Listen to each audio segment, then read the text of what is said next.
Obed begot Isai, Isai begot David. Book 09 First Kings. The first book of Samuel, otherwise called the first book of Kings. This and the following book are called by the Hebrews the books of Samuel, because they contain the history of Samuel, and of the two kings, Saul and David, whom he anointed. They are more commonly named by the fathers, the first and second book of Kings. As to the writer of them, it is the common opinion that Samuel composed the first book, as far as the 25th chapter. And that the prophets Nathan and Gad finished the first, and wrote the second book. See 1 Paralipomenon, alias 1 Chronicles, 29.29. 1 Kings chapter 1. Anna the wife of Elkanah being barren, by vow and prayer obtaineth a son, whom she calleth Samuel, and presenteth him to the service of God in Silo, according to her vow. There was a man of Ramathaimsophim, of Mount Ephraim. And his name was Elkanah, the son of Jeroham, the son of Elio, the son of Thohu, the son of Suph, an Ephraimite. An Ephraimite. He was of the tribe of Levi. 1 Par. 6.34, but is called an Ephraimite from dwelling in Mount Ephraim. And he had 2 wives, the name of one was Anna, and the name of the other Phaninna. Phaninna had children, but Anna had no children. And this man went up out of his city upon the appointed days, to adore and to offer sacrifice to the Lord of hosts in Silo. And the 2 sons of Heli, Ophni and Phinehas, were their priests of the Lord. Now the day came, and Elkanah offered sacrifice, and gave to Phaninna, his wife, and to all her sons and daughters, portions. But to Anna he gave 1 portion with sorrow, because he loved Anna. And the Lord had shut up her womb.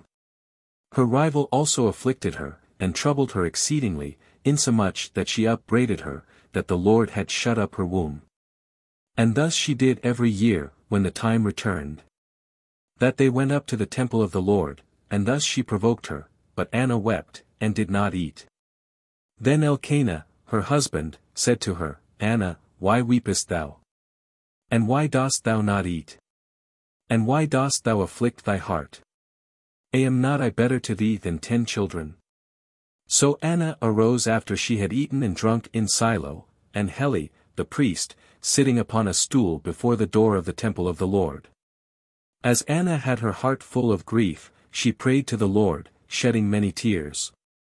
And she made a vow, saying, O Lord of hosts, if thou wilt look down, and wilt be mindful of me, and not forget thy handmaid, and wilt give to thy servant a man-child, I will give him to the Lord all the days of his life, and no razor shall come upon his head. And it came to pass, as she multiplied prayers before the Lord, that Heli observed her mouth. Now Anna spoke in her heart, and only her lips moved, but her voice was not heard at all. Heli therefore thought her to be drunk, and said to her, How long wilt thou be drunk? Digest a little the wine, of which thou hast taken too much. Anna answering, said, Not so, my lord, for I am an exceeding unhappy woman, and have drunk neither wine nor any strong drink, but I have poured out my soul before the Lord. Count not thy handmaid for one of the daughters of Belial, for out of the abundance of my sorrow and grief have I spoken till now. Then Heli said to her, Go in peace, and the God of Israel grant thee thy petition, which thou hast asked of him. And she said, Would to God thy handmaid may find grace in thy eyes. So the woman went on her way, and ate, and her countenance was no more changed.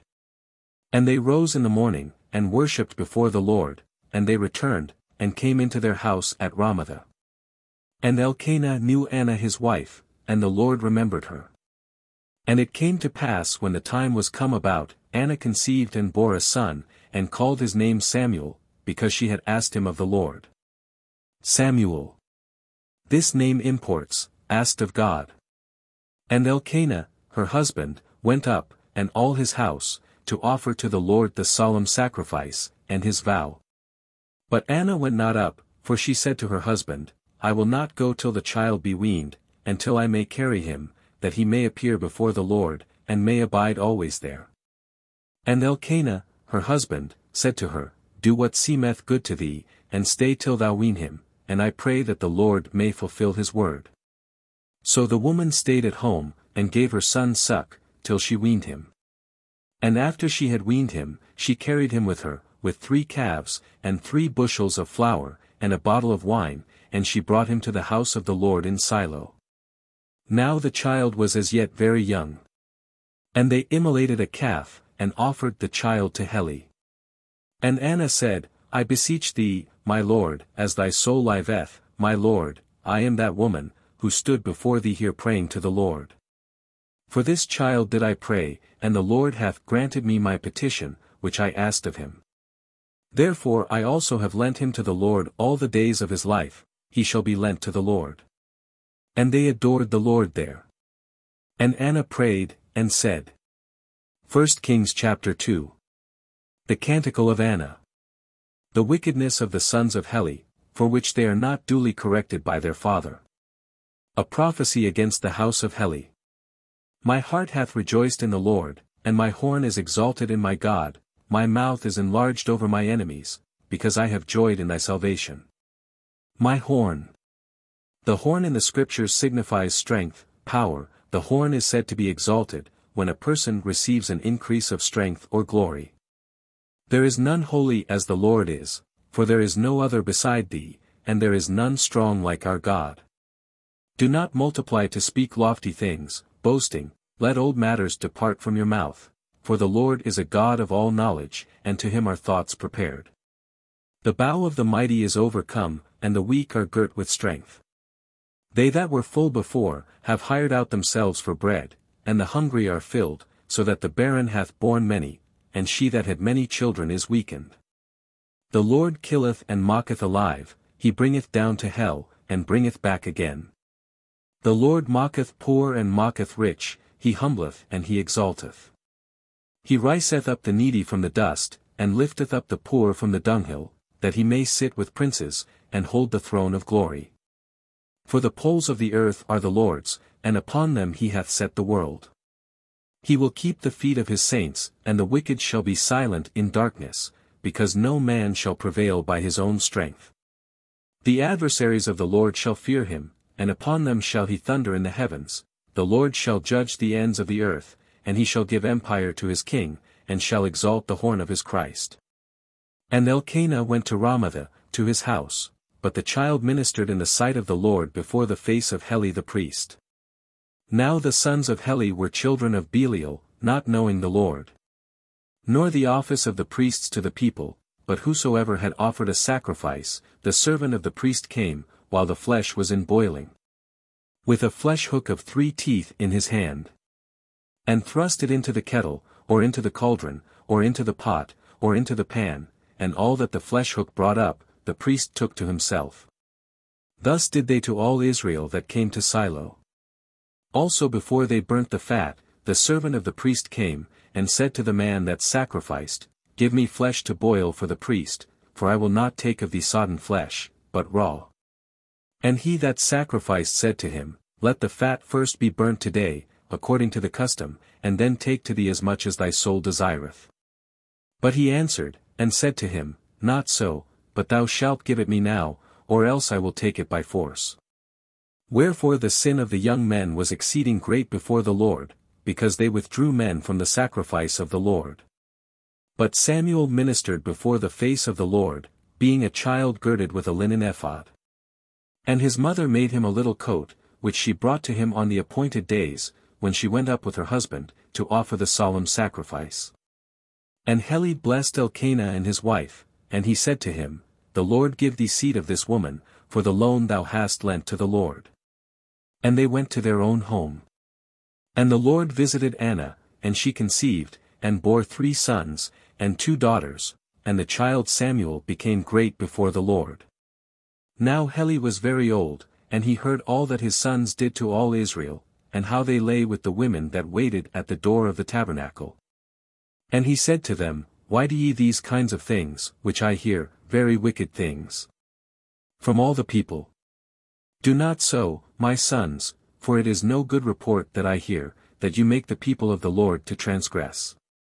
If one man shall sin against another, God may be appeased in his behalf, but if a man shall sin against the Lord, who shall pray for him?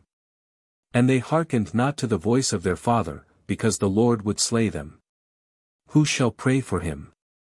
By this word Heli would have his sons understand, that by their wicked abuse of sacred things, and of the very sacrifices which were appointed to appease the Lord, they deprived themselves of the ordinary means of reconciliation with God, which was by sacrifices. The more, because they were the chief priests whose business it was to intercede for all others, they had no other to offer sacrifices and to make atonement for them. Ibid. Because the Lord would slay them. In consequence of their manifold sacrileges, he would not soften their hearts with his efficacious grace, but was determined to destroy them. But the child Samuel advanced, and grew on, and pleased both the Lord and men. And there came a man of God to Heli, and said to him, Thus saith the Lord, Did I not plainly appear to thy father's house, when they were in Egypt in the house of Pharaoh? And I chose him out of all the tribes of Israel to be my priest, to go up to my altar, and burn incense to me, and to wear the ephod before me, and I gave to thy father's house of all the sacrifices of the children of Israel. Why have you kicked away my victims, and my gifts which I commanded to be offered in the temple, and thou hast rather honored thy sons than me, to eat the firstfruits of every sacrifice of my people Israel? Wherefore thus saith the Lord the God of Israel, I said indeed that thy house, and the house of thy father, should minister in my sight for ever. But now saith the Lord, Far be this from me, but whosoever shall glorify me, him will I glorify, but they that despise me, shall be despised. Behold the days come, and I will cut off thy arm, and the arm of thy father's house, that there shall not be an old man in thy house. And thou shalt see thy rival in the temple, in all the prosperity of Israel, and there shall not be an old man in thy house forever. Thy rival, a priest of another race. This was partly fulfilled, when Abiathar, of the race of Heli, was removed from the priesthood, and Sadok, who was of another line, was substituted in his place. But it was more fully accomplished in the New Testament, when the priesthood of Aaron gave place to that of Christ. However, I will not altogether take away a man of thee from my altar, but that thy eyes may faint, and thy soul be spent, and a great part of thy house shall die, when they come to man's estate. And this shall be a sign to thee, that shall come upon thy two sons, Ophni and Phinehas, in one day they shall both of them die. And I will raise me up a faithful priest, who shall do according to my heart, and my soul, and I will build him a faithful house, and he shall walk all days before my anointed. And it shall come to pass, that whosoever shall remain in thy house shall come that he may be prayed for, and shall offer a piece of silver, and a roll of bread, and shall say, Put me, I beseech thee, to somewhat of the priestly office, that I may eat a morsel of bread. 1 Kings chapter 3. Samuel is 4 times called by the Lord, who revealeth to him the evil that shall fall on Heli, and his house. Now the child Samuel ministered to the Lord before Heli, and the word of the Lord was precious in those days, there was no manifest vision. Precious. That is, rare. And it came to pass one day when Heli lay in his place, and his eyes were grown dim, that he could not see. Before the lamp of God went out, Samuel slept in the temple of the Lord, where the ark of God was. And the Lord called Samuel. And he answered, Here am I. And he ran to Heli, and said, Here am I, for thou didst call me. He said, I did not call, go back and sleep. And he went and slept. And the Lord called Samuel again. And Samuel arose and went to Heli, and said, Here am I, for thou calledst me. He answered, I did not call thee, my son, return and sleep. Now Samuel did not yet know the Lord, neither had the word of the Lord been revealed to him. And the Lord called Samuel again the 3rd time. And he arose up and went to Heli. And said, Here am I, for thou didst call me. Then Heli understood that the Lord called the child, and he said to Samuel, Go, and sleep, and if he shall call thee any more, thou shalt say, Speak, Lord, for thy servant heareth. So Samuel went, and slept in his place. And the Lord came, and stood, and he called, as he had called the other times, Samuel, Samuel. And Samuel said, Speak, Lord, for thy servant heareth. And the Lord said to Samuel, Behold, I do a thing in Israel, and whosoever shall hear it, both his ears shall tingle. In that day I will raise up against Heli all the things I have spoken concerning his house, I will begin, and I will make an end. For I have foretold unto him, that I will judge his house for ever, for iniquity, because he knew that his sons did wickedly, and did not chastise them. Therefore have I sworn to the house of Heli, that the iniquity of his house shall not be expiated with victims nor offerings for ever. And Samuel slept till morning, and opened the doors of the house of the Lord. And Samuel feared to tell the vision to Heli. Then Heli called Samuel, and said, Samuel, my son. And he answered, Here am I. And he asked him, What is the word that the Lord hath spoken to thee? I beseech thee, hide it not from me. May God do so and so to thee, and add so and so, if thou hide from me one word of all that were said to thee. So Samuel told him all the words, and did not hide them from him. And he answered, It is the Lord, let him do what is good in his sight.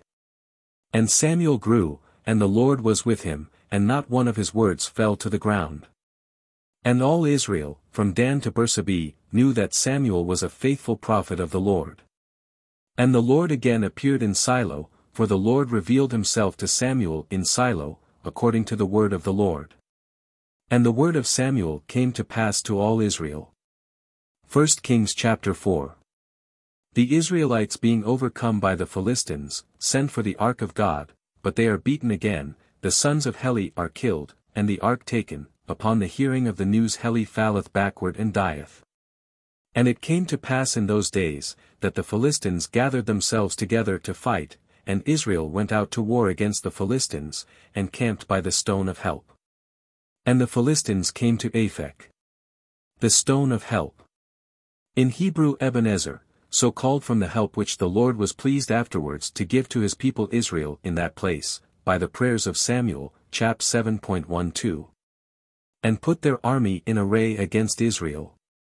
And when they had joined battle, Israel turned their backs to the Philistines, and there were slain in that fight, here and there in the fields, about 4,000 men. And the people returned to the camp, and the ancients of Israel said, Why hath the Lord defeated us today before the Philistines? Let us fetch unto us the ark of the covenant of the Lord from Shiloh, and let it come in the midst of us, that it may save us from the hand of our enemies. So the people sent to Shiloh, and they brought from thence the ark of the covenant of the Lord of hosts, sitting upon the cherubims, and the two sons of Heli, Ophni and Phinehas, were with the ark of the covenant of God. And when the ark of the covenant of the Lord was come into the camp, all Israel shouted with a great shout, and the earth rang again. And the Philistines heard the noise of the shout, and they said, What is this noise of a great shout in the camp of the Hebrews?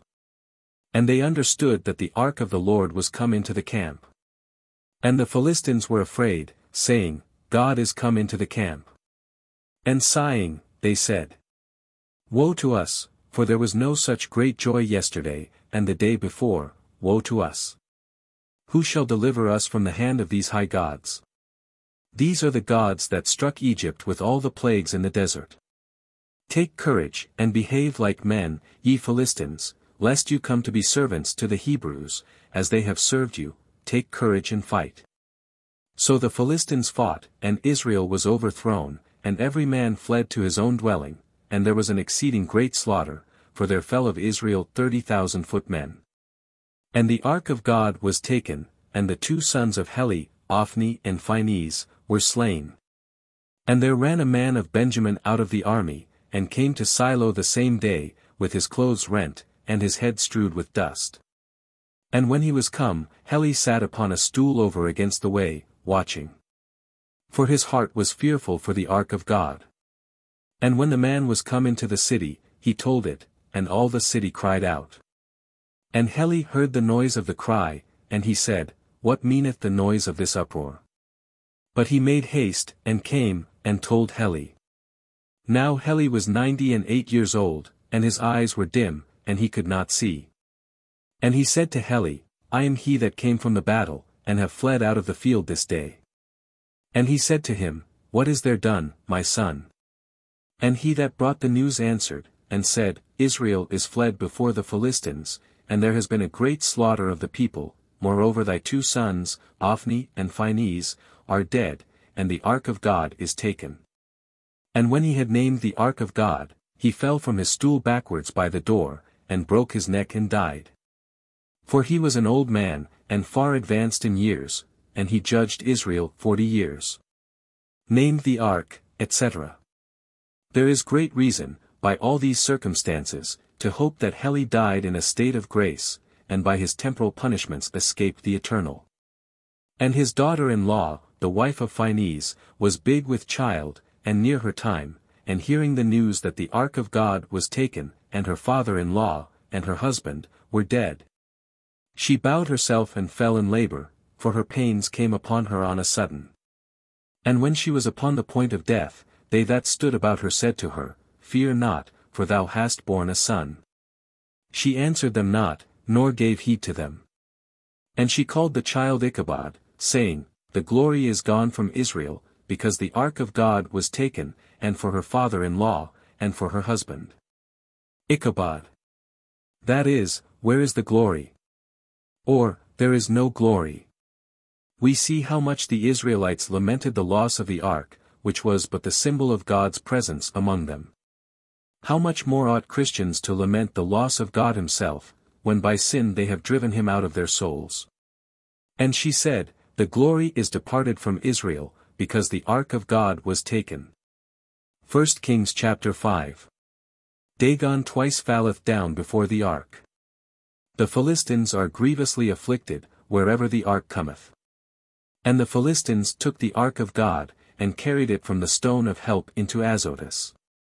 And the Philistines took the ark of God, and brought it into the temple of Dagon, and set it by Dagon. And when the Azotians arose early the next day, behold Dagon lay upon his face on the ground before the ark of the Lord, and they took Dagon, and set him again in his place. And the next day again, when they rose in the morning, they found Dagon lying upon his face on the earth before the ark of the Lord, and the head of Dagon, and both the palms of his hands, were cut off upon the threshold. And only the stump of Dagon remained in its place. For this cause neither the priests of Dagon, nor any that go into the temple, tread on the threshold of Dagon in Azotus unto this day. And the hand of the Lord was heavy upon the Azotians, and he destroyed them, and afflicted Azotus and the coasts thereof with emerods. And in the villages and fields in the midst of that country, there came forth a multitude of mice, and there was the confusion of a great mortality in the city. And the men of Azotus seeing this kind of plague, said, The ark of the God of Israel shall not stay with us, for his hand is heavy upon us, and upon Dagon, our God. And sending, they gathered together all the lords of the Philistines to them, and said, What shall we do with the ark of the God of Israel? And the Githites answered, Let the ark of the God of Israel be carried about. And they carried the ark of the God of Israel about. And while they were carrying it about, the hand of the Lord came upon every city with an exceeding great slaughter, and he smote the men of every city, both small and great, and they had emerods in their secret parts. And the Githites consulted together, and made themselves seats of skins. Therefore they sent the ark of God into Acharon. And when the ark of God was come into Acharon, the Acharonites cried out, saying, They have brought the ark of the God of Israel to us, to kill us and our people.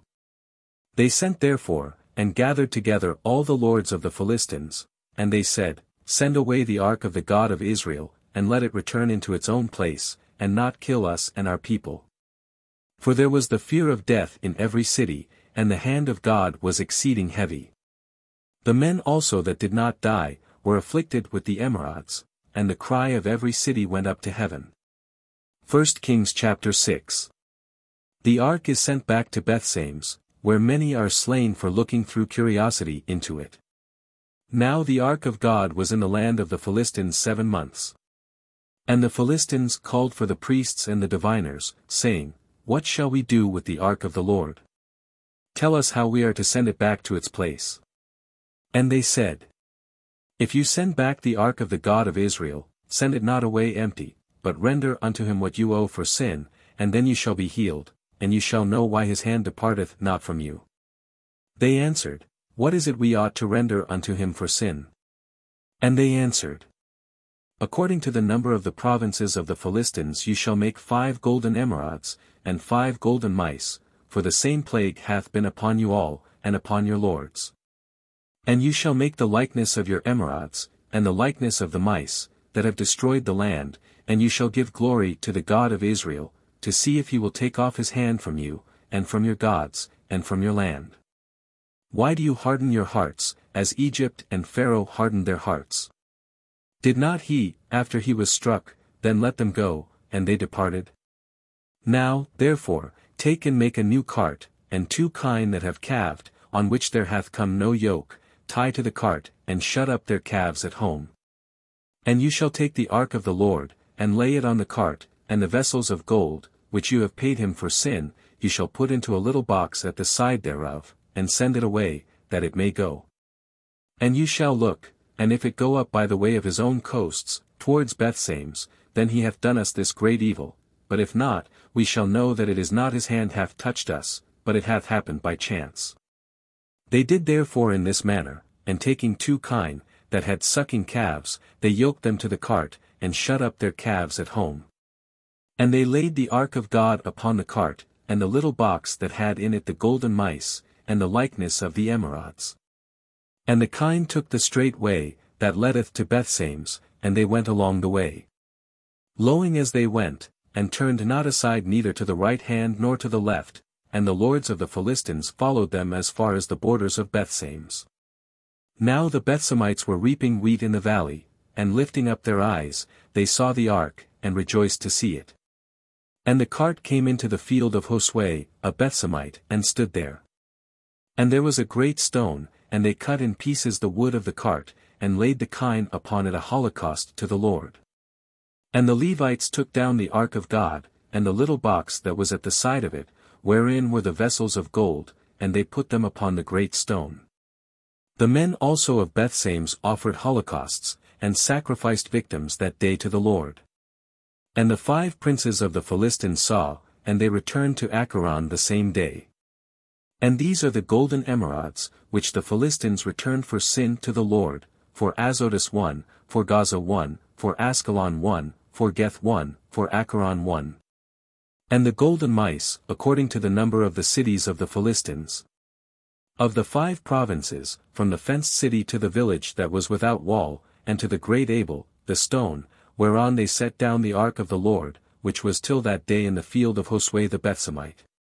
But he slew of the men of Bethsames, because they had seen the ark of the Lord, and he slew of the people 70 men, and 50,000 of the common people. And the people lamented, because the Lord had smitten the people with a great slaughter. Seen. And curiously looked into. It is likely this plague reached to all the neighboring country, as well as the city of Bethsames. And the men of Bethsames said, Who shall be able to stand before the Lord this holy God? And to whom shall he go up from us? And they sent messengers to the inhabitants of Kiriathaim, saying, The Philistines have brought back the ark of the Lord, come ye down and fetch it up to you. 1 Kings chapter 7. The ark is brought to Kiriathaim. By Samuel's exhortation the people cast away their idols and serve God alone. The Lord defeateth the Philistines, while Samuel offereth sacrifice. And the men of Kiriathaim came, and fetched up the ark of the Lord, and carried it into the house of Abinadab, in Gabah, and they sanctified Eleazar, his son, to keep the ark of the Lord. In Gabah. That is, on the hill, for Gabah signifieth a hill. And it came to pass, that from the day the ark of the Lord abode in Kiriathaim, days were multiplied, for it was now the 20th year, and all the house of Israel rested, following the Lord. And Samuel spoke to all the house of Israel, saying, If you turn to the Lord with all your heart, put away the strange gods from among you, Baalim and Ashtaroth, and prepare your hearts unto the Lord, and serve him only. And he will deliver you out of the hand of the Philistines. Then the children of Israel put away Baalim and Ashtaroth, and served the Lord only. And Samuel said, Gather all Israel to Maspheth, that I may pray to the Lord for you. And they gathered together to Maspheth, and they drew water, and poured it out before the Lord, and they fasted on that day, and they said there, We have sinned against the Lord. And Samuel judged the children of Israel in Maspheth. And the Philistines heard that the children of Israel were gathered together to Maspheth, and the lords of the Philistines went up against Israel. And when the children of Israel heard this, they were afraid of the Philistines. And they said to Samuel, Cease not to cry to the Lord our God for us, that he may save us out of the hand of the Philistines. And Samuel took a sucking lamb, and offered it whole for a holocaust to the Lord, and Samuel cried to the Lord for Israel, and the Lord heard him. And it came to pass, when Samuel was offering the holocaust, the Philistines began the battle against Israel, but the Lord thundered with a great thunder on that day upon the Philistines, and terrified them. And they were overthrown before the face of Israel. And the men of Israel going out of Maspheth, pursued after the Philistines, and made slaughter of them till they came under Bethchar. And Samuel took a stone, and laid it between Maspheth and Sen, and he called the place the stone of help. And he said, Thus far the Lord hath helped us. And the Philistines were humbled, and they did not come any more into the borders of Israel. And the hand of the Lord was against the Philistines, all the days of Samuel. And the cities which the Philistines had taken from Israel, were restored to Israel, from Acharon to Geth, and their borders, and he delivered Israel from the hand of the Philistines, and there was peace between Israel and the Amorites. And Samuel judged Israel all the days of his life. And he went every year about to Bethel and to Galgal and to Maspheth, and he judged Israel in the foresaid places. And he returned to Ramah, for there was his house, and there he judged Israel. He built also there an altar to the Lord. 1 Kings chapter 8. Samuel growing old, and his sons not walking in his ways, the people desire a king. And it came to pass, when Samuel was old, that he appointed his sons to be judges over Israel. Now the name of his firstborn son was Joel, and the name of the second was Abiah, judges in Bersabee. And his sons walked not in his ways, but they turned aside after lucre, and took bribes, and perverted judgment.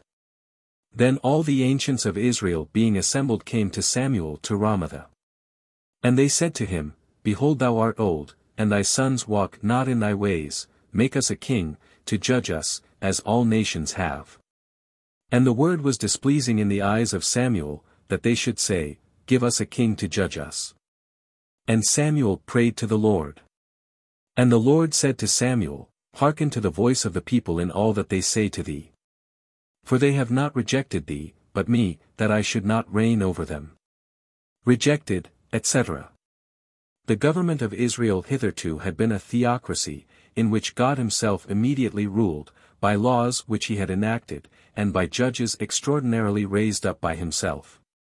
And therefore he complains that his people rejected him, in desiring a change of government. According to all their works, they have done from the day that I brought them out of Egypt until this day, as they have forsaken me, and served strange gods, so do they also unto thee. Now, therefore, hearken to their voice, but yet testify to them, and foretell them the right of the king, that shall reign over them. The right. That is, the manner, misfat, after which he shall proceed, having no one to control him, when he has the power in his hand. Then Samuel told all the words of the Lord to the people that had desired a king of him. And said, This will be the right of the king that shall reign over you, he will take your sons, and put them in his chariots, and will make them his horsemen. And his running footmen, to run before his chariots.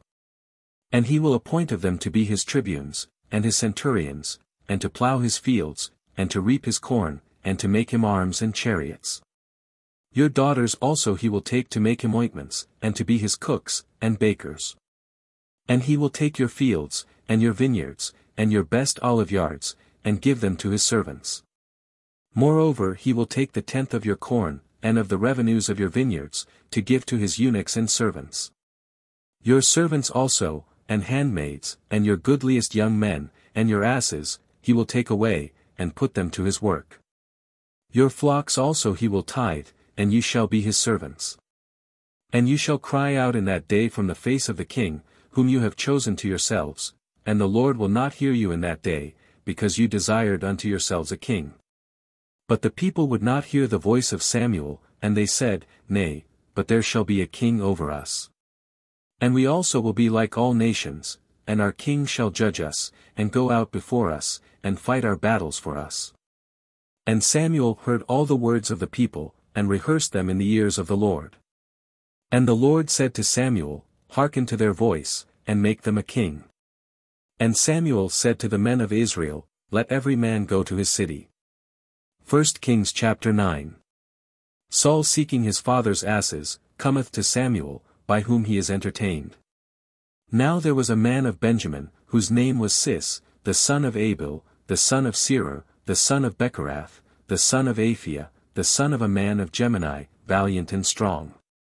And he had a son whose name was Saul, a choice and goodly man, and there was not among the children of Israel a goodlier person than he. From his shoulders and upward he appeared above all the people.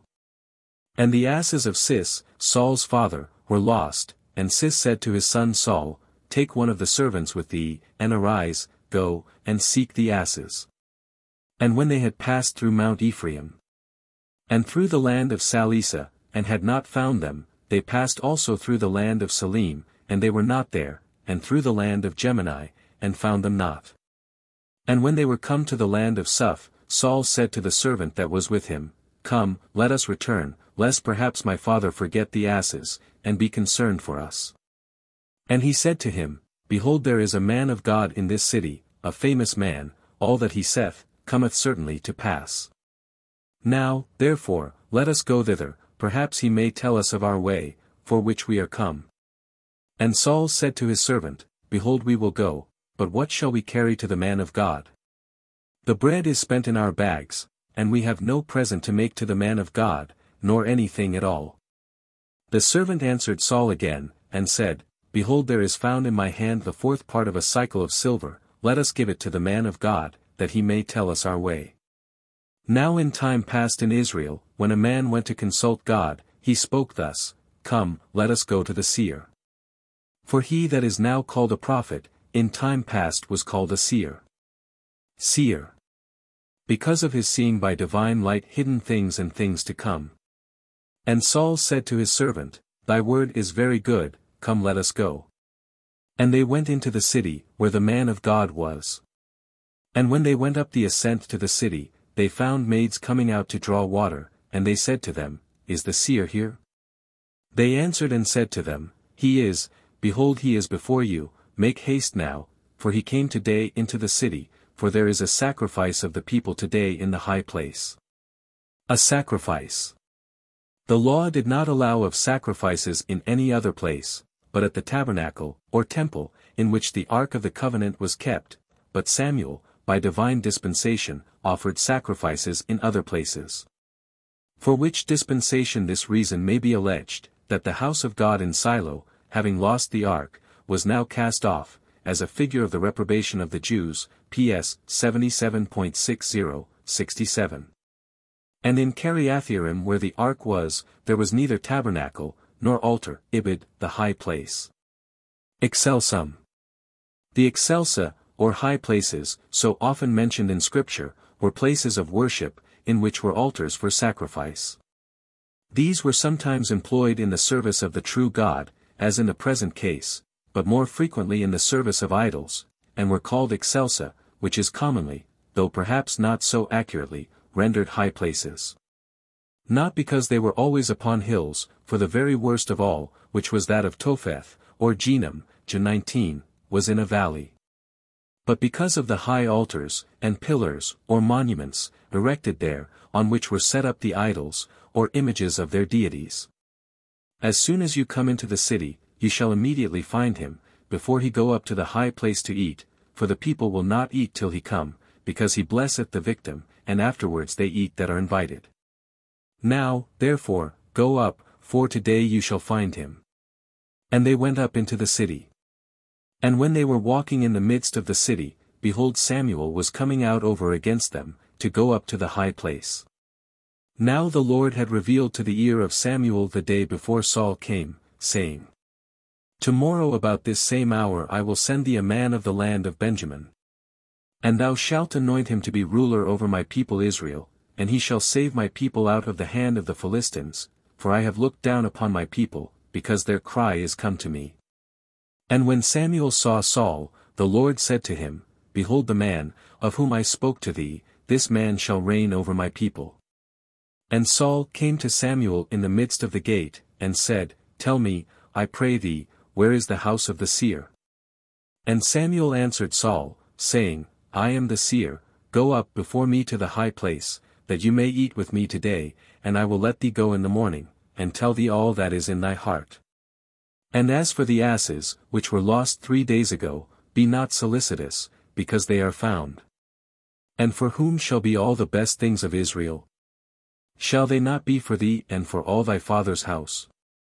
And Saul answering, said, Am not I a son of Gemini of the least tribe of Israel, and my kindred the last among all the families of the tribe of Benjamin? Why then hast thou spoken this word to me? Then Samuel taking Saul, and his servant, brought them into the parlor, and gave them a place at the head of them that were invited.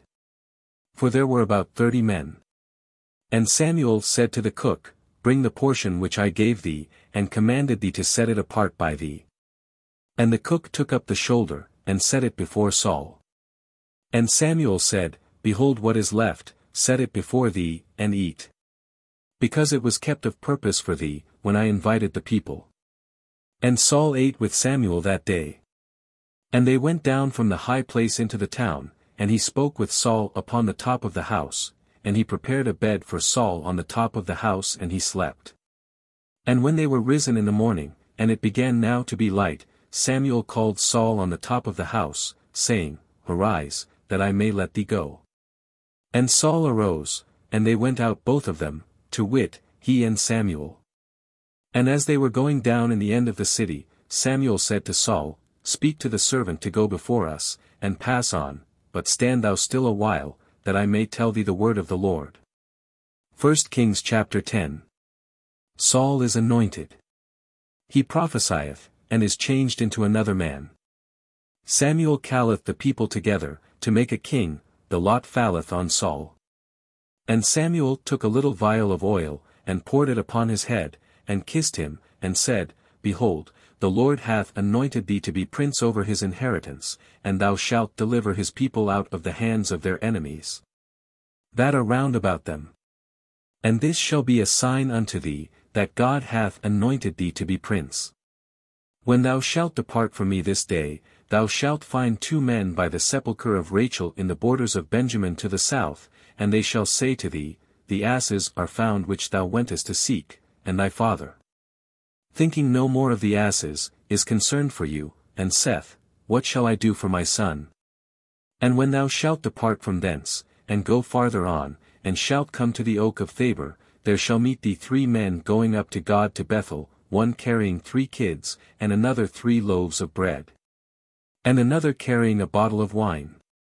Bethel, where there was at that time an altar of God, it being one of the places where Samuel judged Israel. And they will salute thee, and will give thee 2 loaves, and thou shalt take them at their hand. After that thou shalt come to the hill of God, where the garrison of the Philistines is, and when thou shalt be come there into the city, thou shalt meet a company of prophets coming down from the high place, with a psaltery, and a timbrel, and a pipe, and a harp before them, and they shall be prophesying. The hill of God. Gabah, in which there was also at that time, a high place or altar, prophets. These were men whose office it was to sing hymns and praises to God. For such in Holy Writ are called prophets, and their singing praises to God is called prophesying. See 1 Par. Alias 1 CHR 15.22, and 25.1. Now there were in those days colleges, or schools for training up these prophets. And it seems there was one of these schools at this hill of God, and another at Najoth in Ramatha. See 1 Kings 19.20, 21, etc. And the Spirit of the Lord shall come upon thee, and thou shalt prophesy with them, and shalt be changed into another man. When therefore these signs shall happen to thee, do whatsoever thy hand shall find, for the Lord is with thee. And thou shalt go down before me to Galgal, for I will come down to thee, that thou mayst offer an oblation, and sacrifice victims of peace. 7 days shalt thou wait, till I come to thee, and I will shew thee what thou art to do. Galgal. Here also by dispensation was an altar of God. So when he had turned his back to go from Samuel, God gave unto him another heart, and all these things came to pass that day. And they came to the foresaid hill, and behold a company of prophets met him, and the Spirit of the Lord came upon him, and he prophesied in the midst of them. And all that had known him yesterday and the day before, seeing that there was with the prophets, and prophesied, said to each other, What is this that hath happened to the son of Cis? Is Saul also among the prophets? And one answered another, saying, And who is their father? Therefore it became a proverb, Is Saul also among the prophets? Their father. That is, their teacher, or superior. As much as to say, who could bring about such a wonderful change as to make Saul a prophet? And when he had made an end of prophesying, he came to the high place. And Saul's uncle said to him, and to his servant, Whither went you? They answered, To seek the asses, and not finding them, we went to Samuel. And his uncle said to him, Tell me what Samuel said to thee. And Saul said to his uncle, He told us that the asses were found. But of the matter of the kingdom of which Samuel had spoken to him, he told him not. And Samuel called together the people to the Lord in Massah. And he said to the children of Israel, Thus saith the Lord the God of Israel, I brought up Israel out of Egypt, and delivered you from the hand of the Egyptians. And from the hand of all the kings who afflicted you. But you this day have rejected your God, who only hath saved you out of all your evils and your tribulations, and you have said, Nay, but set a king over us. Now therefore stand before the Lord by your tribes, and by your families. And Samuel brought to him all the tribes of Israel, and the lot fell on the tribe of Benjamin. And he brought the tribe of Benjamin and the kindreds thereof, and the lot fell upon the kindred of Metri, and it came to Saul, the son of Cis. They sought him therefore, and he was not found. And after this they consulted the Lord whether he would come thither. And the Lord answered, Behold, he is hidden at home. And they ran and fetched him thence, and he stood in the midst of the people, and he was higher than any of the people from the shoulders and upward. And Samuel said to all the people, Surely you see him whom the Lord hath chosen, that there is none like him among all the people. And all the people cried and said, God save the king. And Samuel told the people the law of the kingdom, and wrote it in a book, and laid it up before the Lord, and Samuel sent away all the people, every one to his own house. Saul also departed to his own house in Gabaa, and there went with him a part of the army, whose hearts God had touched. But the children of Belial said, Shall this fellow be able to save us?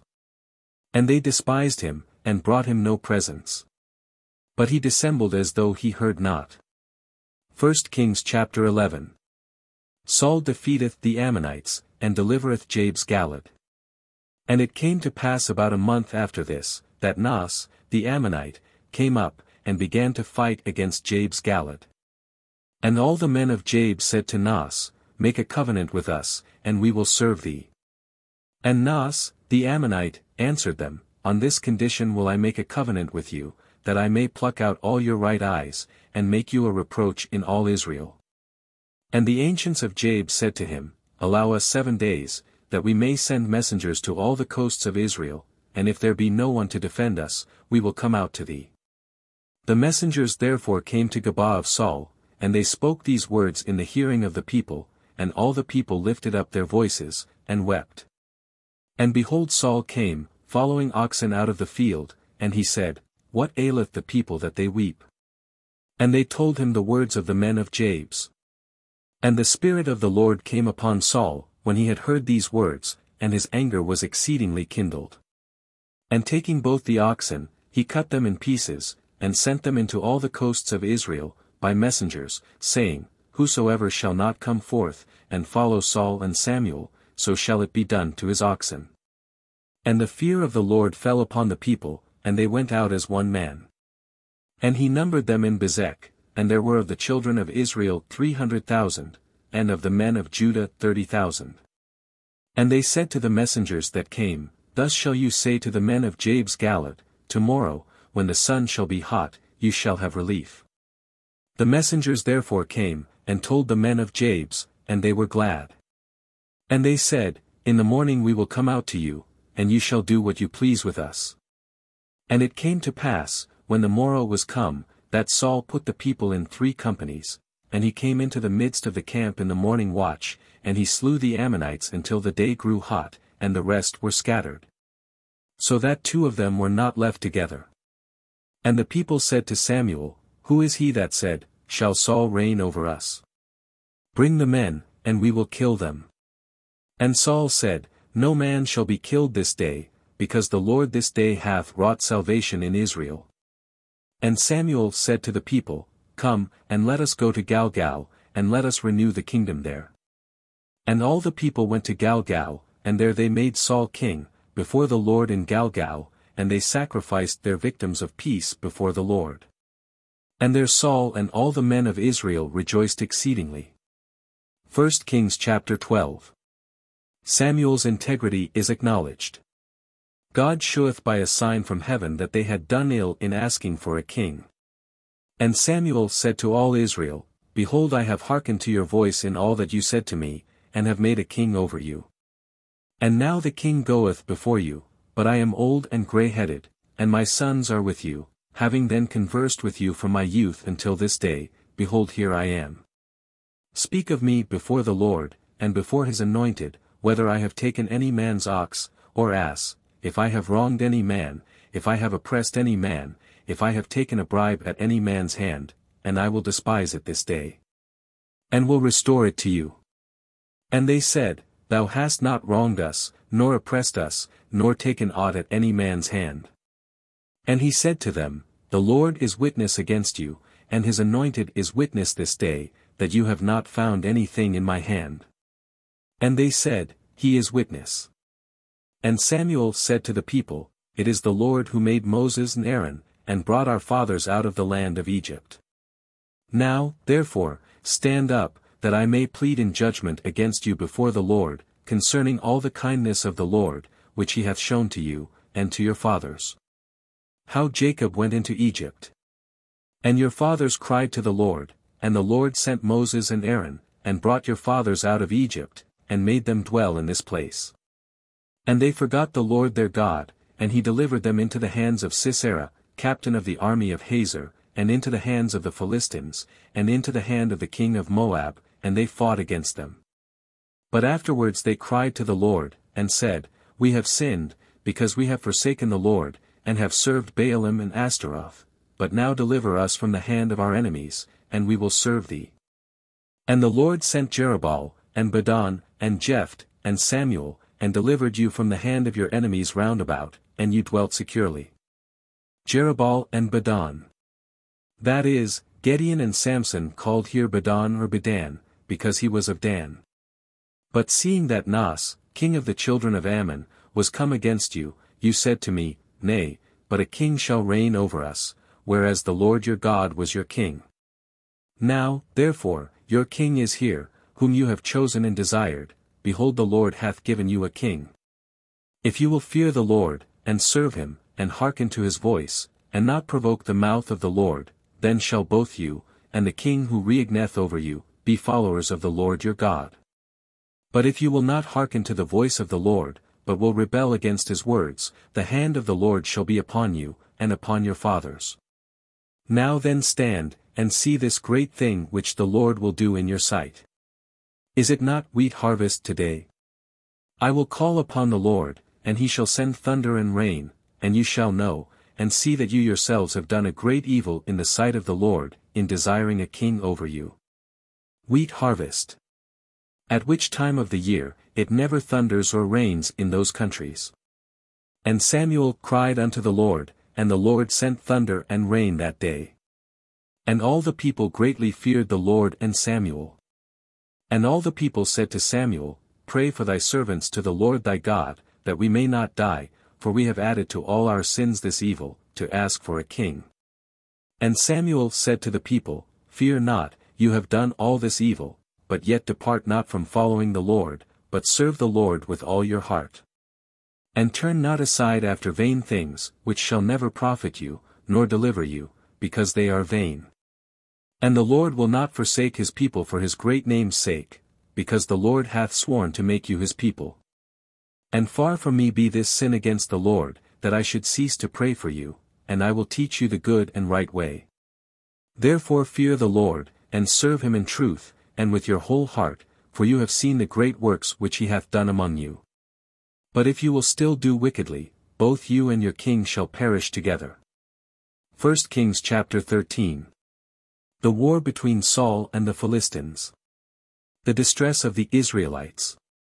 Saul offereth sacrifice before the coming of Samuel, for which he is reproved. Saul was a child of 1 year when he began to reign, and he reigned 2 years over Israel. Of 1 year. That is, he was good and like an innocent child, and for 2 years continued in that innocency. And Saul chose him 3,000 men of Israel, and 2,000 were with Saul in Machmas, and in Mount Bethel, and 1,000 with Jonathan in Gabaa of Benjamin, and the rest of the people he sent back every man to their dwellings.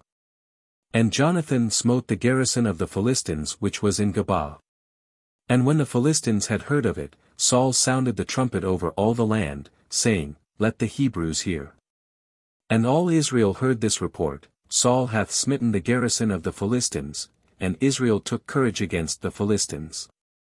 And the people were called together after Saul to Galgal. The Philistines also were assembled to fight against Israel, 30,000 chariots, and 6,000 horsemen, and a multitude of people besides, like the sand on the seashore for number. And going up they camped in Machmas, at the east of Bethaven. And when the men of Israel saw that they were straitened, for the people were distressed, they hid themselves in caves, and in thickets, and in rocks, and in dens, and in pits. And some of the Hebrews passed over the Jordan into the land of Gad and Galad. And when Saul was yet in Galgal, all the people that followed him were greatly afraid. And he waited 7 days, according to the appointment of Samuel, and Samuel came not to Galgal, and the people slipped away from him. Then Saul said, Bring me the holocaust, and the peace offerings. And he offered the holocaust. And when he had made an end of offering the holocaust, behold Samuel came, and Saul went forth to meet him and salute him. And Samuel said to him, What hast thou done? Saul answered, Because I saw that the people slipped from me, and thou wast not come according to the days appointed, and the Philistines were gathered together in Machmas. I said, Now will the Philistines come down upon me to Galgal. And I have not appeased the face of the Lord. Forced by necessity, I offered the holocaust. And Samuel said to Saul, Thou hast done foolishly, and hast not kept the commandments of the Lord thy God, which he commanded thee. And if thou hadst not done thus, the Lord would now have established thy kingdom over Israel forever. But thy kingdom shall not continue.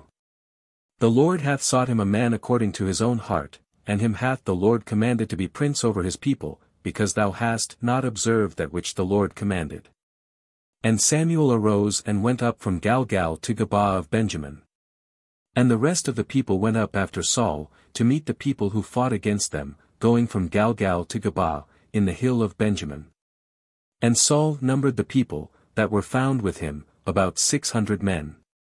And Saul, and Jonathan his son, and the people that were present with them, were in Gabaa of Benjamin, but the Philistines encamped in Machmas.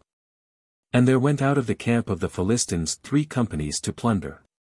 1 company went towards the way of Ephraim to the land of Sual. And another went by the way of Betharon, and the third turned to the way of the border, above the valley of Seboim towards the desert. Now there was no smith to be found in all the land of Israel, for the Philistines had taken this precaution, lest the Hebrews should make them swords or spears. So all Israel went down to the Philistines, to sharpen every man his plowshare, and his spade, and his axe, and his rake. So that their shares, and their spades, and their forks, and their axes, were blunt, even to the goad, which was to be mended. And when the day of battle was come, there was neither sword nor spear found in the hand of any of the people that were with Saul and Jonathan, except Saul and Jonathan his son. And the army of the Philistines went out in order to advance further in Machmas. 1 Kings chapter 14. Jonathan attacketh the Philistines. A miraculous victory. Saul's unadvised oath, by which Jonathan is put in danger of his life, but is delivered by the people.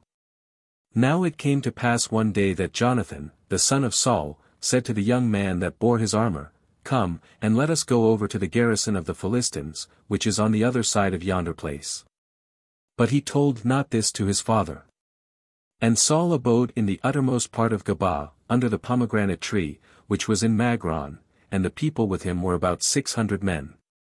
And Achias, the son of Achitub, brother of Ichabod the son of Phinehas, the son of Heli, the priest of the Lord in Silo, wore the ephod. And the people knew not whither Jonathan was gone. Now there were between the ascents, by which Jonathan sought to go over to the garrison of the Philistines, rocks standing up on both sides, and steep cliffs like teeth on the one side, and on the other. The name of the one was Bozez. And the name of the other was Seneh. One rock stood out toward the north, over against Machmas, and the other to the south, over against Gabaa. And Jonathan said to the young man that bore his armor, Come, let us go over to the garrison of these uncircumcised, it may be the Lord will do for us, because it is easy for the Lord to save either by many, or by few. And his armor-bearer said to him, Do all that pleaseth thy mind, go whither thou wilt, and I will be with thee wheresoever thou hast a mind. And Jonathan said, Behold, we will go over to these men. And when we shall be seen by them, if they shall speak thus to us, Stay till we come to you, let us stand still in our place, and not go up to them. But if they shall say, Come up to us, let us go up, because the Lord hath delivered them into our hands, this shall be a sign unto us. This shall be a sign.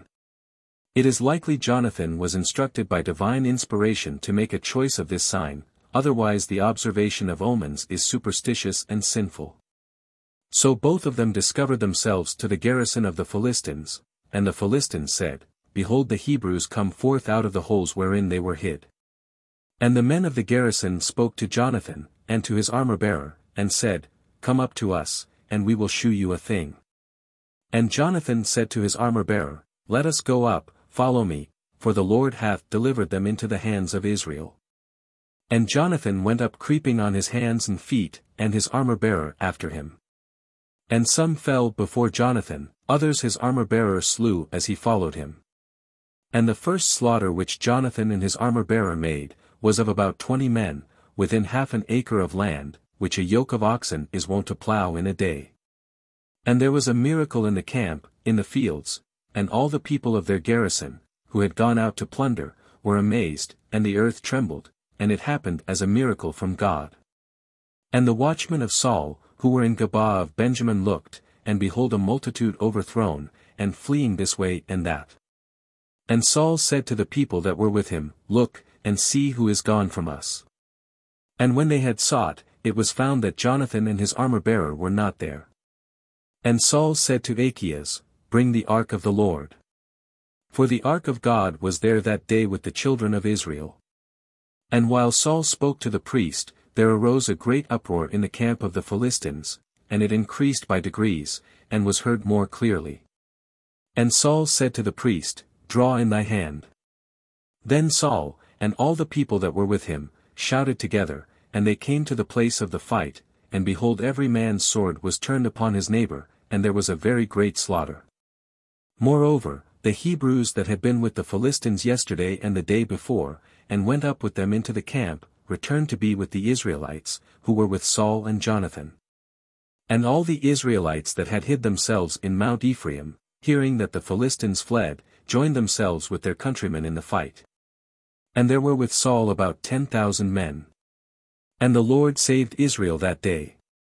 And the fight went on as far as Bethaven. And the men of Israel were joined together that day, and Saul adjured the people, saying, Cursed be the man that shall eat food till evening, till I be revenged of my enemies. So none of the people tasted any food. And all the common people came into a forest, in which there was honey upon the ground. And when the people came into the forest, behold, the honey dropped, but no man put his hand to his mouth. For the people feared the oath. But Jonathan had not heard when his father adjured the people, and he put forth the end of the rod, which he had in his hand, and dipped it in a honeycomb, and he carried his hand to his mouth, and his eyes were enlightened. And one of the people answering, said, Thy father hath bound the people with an oath, saying, Cursed be the man that shall eat any food this day. And the people were faint. And Jonathan said, My father hath troubled the land, you have seen yourselves that my eyes are enlightened, because I tasted a little of this honey. How much more if the people had eaten of the prey of their enemies, which they found? Had there not been made a greater slaughter among the Philistines? So they smote that day the Philistines, from Machmas to Ajalon. And the people were wearied exceedingly. And falling upon the spoils, they took sheep, and oxen, and calves, and slew them on the ground, and the people ate them with the blood. And they told Saul that the people had sinned against the Lord, eating with the blood. And he said, You have transgressed, roll here to me now a great stone. And Saul said, Disperse yourselves among the people, and tell them to bring me every man his ox and his ram and slay them upon this stone, and eat, and ye shall not sin against the Lord, in eating with the blood. So all the people brought every man his ox with him till the night, and slew them there. And Saul built an altar to the Lord, and he then first began to build an altar to the Lord. And Saul said, Let us fall upon the Philistines by night, and destroy them till the morning light, and let us not leave a man of them. And the people said, Do all that seemeth good in thy eyes. And the priest said, Let us draw near hither unto God. And Saul consulted the Lord, Shall I pursue after the Philistines? Wilt thou deliver them into the hands of Israel? And he answered him not that day. And Saul said, Bring hither all the corners of the people, and know, and see by whom this sin hath happened today. As the Lord liveth, who is the Saviour of Israel, if it was done by Jonathan, my son, he shall surely die. In this none of the people gainsayed him. And he said to all Israel, Be you on one side and I, with Jonathan, my son, will be on the other side. And the people answered Saul, Do what seemeth good in thy eyes. And Saul said to the Lord, O Lord God of Israel, give a sign, by which we may know, what the meaning is, that thou answerest not thy servant today, if this iniquity be in me, or in my son Jonathan. Give a proof, or if this iniquity be in thy people, give holiness. And Jonathan and Saul were taken, and the people escaped. And Saul said, Cast lots between me, and Jonathan, my son. And Jonathan was taken. Jonathan was taken. Though Jonathan was excused from sin, through ignorance of the prohibition, yet God was pleased on this occasion to let the lot fall upon him, to shew unto all the great obligation of obedience to princes and parents. And Saul said to Jonathan, Tell me what thou hast done. And Jonathan told him, and said, I did but taste a little honey with the end of the rod, which was in my hand, and behold I must die. And Saul said, May God do so and so to me, and add still more, for dying thou shalt die, O Jonathan. And the people said to Saul, Shall Jonathan then die, who hath wrought this great salvation in Israel? This must not be, as the Lord liveth, there shall not one hair of his head fall to the ground, for he hath wrought with God this day. So the people delivered Jonathan, that he should not die. And Saul went back, and did not pursue after the Philistines, and the Philistines went to their own places. And Saul, having his kingdom established over Israel, fought against all his enemies round about, against Moab, and against the children of Ammon, and Edom, and the kings of Soba, and the Philistines, and whithersoever he turned himself, he overcame. And gathering together an army, he defeated Amalek, and delivered Israel from the hand of them that spoiled them. And the sons of Saul were Jonathan, and Jeshua, and Melchishua, and the names of his 2 daughters, the name of the firstborn was Merab, and the name of the younger Michal. And the name of Saul's wife was Achinoam, the daughter of Achimaas. And the name of the captain of his army was Abner, the son of Ner, the cousin german of Saul. For Cis was the father of Saul, and Ner, the father of Abner, was son of Abel. And there was a great war against the Philistines all the days of Saul. For whomsoever Saul saw to be a valiant man, and fit for war, he took him to himself. 1 Kings chapter 15. Saul is sent to destroy Amalek, he spareth their king and the best of their cattle, for which disobedience he is cast off by the Lord. And Samuel said to Saul, The Lord sent me to anoint thee king over his people Israel, now therefore hearken thou unto the voice of the Lord. Thus saith the Lord of hosts, I have reckoned up all that Amalek hath done to Israel, how he opposed them in the way when they came up out of Egypt. Now therefore go, and smite Amalek, and utterly destroy all that he hath, spare him not, nor covet anything that is his, but slay both man and woman, child and suckling, ox and sheep, camel and ass. Child. The great master of life and death, who cuts off one half of all mankind whilst they are children, has been pleased sometimes to ordain that children should be put to the sword, in detestation of the crimes of their parents. And that they might not live to follow the same wicked ways. But without such ordinance of God it is not allowable, in any wars, how just soever, to kill children. So Saul commanded the people, and numbered them as lambs, 200,000 footmen, and 10,000 of the men of Judah. And when Saul was come to the city of Amalek, he laid ambushes in the torrent. And Saul said to the Sinite, Go, depart, and get ye down from Amalek, lest I destroy thee with him. For thou hast shown kindness to all the children of Israel, when they came up out of Egypt. And the Sinite departed from the midst of Amalek. And Saul smote Amalek from Havilah, until thou comest to Sur, which is over against Egypt. And he took Agag, the king of Amalek, alive, but all the common people he slew with the edge of the sword. And Saul and the people spared Agag, and the best of the flocks of sheep, and of the herds, and the garments and the rams, and all that was beautiful, and would not destroy them, but everything that was vile, and good for nothing. That they destroyed. And the word of the Lord came to Samuel. It repenteth me that I have made Saul king, for he hath forsaken me, and hath not executed my commandments. And Samuel was grieved, and he cried unto the Lord all night.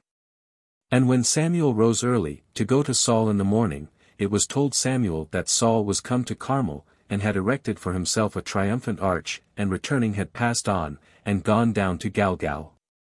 And Samuel came to Saul, and Saul was offering a holocaust to the Lord, out of the choicest of the spoils, which he had brought from Amalek. And when Samuel was come to Saul, Saul said to him, Blessed be thou of the Lord, I have fulfilled the word of the Lord. And Samuel said, What meaneth then this bleating of the flocks, which soundeth in my ears, and the lowing of the herds, which I hear? And Saul said, They have brought them from Amalek, for the people spared the best of the sheep and of the herds, that they might be sacrificed to the Lord thy God, but the rest we have slain. And Samuel said to Saul, Suffer me, and I will tell thee what the Lord hath said to me this night. And he said to him, Speak. And Samuel said, When thou wast a little one in thy own eyes, wast thou not made the head of the tribes of Israel? And the Lord anointed thee to be king over Israel. And the Lord sent thee on the way, and said, Go, and kill the sinners of Amalek, and thou shalt fight against them until thou hast utterly destroyed them. Why then didst thou not hearken to the voice of the Lord, but hast turned to the prey, and hast done evil in the eyes of the Lord? And Saul said to Samuel, Yea, I have hearkened to the voice of the Lord, and have walked in the way by which the Lord sent me, and have brought Agag, the king of Amalek, and Amalek I have slain. But the people took of the spoils, sheep and oxen, as the firstfruits of those things that were slain, to offer sacrifice to the Lord their God in Galgal. And Samuel said, Doth the Lord desire holocausts and victims, and not rather that the voice of the Lord should be obeyed? For obedience is better than sacrifices, and to hearken rather than to offer the fat or rams. Because it is like the sin of witchcraft, to rebel, and like the crime of idolatry, to refuse to obey. Forasmuch, therefore, as thou hast rejected the word of the Lord hath also rejected thee from being king. And Saul said to Samuel, I have sinned, because I have transgressed the commandment of the Lord, and thy words, fearing the people, and obeying their voice. But now bear, I beseech thee, my sin, and return with me, that I may adore the Lord. And Samuel said to Saul, I will not return with thee, because thou hast rejected the word of the Lord, and the Lord hath rejected thee from being king over Israel. And Samuel turned about to go away, but he laid hold upon the skirt of his mantle, and it rent. And Samuel said to him, The Lord hath rent the kingdom of Israel from thee this day, and hath given it to thy neighbor who is better than thee. But the triumpher in Israel will not spare, and will not be moved to repentance, for he is not a man that he should repent. Then he said, I have sinned, yet honor me now before the ancients of my people, and before Israel, and return with me, that I may adore the Lord thy God.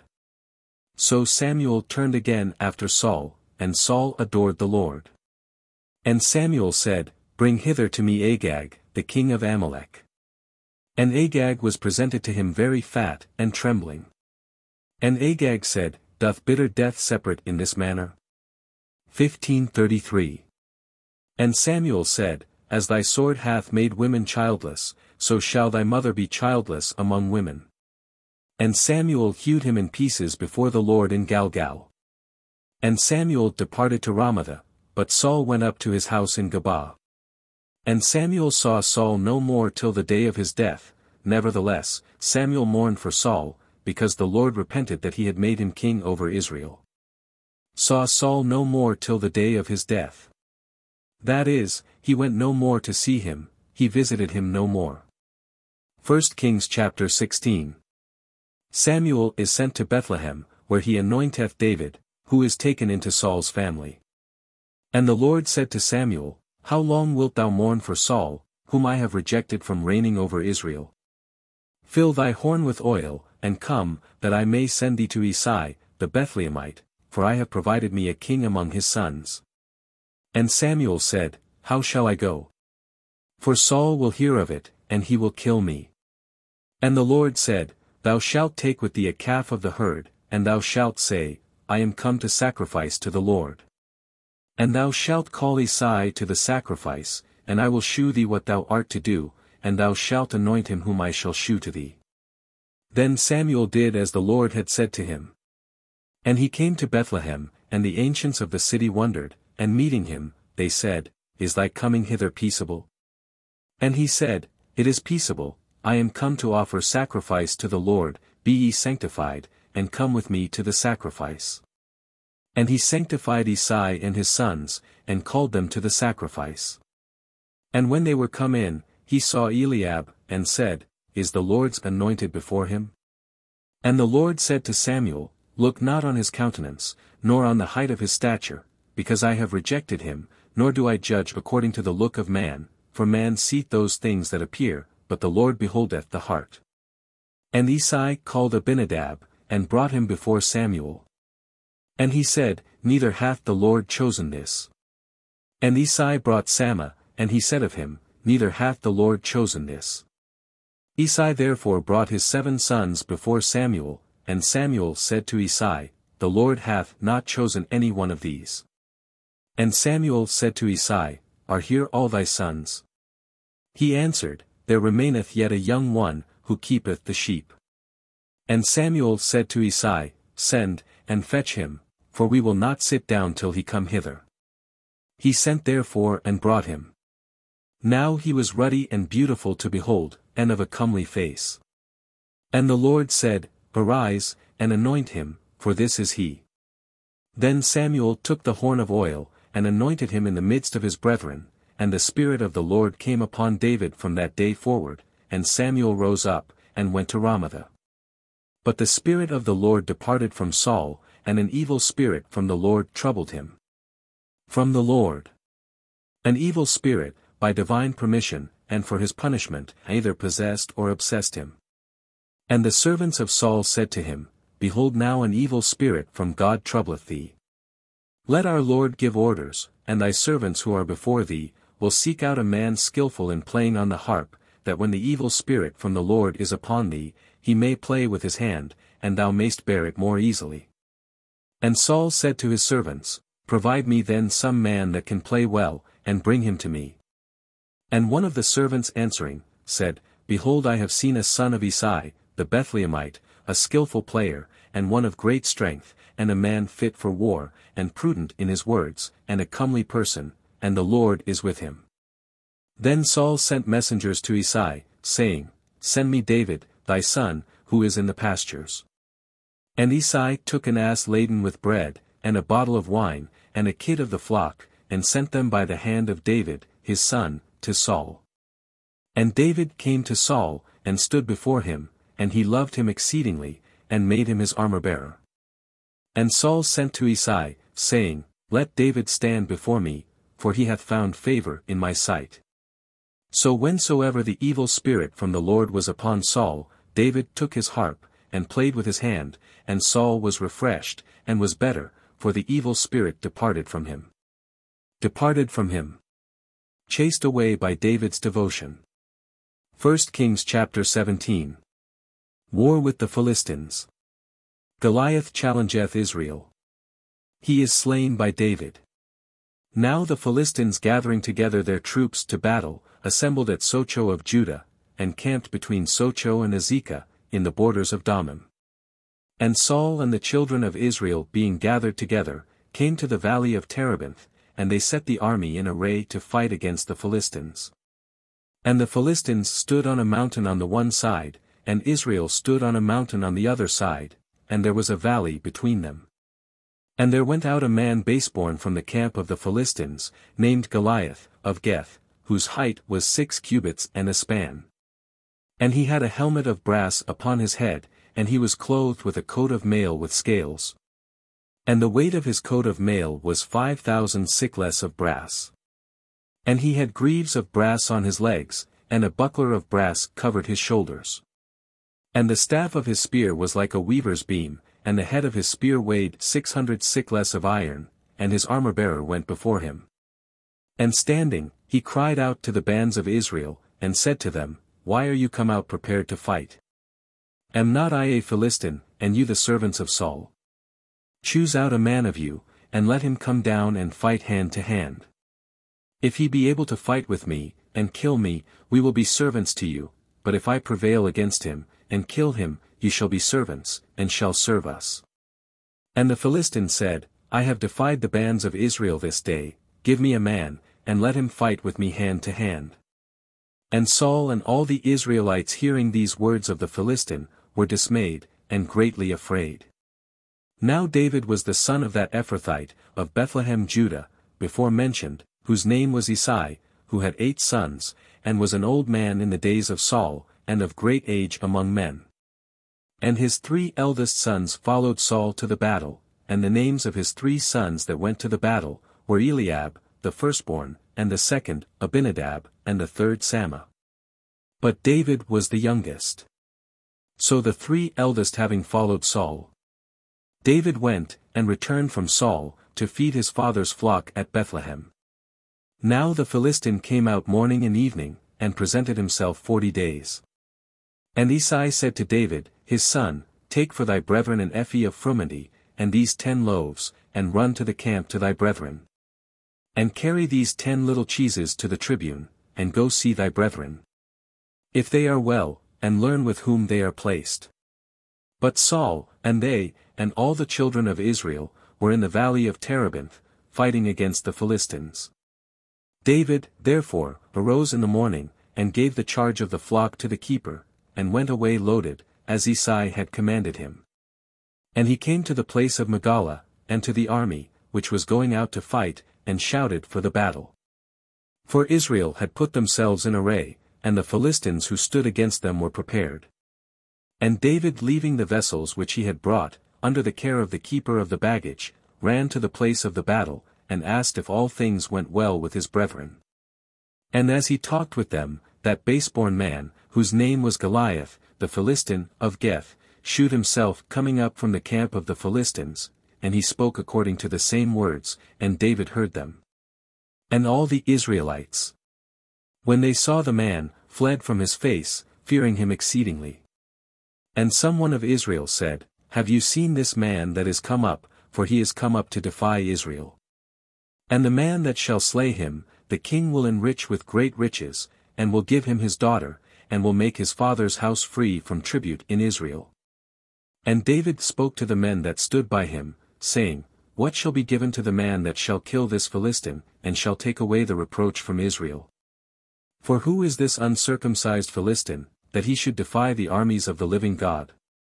And the people answered him the same words, saying, These things shall be given to the man that shall slay him. Now when Eliab his eldest brother heard this, when he was speaking with others, he was angry with David, and said, Why camest thou hither? And why didst thou leave those few sheep in the desert? I know thy pride, and the wickedness of thy heart, that thou art come down to see the battle. And David said, What have I done? Is there not cause to speak? And he turned a little aside from him to another, and said the same word. And the people answered him as before. And the words which David spoke were heard, and were rehearsed before Saul. And when he was brought to Saul, he said to him, Let not any man's heart be dismayed in him, I thy servant will go, and will fight against the Philistine. And Saul said to David, Thou art not able to withstand this Philistine, nor to fight against him, for thou art but a boy, but he is a warrior from his youth. And David said to Saul, Thy servant kept his father's sheep, and there came a lion, or a bear, and took a ram out of the midst of the flock. And I pursued after them, and struck them, and delivered it out of their mouth, and they rose up against me. And I caught them by the throat, and I strangled, and killed them. For I thy servant have killed both a lion and a bear, and this uncircumcised Philistine shall be also as one of them. I will go now, and take away the reproach of the people, for who is this uncircumcised Philistine, who hath dared to curse the army of the living God? And David said, The Lord who delivered me out of the paw of the lion, and out of the paw of the bear, he will deliver me out of the hand of this Philistine. And Saul said to David, Go, and the Lord be with thee. And Saul clothed David with his garments, and put a helmet of brass upon his head, and armed him with a coat of mail. And David having girded his sword upon his armor, began to try if he could walk in armor, for he was not accustomed to it. And David said to Saul, I cannot go thus, for I am not used to it. And he laid them off. And he took his staff, which he had always in his hands, and chose him 5 smooth stones out of the brook, and put them into the shepherd's scrip, which he had with him, and he took a sling in his hand. And went forth against the Philistine. And the Philistine came on, and drew nigh against David, and his armor-bearer went before him. And when the Philistine looked, and beheld David, he despised him. For he was a young man, ruddy, and of a comely countenance. And the Philistine said to David, Am I a dog, that thou comest to me with a staff? And the Philistine cursed David by his gods. And he said to David, Come to me, and I will give thy flesh to the birds of the air, and to the beasts of the earth. And David said to the Philistine, Thou comest to me with a sword, and with a spear, and with a shield, but I come to thee in the name of the Lord of hosts, the God of the armies of Israel, which thou hast defied. This day, and the Lord will deliver thee into my hand, and I will slay thee, and take away thy head from thee, and I will give the carcasses of the army of the Philistines this day to the birds of the air, and to the beasts of the earth, that all the earth may know that there is a God in Israel. And all this assembly shall know that the Lord saveth not with sword and spear, for it is his battle, and he will deliver you into our hands. And when the Philistine arose, and was coming, and drew nigh to meet David, David made haste, and ran to the fight to meet the Philistine. And he put his hand into his scrip, and took a stone, and cast it with the sling, and fetching it about, struck the Philistine in the forehead, and he fell on his face upon the earth. And David prevailed over the Philistine, with a sling and a stone, and he struck, and slew the Philistine. And as David had no sword in his hand, he ran, and stood over the Philistine, and took his sword, and drew it out of the sheath, and slew him, and cut off his head. And the Philistines seeing that their champion was dead, fled away. And the men of Israel and Judah rising up shouted, and pursued after the Philistines till they came to the valley and to the gates of Acheron, and there fell many wounded of the Philistines in the way of Saraim, and as far as Geth, and as far as Acheron. And the children of Israel returning, after they had pursued the Philistines, fell upon their camp. And David taking the head of the Philistine, brought it to Jerusalem, but his armor he put in his tent. Now at the time that Saul saw David going out against the Philistines, he said to Abner, the captain of the army, of what family is this young man descended, Abner? And Abner said, As thy soul liveth, O king, I know not. And the king said, Inquire thou, whose son this young man is. And when David was returned, after the Philistine was slain, Abner took him, and brought him in before Saul, with the head of the Philistine in his hand. And Saul said to him, Young man, of what family art thou? And David said, I am the son of thy servant Isai the Bethlehemite. 1 Kings chapter 18. The friendship of Jonathan and David. The envy of Saul, and his design upon David's life. He marrieth him to his daughter Michal. And it came to pass, when he had made an end of speaking to Saul, the son of Jonathan was knit with the soul of David, and Jonathan loved him as his own soul. And Saul took him that day, and would not let him return to his father's house. And David and Jonathan made a covenant, for he loved him as his own soul. And Jonathan stripped himself of the coat with which he was clothed, and gave it to David, and the rest of his garments, even to his sword, and to his bow, and to his girdle. And David went out to whatsoever business Saul sent him, and he behaved himself prudently, and Saul set him over the soldiers, and he was acceptable in the eyes of all the people, and especially in the eyes of Saul's servants. Now when David returned, after he slew the Philistine, the women came out of all the cities of Israel, singing and dancing, to meet King Saul, with timbrels of joy, and cornets. And the women sung as they played, and they said, Saul slew his thousands, and David his 10,000s. And Saul was exceeding angry, and this word was displeasing in his eyes, and he said, They have given David 10,000s, and to me they have given but 1,000, what can he have more but the kingdom? And Saul did not look on David with a good eye from that day and forward. And the day after, the evil spirit from God came upon Saul, and he prophesied in the midst of his house. And David played with his hand as at other times. And Saul held a spear in his hand. Prophesied. Acted the prophet in a mad manner. And threw it, thinking to nail David to the wall, and David stepped aside out of his presence twice. And Saul feared David, because the Lord was with him, and was departed from Saul himself. Therefore Saul removed him from him, and made him a captain over 1,000 men, and he went out and came in before the people. And David behaved wisely in all his ways, and the Lord was with him. And Saul saw that he was exceeding prudent, and began to beware of him. But all Israel and Judah loved David, for he came in and went out before them. And Saul said to David, Behold my elder daughter Merab, her will I give thee to wife, only be a valiant man, and fight the battles of the Lord. Now Saul said within himself, Let not my hand be upon him, but let the hands of the Philistines be upon him. And David said to Saul, Who am I, or what is my life, or my father's family in Israel, that I should be son-in-law of the king? And it came to pass at the time when Merab, the daughter of Saul, should have been given to David, that she was given to Hadriel, the Malathite, to wife. But Michal, the other daughter of Saul, loved David. And it was told Saul, and it pleased him. And Saul said, I will give her to him, that she may be a stumbling block to him, and that the hand of the Philistines may be upon him. And Saul said to David, In 2 things thou shalt be my son-in-law this day. And Saul commanded his servants to speak to David privately, saying, Behold, thou pleasest the king, and all his servants love thee. Now, therefore be the king's son-in-law. And the servants of Saul spoke all these words in the ear of David. And David said, Doth it seem to you a small matter to be the king's son-in-law? But I am a poor man, and of small ability. And the servants of Saul told him, saying, Such words as these hath David spoken. And Saul said, Speak thus to David, The king desireth not any dowry, but only 100 foreskins of the Philistines, to be avenged of the king's enemies. Now Saul thought to deliver David into the hands of the Philistines. And when his servants had told David the words that Saul had said, the word was pleasing in the eyes of David to be the king's son-in-law.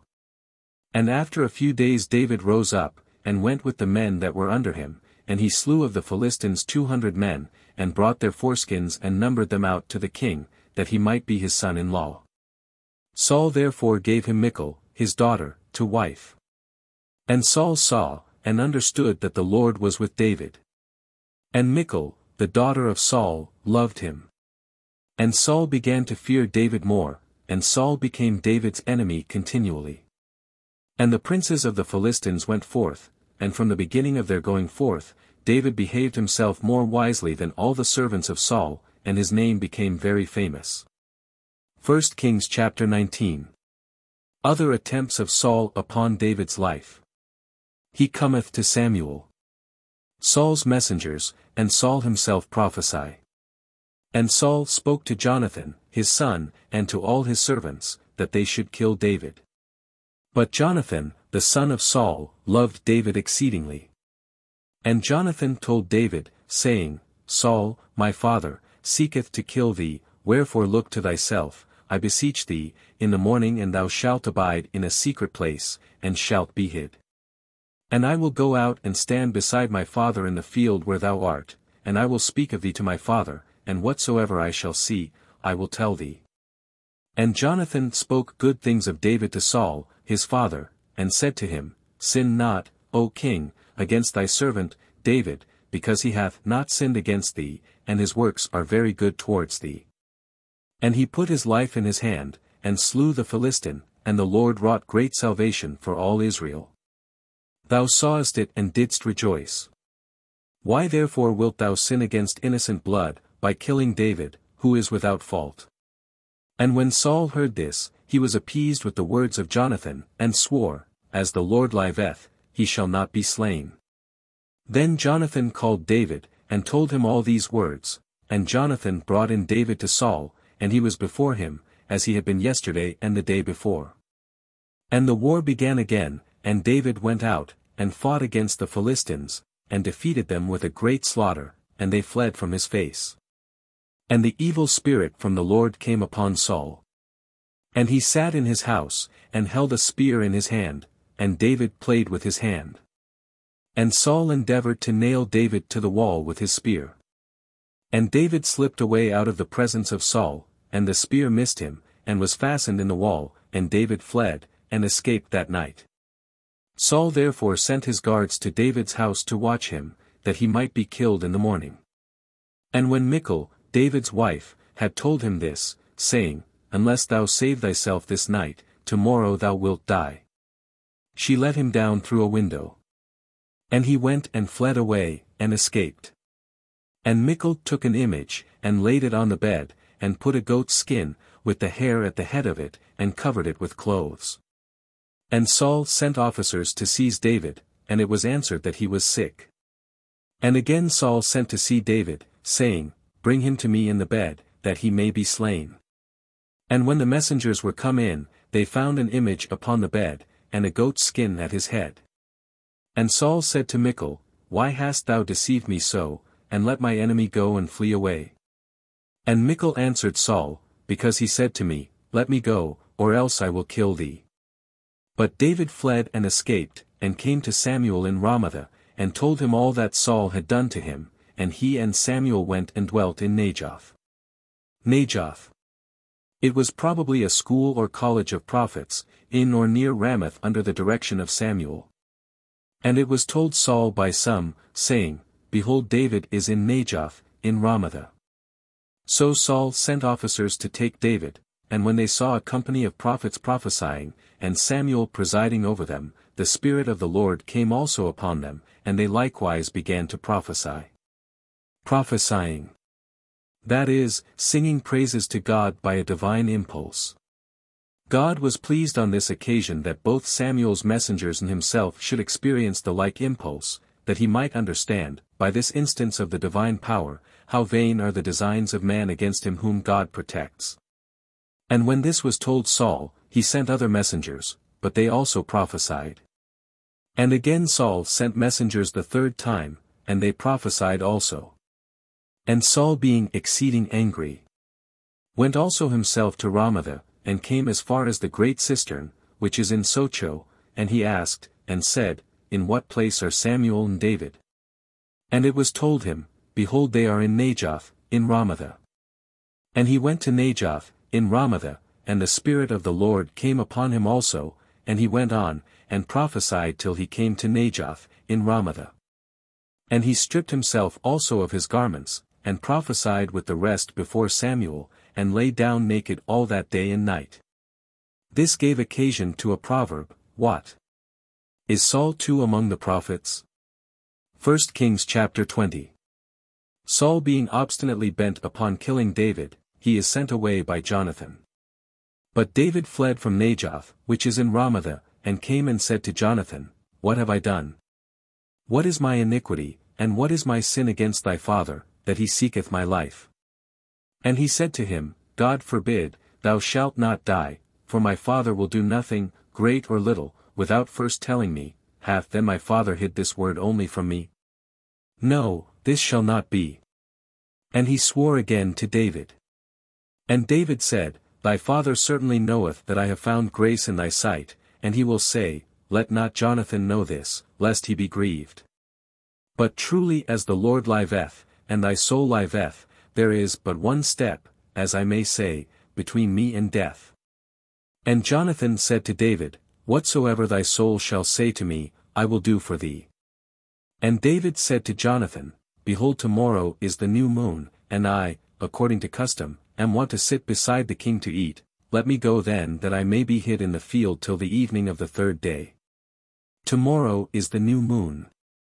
The Neomenia, or first day of the moon, kept according to the law, as a festival, and therefore Saul feasted on that day, and expected the attendance of his family. If thy father look and inquire for me, thou shalt answer him, David asked me that he might run to Bethlehem, his own city, because there are solemn sacrifices there for all of his tribe. If he shall say, It is well, thy servant shall have peace, but if he be angry, know that his malice is come to its height. Deal mercifully then with thy servant, for thou hast brought me, thy servant, into a covenant of the Lord with thee. But if there be any iniquity in me, do thou kill me, and bring me not in to thy father. And Jonathan said, Far be this from thee, for if I should certainly know that evil is determined by my father against thee, I could do no otherwise than tell thee. And David answered Jonathan, Who shall bring me word, if thy father should answer thee harshly concerning me? And Jonathan said to David, Come, and let us go out into the field. And when they were both of them gone out into the field, Jonathan said to David, O Lord God of Israel, if I shall discover my father's mind, tomorrow, or the day after, and there be anything good for David, and I send not immediately to thee, and make it known to thee, may the Lord do so and so to Jonathan, and add still more. But if my father shall continue in malice against thee, I will discover it to thy ear, and will send thee away, that thou mayst go in peace, and the Lord be with thee, as he hath been with my father.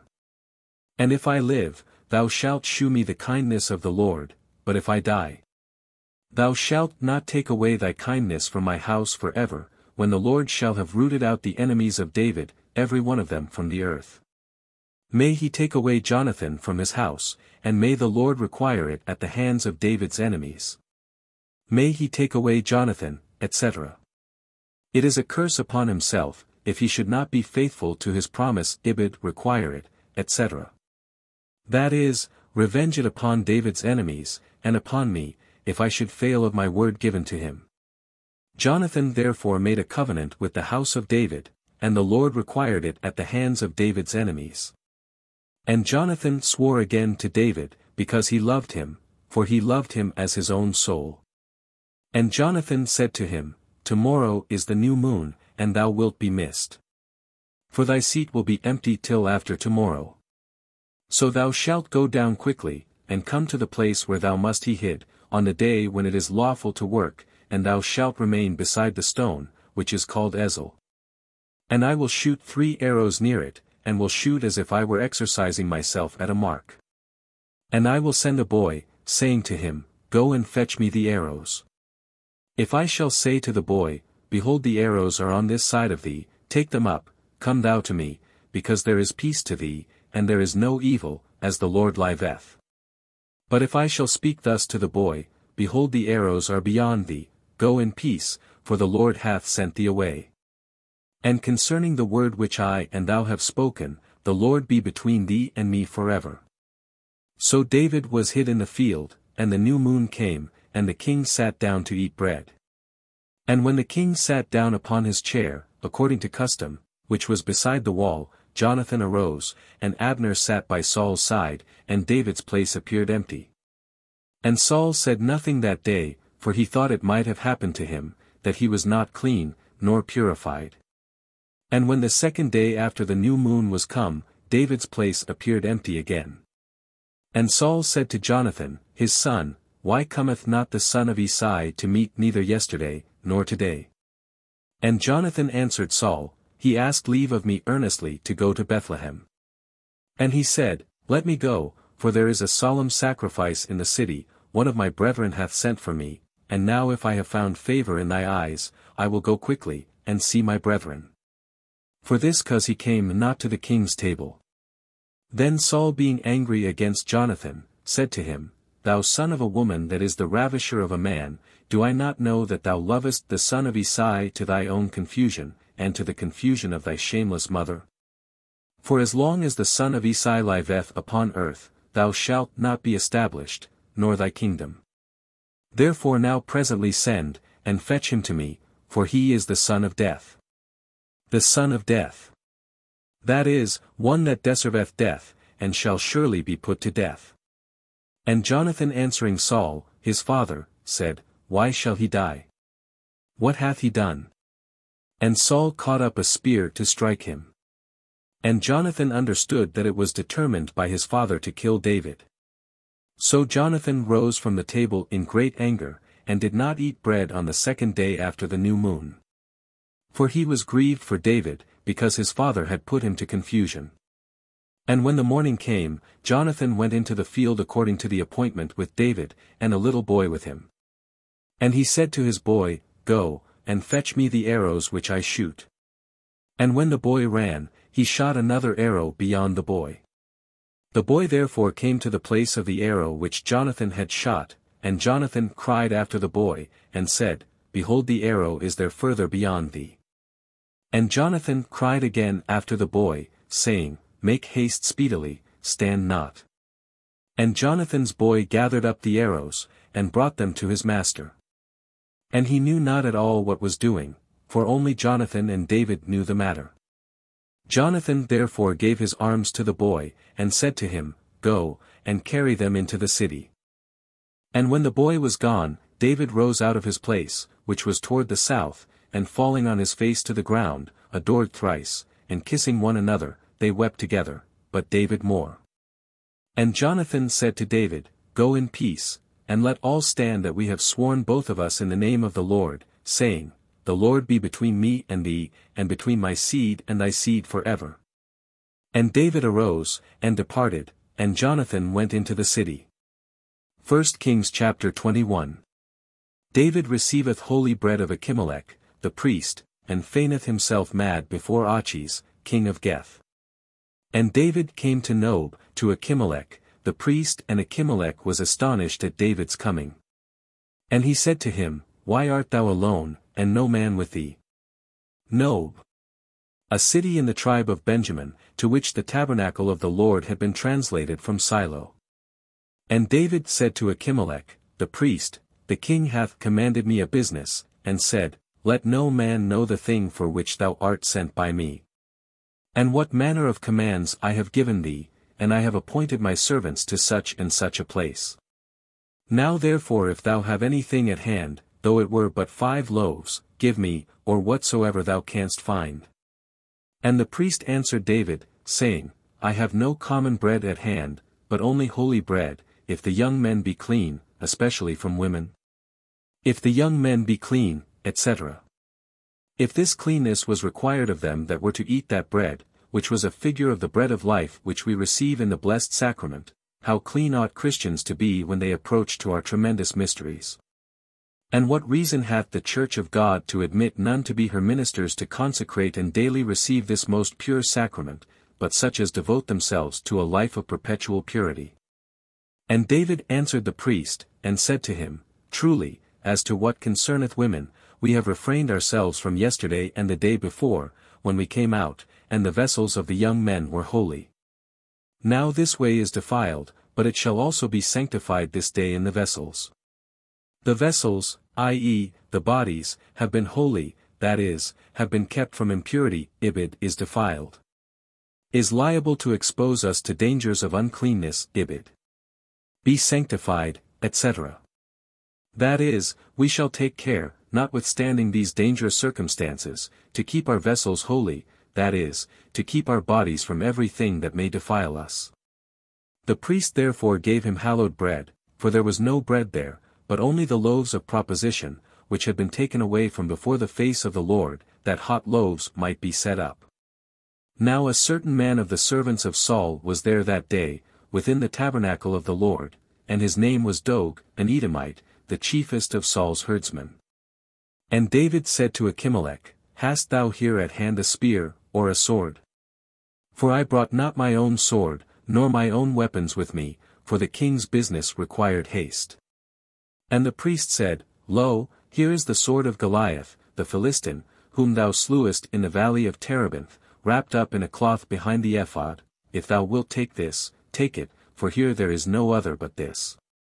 And David said, There is none like that, give it me. And David arose and fled that day from the face of Saul, and came to Achish, the king of Geth. And the servants of Achish, when they saw David, said to him, Is not this David, the king of the land? Did they not sing to him in their dances, saying, Saul hath slain his thousands, and David his 10,000s? But David laid up these words in his heart, and was exceedingly afraid at the face of Achish, the king of Geth. And he changed his countenance before them, and slipped down between their hands, and he stumbled against the doors of the gate, and his spittle ran down upon his beard. And Achish said to his servants, You saw the man was mad, why have you brought him to me? Have we need of mad men, that you have brought in this fellow, to play the madman in my presence? Shall this fellow come into my house? 1 Kings chapter 22. Many resort to David.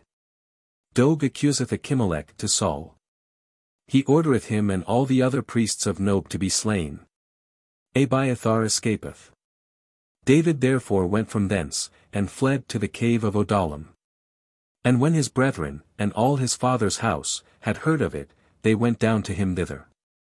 And all that were in distress, and oppressed with debt, and under affliction of mind, gathered themselves unto him, and he became their prince, and there were with him about 400 men. And David departed from thence into Maspha of Moab, and he said to the king of Moab, Let my father and my mother tarry with you, I beseech thee, till I know what God will do for me. And he left them under the eyes of the king of Moab, and they abode with him all the days that David was in the hold. The hold. The strong hold, or fortress of Maspha. And Gad the prophet said to David, Abide not in the hold, depart, and go into the land of Judah. And David departed, and came into the forest of Heret. And Saul heard that David was seen, and the men that were with him. Now whilst Saul abode in Gabaa, and was in the wood, which is by Ramah, having his spear in his hand, and all his servants were standing about him. He said to his servants that stood about him, Hear me now. Ye sons of Gemini, will the son of Isai give every one of you fields, and vineyards, and make you all tribunes, and centurions? That all of you have conspired against me, and there is no one to inform me. Especially when even my son hath entered into league with the son of Isai. There is not one of you that pitieth my case, nor that giveth me any information, because my son hath raised up my servant against me, plotting against me to this day. And Doeg, the Edomite, who stood by, and was the chief among the servants of Saul, answering, said, I saw the son of Isai, in Nob, with Achimelech, the son of Achitub, the priest. And he consulted the Lord for him, and gave him victuals, and gave him the sword of Goliath, the Philistine. Then the king sent to call for Achimelech, the priest, the son of Achitub, and all his father's house, the priests that were in Nob, and they came all of them to the king. And Saul said to Achimelech, Hear, thou son of Achitub. He answered, Here I am, my lord. And Saul said to him, Why have you conspired against me, thou, and the son of Isai, and thou hast given him bread and a sword, and hast consulted the Lord for him, that he should rise up against me, continuing a traitor to this day. And Achimelech answering the king, said, And who amongst all thy servants is so faithful as David, who is the king's son-in-law, and goeth forth at thy bidding, and is honorable in thy house? Did I begin today to consult the Lord for him? Far be this from me, let not the king suspect such a thing against his servant, or any one in all my father's house, for thy servant knew nothing of this matter, either little or great. And the king said, Dying thou shalt die, Achimelech, thou and all thy father's house. And the king said to the messengers that stood about him, Turn, and kill the priests of the Lord, for their hand is with David, because they knew that he was fled, and they told it not to me. And the king's servants would not put forth their hands against the priests of the Lord. And the king said to Doeg, Turn thou, and fall upon the priests. And Doeg, the Edomite, turned, and fell upon the priests, and slew in that day 85 men that wore the linen ephod. And Nob, the city of the priests, he smote with the edge of the sword, both men and women, children and sucklings, and ox, and ass, and sheep, with the edge of the sword. But one of the sons of Achimelech, the son of Achitob, whose name was Abiathar, escaped, and fled to David. And told him that Saul had slain the priests of the Lord. And David said to Abiathar, I knew that day when Doeg, the Edomite, was there, that without doubt he would tell Saul, I have been the occasion of the death of all the souls of thy father's house. Abide thou with me, fear not, for he that seeketh my life, seeketh thy life also, and with me thou shalt be saved. 1 Kings chapter 23. David relieveth Selah, besieged by the Philistines. He fleeth into the desert of Ziph. Jonathan and he confirm their former covenant. The Ziphites discover him to Saul, who pursuing close after him, is called away by an invasion from the Philistines. And they told David, saying, Behold, the Philistines fight against Selah, and they rob the barns. Therefore David consulted the Lord, saying, Shall I go and smite these Philistines? And the Lord said to David, Go, and thou shalt smite the Philistines, and shalt save Selah.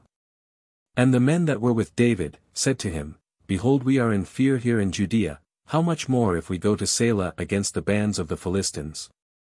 Therefore David consulted the Lord again. And he answered and said to him, Arise, and go to Selah, for I will deliver the Philistines into thy hand. David, therefore, and his men, went to Selah, and fought against the Philistines, and brought away their cattle, and made a great slaughter of them, and David saved the inhabitants of Selah. Now at that time, when Abiathar, the son of Achimelech, fled to David, to Selah, he came down, having an ephod with him. An ephod. Or the ephod. That is, the vestment of the high priest, with the Urim and Thummim, by which the Lord gave his oracle. And it was told Saul that David was come to Selah, and Saul said, The Lord hath delivered him into my hands, and he is shut up, being come into a city that hath gates and bars. And Saul commanded all the people to go down to fight against Selah, and to besiege David and his men. Now when David understood that Saul secretly prepared evil against him, he said to Abiathar, the priest, Bring hither the ephod. And David said, O Lord God of Israel, thy servant hath heard a report, that Saul designeth to come to Selah, to destroy the city for my sake. Will the men of Selah deliver me into his hands? And will Saul come down, as thy servant hath heard? O Lord God of Israel, tell thy servant. And the Lord said, He will come down. And David said, Will the men of Selah deliver me and my men into the hands of Saul? And the Lord said, They will deliver thee up. Then David and his men, who were about 600, arose, and departing from Selah, wandered up and down, uncertain where they should stay, and it was told Saul that David was fled from Selah, and had escaped, wherefore he forbore to go out. But David abode in the desert in strongholds, and he remained in a mountain of the desert of Ziph, in a woody hill. And Saul sought him always, but the Lord delivered him not into his hands. And David saw that Saul was come out to seek his life. And David was in the desert of Ziph, in a wood. And Jonathan, the son of Saul, arose, and went to David, into the wood, and strengthened his hands in God, and he said to him, Fear not, for the hand of my father, Saul, shall not find thee, and thou shalt reign over Israel. And I shall be next to thee. Yea, and my father knoweth this. And they two made a covenant before the Lord, and David abode in the wood, but Jonathan returned to his house. And the Ziphites went up to Saul, in Gabaa, saying, Lo, doth not David lie hid with us in the strongholds of the wood, in Mount Hachilah, which is on the right hand of the desert? Now therefore come down, as thy soul hath desired to come down, and it shall be our business to deliver him into the king's hands.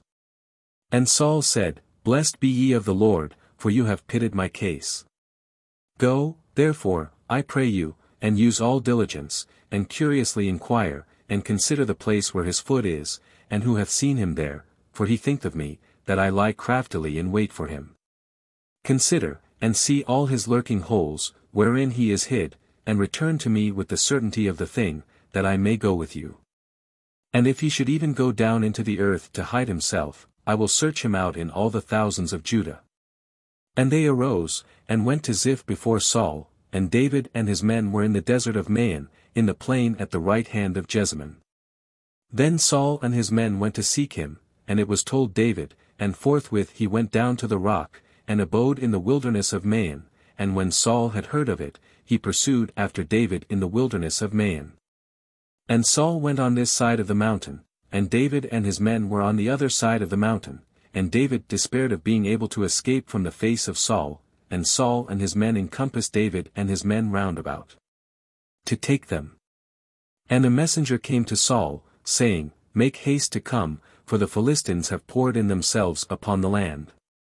Wherefore Saul returned, leaving the pursuit of David, and went to meet the Philistines. For this cause they called that place the Rock of Division. 1 Kings chapter 24. Saul seeketh David in the wilderness of Engadi, he goeth into a cave where David hath him in his power. Then David went up from thence, and dwelt in strongholds of Engadi. And when Saul was returned from following the Philistines, they told him, saying, Behold, David is in the desert of Engadi. Saul, therefore, took 3,000 chosen men out of all Israel, and went out to seek after David and his men, even upon the most craggy rocks, which are accessible only to wild goats.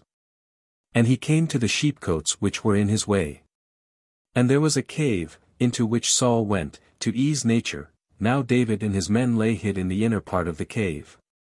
And the servants of David said to him, Behold the day, of which the Lord said to thee, I will deliver thy enemy unto thee, that thou mayst do to him as it shall seem good in thy eyes. Then David arose, and secretly cut off the hem of Saul's robe. After which David's heart struck him, because he had cut off the hem of Saul's robe. Heart struck him, viz., with remorse, as fearing he had done amiss. And he said to his men, The Lord be merciful unto me, that I may do no such thing to my master, the Lord's anointed, as to lay my hand upon him, because he is the Lord's anointed. And David stopped his men with his words, and suffered them not to rise against Saul, but Saul, rising up out of the cave, went on his way. And David also rose up after him, and going out of the cave, cried after Saul, saying, My lord the king. And Saul looked behind him, and David bowing himself down to the ground, worshipped. And said to Saul, Why dost thou hear the words of men that say, David seeketh thy hurt? Behold, this day thy eyes have seen, that the Lord hath delivered thee into my hand, in the cave, and I had a thought to kill thee, but my eye hath spared thee. For I said, I will not put out my hand against my Lord, because he is the Lord's anointed. A thought to kill thee. That is, a suggestion, to which I did not consent. Moreover, see and know, O my father, the hem of thy robe in my hand, that when I cut off the hem of thy robe, I would not put out my hand against thee. Reflect, and see, that there is no evil in my hand, nor iniquity, neither have I sinned against thee, but thou liest in wait for my life, to take it away. The Lord judge between me and thee, and the Lord revenge me of thee, but my hand shall not be upon thee. Revenge me of thee. Or, as it is in the Hebrew, will revenge me. The meaning is, that he refers his whole cause to God, to judge and punish according to his justice, yet so as to keep himself in the meantime, from all personal hatred to Saul, or desire of gratifying his own passion, by seeking revenge. So far from it, that when Saul was afterward slain, we find, that instead of rejoicing at his death, he mourned most bitterly for him. As also it is said in the old proverb, "From the wicked shall wickedness come forth, therefore my hand shall not be upon thee." After whom dost thou come out, O King of Israel? After whom dost thou pursue? After a dead dog, after a flea. Be the Lord judge, and judge between me and thee, and see, and judge my cause, and deliver me out of thy hand. And when David had made an end of speaking these words to Saul, Saul said, Is this thy voice, my son David? And Saul lifted up his voice, and wept. And he said to David, Thou art more just than I, for thou hast done good to me, and I have rewarded thee with evil. And thou hast shewed this day what good things thou hast done to me, how the Lord delivered me into thy hand, and thou hast not killed me. For who when he hath found his enemy, will let him go well away? But the Lord reward thee for this good turn, for what thou hast done to me this day. And now as I know that thou shalt surely be king, and have the kingdom of Israel in thy hand. Swear to me by the Lord, that thou wilt not destroy my seed after me, nor take away my name from the house of my father. And David swore to Saul. So Saul went home, and David and his men went up into safer places. 1 Kings chapter 25. The death of Samuel. David, provoked by Nabal, threateneth to destroy him, but is appeased by Abigail. And Samuel died, and all Israel was gathered together, and they mourned for him, and buried him in his house in Ramah. And David rose, and went down into the wilderness of Pharan. Now there was a certain man in the wilderness of Maon, and his possessions were in Carmel, and the man was very great, and he had 3,000 sheep, and 1,000 goats, and it happened that he was shearing his sheep in Carmel. Now the name of the man was Nabal, and the name of his wife was Abigail. And she was a prudent and very comely woman, but her husband was churlish, and very bad and ill-natured, and he was of the house of Caleb. And when David heard in the wilderness, that Nabal was shearing his sheep, he sent 10 young men, and said to them, Go up to Carmel, and go to Nabal, and salute him in my name with peace. And you shall say, Peace be to my brethren, and to thee, and peace to thy house, and peace to all that thou hast. I have heard that thy shepherds that were with us in the desert were shearing, we never molested them, neither was there aught missing to them of the flock at any time, all the while they were with us in Carmel. Ask thy servants, and they will tell thee. Now therefore let thy servants find favor in thy eyes, for we are come in a good day, whatsoever thy hand shall find give to thy servants, and to thy son David. And when David's servants came, they spoke to Nabal all these words in David's name, and then held their peace. But Nabal answering the servants of David, said, Who is David? And what is the son of Isai? Servants are multiplied nowadays who flee from their masters. Shall I then take my bread, and my water, and the flesh of my cattle, which I have killed for my shearers, and give to men whom I know not whence they are? So the servants of David went back their way, and returning came and told him all the words that he said. Then David said to his young men, Let every man gird on his sword. And they girded on every man his sword.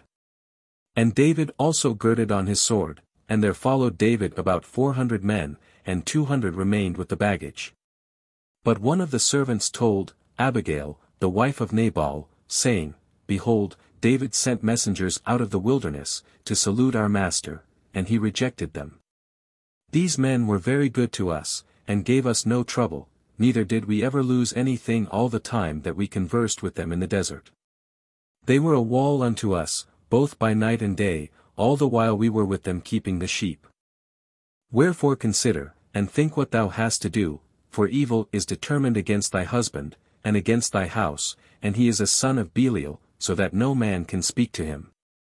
Then Abigail made haste and took 200 loaves, and 2 vessels of wine, and 5 sheep ready dressed, and 5 measures of parched corn, and 100 clusters of raisins, and 200 cakes of dry figs. and laid them upon asses. And she said to her servants, Go before me, behold, I will follow after you, but she told not her husband, Nabal. And when she had gotten upon an ass, and was coming down to the foot of the mountain, David and his men came down over against her, and she met them. And David said, Truly in vain have I kept all that belonged to this fellow in the wilderness, and nothing was lost of all that pertained unto him, and he hath returned me evil for good. May God do so, and add more to the foes of David, if I leave of all that belonged to him till the morning, any that pisseth against the wall. If I leave, etc. David certainly sinned in his designs against Nabal and his family, as he himself was afterward sensible, when he blessed God for hindering him from executing the revenge he had proposed. And when Abigail saw David, she made haste and lighted off the ass, and fell before David, on her face, and adored upon the ground. And she fell at his feet, and said, Upon me let this iniquity be, my lord, let thy handmaid speak, I beseech thee, in thy ears, and hear the words of thy servant. Let not my lord the king, I pray thee, regard this naughty man, Nabal, for according to his name, he is a fool, and folly is with him, but I, thy handmaid, did not see thy servants, my lord, whom thou sentest. His name, Nabal, in Hebrew, signifies a fool. Now therefore, my lord, the Lord liveth, and thy soul liveth, who hath withholden thee from coming to blood, and hath saved thy hand to thee, and now let thy enemies be as Nabal, and all they that seek evil to my lord. Wherefore receive this blessing, which thy handmaid hath brought to thee, my lord, and give it to the young men that follow thee, my lord. Forgive the iniquity of thy handmaid, for the Lord will surely make for my lord a faithful house, because thou, my lord, fightest the battles of the Lord, let not evil therefore be found in thee all the days of thy life. For if a man at any time shall rise, and persecute thee, and seek thy life, the soul of my lord shall be kept, as in the bundle of the living, with the Lord thy God, but the souls of thy enemies shall be whirled, as with the violence and whirling of a sling. And when the Lord shall have done to thee, my lord, all the good that he hath spoken concerning thee, and shall have made thee prince over Israel, this shall not be an occasion of grief to thee, and a scruple of heart to my lord. That thou hast shed innocent blood, or hast revenged thyself, and when the Lord shall have done well by my lord, thou shalt remember thy handmaid. And David said to Abigail, Blessed be the Lord the God of Israel, who sent thee this day to meet me, and blessed be thy speech. And blessed be thou, who hast kept me today from coming to blood, and revenging me with my own hand.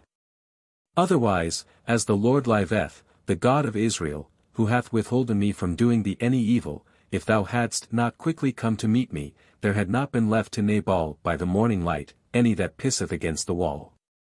And David received at her hand all that she had brought him, and said to her, Go in peace into thy house, behold I have heard thy voice, and honored thy face. And Abigail came to Nabal, and behold he had a feast in his house, like the feast of a king, and Nabal's heart was merry, for he was very drunk, and she told him nothing less or more until morning.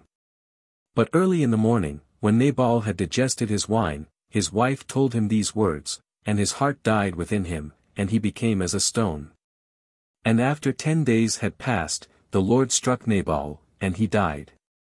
And when David had heard that Nabal was dead, he said, Blessed be the Lord, who hath judged the cause of my reproach, at the hand of Nabal, and hath kept his servant from evil, and the Lord hath returned the wickedness of Nabal upon his head. Then David sent and treated with Abigail, that he might take her to himself for a wife.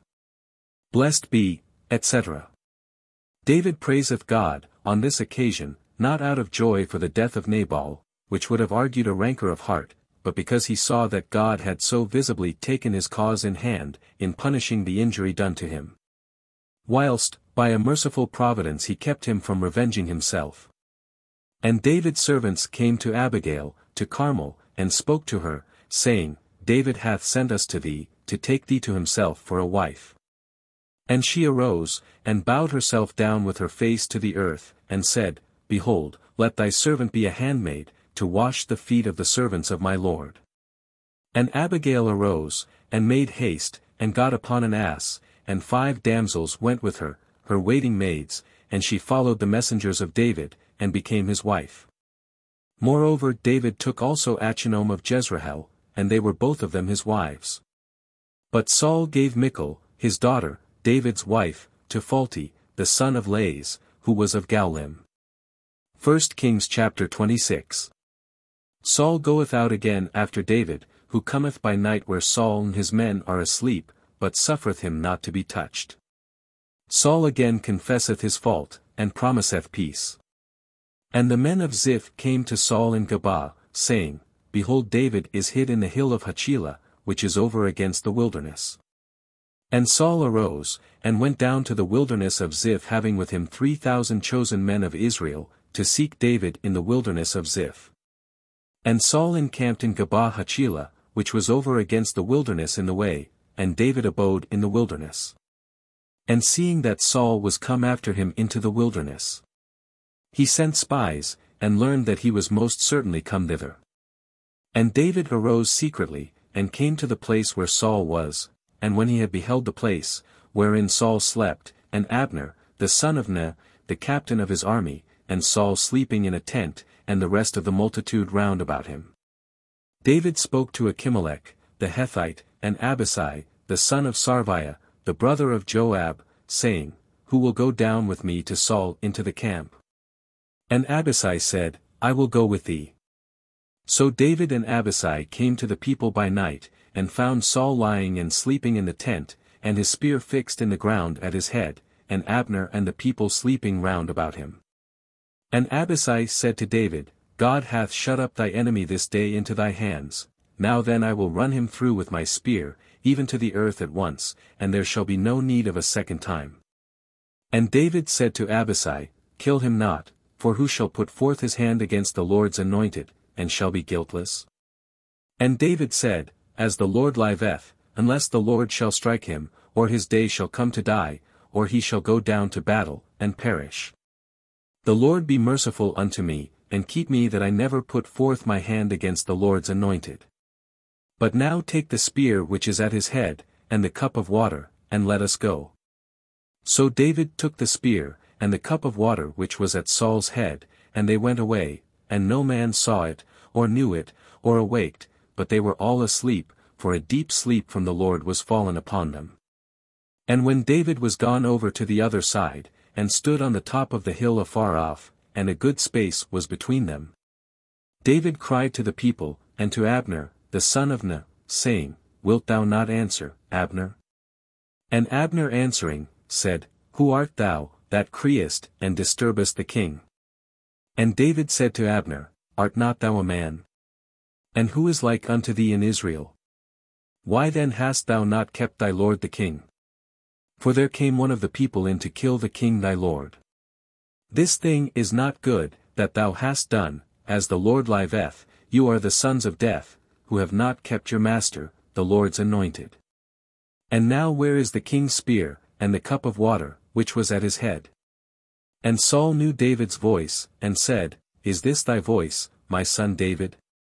And David said, It is my voice, my lord the king. And he said, Wherefore doth my lord persecute his servant? What have I done? Or what evil is there in my hand? Now therefore hear, I pray thee, my lord the king, the words of thy servant. If the Lord stir thee up against me, let him accept of sacrifice, but if the sons of men, they are cursed in the sight of the Lord, who have cast me out this day. That I should not dwell in the inheritance of the Lord, saying, Go, serve strange gods. And now let not my blood be shed upon the earth before the Lord, for the king of Israel is come out to seek a flea, as the partridge is hunted in the mountains. And Saul said, I have sinned. Return, my son David, for I will no more do thee harm, because my life hath been precious in thy eyes this day, for it appeareth that I have done foolishly, and have been ignorant in very many things. And David answering, said, Behold the king's spear, let one of the king's servants come over and fetch it. And the Lord will reward every one according to his justice, and his faithfulness, for the Lord hath delivered thee this day into my hand, and I would not put forth my hand against the Lord's anointed. And as thy life hath been much set by this day in my eyes, so let my life be much set by in the eyes of the Lord, and let him deliver me from all distress. Then Saul said to David, Blessed art thou, my son David, and truly doing thou shalt do, and prevailing thou shalt prevail. And David went on his way, and Saul returned to his place. 1 Kings chapter 27. David goeth again to Achish king of Geth, and obtaineth of him the city of Sisleg. And David said in his heart, I shall one day or other fall into the hands of Saul, is it not better for me to flee, and to be saved in the land of the Philistines, that Saul may despair of me, and cease to seek me in all the coasts of Israel? I will flee then out of his hands. And David arose, and went away, both he and the 600 men that were with him, to Achish, the son of Mauch, king of Geth. And David dwelt with Achish at Geth, he and his men. Every man with his household, and David with his 2 wives, Achinoam, the Jezreelitess, and Abigail, the wife of Nabal of Carmel. And it was told Saul that David was fled to Geth, and he sought no more after him. And David said to Achish, If I have found favor in thy sight, let a place be given me in one of the cities of this country, that I may dwell there, for why should thy servant dwell in the royal city with thee? Then Achish gave him Sisleg that day, for which reason Sisleg belongeth to the kings of Judah unto this day. And the time that David dwelt in the country of the Philistines, was 4 months. And David and his men went up, and pillaged Jeshurun, and Girzi, and the Amalekites, for these were of old the inhabitants of the countries, as men go to Sur, even to the land of Egypt. Pillaged Jeshurun, etc. These probably were enemies of the people of God, and some, if not all of them, were of the number of those whom God had ordered to be destroyed, which justifies David's proceedings in their regard. Though it is to be observed here, that we are not under an obligation of justifying everything that he did, for the Scripture, in relating what was done, does not say that it was well done. And even such as are true servants of God, are not to be imitated in all they do. And David wasted all the land, and left neither man nor woman alive, and took away the sheep, and the oxen, and the asses, and the camels, and the apparel, and returned and came to Achish. And Achish said to him, Whom hast thou gone against today? David answered, Against the south of Judah, and against the south of Jerahmeel, and against the south of Tzini. And David saved neither man nor woman, neither brought he any of them to Geth, saying, Lest they should speak against us. So did David, and such was his proceeding all the days that he dwelt in the country of the Philistines. And Achish believed David, saying, He hath done much harm to his people Israel, therefore he shall be my servant forever. 1 Kings chapter 28. The Philistines go out to war against Israel. Saul being forsaken by God, hath recourse to a witch. Samuel appeareth to him. And it came to pass in those days, that the Philistines gathered together their armies, to be prepared for war against Israel, and Achish said to David, Know thou now assuredly, that thou shalt go out with me to the war, thou, and thy men. And David said to Achish, Now thou shalt know what thy servant will do. And Achish said to David, And I will appoint thee to guard my life forever. Now Samuel was dead, and all Israel mourned for him, and buried him in Ramah, his city. And Saul had put away all the magicians and soothsayers out of the land. And the Philistines were gathered together, and came and encamped in Sunem, and Saul also gathered together all Israel, and came to Jelbo. And Saul saw the army of the Philistines, and was afraid, and his heart was very much dismayed. And he consulted the Lord, and he answered him not, neither by dreams, nor by priests, nor by prophets. And Saul said to his servants, Seek me a woman that hath a divining spirit, and I will go to her, and inquire by her. And his servants said to him, There is a woman that hath a divining spirit at Endor. Then he disguised himself, and put on other clothes, and he went, and 2 men with him, and they came to the woman by night, and he said to her, Divine to me by thy divining spirit, and bring me up him whom I shall tell thee. And the woman said to him, Behold, thou knowest all that Saul hath done, and how he hath rooted out the magicians and soothsayers from the land, why then dost thou lay a snare for my life, to cause me to be put to death? And Saul swore unto her by the Lord, saying, As the Lord liveth, there shall no evil happen to thee for this thing. And the woman said to him, Whom shall I bring up to thee? And he said, Bring me up Samuel. And when the woman saw Samuel, she cried out with a loud voice, and said to Saul, Why hast thou deceived me? For thou art Saul. And the king said to her, Fear not, what hast thou seen? And the woman said to Saul, I saw gods ascending out of the earth. And he said to her, What form is he of? And she said, An old man cometh up, and he is covered with a mantle. And Saul understood that it was Samuel, and he bowed himself with his face to the ground, and adored.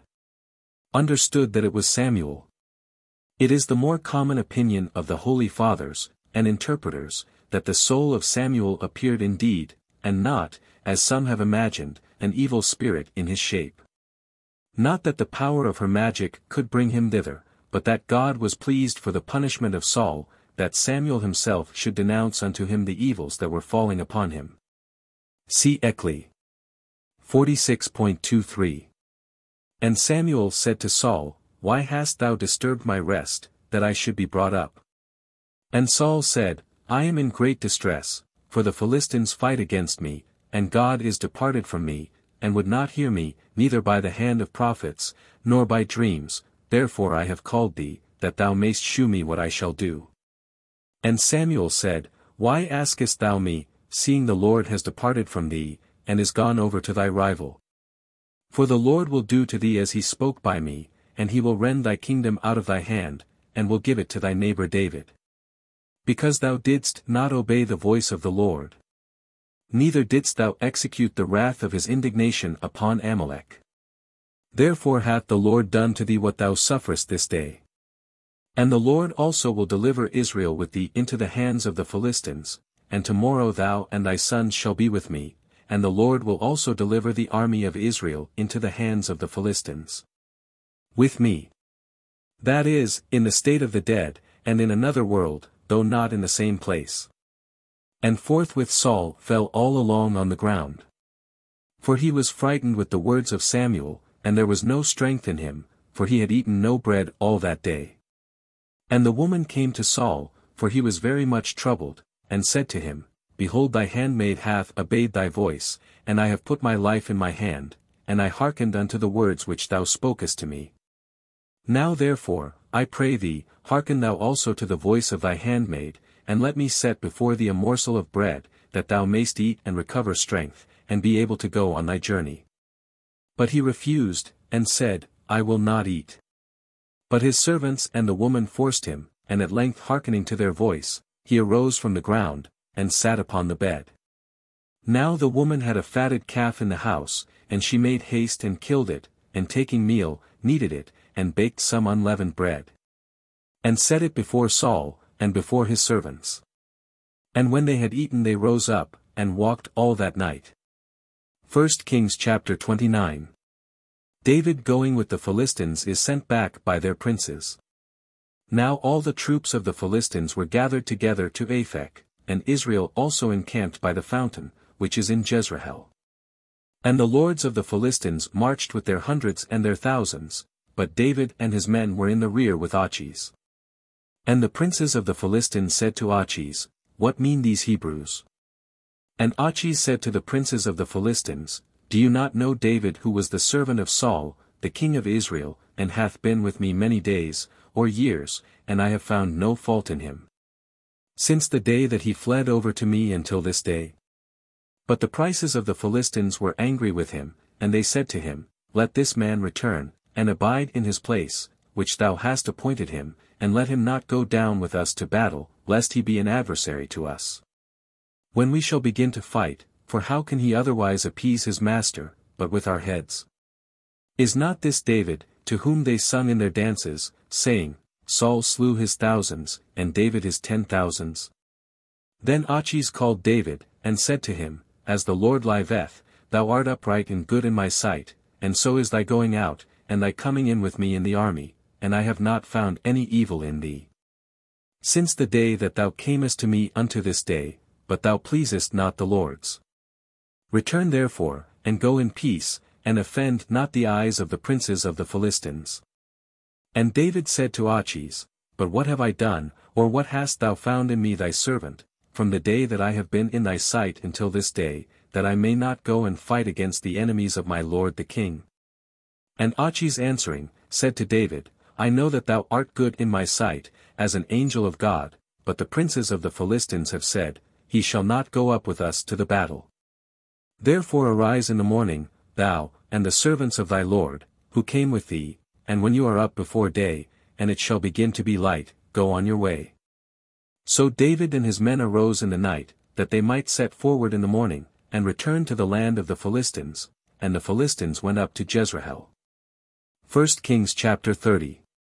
The Amalekites burn Sisleg, and carry off the prey. David pursueth after them, and recovereth all out of their hands. Now when David and his men were come to Sisleg on the third day, the Amalekites had made an invasion on the south side upon Sisleg, and had smitten Sisleg, and burnt it with fire. And had taken the women captives that were in it, both little and great, and they had not killed any person, but had carried them with them, and went on their way.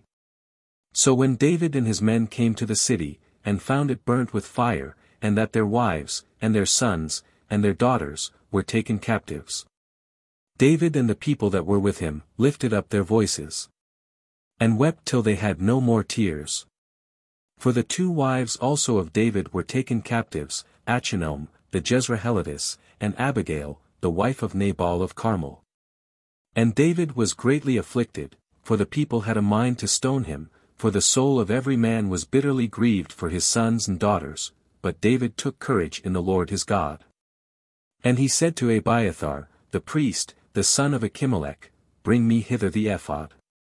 And Abiathar brought the ephod to David. And David consulted the Lord, saying, Shall I pursue after these robbers, and shall I overtake them, or not? And the Lord said to him, Pursue after them, for thou shalt surely overtake them and recover the prey. So David went, he and the 600 men that were with him, and they came to the torrent Besor, and some, being weary, stayed there. But David pursued, he and 400 men, for 200 stayed, who, being weary, could not go over the torrent Besor. And they found an Egyptian in the field, and brought him to David, and they gave him bread to eat, and water to drink, as also a piece of a cake of figs, and 2 bunches of raisins. And when he had eaten them, his spirit returned, and he was refreshed, for he had not eaten bread, nor drunk water, 3 days and 3 nights. And David said to him, To whom dost thou belong, or whence dost thou come? And whither art thou going? He said, I am a young man of Egypt, the servant of an Amalekite, and my master left me, because I began to be sick 3 days ago. For we made an invasion on the south side of Sarethi, and upon Judah, and upon the south of Caleb, and we burnt Sisleg with fire. And David said to him, Canst thou bring me to this company? And he said, Swear to me by God, that thou wilt not kill me, nor deliver me into the hands of my master, and I will bring thee to this company. And David swore to him. And when he had brought him, behold, they were lying spread abroad upon all the ground, eating and drinking, and as it were keeping a festival day, for all the prey and the spoils which they had taken out of the land of the Philistines, and out of the land of Judah. And David slew them from the evening unto the evening of the next day, and there escaped not a man of them, but 400 young men, who had gotten upon camels, and fled. So David recovered all that the Amalekites had taken, and he rescued his 2 wives. And there was nothing missing small or great, neither of their sons or their daughters, nor of the spoils, and whatsoever they had taken, David recovered all. And he took all the flocks and the herds, and made them go before him, and they said, This is the prey of David. And David came to the 200 men, who, being weary, had stayed, and were not able to follow David, and he had ordered them to abide at the torrent Besor, and they came out to meet David, and the people that were with him. And David coming to the people, saluted them peaceably. Then all the wicked and unjust men, that had gone with David, answering, said, Because they came not with us, we will not give them anything of the prey which we have recovered, but let every man take his wife, and his children, and be contented with them, and go his way. But David said, "Ye shall not do so, my brethren, with these things, which the Lord hath given us, who hath kept us, and hath delivered the robbers that invaded us into our hands. And no man shall hearken to you in this matter. But equal shall be the portion of him that went down to battle, and of him that abode at the baggage, and they shall divide alike. And this hath been done from that day forward, and since was made a statute and an ordinance, and as a law in Israel. Then David came to Sisleg, and sent presents of the prey to the ancients of Judah, his neighbors, saying, Receive a blessing of the prey of the enemies of the Lord. To them that were in Bethel, and that were in Ramoth to the south, and to them that were in Jether. And to them that were in Aroer, and that were in Sephamoth, and that were in Esthimo. And that were in Rachel, and that were in the cities of Jerahmeel, and that were in the cities of Tzini. And that were in Aramah, and that were in the lake Asen. And that were in Athach. And that were in Hebron, and to the rest that were in those places, in which David had abode with his men. 1 Kings chapter 31. Israel is defeated by the Philistines, Saul and his sons are slain.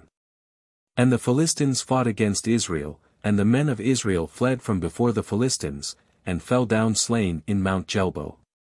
And the Philistines fell upon Saul, and upon his sons, and they slew Jonathan, and Abinadab, and Melchishua, the sons of Saul. And the whole weight of the battle was turned upon Saul, and the archers overtook him, and he was grievously wounded by the archers. Then Saul said to his armor-bearer, Draw thy sword, and kill me, lest these uncircumcised come, and slay me, and mock at me. And his armor-bearer would not, for he was struck with exceeding great fear. Then Saul took his sword, and fell upon it. And when his armor-bearer saw this, to wit, that Saul was dead, he also fell upon his sword and died with him. So Saul died, and his 3 sons, and his armor-bearer, and all his men that same day together.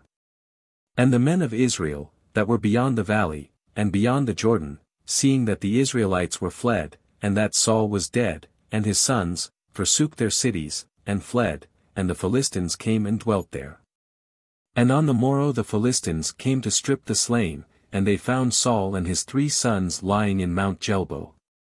And they cut off Saul's head, and stripped him of his armor, and sent into the land of the Philistines round about, to publish it in the temples of their idols and among their people. And they put his armor in the temple of Ashtaroth, but his body they hung on the wall of Bethsan. Now when the inhabitants of Jabes Galad had heard all that the Philistines had done to Saul, all the most valiant men arose, and walked all the night, and took the body of Saul, and the bodies of his sons, from the wall of Bethsan, and they came to Jabes Galad, and burnt them there. And they took their bones, and buried them in the wood of Jabes, and fasted 7 days. Book 10 2 Kings. The second book of Kings. This book relates the transactions from the death of Saul until the end of David's reign, being a history for the space of about 46 years. 2 Kings chapter 1. David mourneth for the death of Saul and Jonathan, he ordereth the man to be slain who pretended he had killed Saul. Now it came to pass, after Saul was dead, that David returned from the slaughter of the Amalekites, and abode 2 days in Sisleg. And on the 3rd day, there appeared a man who came out of Saul's camp, with his garments rent, and dust strewed on his head, and when he came to David, he fell upon his face, and adored. And David said to him, From whence comest thou? And he said to him, I am fled out of the camp of Israel. And David said unto him, What is the matter that is come to pass? Tell me, he said, the people are fled from the battle, and many of the people are fallen and dead, moreover Saul and Jonathan his son are slain. And David said to the young man that told him, How knowest thou that Saul and Jonathan his son are dead? And the young man that told him, said, I came by chance upon Mount Jelbo, and Saul leaned upon his spear, and the chariots and horsemen drew nigh unto him. And looking behind him, and seeing me, he called me. And I answered, Here am I. And he said to me, Who art thou? And I said to him, I am an Amalekite. And he said to me, Stand over me, and kill me, for anguish is come upon me, and as yet my whole life is in me. So standing over him, I killed him, for I knew that he could not live after the fall, and I took the diadem that was on his head, and the bracelet that was on his arm, and have brought them hither to thee, my lord. I killed him. This story of the young Amalekite was not true, as may easily be proved by comparing it with the last chapter of the foregoing book. Then David took hold of his garments and rent them, and likewise all the men that were with him. And they mourned, and wept, and fasted until evening for Saul, and for Jonathan his son, and for the people of the Lord, and for the house of Israel, because they were fallen by the sword. And David said to the young man that told him, Whence art thou? He answered, I am the son of a stranger of Amalek. David said to him, Why didst thou not fear to put out thy hand to kill the Lord's anointed? And David, calling one of his servants, said, Go near and fall upon him. And he struck him so that he died. And David said to him, Thy blood be upon thy own head, for thy own mouth hath spoken against thee, saying, I have slain the Lord's anointed. And David made this kind of lamentation over Saul, and over Jonathan his son. Also he commanded that they should teach the children of Judah the use of the bow, as it is written in the book of the just. And he said, Consider, O Israel, for them that are dead, wounded on thy high places. The illustrious of Israel are slain upon thy mountains, how are the valiant fallen? Tell it not in Geth, publish it not in the streets of Askelon, lest the daughters of the Philistines rejoice, lest the daughters of the uncircumcised triumph. Ye mountains of Jelbo, let neither dew, nor rain come upon you, neither be they fields of firstfruits, for there was cast away the shield of the valiant, the shield of Saul as though he had not been anointed with oil. From the blood of the slain, from the fat of the valiant, the arrow of Jonathan never turned back, and the sword of Saul did not return empty. Saul and Jonathan, lovely, and comely in their life, even in death they were not divided, they were swifter than eagles, stronger than lions. Ye daughters of Israel, weep over Saul, who clothed you with scarlet in delights, who gave ornaments of gold for your attire. How are the valiant fallen in battle? Jonathan slain in the high places. I grieve for thee, my brother Jonathan, exceeding beautiful, and amiable to me above the love of women. As the mother loveth her only son, so did I love thee. How are the valiant fallen, and the weapons of war perished? 2 Kings chapter 2. David is received and anointed king of Judah. Ishbosheth the son of Saul reigneth over the rest of Israel. A battle between Abner and Joab.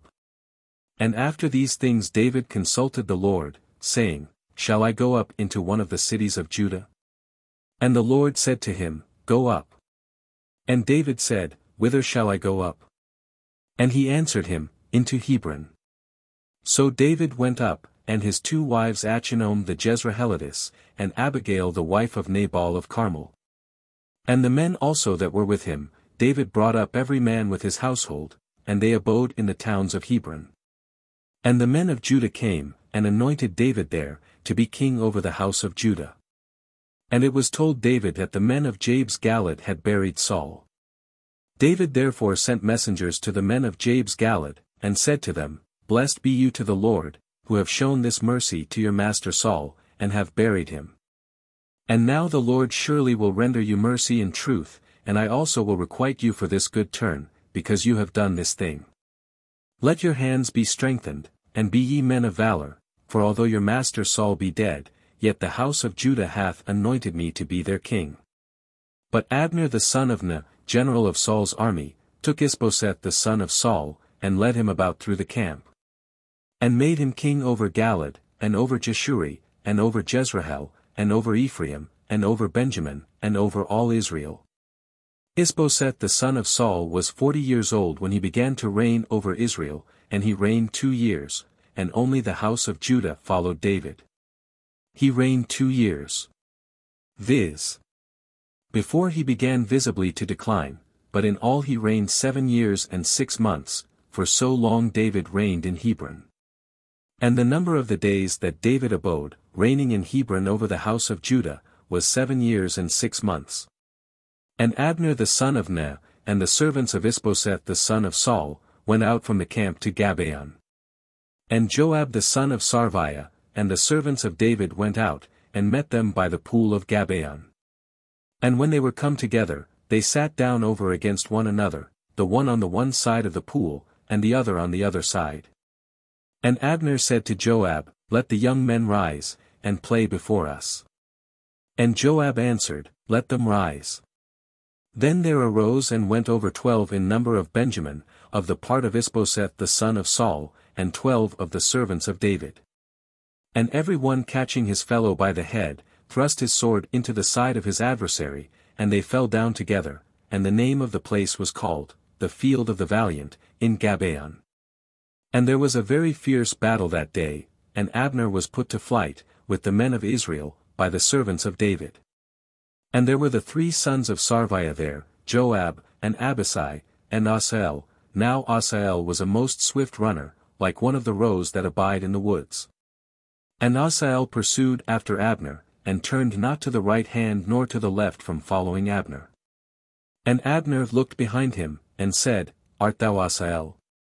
And he answered, I am. And Abner said to him, Go to the right hand or to the left, and lay hold on one of the young men and take thee his spoils. But Asael would not leave off following him close. And again Abner said to Asael, Go off, and do not follow me, lest I be obliged to stab thee to the ground, and I shall not be able to hold up my face to Joab thy brother. But he refused to hearken to him, and would not turn aside, wherefore Abner struck him with his spear with a back stroke in the groin, and thrust him through. And he died upon the spot, and all that came to the place where Asael fell down and died stood still. Now while Joab and Abisai pursued after Abner, the sun went down, and they came as far as the hill of the aqueduct, that leath over against the valley by the way of the wilderness in Gabaon. And the children of Benjamin gathered themselves together to Abner, and being joined in one body, they stood on the top of a hill. And Abner cried out to Joab, and said, Shall thy sword rage unto utter destruction? Knowest thou not that it is dangerous to drive people to despair? How long dost thou defer to bid the people cease from pursuing after their brethren? And Joab said, As the Lord liveth, if thou hadst spoke sooner, even in the morning the people should have retired from pursuing after their brethren. Then Joab sounded the trumpet, and all the army stood still, and did not pursue after Israel any farther, nor fight any more. And Abner and his men walked all that night through the plains, and they passed the Jordan, and having gone through all Beth-horon, came to the camp. And Joab returning, after he had left Abner, assembled all the people, and there were wanting of David's servants 19 men, beside Asael. But the servants of David had killed of Benjamin, and of the men that were with Abner, 360, who all died. And they took Asael, and buried him in the sepulchre of his father in Bethlehem. And Joab, and the men that were with him, marched all the night, and they came to Hebron at break of day. 2 Kings chapter 3. David groweth daily stronger. Abner cometh over to him, he is treacherously slain by Joab. Now there was a long war between the house of Saul and the house of David, David prospering and growing always stronger and stronger, but the house of Saul decaying daily. There was a long war between the house of Saul, etc. Rather a strife or emulation than a war with arms, it lasted 5 years and a half. And sons were born to David in Hebron, and his firstborn was Ammon of Achinom the Jezreelitess. And his second Caleb of Abigail the wife of Nabal of Carmel, and the third Absalom the son of Maachah the daughter of Tholmai king of Jesser. And the fourth Adonias, the son of Haggith, and the fifth Saphathiah the son of Abidal. And the sixth Jethram of Eglah the wife of David, these were born to David in Hebron. Now while there was war between the house of Saul and the house of David, Abner the son of Ner ruled the house of Saul. And Saul had a concubine named Resphah, the daughter of Aiah. And Isbosheth said to Abner, Why didst thou go into my father's concubine? And he was exceedingly angry for the words of Isbosheth, and said, Am I a dog's head against Judah this day, who have shown mercy to the house of Saul thy father, and to his brethren and friends, and have not delivered thee into the hands of David? And hast thou sought this day against me to charge me with a matter concerning a woman? So do God to Abner, and more also, unless as the Lord hath sworn to David, so I do to him. That the kingdom be translated from the house of Saul, and the throne of David be set up over Israel, and over Judah from Dan to Beersheba. And he could not answer him a word, because he feared him. Abner therefore sent messengers to David for himself, saying, Whose is the land? And that they should say, Make a league with me, and my hand shall be with thee, and I will bring all Israel to thee. And he said, Very well, I will make a league with thee, but one thing I require of thee, saying, Thou shalt not see my face before thou bring Michal the daughter of Saul, and so thou shalt come, and see me. And David sent messengers to Ishbosheth the son of Saul, saying, Restore my wife Michal, whom I espoused to me for 100 foreskins of the Philistines. And Ishbosheth sent, and took her from her husband Phaltiel, the son of Lais. And her husband followed her, weeping as far as Bahurim, and Abner said to him, Go and return. And he returned. Abner also spoke to the ancients of Israel, saying, Both yesterday and the day before you sought for David that he might reign over you. Now then do it, because the Lord hath spoken to David, saying, By the hand of my servant David I will save my people Israel from the hands of the Philistines, and of all their enemies. And Abner spoke also to Benjamin. And he went to speak to David in Hebron all that seemed good to Israel, and to all Benjamin. And he came to David in Hebron with 20 men, and David made a feast for Abner, and his men that came with him. And Abner said to David, I will rise, that I may gather all Israel unto thee my lord the king, and may enter into a league with thee, and that thou mayst reign over all as thy soul desireth. Now when David had brought Abner on his way, and he was gone in peace. Immediately, David's servants and Joab came, after having slain the robbers, with an exceeding great booty. And Abner was not with David in Hebron, for he had now sent him away, and he was gone in peace. And Joab and all the army that was with him, came afterwards, and it was told Joab, that Abner the son of Ner came to the king, and he hath sent him away, and he is gone in peace. And Joab went in to the king, and said, What hast thou done? Behold, Abner came to thee, why didst thou send him away, and he is gone and departed? Knowest thou not Abner the son of Ner, that to this end he came to thee, that he might deceive thee, and to know thy going out, and thy coming in, and to know all thou dost? Then Joab going out from David, sent messengers after Abner, and brought him back from the cistern of Sirah, David knowing nothing of it. And when Abner was returned to Hebron, Joab took him aside to the middle of the gate, to speak to him treacherously, and he stabbed him there in the groin, and he died, in revenge of the blood of Asahel his brother. And when David heard of it, after the thing was now done, he said, I, and my kingdom are innocent before the Lord for ever of the blood of Abner the son of Ner. And may it come upon the head of Joab, and upon all his father's house, and let there not fail from the house of Joab one that hath an issue of seed, or that is a leper, or that holdeth the distaff, or that falleth by the sword, or that wanteth bread. So Joab and Abishai his brother slew Abner, because he had killed their brother Asahel at Gabaon in the battle. And David said to Joab, and to all the people that were with him, Rend your garments, and gird yourselves with sackcloths, and mourn before the funeral of Abner. And King David himself followed the bier. And when they had buried Abner in Hebron, King David lifted up his voice, and wept at the grave of Abner, and all the people also wept. And the king mourning and lamenting over Abner, said, Not as cowards are wont to die, hath Abner died. Thy hands were not bound, nor thy feet laden with fetters, but as men fall before the children of iniquity, so didst thou fall. And all the people repeating it wept over him. And when all the people came to take meat with David, while it was yet broad day, David swore, saying, So do God to me, and more also, if I taste bread or anything else before sunset. And all the people heard, and they were pleased, and all that the king did seemed good in the sight of all the people. And all the people, and all Israel understood that day that it was not the king's doing, that Abner the son of Ner was slain. The king also said to his servants, Do you not know that a prince and a great man is slain this day in Israel? But I as yet am tender, though anointed king. And these men the sons of Sarvia are too hard for me, the Lord reward him that doth evil according to his wickedness. 2 Kings chapter 4. Isbosheth is murdered by two of his servants. David punisheth the murderers. And Isbosheth the son of Saul heard that Abner was slain in Hebron, and his hands were weakened, and all Israel was troubled.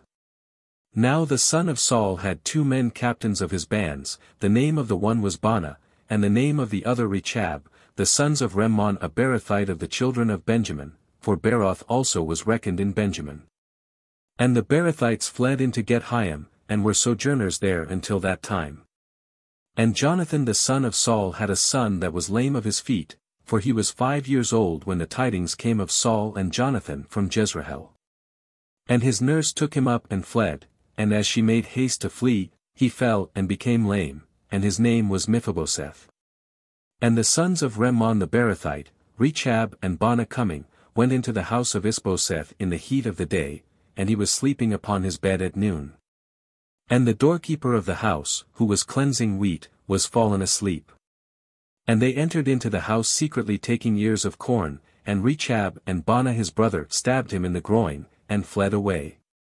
For when they came into the house, he was sleeping upon his bed in a parlor, and they struck him and killed him, and taking away his head they went off by the way of the wilderness, walking all night. And they brought the head of Isbosheth to David to Hebron, and they said to the king, Behold the head of Isbosheth the son of Saul thy enemy who sought thy life, and the Lord hath revenged my lord the king this day of Saul, and of his seed. But David answered Rechab, and Baanah his brother, the sons of Rimmon the Beerothite, and said to them, As the Lord liveth, who hath delivered my soul out of all distress. The man that told me, and said, Saul is dead, who thought he brought good tidings, I apprehended, and slew him in Sisleg, who should have been rewarded for his news. How much more now when wicked men have slain an innocent man in his own house, upon his bed, shall I not require his blood at your hand, and take you away from the earth? And David commanded his servants and they slew them, and cutting off their hands and feet, hanged them up over the pool in Hebron, but the head of Isbosheth they took and buried in the sepulchre of Abner in Hebron. 2 Kings chapter 5. David is anointed king of all Israel. He taketh Jerusalem, and dwelleth there. He defeateth the Philistines. Then all the tribes of Israel came to David in Hebron, saying, Behold, we are thy bone and thy flesh. Moreover yesterday also and the day before, when Saul was king over us, thou wast he that did lead out and bring in Israel, and the Lord said to thee, Thou shalt feed my people Israel, and thou shalt be prince over Israel. The ancients also of Israel came to the king of Hebron, and King David made a league with them in Hebron before the Lord, and they anointed David to be king over Israel. David was 30 years old when he began to reign, and he reigned 40 years. In Hebron he reigned over Judah 7 years and 6 months, and in Jerusalem he reigned 33 years over all Israel and Judah. And the king and all the men that were with him went to Jerusalem to the Jebusites the inhabitants of the land, and they said to David, Thou shalt not come in hither unless thou take away the blind and the lame that say, David shall not come in hither. But David took the castle of Shaun, the same is the city of David. For David had offered that day a reward to whosoever should strike the Jebusites and get up to the gutters of the tops of the houses, and take away the blind and the lame that hated the soul of David. Therefore it is said in the proverb, The blind and the lame shall not come into the temple. And David dwelt in the castle, and called it, the city of David, and built round about from Millo and inwards. And he went on prospering and growing up, and the Lord God of hosts was with him. And Hiram the king of Tyre sent messengers to David, and cedar trees, and carpenters, and masons for walls, and they built a house for David. And David knew that the Lord had confirmed him king over Israel, and that he had exalted his kingdom over his people Israel. And David took more concubines and wives of Jerusalem, after he was come from Hebron, and there were born to David other sons also and daughters. David took more concubines and wives of Jerusalem. Not harlots, but wives of an inferior condition. For such, in Scripture, are styled concubines. And these are the names of them, that were born to him in Jerusalem, Samuah, and Sobab, and Nathan, and Solomon. And Jebahar, and Elishua, and Nepheg. And Japhia, and Elishama, and Eliota, and Elipheleth.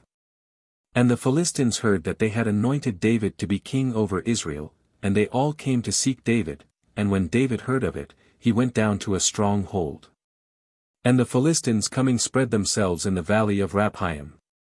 And David consulted the Lord, saying, Shall I go up to the Philistines? And wilt thou deliver them into my hand? And the Lord said to David, Go up, for I will surely deliver the Philistines into thy hand. And David came to Baal-Pharazim, and defeated them there, and he said, The Lord hath divided my enemies before me, as waters are divided. Therefore the name of the place was called Baal-Pharazim. And they left there their idols, which David and his men took away. And the Philistines came up again and spread themselves into the valley of Rephaim. And David consulted the Lord, Shall I go up against the Philistines, and wilt thou deliver them into my hands? He answered, Go not up against them but fetch a compass behind them, and thou shalt come upon them over against the pear trees. And when thou shalt hear the sound of one going in the tops of the pear trees, then shalt thou join battle, for then will the Lord go out before thy face to strike the army of the Philistines. And David did as the Lord had commanded him, and he smote the Philistines from Gabaa until thou come to Gezer. 2 Kings chapter 6. David fetcheth the ark from Kiriath-Jearim. Uzzah is struck dead for touching it. It is deposited in the house of Obed-Edom, and from thence carried to David's house. And David again gathered together all the chosen men of Israel, 30,000. And David arose and went, with all the people that were with him of the men of Judah to fetch the ark of God, upon which the name of the Lord of hosts is invoked, who sitteth over it upon the cherubims. And they laid the ark of God upon a new cart, and took it out of the house of Abinadab, who was in Gabaa, and Uzzah and Ahio, the sons of Abinadab, drove the new cart. Gabaa. The hill of Kiriath-Jearim, where the ark had been in the house of Abinadab, from the time of its being restored back by the Philistines. And when they had taken it out of the house of Abinadab, who was in Gabaa, Ahio having care of the ark of God went before the ark. But David and all Israel played before the Lord on all manner of instruments made of wood, on harps and lutes and timbrels and cornets and cymbals. And when they came to the floor of Nachon, Uzzah put forth his hand to the ark of God, and took hold of it, because the oxen kicked and made it lean aside.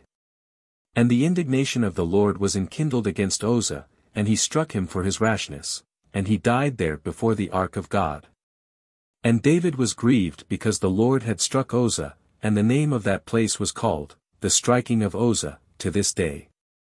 And David was afraid of the Lord that day, saying, How shall the ark of the Lord come to me? And he would not have the ark of the Lord brought in to himself into the city of David, but he caused it to be carried into the house of Obed-Edom the Gethite. And the ark of the Lord abode in the house of Obed-Edom the Gethite 3 months, and the Lord blessed Obed-Edom, and all his household. And it was told King David, that the Lord had blessed Obed-Edom, and all that he had, because of the ark of God. So David went, and brought away the ark of God out of the house of Obed-Edom into the city of David with joy. And there were with David 7 choirs, and calves for victims. Choirs. Or companies of musicians. And when they that carried the ark of the Lord had gone 6 paces, he sacrificed an ox and a ram. And David danced with all his might before the Lord, and David was girded with a linen ephod. And David and all the louse of Israel brought the ark of the covenant of the Lord with joyful shouting, and with sound of trumpet. And when the ark of the Lord was come into the city of David, Michal the daughter of Saul, looking out through a window, saw King David leaping and dancing before the Lord, and she despised him in her heart. And they brought the ark of the Lord, and set it in its place in the midst of the tabernacle, which David had pitched for it, and David offered holocausts, and peace offerings before the Lord. And when he had made an end of offering holocausts and peace offerings, he blessed the people in the name of the Lord of hosts. And he distributed to all the multitude of Israel, both men and women, to every one, a cake of bread, and a piece of roasted beef, and fine flour fried with oil, and all the people departed every one to his own house. And David returned to bless his own house, and Michal the daughter of Saul coming out to meet David, said, "How glorious was the king of Israel today, uncovering himself before the handmaids of his servants, and was naked. As if one of the buffoons should be naked." And David said to Michal, "Before the Lord, who chose me rather than thy father, and than all his house, and commanded me to be ruler over the people of the Lord in Israel. I will both play and make myself meaner than I have done, and I will be little in my own eyes, and with the handmaids of whom thou speakest, I shall appear more glorious." Therefore Michal the daughter of Saul had no child to the day of her death. 2 Kings chapter 7. David's purpose to build a temple is rewarded with the promise of great blessings in his seed, his prayer and thanksgiving. And it came to pass when the king sat in his house, and the Lord had given him rest on every side from all his enemies. He said to Nathan the prophet, "Dost thou see that I dwell in a house of cedar, and the ark of God is lodged within skins?" And Nathan said to the king, "Go, do all that is in thy heart, because the Lord is with thee." But it came to pass that night, that the word of the Lord came to Nathan, saying, "Go, and say to my servant David, Thus saith the Lord, Shalt thou build me a house to dwell in? Whereas I have not dwelt in a house from the day that I brought the children of Israel out of the land of Egypt even to this day, but have walked in a tabernacle, and in a tent. In all the places that I have gone through with all the children of Israel, did ever I speak a word to any one of the tribes of Israel, whom I commanded to feed my people Israel, saying, Why have you not built me a house of cedar? And now thus shalt thou speak to my servant David, Thus saith the Lord of hosts, I took thee out of the pastures from following the sheep to be ruler over my people Israel. And I have been with thee wheresoever thou hast walked. And have slain all thy enemies from before thy face, and I have made thee a great man, like unto the name of the great ones that are on the earth. And I will appoint a place for my people Israel, and I will plant them, and they shall dwell therein, and shall be disturbed no more, neither shall the children of iniquity afflict them any more as they did before. From the day that I appointed judges over my people Israel, and I will give thee rest from all thy enemies. And the Lord foretelleth to thee, that the Lord will make thee a house. And when thy days shall be fulfilled, and thou shalt sleep with thy fathers, I will raise up thy seed after thee, which shall proceed out of the bowels, and I will establish his kingdom. I will establish his kingdom. This prophecy partly relateth to Solomon, but much more to Christ, who is called the Son of David in Scripture, and who is the builder of the true temple, which is the church, his everlasting kingdom, which shall never fail. He shall build a house to my name, and I will establish the throne of his kingdom forever. I will be to him a father, and he shall be to me a son, and if he commit any iniquity, I will correct him with the rod of men, and with the stripes of the children of men. But my mercy I will not take away from him, as I took it from Saul, whom I removed from before my face. And thy house shall be faithful, and thy kingdom forever before thy face, and thy throne shall be firm forever. According to all these words and according to all this vision so did Nathan speak to David.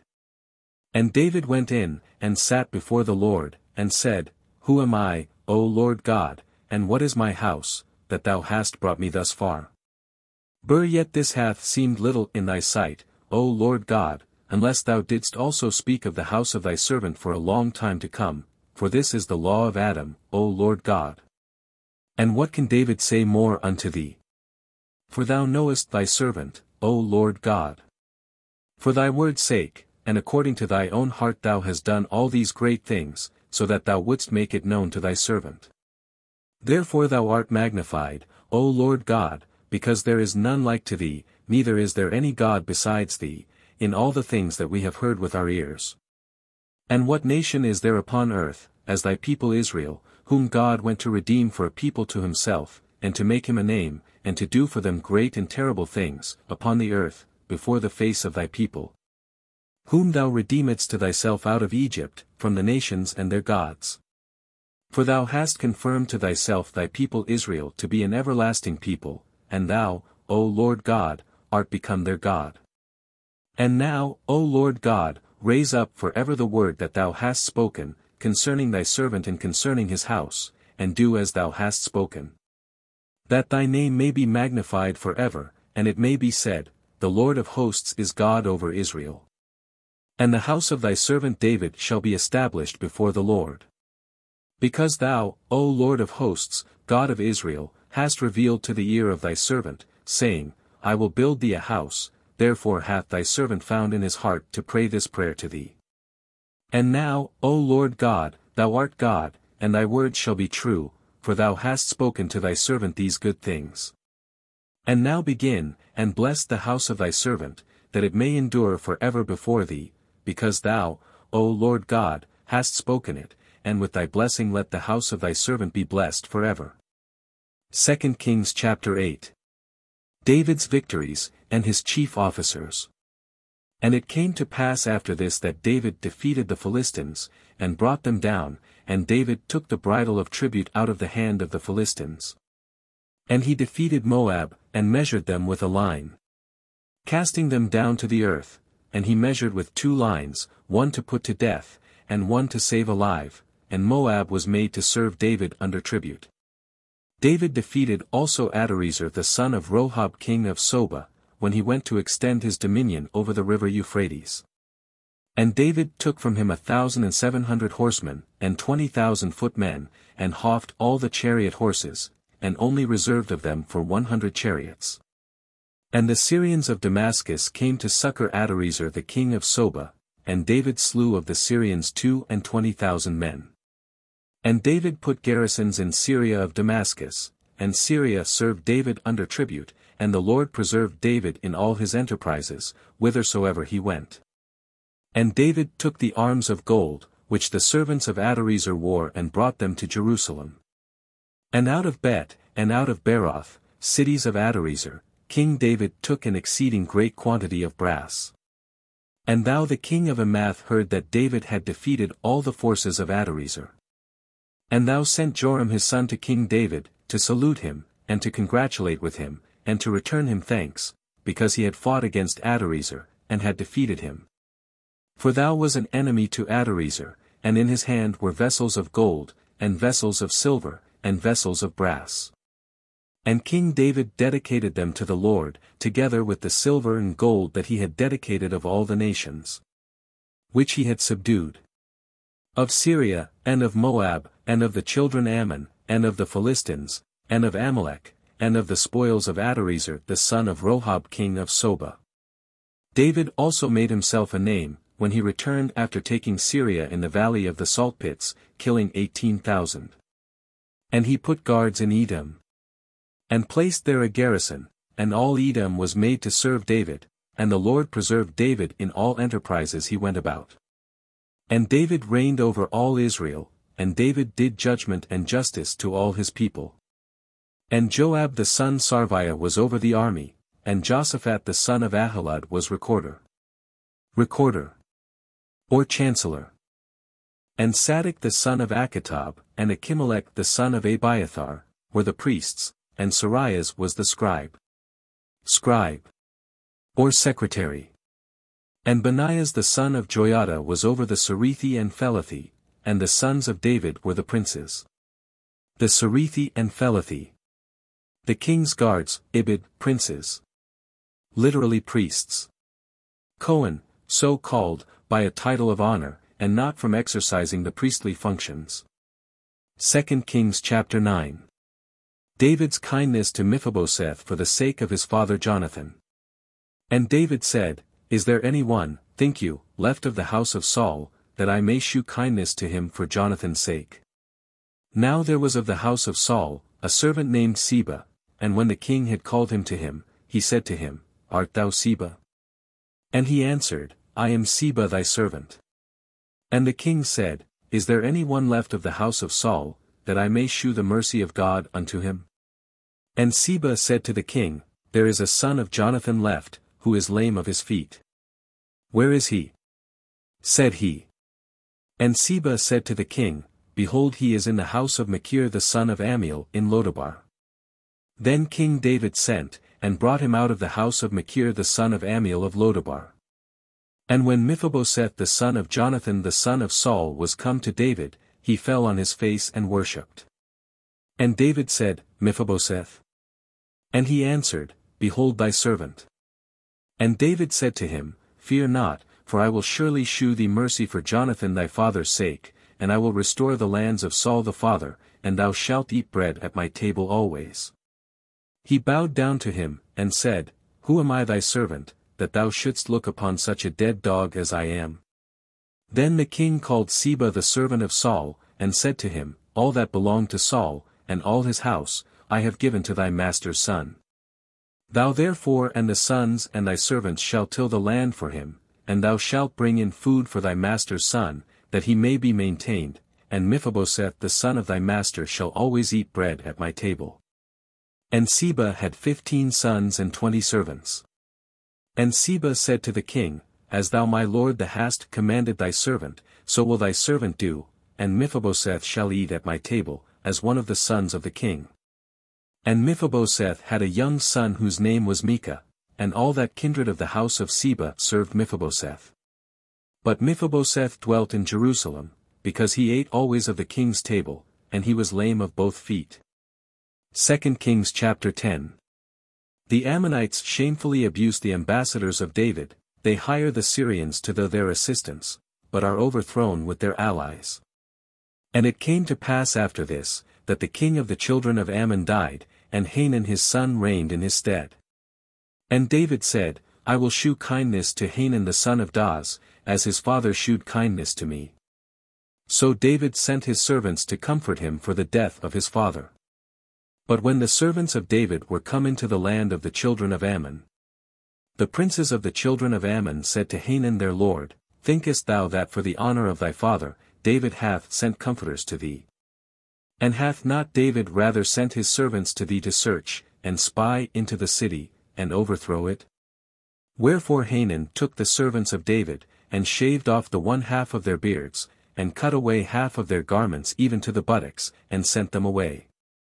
When this was told David, he sent to meet them, for the men were sadly put to confusion, and David commanded them, saying, Stay at Jericho, till your beards be grown, and then return. And the children of Ammon, seeing that they had done an injury to David, sent and hired the Syrians of Rohab, and the Syrians of Soba, 20,000 footmen, and of the king of Maachah 1,000 men, and of Istob 12,000 men. And when David heard this, he sent Joab and the whole army of warriors. And the children of Ammon came out, and set their men in array at the entering in of the gate, but the Syrians of Soba, and of Rohab, and of Istob, and of Maachah were by themselves in the field. Then Joab, seeing that the battle was prepared against him, both before and behind, chose of all the choice men of Israel, and put them in array against the Syrians. And the rest of the people he delivered to Abishai his brother, who set them in array against the children of Ammon.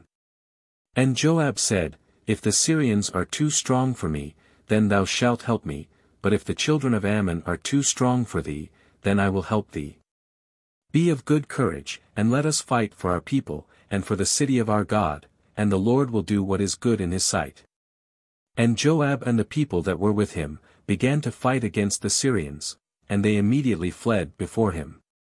And the children of Ammon, seeing that the Syrians were fled, they fled also before Abishai, and entered into the city, and Joab returned from the children of Ammon, and came to Jerusalem. Then the Syrians, seeing that they had fallen before Israel, gathered themselves together. And Adherzer sent and fetched the Syrians, that were beyond the river, and brought over their army, and Sobak, the captain of the host of Adherzer, was their general. And when this was told David, he gathered all Israel together, and passed over the Jordan, and came to Helam, and the Syrians set themselves in array against David, and fought against him. And the Syrians fled before Israel, and David slew of the Syrians the men of 700 chariots, and 40,000 horsemen, and smote Sobak the captain of the army, who presently died. And all the kings that were auxiliaries of Adherzer, seeing themselves overcome by Israel, were afraid and fled away, 50,000 men before Israel. And they made peace with Israel, and served them, and all the Syrians were afraid to help the children of Ammon any more. 2 Kings chapter 11. David falleth into the crime of adultery with Bethsabe, and not finding other means to conceal it, causeth her husband Urias to be slain. Then marrieth her, who beareth him a son. And it came to pass at the return of the year, at the time when kings go forth to war, that David sent Joab and his servants with him, and all Israel, and they spoiled the children of Ammon, and besieged Rabbah, but David remained in Jerusalem. In the meantime it happened that David arose from his bed after noon, and walked upon the roof of the king's house, and he saw from the roof of his house a woman washing herself, over against him, and the woman was very beautiful. And the king sent, and inquired who the woman was. And it was told him, that she was Bethsabe the daughter of Eliam, the wife of Urias the Hethite. And David sent messengers, and took her, and she came in to him, and he slept with her, and presently she was purified from her uncleanness. And she returned to her house having conceived. And she sent and told David, and said, I have conceived. And David sent to Joab, saying, Send me Urias the Hethite. And Joab sent Urias to David. And Urias came to David. And David asked how Joab did, and the people, and how the war was carried on. And David said to Urias, Go into thy house, and wash thy feet. And Urias went out from the king's house, and there went out after him a mess of meat from the king. But Urias slept before the gate of the king's house, with the other servants of his lord, and went not down to his own house. And it was told David by some that said, Urias went not to his house.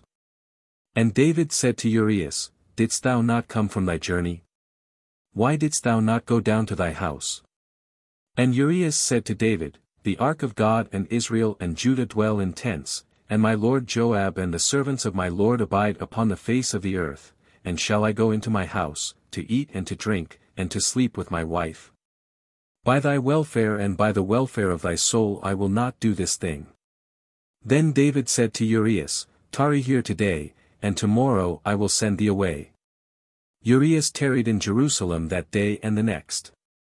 And David called him to eat and to drink before him, and he made him drunk, and he went out in the evening, and slept on his couch with the servants of his lord, and went not down into his house. And when the morning was come, David wrote a letter to Joab, and sent it by the hand of Urias.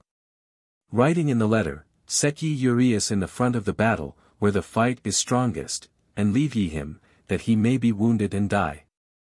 Wherefore as Joab was besieging the city, he put Urias in the place where he knew the bravest men were. And the men coming out of the city, fought against Joab, and there fell some of the people of the servants of David, and Urias the Hethite was killed also. Then Joab sent, and told David all things concerning the battle.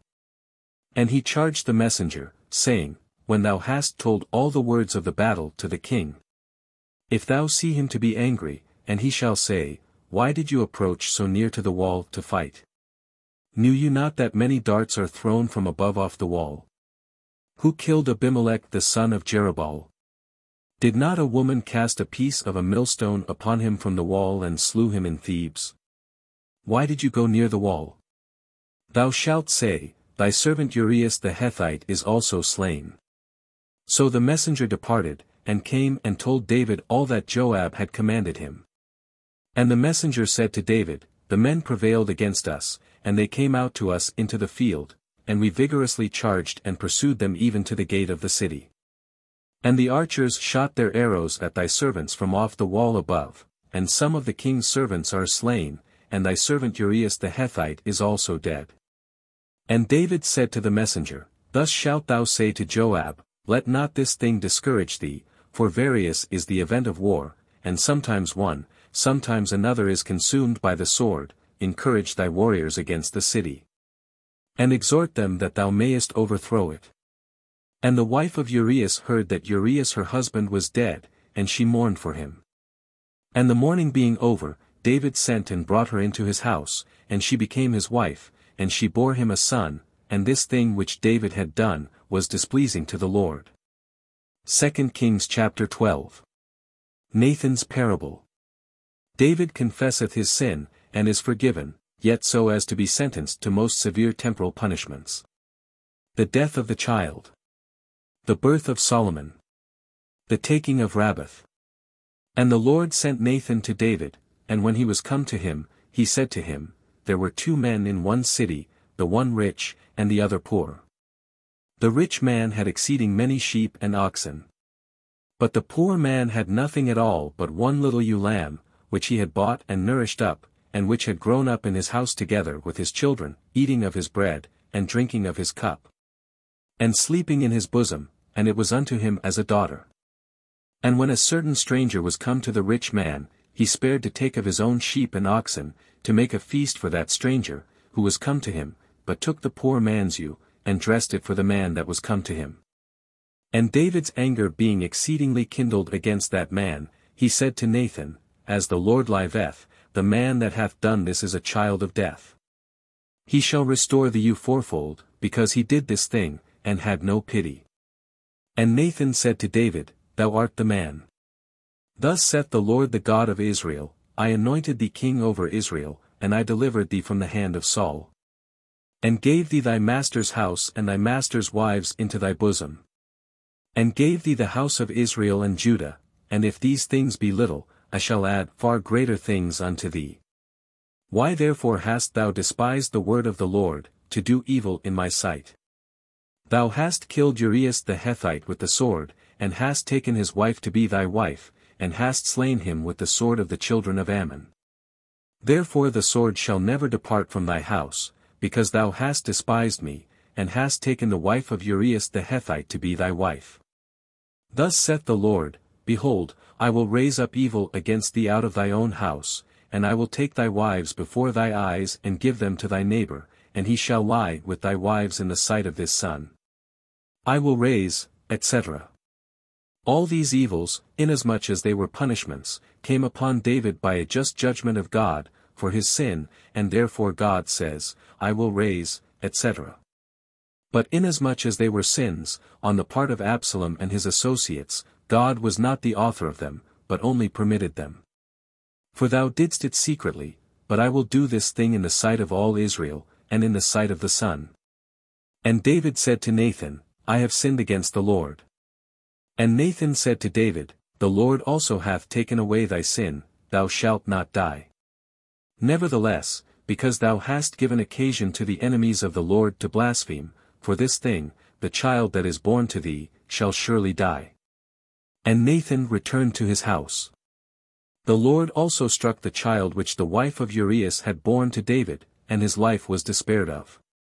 And David besought the Lord for the child, and David kept a fast, and going in by himself lay upon the ground.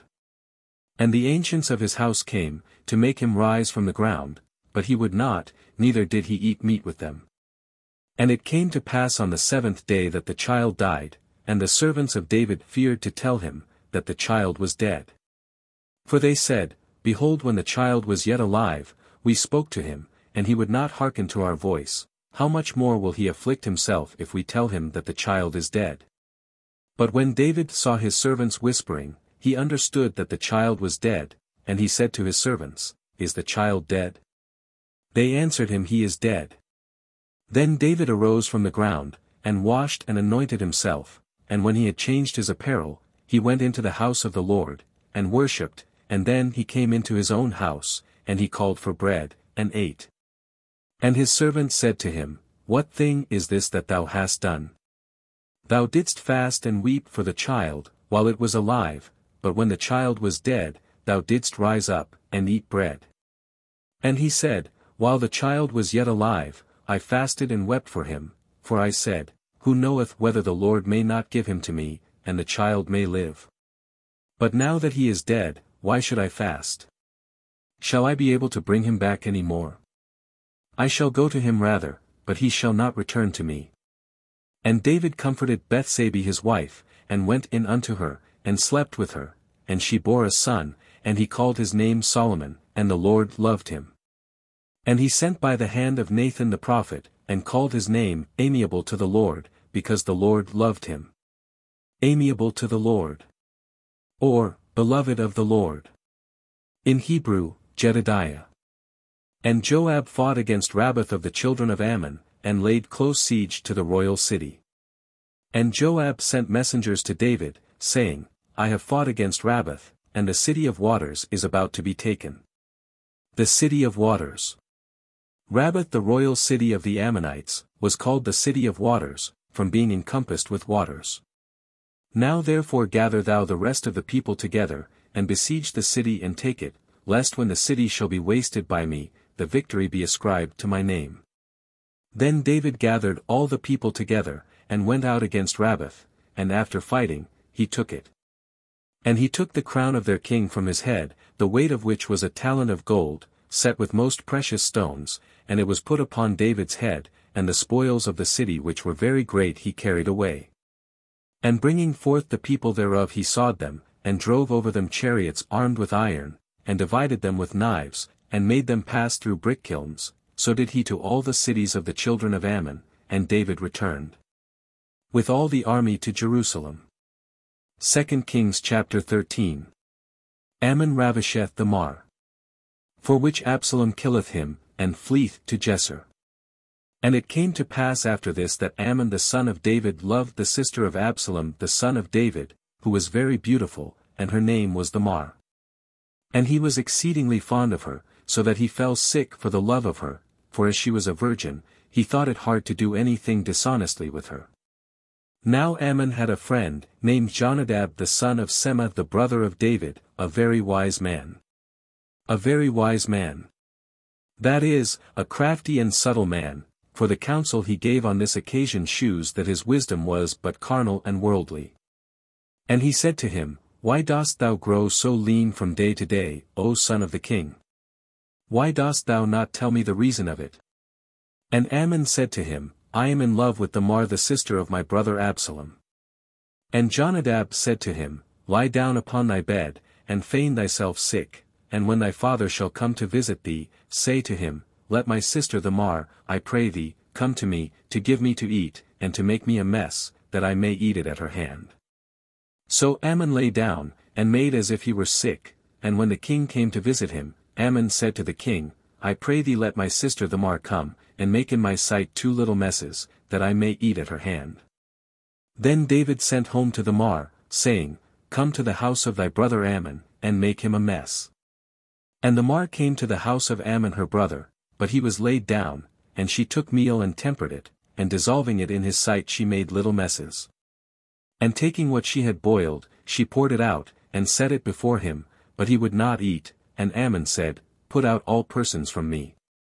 And when they had put all persons out, Ammon said to Tamar, Bring the mess into the chamber, that I may eat at thy hand. And Tamar took the little messes which she had made, and brought them in to her brother Ammon in the chamber. And when she had presented him the meat, he took hold of her, and said, Come lie with me, my sister. She answered him, Do not so, my brother, do not force me, for no such thing must be done in Israel. Do not thou this folly. For I shall not be able to bear my shame, and thou shalt be as one of the fools in Israel, but rather speak to the king, and he will not deny me to thee. But he would not hearken to her prayers, but being stronger overpowered her and lay with her. Then Ammon hated her with an exceeding great hatred, so that the hatred wherewith he hated her was greater than the love with which he had loved her before. And Ammon said to her, Arise, and get thee gone. She answered him, The evil which now thou dost against me, in driving me away, is greater than that which thou didst before. And he would not hearken to her. But calling the servants that ministered to him, he said, Thrust this woman out from me, and shut the door after her. And she was clothed with a long robe, for the king's daughters that were virgins, used such kind of garments. Then his servant thrust her out, and shut the door after her. And she put ashes on her head, and rent her long robe and laid her hands upon her head, and went on crying. And Absalom her brother said to her, Hath thy brother Ammon lain with thee? But now, sister, hold thy peace, he is thy brother, and afflict not thy heart for this thing. So Tamar remained pining away in the house of Absalom her brother. And when King David heard of these things he was exceedingly grieved, and he would not afflict the spirit of his son Ammon, for he loved him, because he was his firstborn. But Absalom spoke not to Ammon neither good nor evil, for Absalom hated Ammon because he had ravished his sister Tamar. And it came to pass after 2 years, that the sheep of Absalom were shorn in Baalhasor, which is near Ephraim, and Absalom invited all the king's sons. And he came to the king, and said to him, Behold, thy servant's sheep are shorn. Let the king, I pray, with his servants come to his servant. And the king said to Absalom, Nay, my son, do not ask that we should all come, and be chargeable to thee. And when he pressed him, and he would not go, he blessed him. And Absalom said, If thou wilt not come, at least let my brother Ammon, I beseech thee, come with us. And the king said to him, It is not necessary that he should go with thee. But Absalom pressed him, so that he let Ammon and all the king's sons go with him. And Absalom made a feast as it were the feast of a king.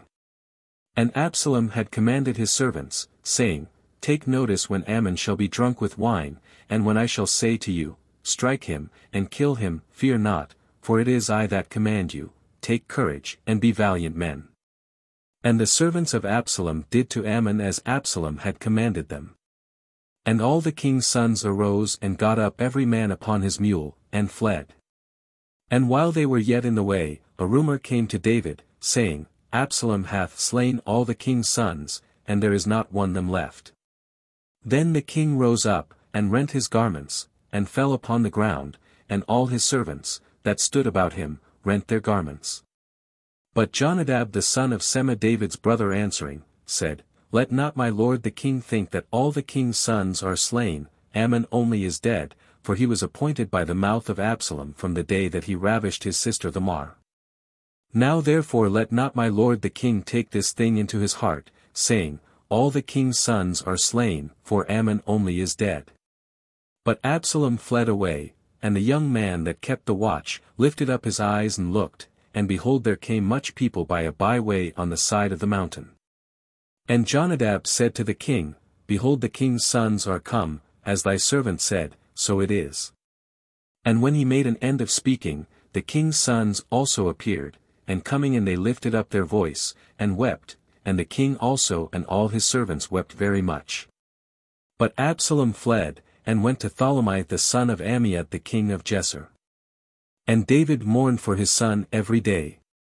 And Absalom after he was fled, and come into Gesur, was there 3 years.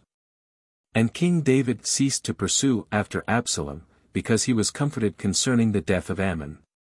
2 Kings chapter 14. Joab procureth Absalom's return, and his admittance to the king's presence. And Joab the son of Sarviah, understanding that the king's heart was turned to Absalom, sent to Thecua, and fetched from thence a wise woman, and said to her, Feign thyself to be a mourner, and put on mourning apparel, and be not anointed with oil. That thou mayest be as a woman that had a long time been mourning for one dead. And thou shalt go into the king, and shalt speak to him in this manner. And Joab put the words in her mouth. And when the woman of Thecua was come in to the king, she fell before him upon the ground, and worshipped, and said, Save me, O king. And the king said to her, What is the matter with thee? She answered, Alas, I am a widow woman, for my husband is dead. And thy handmaid had 2 sons, and they quarrelled with each other in the field, and there was none to part them, and the one struck the other, and slew him. And behold the whole kindred rising against thy handmaid, saith, Deliver him that hath slain his brother, that we may kill him for the life of his brother, whom he slew. And that we may destroy the heir, and they seek to quench my spark which is left, and will leave my husband no name, nor remainder upon the earth. And the king said to the woman, Go to thy house, and I will give charge concerning thee. And the woman of Thecua said to the king, Upon me, my lord, be the iniquity, and upon the house of my father, but may the king in his throne be guiltless. And the king said, If any one shall say aught against thee, bring him to me, and he shall not touch thee any more. And she said, Let the king remember the Lord his God, that the next of kin be not multiplied to take revenge, and that they may not kill my son. And he said, As the Lord liveth, there shall not one hair of thy son fall to the earth. The woman said, Let thy handmaid speak one word to my lord the king. And he said, Speak. And the woman said, Why hast thou thought such a thing against the people of God, and why hath the king spoken this word, to sin, and not bring home again his own exile? We all die, and like waters that return no more, we fall down into the earth. neither will God have a soul to perish, but recalleth, meaning that he that is cast off should not altogether perish. Now therefore I am come, to speak this word to my lord the king before the people. And thy handmaid said, I will speak to the king, it may be the king will perform the request of his handmaid. And the king hath hearkened to me to deliver his handmaid out of the hand of all that would destroy me and my son together out of the inheritance of God. Then let thy handmaid say, that the word of the Lord the king be made as a sacrifice. For even as an angel of God, so is my lord the king, that he is neither moved with blessing nor cursing, wherefore the Lord thy God is also with thee. And the king answering, said to the woman, Hide not from me the thing that I ask thee. And the woman said to him, Speak, my lord the king. And the king said, Is not the hand of Joab with thee in all this? The woman answered, and said, By the health of thy soul, my lord, O king, it is neither on the left hand, nor on the right, in all these things which my lord the king hath spoken, for thy servant Joab, he commanded me. And he put all these words into the mouth of thy handmaid. That I should come about with this form of speech, thy servant Joab commanded this, but thou, my lord, O king, art wise, according to the wisdom of an angel of God, to understand all things upon earth. And the king said to Joab, Behold, I am appeased and have granted thy request, go therefore and fetch back the boy Absalom. And Joab falling down to the ground upon his face, adored, and blessed the king, and Joab said, This day thy servant hath understood, that I have found grace in thy sight, my lord, O king, for thou hast fulfilled the request of thy servant. Blessed. That is, and gave thanks to the king. Then Joab arose and went to Jesser, and brought Absalom to Jerusalem. But the king said, Let him return into his house, and let him not see my face. So Absalom returned into his house, and saw not the king's face. But in all Israel there was not a man so comely, and so exceedingly beautiful as Absalom, from the sole of the foot to the crown of his head there was no blemish in him. And when he pulled his hair, now he was pulled once a year, because his hair was burdensome to him, he weighed the hair of his head at 200 siklets, according to the common weight. And there were born to Absalom 3 sons, and 1 daughter, whose name was Tamar, and she was very beautiful. And Absalom dwelt 2 years in Jerusalem, and saw not the king's face. He sent therefore to Joab, to send him to the king, but he would not come to him. And when he had sent the second time, and he would not come to him, he said to his servants, You know the field of Joab near my field, that hath a crop of barley, go now and set it on fire. So the servants of Absalom set the corn on fire. And Joab's servants coming with their garments rent, said, The servants of Absalom have set part of the field on fire. Then Joab arose, and came to Absalom to his house, and said, Why have thy servants set my corn on fire? And Absalom answered Joab, I sent to thee beseeching thee to come to me, that I might send thee to the king, to say to him, Wherefore am I come from Jesser? It had been better for me to be there, I beseech thee therefore that I may see the face of the king, and if he be mindful of my iniquity, let him kill me. So Joab going into the king, told him all, and Absalom was called for, and he went in to the king, and prostrated himself on the ground before him, and the king kissed Absalom. 2 Kings chapter 15. Absalom's policy and conspiracy. David is obliged to flee. Now after these things Absalom made himself chariots, and horsemen, and 50 men to run before him. And Absalom rising up early stood by the entrance of the gate, and when any man had business to come to the king's judgment, Absalom called him to him, and said, Of what city art thou? He answered, and said, Thy servant is of such tribe of Israel. And Absalom answered him, Thy words seem to me good and just. But there is no man appointed by the king to hear thee. And Absalom said, Oh, that they would make me judge over the land, that all that have business might come to me, that I might do them justice. Moreover, when any man came to him to salute him, he put forth his hand, and took him, and kissed him. And this he did to all Israel that came for judgment, to be heard by the king, and he enticed the hearts of the men of Israel. And after 40 years, Absalom said to King David, let me go, and pay my vows which I have vowed to the Lord in Hebron. For thy servant made a vow, when he was in Gesser of Syria, saying, If the Lord shall bring me again into Jerusalem, I will offer sacrifice to the Lord. And King David said to him, Go in peace. And he arose, and went to Hebron. And Absalom sent spies into all the tribes of Israel, saying, As soon as you shall hear the sound of the trumpet, say ye, Absalom reigneth in Hebron. Now there went with Absalom 200 men out of Jerusalem that were called, going with simplicity of heart, and knowing nothing of the design. Absalom also sent for Achitophel the Gilonite, David's counselor, from his city Gilo.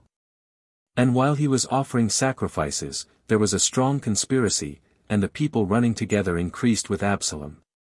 And there came a messenger to David, saying, All Israel with their whole heart followeth Absalom. And David said to his servants, that were with him in Jerusalem, Arise and let us flee, for we shall not escape else from the face of Absalom, make haste to go out, lest he come and overtake us, and bring ruin upon us. And smite the city with the edge of the sword. And the king's servants said to him, Whatsoever our lord the king shall command, we thy servants will willingly execute. And the king went forth, and all his household on foot, and the king left 10 women his concubines to keep the house. Concubines. That is, wives of an inferior degree. And the king going forth and all Israel on foot, stood afar off from the house. And all his servants walked by him, and the bands of the Cerethi, and the Phelethi, and all the Gethites, valiant warriors. 600 men who had followed him from Geth on foot, went before the king. And the king said to Ethai the Gethite, Why comest thou with us? Return and dwell with the king, for thou art a stranger, and art come out of thy own place. Yesterday thou camest, and today shalt thou be forced to go forth with us. But I shall go whither I am going, return thou, and take back thy brethren with thee, and the Lord will shew thee mercy, and truth, because thou hast shown grace and fidelity. And Ethai answered the king, saying, As the Lord liveth, and as my lord the king liveth, in what place soever thou shalt be, my lord, O king, either in death, or in life, there will thy servant be. And David said to Ethai, Come, and pass over. And Ethai the Gethite passed, and all the men that were with him, and the rest of the people. And they all wept with a loud voice, and all the people passed over. The king also himself went over the brook Cedron, and all the people marched towards the way that looketh to the desert. And Sadok the priest also came, and all the Levites with him carrying the ark of the covenant of God, and they set down the ark of God, and Abiathar went up, till all the people that was come out of the city had done passing. And the king said to Sadok, Carry back the ark of God into the city, if I shall find grace in the sight of the Lord, he will bring me again, and he will shew me it and his tabernacle. But if he shall say to me, Thou pleasest me not, I am ready, let him do that which is good before him. And the king said to Sadok the priest, O seer, return into the city in peace, and let Achimaaz thy son, and Jonathan the son of Abiathar, your 2 sons, be with you. Behold, I will lie hid in the plains of the wilderness, till there come word from you to certify me. So Sadok and Abiathar carried back the ark of God into Jerusalem, and they tarried there. But David went up by the ascent of Mount Olivet, going up and weeping, walking barefoot, and with his head covered, and all the people that were with them, went up with their heads covered weeping. Weeping, etc. David on this occasion wept for his sins, which he knew were the cause of all his sufferings. And it was told David that Achitophel also was in the conspiracy with Absalom, and David said, Infatuate, O Lord, I beseech thee, the counsel of Achitophel. And when David was come to the top of the mountain, where he was about to adore the Lord, behold Chusai the Arachite, came to meet him with his garment rent and his head covered with earth. And David said to him, If thou come with me, thou wilt be a burden to me. But if thou return into the city, and wilt say to Absalom, I am thy servant, O king, as I have been thy father's servant. So I will be thy servant, thou shalt defeat the counsel of Achitophel. And thou hast with thee Sadok, and soever thou shalt hear out of the king's house, thou shalt tell it to Sadok and Abiathar the priests. And there are with them their 2 sons Achimaaz. the son of Sadok, and Jonathan the son of Abiathar, and you shall send by them to me every thing that you shall hear. Then Chusai the friend of David went into the city, and Absalom came into Jerusalem. 2 Kings chapter 16. Seba bringeth provisions to David. Shimei curseth him. Absalom defileth his father's wives. And when David was a little past the top of the hill, behold, Seba the servant of Mephibosheth came to meet him with 2 asses, laden with 200 loaves of bread, and 100 bunches of raisins, 100 cakes of figs, and a vessel of wine. And the king said to Seba, What mean these things? And Seba answered, The asses are for the king's household to sit on, and the loaves and the figs for thy servants to eat, and the wine to drink if any man be faint in the desert. And the king said, Where is thy master's son? And Seba answered the king, He remained in Jerusalem, saying, Today, will the house of Israel restore me the kingdom of my father. And the king said to Seba, I give thee all that belonged to Mephibosheth. And Seba said, I beseech thee, let me find grace before thee, my lord, O king. And King David came as far as Bahurim, and behold, there came out from thence a man of the kindred of the house of Saul named Shimei, the son of Gera, and coming out he cursed as he went on. And he threw stones at David. And at all the servants of King David, and all the people, and all the warriors walked on the right, and on the left side of the king. And thus said Shimei when he cursed the king, Come out, thou man of blood, and thou man of Belial. The Lord hath repaid thee for all the blood of the house of Saul, because thou hast usurped the kingdom in his stead, and the Lord hath given the kingdom into the hand of Absalom thy son, and behold thy evils press upon thee. Because thou art a man of blood. And Abishai the son of Sarviah said to the king, Why should this dead dog curse my lord the king? I will go, and cut off his head. And the king said, What have I to do with you, ye sons of Sarviah?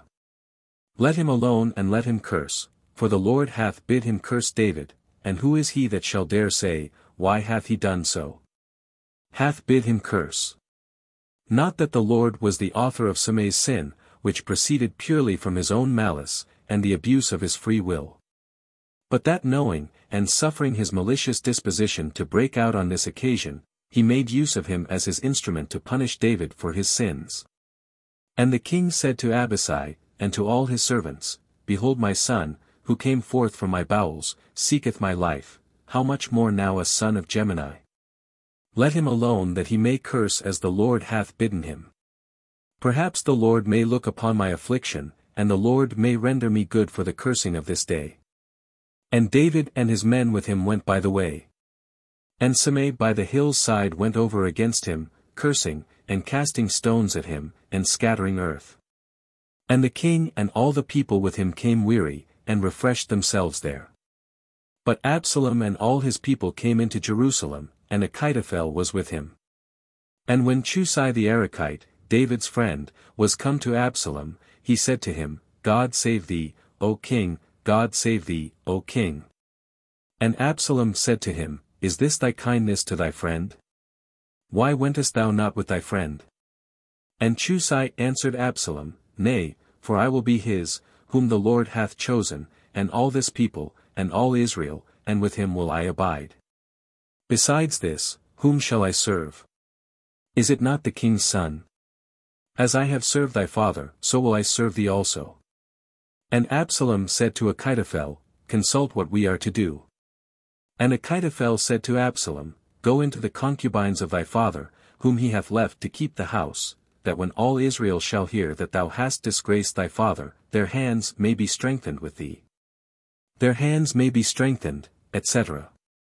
The people might apprehend lest Absalom should be reconciled to his father, and therefore they followed him with some fear of being left in the lurch, till they saw such a crime committed as seemed to make a reconciliation impossible.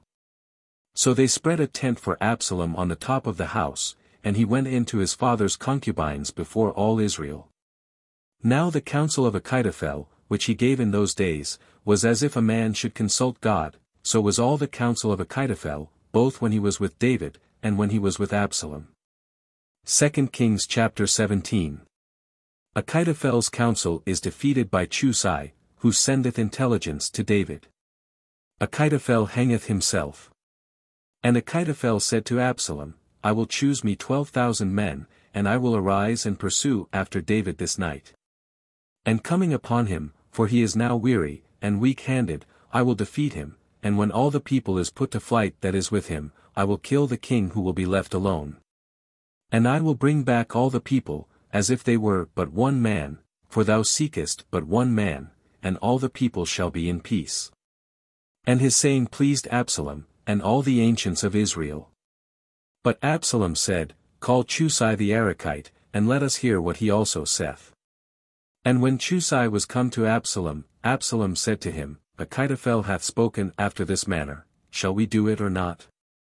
What counsel dost thou give?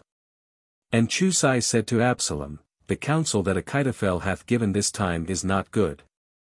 And again Chusai said, Thou knowest thy father, and the men that are with him, that they are very valiant, and bitter in their mind, as a bear raging in the wood when her whelps are taken away, and thy father is a warrior. And will not lodge with the people. Perhaps he now lieth hid in pits, or in some other place where he least, and when any one shall fall at the first, every one that heareth it shall say, There is a slaughter among the people that followed Absalom. And the most valiant man whose heart is as the heart of a lion, shall melt for fear, for all the people of Israel know thy father to be a valiant man, and that all who are with him are valiant. But this seemeth to me to be good counsel, let all Israel be gathered to thee, from Dan to Bersabee, as the sand of the sea which cannot be numbered, and thou shalt be in the midst of them. And we shall come upon him in what place soever he shall be found, and we shall cover him, as the dew falleth upon the ground, and we shall not leave of the men that are with him, not so much as one. And if he shall enter into any city, all Israel shall cast ropes round about that city, and we will draw it into the river, so that there shall not be found so much as one small stone thereof. And Absalom, and all the men of Israel said, The counsel of Chusai the Arachite is better than the counsel of Achitophel, and by the will of the Lord the profitable counsel of Achitophel was defeated, that the Lord might bring evil upon Absalom. And Chusai said to Sadok and Abiathar the priests, Thus and thus did Achitophel counsel Absalom, and the ancients of Israel, and thus did I counsel them. Now therefore send quickly, and tell David, saying, Tarry not this night in the plains of the wilderness, but without delay pass over, lest the king be swallowed up, and all the people that is with him. And Jonathan and Achimaas stayed by the fountain Rogel, and there went a maid and told them, and they went forward, to carry the message to King David, for they might not be seen, nor enter into the city. But a certain boy saw them, and told Absalom, but they making haste went into the house of a certain man in Bahurim, who had a well in his court, and they went down into it. And a woman took, and spread a covering over the mouth of the well, as it were to dry sodden barley, and so the thing was not known. And when Absalom's servants were come into the house, they said to the woman, Where is Achimaas and Jonathan? And the woman answered them, They passed on in haste, after they had tasted a little water. But they that sought them, when they found them not, returned into Jerusalem. And when they were gone, they came up out of the well, and going on told King David, and said, Arise, and pass quickly over the river, for this manner of counsel has Achitophel given against you. So David arose, and all the people that were with him, and they passed over the Jordan, until it grew light, and not one of them was left that was not gone ever the river. But Achitophel seeing that his counsel was not followed, saddled his ass, and arose and went home to his house and to his city, and putting his house in order, hanged himself, and was buried in the sepulchre of his father. But David came to the camp, and Absalom passed over the Jordan, he and all the men of Israel with him. To the camp. The city of Mahanaim, the name of which, in Hebrew, signifies the camp. It was a city of note at that time, as appears from its having been chosen by Isbosheth for the place of his residence. Now Absalom appointed Amasa in Joab's stead over the army, and Amasa was the son of a man who was called Jethro, of Jezreel, who went in to Abigail the daughter of Nas, the sister of Sarviah who was the mother of Joab. And Israel camped with Absalom in the land of Galaad. And when David was come to the camp, Sobi the son of Nas of Rabbath of the children of Ammon, and Machir the son of Amahel of Lodabar and Barzillai the Galadite of Roglim. brought him beds, and tapestry, and earthen vessels, and wheat, and barley, and meal, and parched corn, and beans, and lentils, and fried pulse, and honey, and butter, and sheep, and fat calves, and they gave to David and the people that were with him to eat, for they suspected that the people were faint with hunger and thirst in the wilderness. 2 Kings chapter 18. Absalom is defeated, and slain by Joab. David mourneth for him. And David, having reviewed his people, appointed over them captains of thousands and of hundreds. And sent forth a third part of the people under the hand of Joab, and a third part under the hand of Abisai the son of Sarvia Joab's brother. And a third part under the hand of Ethai, who was of Geth, and the king said to the people, I also will go forth with you. And the people answered, Thou shalt not go forth, for if we flee away, they will not much mind us, or if half of us should fall. They will not greatly care, for thou alone art accounted for 10,000, it is better therefore that thou shouldst be in the city to succor us. And the king said to them, What seemeth good to you, that will I do. And the king stood by the gate, and all the people went forth by their troops, by hundreds and by thousands. And the king commanded Joab, and Abisai, and Ethai, saying, Save me the boy Absalom. And all the people heard the king giving charge to all the princes concerning Absalom. So the people went out into the field against Israel, and the battle was fought in the forest of Ephraim. And the people of Israel were defeated there by David's army, and a great slaughter was made that day of 20,000 men. And the battle there was scattered over the face of all the country, and there were many more of the people whom the forest consumed, than whom the sword devoured that day. Consumed, viz., by pits and precipices. And it happened that Absalom met the servants of David, riding on a mule, and as the mule went under a thick and large oak, his head stuck in the oak, and while he hung between the heaven and the earth, the mule on which he rode passed on. And one saw this and told Joab, saying, I saw Absalom hanging upon an oak.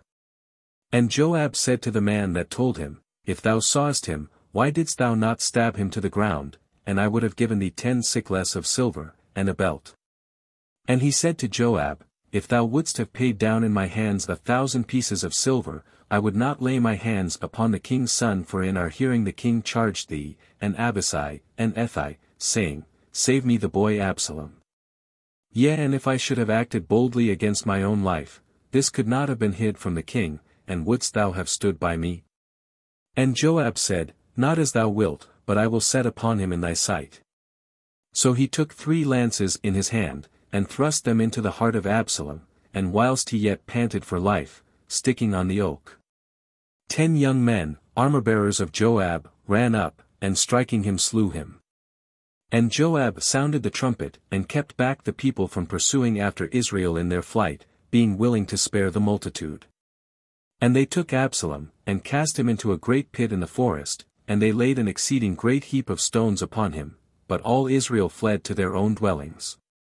Now Absalom had reared up for himself, in his lifetime, a pillar, which is in the king's valley, for he said, I have no son, and this shall be the monument of my name. And he called the pillar by his own name, and it is called the hand of Absalom, to this day. No son. The sons mentioned above, chap 14.27, were dead when this pillar was erected, unless we suppose he raised this pillar before they were born. And Achimaas the son of Sadok said, I will run and tell the king, that the Lord hath done judgment for him from the hand of his enemies. And Joab said to him, Thou shalt not be the messenger this day, but shalt bear tidings another day. This day I will not have thee bear tidings, because the king's son is dead. And Joab said to Chusai, Go, and tell the king what thou hast seen. Chusai bowed down to Joab, and ran. Then Achimaas the son of Sadok said to Joab again, Why might not I also run after Chusai? And Joab said to him, Why wilt thou run, my son? Thou wilt not be the bearer of good tidings. He answered, But what if I run? And he said to him, Run. Then Achimaas running by a nearer way passed Chusai. And David sat between the 2 gates, and the watchman that was on the top of the gate upon the wall, lifting up his eyes, saw a man running alone. And crying out he told the king, and the king said, If he be alone, there are good tidings in his mouth. And as he was coming apace, and drawing nearer, the watchman saw another man running, and crying aloud from above, he said, I see another man running alone. And the king said, He also is a good messenger. And the watchman said, The running of the foremost seemeth to me like the running of Achimaas the son of Sadoc. And the king said, He is a good man, and cometh with good news. And Achimaas crying out, said to the king, God save thee, O king. And falling down before the king with his face to the ground, he said, Blessed be the Lord thy God, who hath shut up the men that have lifted up their hands against the Lord my king. And the king said, Is the young man Absalom safe? And Achimaas said, I saw a great tumult, O king, when thy servant Joab sent me thy servant, I know nothing else. And the king said to him, Pass, and stand here. And when he had passed, and stood still, Chusai appeared, and coming up he said, I bring good tidings, my lord, the king, for the Lord hath judged for thee this day from the hand of all that have risen up against thee. And the king said to Chusai, Is the young man Absalom safe? And Chusai answering him, said, Let the enemies of my lord, the king, and all that rise against him unto evil, be as the young man is. The king therefore being much moved, went up to the high chamber over the gate, and wept. And as he went he spoke in this manner, My son Absalom, Absalom my son, would to God that I might die for thee, Absalom my son Absalom. Would to God. David lamented the death of Absalom, because of the wretched state in which he died, and therefore would have been glad to have saved his life, even by dying for him.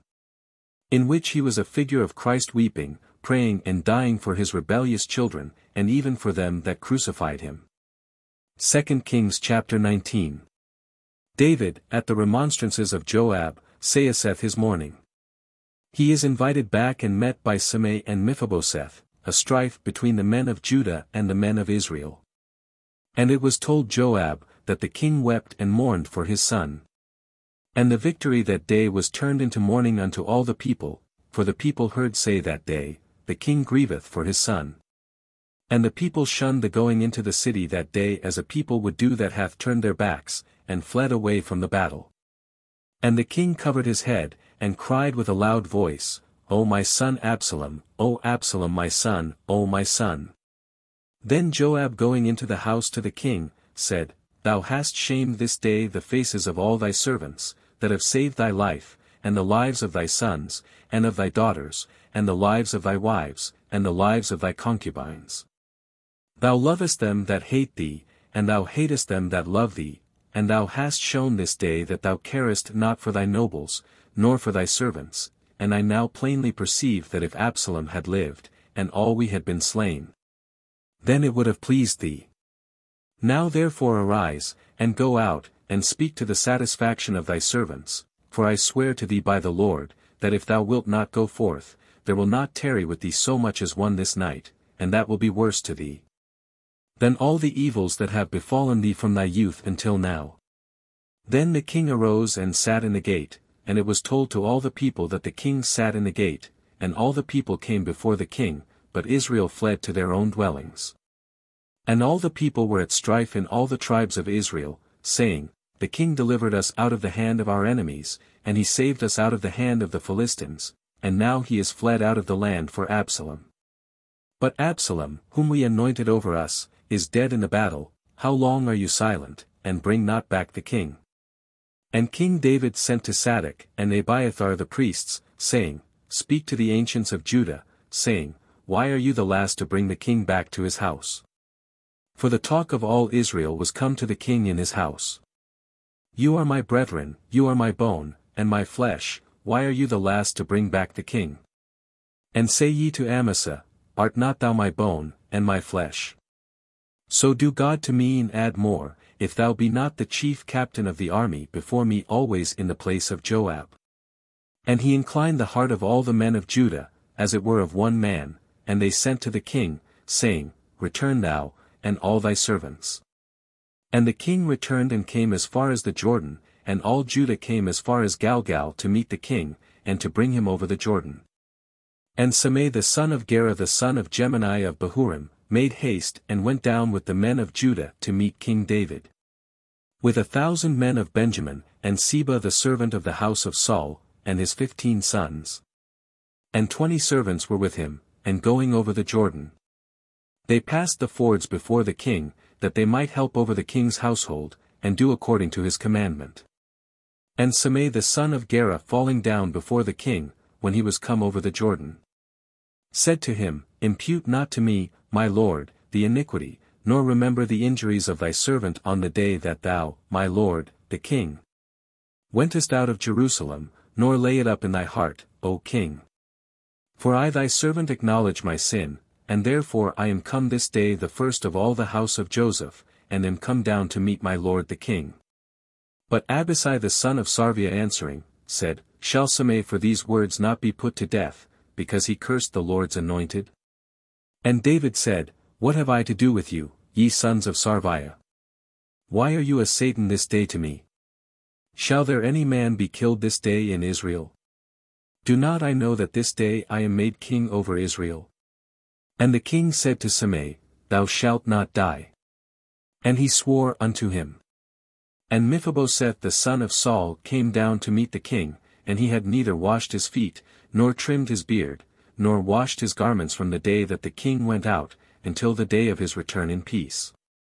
And when he met the king at Jerusalem, the king said to him, Why camest thou not with me, Mephibosheth? And he answering, said, My lord, O king, my servant despised me, for I thy servant spoke to him to saddle me an ass, that I might get on and go with the king, for I thy servant am lame. Moreover he hath also accused me thy servant to thee, my lord the king, but thou my lord the king art as an angel of God, do what pleaseth thee. For all of my father's house were no better than worthy of death before my lord the king. And thou hast set me thy servant among the guests of thy table, what just complaint therefore have I? Or what right to cry any more to the king? Then the king said to him, Why speakest thou any more? What I have said is determined, thou and Seba divide the possessions. And Mephibosheth answered the king, Yea, let him take all, forasmuch as my lord the king is returned peaceably into his house. Barzillai also the Galadite coming down from Rogelim, brought the king over the Jordan, being ready also to wait on him beyond the river. Now Barzillai the Galadite was of a great age, that is to say, 80 years old, and he provided the king with sustenance when he abode in the camp, for he was a man exceeding rich. And the king said to Barzillai, Come with me that thou mayest rest secure with me in Jerusalem. And Barzillai said to the king, How many are the days of the years of my life, that I should go up with the king to Jerusalem? I am this day 80 years old, are my senses quick to discern sweet and bitter? Or can meat or drink delight thy servant? Or can I hear any more the voice of singing men and singing women? Why should thy servant be a burden to my lord, the king? I thy servant will go on a little way from the Jordan with thee, I need not this recompense. But I beseech thee let thy servant return, and die in my own city, and be buried by the sepulchre of my father, and of my mother. But there is thy servant Camam, let him go with thee, my lord, the king, and do to him whatsoever seemeth good to thee. Then the king said to him, Let Camam go over with me, and I will do for him whatsoever shall please thee, and all that thou shalt ask of me, thou shalt obtain. And when all the people and the king had passed over the Jordan, the king kissed Barzillai, and blessed him, and he returned to his own place. So the king went on to Galgal, and Camam with him. Now all the people of Judah had brought the king over, and only half of the people of Israel were there. Therefore all the men of Israel running together to the king, said to him, Why have our brethren the men of Judah stolen thee away, and have brought the king and his household over the Jordan, and all the men of David with him? And all the men of Judah answered the men of Israel, Because the king is nearer to me, why art thou angry for this matter? Have we eaten anything of the king's, or have any gifts been given us? And the men of Israel answered the men of Judah, and said, I have 10 parts in the king more than thou, and David belongeth to me more than to thee. Why hast thou done me a wrong, and why was it not told me first, that I might bring back my king? And the men of Judah answered more harshly than the men of Israel. 2 Kings chapter 20. Seba's rebellion. Amasa is slain by Joab. Abela is besieged, but upon the citizens casting over the wall the head of Seba, Joab departeth with all his army. And there happened to be there a man of Belial, whose name was Seba, the son of Bachri, a man of Gemini, and he sounded the trumpet, and said, We have no part in David, nor inheritance in the son of Isai. Return to thy dwellings, O Israel. And all Israel departed from David, and followed Seba the son of Bachri, but the men of Judah stuck to their king from the Jordan unto Jerusalem.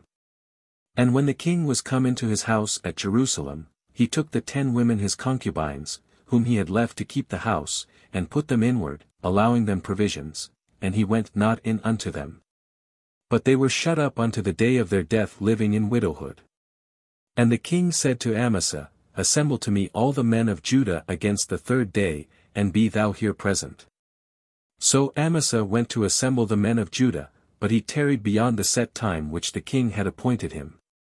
And David said to Abishai, Now will Seba the son of Bachri do us more harm than did Absalom. Take thou therefore the servants of thy lord, and pursue after him, lest he find fenced cities, and escape us.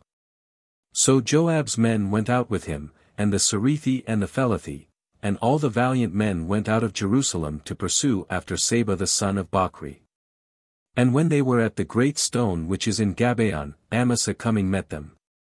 And Joab had on a close coat of equal length with his habit, and over it was girded with a sword hanging down to his flank, in a scabbard, made in such manner as to come out with the least motion and strike. And Joab said to Amasa, God save thee, my brother. And he took Amasa by the chin with his right hand to kiss him. But Amasa did not take notice of the sword, which Joab had, and he struck him in the side, and shed out his bowels to the ground, and gave him not a second wound, and he died. And Joab and Abishai his brother pursued after Seba the son of Bachri. In the meantime some men of Joab's company stopping at the dead body of Amasa, said, Behold he that would have been in Joab's stead the companion of David. And Amasa, imbrued with blood, lay in the midst of the way. A certain man saw this that all the people stood still to look upon him, so he removed Amasa out of the highway into the field, and covered him with a garment, that they who passed might not stop on his account. And when he was removed out of the way, all the people went on following Joab to pursue after Seba the son of Bachri. Now he had passed through all the tribes of Israel unto Abela and Bethmaachah, and all the chosen men were gathered together unto him. Abela and Bethmaachah, cities of the tribe of Naphtali. And they came, and besieged him in Abela, and in Bethmaachah, and they cast up works round the city, and the city was besieged, and all the people that were with Joab labored to throw down the walls. And a wise woman cried out from the city, Hear, hear, and say to Joab, Come near hither, and I will speak with thee. And when he was come near to her, she said to him, Art thou Joab? And he answered, I am. And she spoke thus to him, Hear the words of thy handmaid. He answered, I do hear. And she again said, A saying was used in the old proverb, They that inquire, let them inquire in Abela, and so they made an end. Am not I she that answer truth in Israel, and thou seekest to destroy the city, and to overthrow a mother in Israel? Why wilt thou throw down the inheritance of the Lord? And Joab answering said, God forbid that I should, I do not throw down, nor destroy. The matter is not so, but a man of Mount Ephraim, Seba the son of Bachri by name, hath lifted up his hand against King David, deliver him only, and we will depart from the city. And the woman said to Joab, Behold his head shall be thrown to thee from the wall. So she went to all the people, and spoke to them wisely, and they cut off the head of Seba the son of Bachri, and cast it out to Joab. And he sounded the trumpet, and they departed from the city, every one to their home, and Joab returned to Jerusalem to the king. So Joab was over all the army of Israel, and Benaiah the son of Joiada was over the Sarathites and Pelethites. But Aduram over the tributes, and Josaphat the son of Ahilud was recorder. And Shiva was scribe, and Sadok and Abiathar, priests. And Ira the Jairite was the priest of David. 2 Kings chapter 21. A famine of 3 years, for the sin of Saul against the Gabonites, at whose desire 7 of Saul's race are crucified. War again with the Philistines. And there was a famine in the days of David for 3 years successively, and David consulted the oracle of the Lord. And the Lord said, It is for Saul, and his bloody house, because he slew the Gabonites.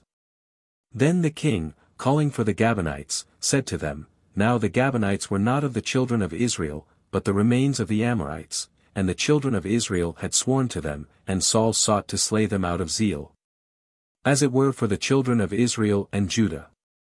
David therefore said to the Gabonites, What shall I do for you? And what shall be the atonement or you, that you may bless the inheritance of the Lord? And the Gabonites said to him, We have no contest about silver and gold, but against Saul and against his house, neither do we desire that any man be slain of Israel.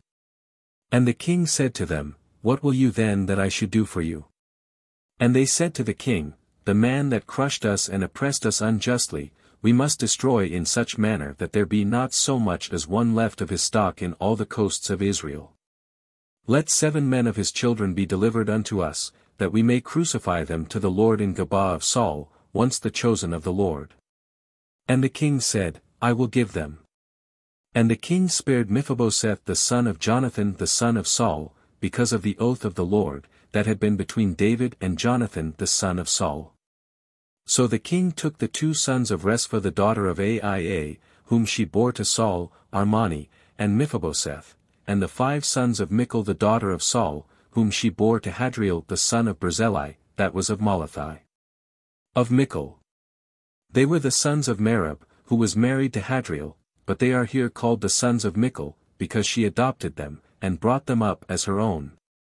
And gave them into the hands of the Gabonites, and they crucified them on a hill before the Lord, and these 7 died together in the first days of the harvest, when the barley began to be reaped. And Respha the daughter of Aia took haircloth, and spread it under her upon the rock from the beginning of the harvest, till water dropped upon them out of heaven, and suffered neither the birds to tear them by day, or the beasts by night. And it was told David, what Respha the daughter of Aia, the concubine of Saul, had done. And David went, and took the bones of Saul, and the bones of Jonathan his son from the men of Jabes Galad, who had stolen them from the street of Bethsan, where the Philistines had hanged them when they had slain Saul in Jelbo. And he brought from thence the bones of Saul, and the bones of Jonathan his son, and they gathered up the bones of them that were crucified. And they buried them with the bones of Saul, and of Jonathan his son in the land of Benjamin, in the side. In the sepulchre of Cis his father, and they did all that the king had commanded, and God shewed mercy again to the land after these things. And the Philistines made war again against Israel, and David went down, and his servants with him, and fought against the Philistines. And David growing faint. Jezbebanab, who was of the race of Arapha, the iron of whose spear weighed 300 ounces, being girded with a new sword, attempted to kill David. And Abishai the son of Sarvah rescued him, and striking the Philistine killed him. Then David's men swore unto him saying, Thou shalt go no more out with us to battle, lest thou put out the lamp of Israel. There was also a second battle in Gob against the Philistines. Then Sobachai of Huzathi slew Saph of the race of Arapha of the family of the giants. And there was a third battle in Gob against the Philistines, in which Adiodatus the son of the forest and embroiderer of Bethlehem slew Goliath the Gethite, the shaft of whose spear was like a weaver's beam. Adiodatus the son of the forest. So it is rendered in the Latin Vulgate, by giving the interpretation of the Hebrew names, which are Elhanan the son of Jair. A fourth battle was in Geth, where there was a man of great stature, that had 6 fingers on each hand, and 6 toes on each foot, 24 in all, and he was of the race of Arapha. And he reproached Israel, and Jonathan the son of Sammi the brother of David slew him. These 4 were born of Arapha in Geth, and they fell by the hand of David, and of his servants. 2 Kings chapter 22. King David's psalm of thanksgiving for his deliverance from all his enemies. And David spoke to the Lord the words of this canticle, in the day that the Lord delivered him out of the hand of all his enemies, and out of the hand of Saul. And he said, "The Lord is my rock, and my strength, and my Saviour. God is my strong one, in him will I trust, my shield, and the horn of my salvation, he lifteth me up, and is my refuge, my Saviour, thou wilt deliver me from iniquity. I will call on the Lord who is worthy to be praised, and I shall be saved from my enemies. For the pangs of death have surrounded me, the floods of Belial have made me afraid. The cords of hell compassed me, the snares of death prevented me. In my distress I will call upon the Lord, and I will cry to my God, and he will hear my voice out of his temple, and my cry shall come to his ears. The earth shook and trembled, the foundations of the mountains were moved, and shaken, because he was angry with them. A smoke went up from his nostrils, and a devouring fire out of his mouth, coals were kindled by it. He bowed the heavens, and came down, and darkness was under his feet. And he rode upon the cherubims, and flew, and slid upon the wings of the wind. He made darkness a covering round about him, dropping waters out of the clouds of the heavens. By the brightness before him, the coals of fire were kindled. The Lord shall thunder from heaven, and the Most High shall give forth his voice. He shot arrows and scattered them, lightning, and consumed them. And the overflowings of the sea appeared, and the foundations of the world were laid open at the rebuke of the Lord, at the blast of the spirit of his wrath. He sent from on high, and took me, and drew me out of many waters. He delivered me from my most mighty enemy, and from them that hated me, for they were too strong for me. He prevented me in the day of my affliction, and the Lord became my stay. And he brought me forth into a large place, he delivered me, because I pleased him. The Lord will reward me according to my justice, and according to the cleanness of my hands he will render to me. Because I have kept the ways of the Lord, and have not wickedly departed from my God. For all his judgments are in my sight, and his precepts I have not removed from me. And I shall be perfect with him, and shall keep myself from my iniquity. And the Lord will recompense me according to my justice, and according to the cleanness of my hands in the sight of his eyes. With the Holy One thou wilt be holy, and with the valiant perfect. With the elect thou wilt be elect, and with the perverse thou wilt be perverted. And the poor people thou wilt save, and with thy eyes thou shalt humble the haughty. For thou art my lamp, O Lord, and thou, O Lord, wilt enlighten my darkness. For in thee I will run girded, in my God I will leap over the wall. God, his way is immaculate, the word of the Lord is tried by fire, he is the shield of all that trust in him. Who is God but the Lord, and who is strong but our God? God who hath girded me with strength, and made my way perfect. Making my feet like the feet of harts, and setting me upon my high places. He teacheth my hands to war, and mocketh my arms like a bow of brass. Thou hast given me the shield of my salvation, and thy mildness hath multiplied me.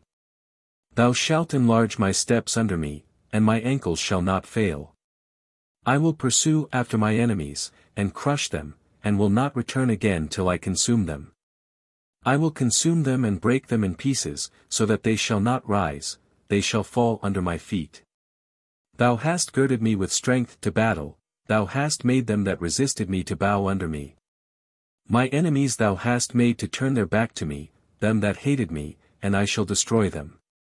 They shall cry, and there shall be none to save, to the Lord, and he shall not hear them. I shall beat them as small as the dust of the earth, I shall crush them and spread them abroad like the mire of the streets.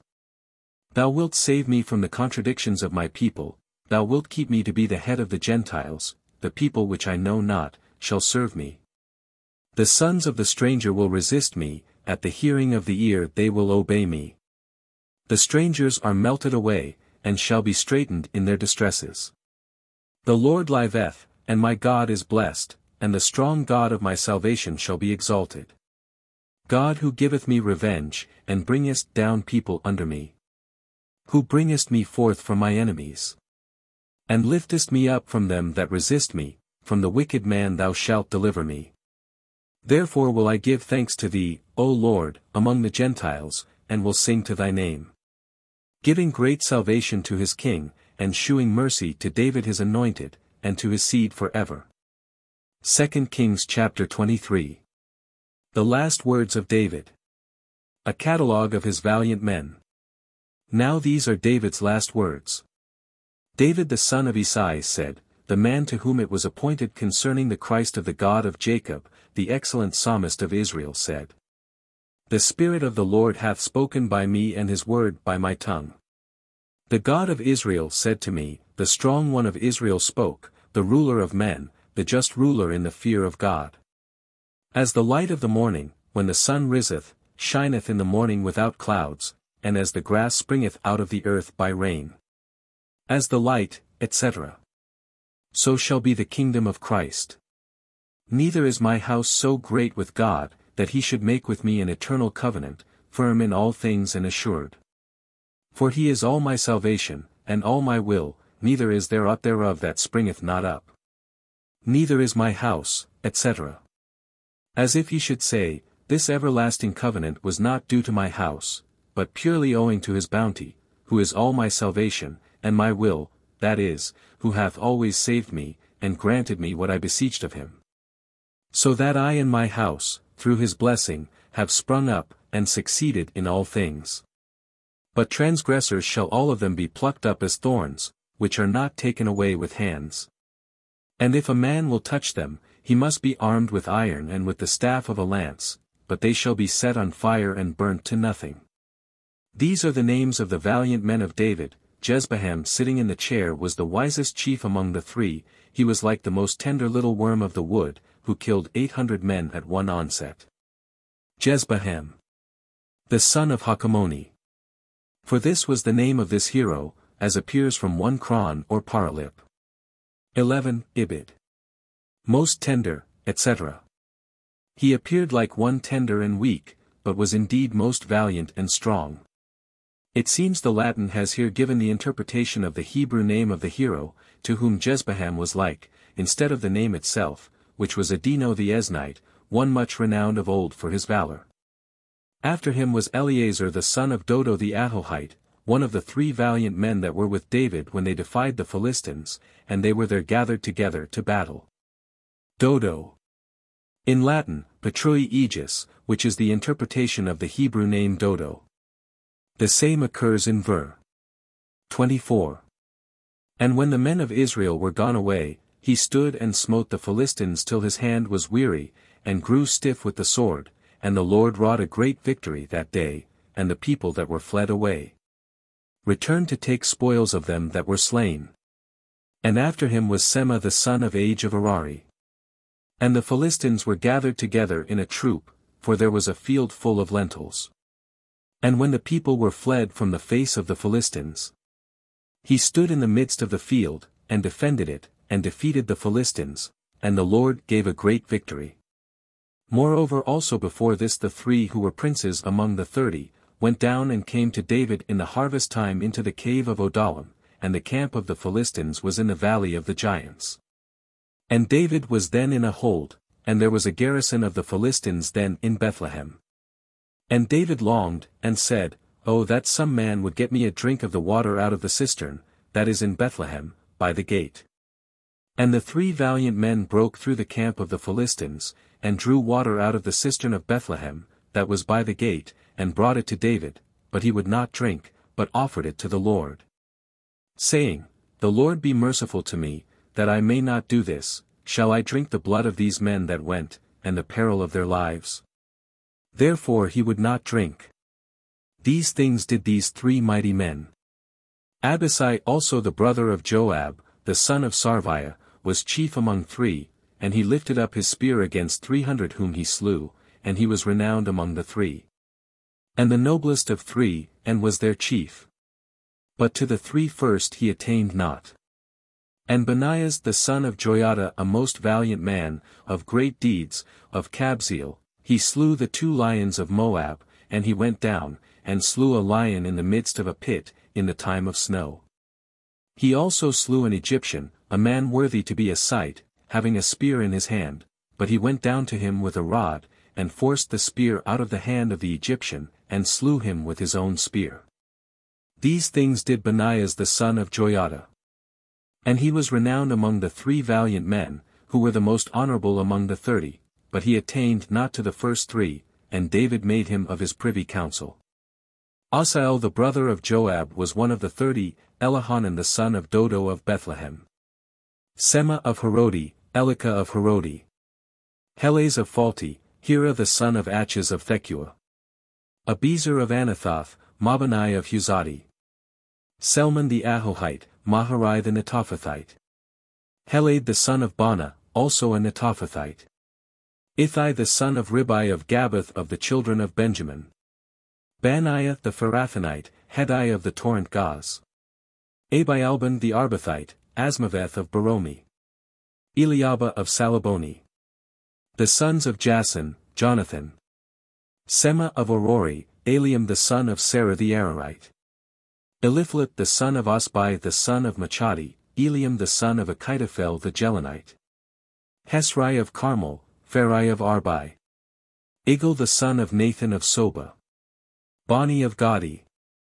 Selek of Ammoni, Naharai the Berathite, armor-bearer of Joab the son of Sarviah. Ira the Jethrite, Gareb also a Jethrite. Urias the Hethite, 37 in all. 2 Kings chapter 24. David numbereth the people, God sendeth a pestilence, which is stopped by David's prayer and sacrifice. And the anger of the Lord was again kindled against Israel, and stirred up David among them, saying, Go, number Israel and Judah. Stirred up, etc. This stirring up was not the doing of God, but of Satan, as it is expressly declared, 1 Chron. Or Paralip. 21.1. And the king said to Joab the general of his army, Go through all the tribes of Israel from Dan to Bersabee, and number ye the people that I may know the number of them. And Joab said to the king, The Lord thy God increase thy people, and make them as many more as they are now, and again multiply them 100-fold in the sight of my lord the king. But what meaneth my lord the king by this kind of thing?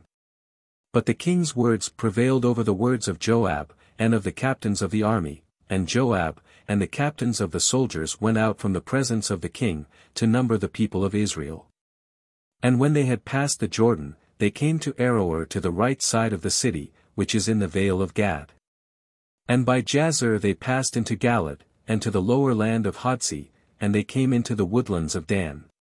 And going about by Sidon, they passed near the walls of Tyre, and all the land of the Hevite, and the Shannonite, and they came to the south of Judah into Bersabee. And having gone through the whole land, after 9 months and 20 days, they came to Jerusalem. And Joab gave up the sum of the number of the people to the king, and there were found of Israel 800,000 valiant men that drew the sword, and of Judah 500,000 fighting men. But David's heart struck him, after the people were numbered, and David said to the Lord, I have sinned very much in what I have done, but I pray thee, O Lord, to take away the iniquity of thy servant, because I have done exceeding foolishly. David's heart struck him, after the people were numbered. That is, he was touched with a great remorse for the vanity and pride which had put him upon numbering the people. And David arose in the morning, and the word of the Lord came to Gad the prophet and the seer of David, saying, Go, and say to David, Thus saith the Lord, I give thee thy choice of 3 things, choose one of them which thou wilt, that I may do it to thee. And when Gad was come to David, he told him, saying, Either 7 years of famine shall come to thee in thy land, or thou shalt flee 3 months before thy adversaries. And they shall pursue thee, or for 3 days there shall be a pestilence in thy land. Now therefore deliberate, and see what answer I shall return to him that sent me. And David said to Gad, I am in a great strait, but it is better that I should fall into the hands of the Lord, for his mercies are many, than into the hands of men. And the Lord sent a pestilence upon Israel, from the morning unto the time appointed, and there died of the people from Dan to Bersabee 70,000 men. And when the angel of the Lord had stretched out his hand over Jerusalem to destroy it, the Lord had pity on the affliction, and said to the angel that slew the people, It is enough, now hold thy hand. And the angel of the Lord was by the thrashing floor of Araunah the Jebusite. And David said to the Lord, when he saw the angel striking the people, It is I. I am he that have sinned, I have done wickedly, these that are the sheep, what have they done? Let thy hand, I beseech thee, be turned against me, and against my father's house. And Gad came to David that day, and said, Go up, and build an altar to the Lord in the thrashing floor of Araunah the Jebusite. And David went up according to the word of Gad which the Lord had commanded him. And Araunah looked, and saw the king and his servants coming towards him. And going out he worshipped the king, bowing with his face to the earth, and said, Wherefore is my lord the king come to his servant? And David said to him, To buy the thrashing floor of thee, and build an altar to the Lord, that the plague, which raggeth among the people, may cease. And Araunah said to David, Let my lord the king take, and offer, as it seemeth good to him. Thou hast here oxen for a holocaust, and the wain, and the yokes of the oxen for wood. All these things Araunah as a king gave to the king, and Araunah said to the king, The Lord thy God receive thy vow. And the king answered him, and said, Nay, but I will buy it of thee, at a price, and I will not offer to the Lord my God holocausts free cost. So David bought the floor, and the oxen, for 50 siklets of silver. And David built there an altar to the Lord, and offered holocausts and peace offerings, and the Lord became merciful to the land, and the plague was stayed from Israel. Book 11 3rd Kings. The third book of Kings. This and the following book are called by the Holy Fathers the third and fourth book of Kings, but by the Hebrews, the first and second. They contain the history of the kingdoms of Israel and Judah, from the beginning of the reign of Solomon, to the captivity. As to the writer of these books, it seems most probable they were not written by one man, nor at one time. But as there was all along a succession of prophets in Israel, who recorded, by divine inspiration, the most remarkable things that happened in their days, these books seem to have been written by these prophets. See 2 Paralip. Alias 2 Chron, 9.29. 12.15, 13.22, 20.34, 26.22, 32.32. 3 Kings chapter 1. King David growing old, Abishag a Sunamitess is brought to him. Adonias pretending to reign, Nathan and Bethsabe obtain that Solomon should be declared an anointed king. Now King David was old, and advanced in years, and when he was covered with clothes he was not warm. His servants therefore, said to him, Let us seek for our lord the king, a young virgin, and let her stand before the king, and cherish him, and sleep in his bosom and warm our lord the king. So they sought a beautiful young woman, in all the coasts of Israel, and they found Abishag, a Sunamitess, and brought her to the king.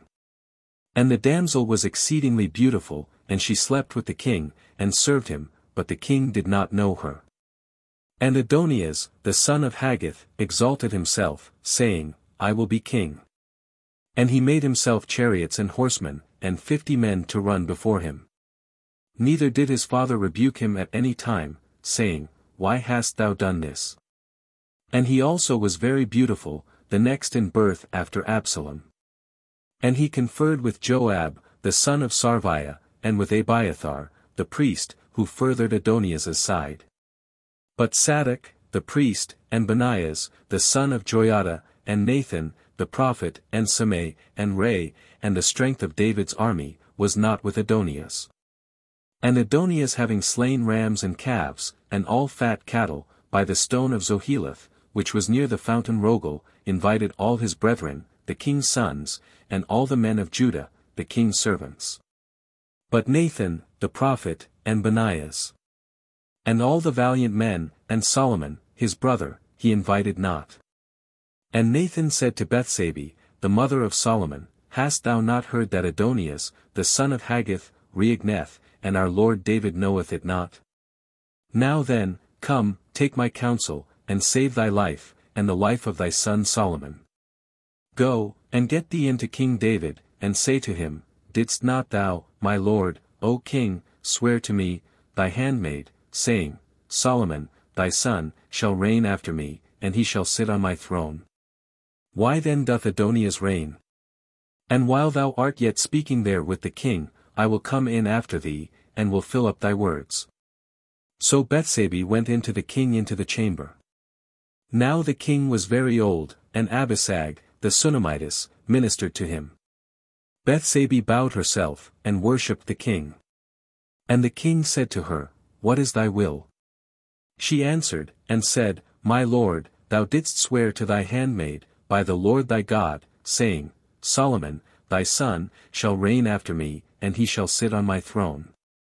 And behold, now Adonias reigneth, and thou, my lord the king, knowest nothing of it. He hath killed oxen, and all fat cattle, and many rams, and invited all the king's sons, and Abiathar, the priest, and Joab, the general of the army, but Solomon, thy servant, he invited not. And now, my lord, O king, the eyes of all Israel are upon thee, that thou shouldst tell them, who shall sit on thy throne, my lord the king, after thee. Otherwise it shall come to pass, when my lord the king sleepeth with his fathers, that I, and my son, Solomon, shall be accounted offenders. As she was yet speaking with the king, Nathan, the prophet, came. And they told the king, saying, Nathan, the prophet, is here. And when he was come in before the king, and had worshipped, bowing down to the ground, Nathan said, My lord, O king, hast thou said, Let Adonias reign after me, and let him sit upon my throne? Because he is gone down today, and hath killed oxen, and fatlings, and many rams, and invited all the king's sons, and the captains of the army, and Abiathar the priest, and they are eating and drinking before him. And saying, God save King Adonias. But me, thy servant, and Sadok, the priest, and Benaias, the son of Joiada, and Solomon, thy servant, he hath not invited. Is this word come out from my lord the king, and hast thou not told me, thy servant, who should sit on the throne of my lord the king after him? And King David answered, and said, Call to me Bethsabe. And when she was come in to the king, and stood before him, the king swore, and said, As the Lord liveth, who hath delivered my soul out of all distress. Even as I swore to thee, by the Lord, the God of Israel, saying, Solomon thy son shall reign after me, and he shall sit upon my throne in my stead, so will I do this day.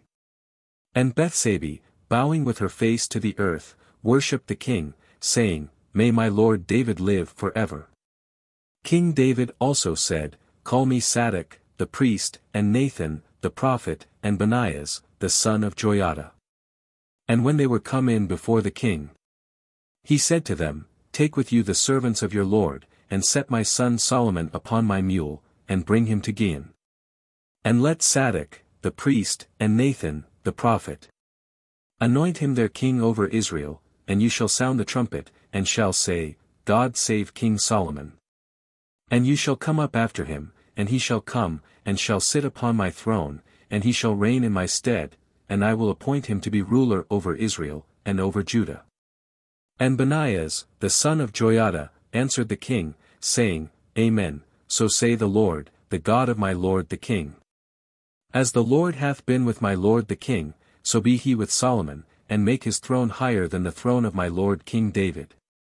So Sadok, the priest, and Nathan, the prophet, went down, and Benaias, the son of Joiada, and the Seraphim, and Phelathi, and they set Solomon upon the mule of King David, and brought him to Gihon.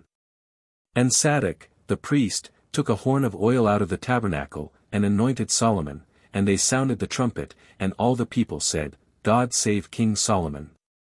And all the multitude went up after him, and the people played with pipes, and rejoiced with a great joy, and the earth rang with the noise of their cry. And Adonias, and all that were invited by him, heard it, and now the feast was at an end. Joab also, hearing the sound of the trumpet, said, What meaneth this noise of the city in an uproar? While he yet spoke, Jonathan, the son of Abiathar, the priest, came, and Adonias said to him, Come in, because thou art a valiant man, and bringest good news. And Jonathan answered Adonias, Not so, for our lord, King David, hath appointed Solomon king. And hath sent with him Sadok, the priest, and Nathan, the prophet, and Benaias, the son of Joiada, and the Seraphim, and the Phelathi, and they have set him upon the king's mule. And Sadok, the priest, and Nathan, the prophet, have anointed him king in Gihon, and they are gone up from thence rejoicing, so that the city rang again, this is the noise that you have heard. Moreover, Solomon sitteth upon the throne of the kingdom. And the king's servants going in, have blessed our Lord King David, saying, May God make the name of Solomon greater than thy name, and make his throne greater than thy throne. And the king adored in his bed. And he said, Blessed be the Lord, the God of Israel, who hath given this day one to sit on my throne, my eyes seeing it. Then all the guests of Adonias were afraid, and they all arose, and every man went his way. And Adonias fearing Solomon, arose and went, and took hold of the horn of the altar. And they told Solomon, saying, Behold, Adonias fearing King Solomon, hath taken hold of the horn of the altar, saying, Let King Solomon swear to me this day, that he will not kill his servant with the sword. And Solomon said, If he be a good man, there shall not so much as one hair of his head fall to the ground, but if evil be found in him, he shall die. Then King Solomon sent, and brought him out from the altar, and going in, he worshipped King Solomon, and Solomon said to him, Go to thy house. 3 Kings chapter 2. David, after giving his last charge to Solomon, dieth. Adonias is put to death, Abiathar is banished, Joab and Shimei are slain. And the days of David drew nigh that he should die, and he charged his son Solomon, saying, I am going the way of all flesh, take thou courage and shew thyself a man. And keep the charge of the Lord thy God, to walk in his ways, and observe his ceremonies, and his precepts, and judgments, and testimonies, as it is written in the law of Moses, that thou mayst understand all thou dost. And whithersoever thou shalt turn thyself. That the Lord may confirm his words, which he hath spoken of me, saying, If thy children shall take heed to their ways, and shall walk before me in truth, with all their heart and with all their soul. There shall not be taken away from thee a man on the throne of Israel. Thou knowest also what Joab, the son of Sarviah, hath done to me, what he did to the 2 captains of the army of Israel, to Abner, the son of Ner, and to Amasa, the son of Jether, whom he slew, and shed the blood of war in peace.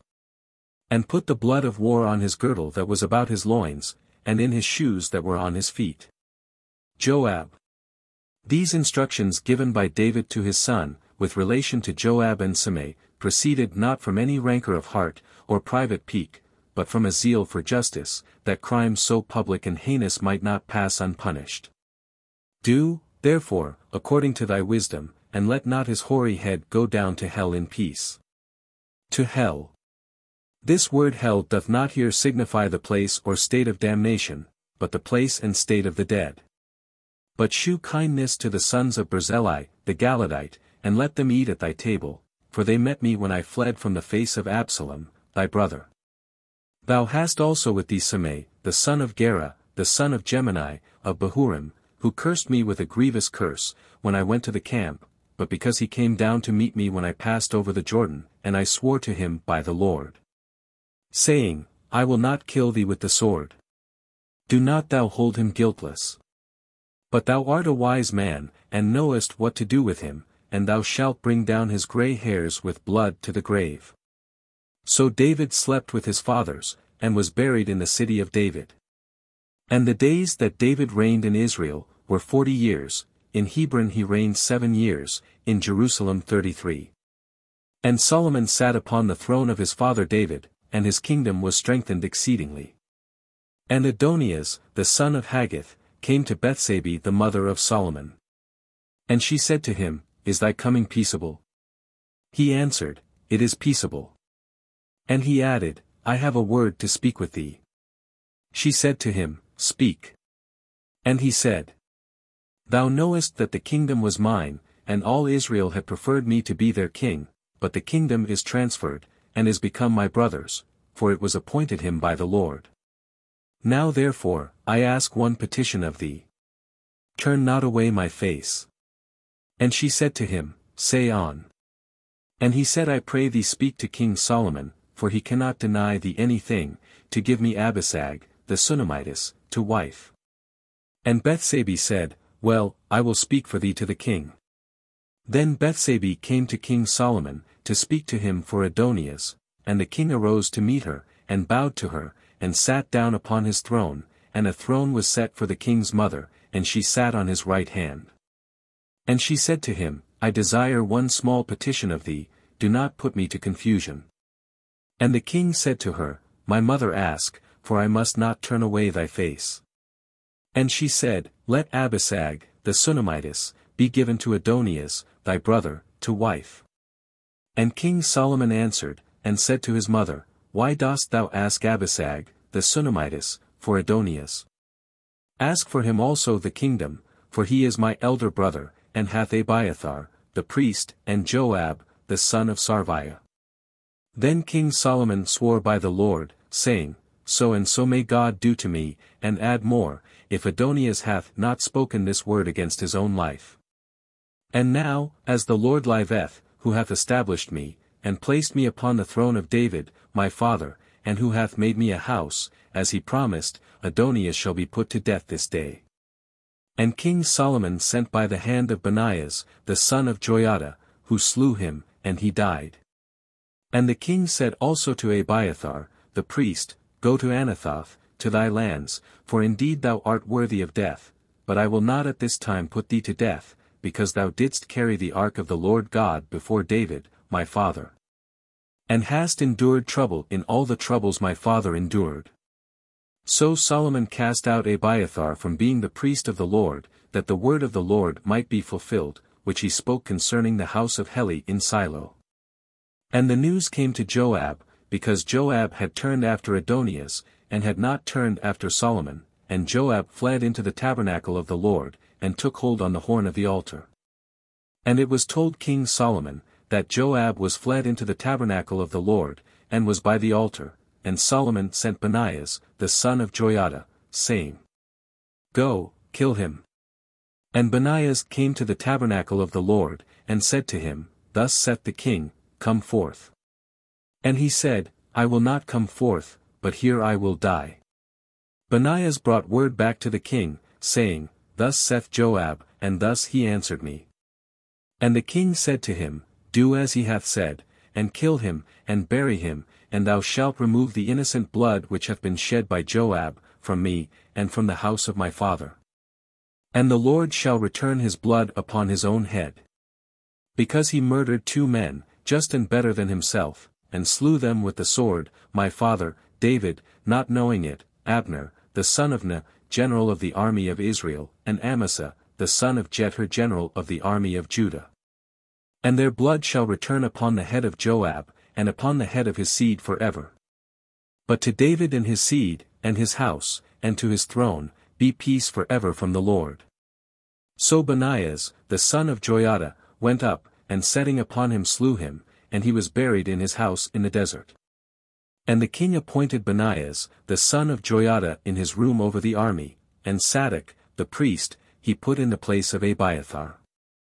The king also sent, and called for Shimei, and said to him, Build thee a house in Jerusalem, and dwell there, and go not out from thence anywhere.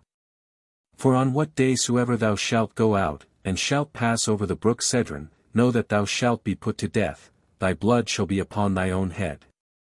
And Shimei said to the king, The saying is good, as my lord the king hath said, so will thy servant do. And Shimei dwelt in Jerusalem many days. And it came to pass after 3 years, that the servants of Shimei ran away to Achish, the son of Maachah, the king of Geth, and it was told Shimei that his servants were gone to Geth. And Shimei arose, and saddled his ass, and went to Achish, to Geth, to seek his servants, and he brought them out of Geth. And it was told Solomon, that Shimei had gone from Jerusalem to Geth, and was come back. And sending he called for him, and said to him, Did I not protest to thee by the Lord, and tell thee before, on what day soever thou shalt go out and walk abroad anywhere, know that thou shalt die? And thou answeredst me, The word that I have heard is good. Why then hast thou not kept the oath of the Lord, and the commandment that I laid upon thee?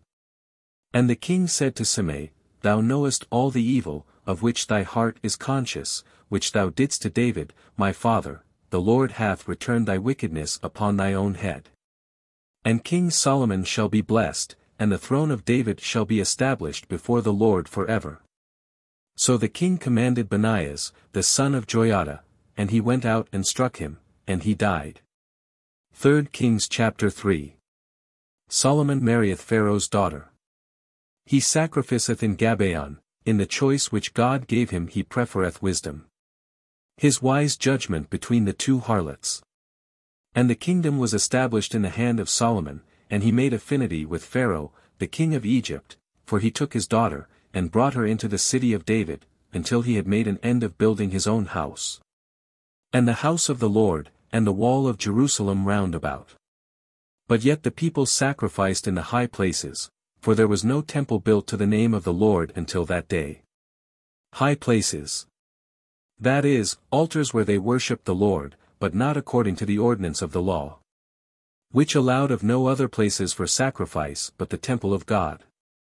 Among these high places that of Gabaon was the chiefest, because there was the tabernacle of the testimony, which had been removed from Silo to Nob and from Nob to Gabaon.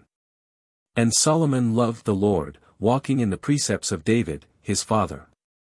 Only he sacrificed in the high places, and burnt incense. He went therefore to Gabaon, to sacrifice there, for that was the great high place. 1,000 victims for holocausts, did Solomon offer upon that altar, in Gabaon. And the Lord appeared to Solomon in a dream by night, saying, Ask what thou wilt that I should give thee.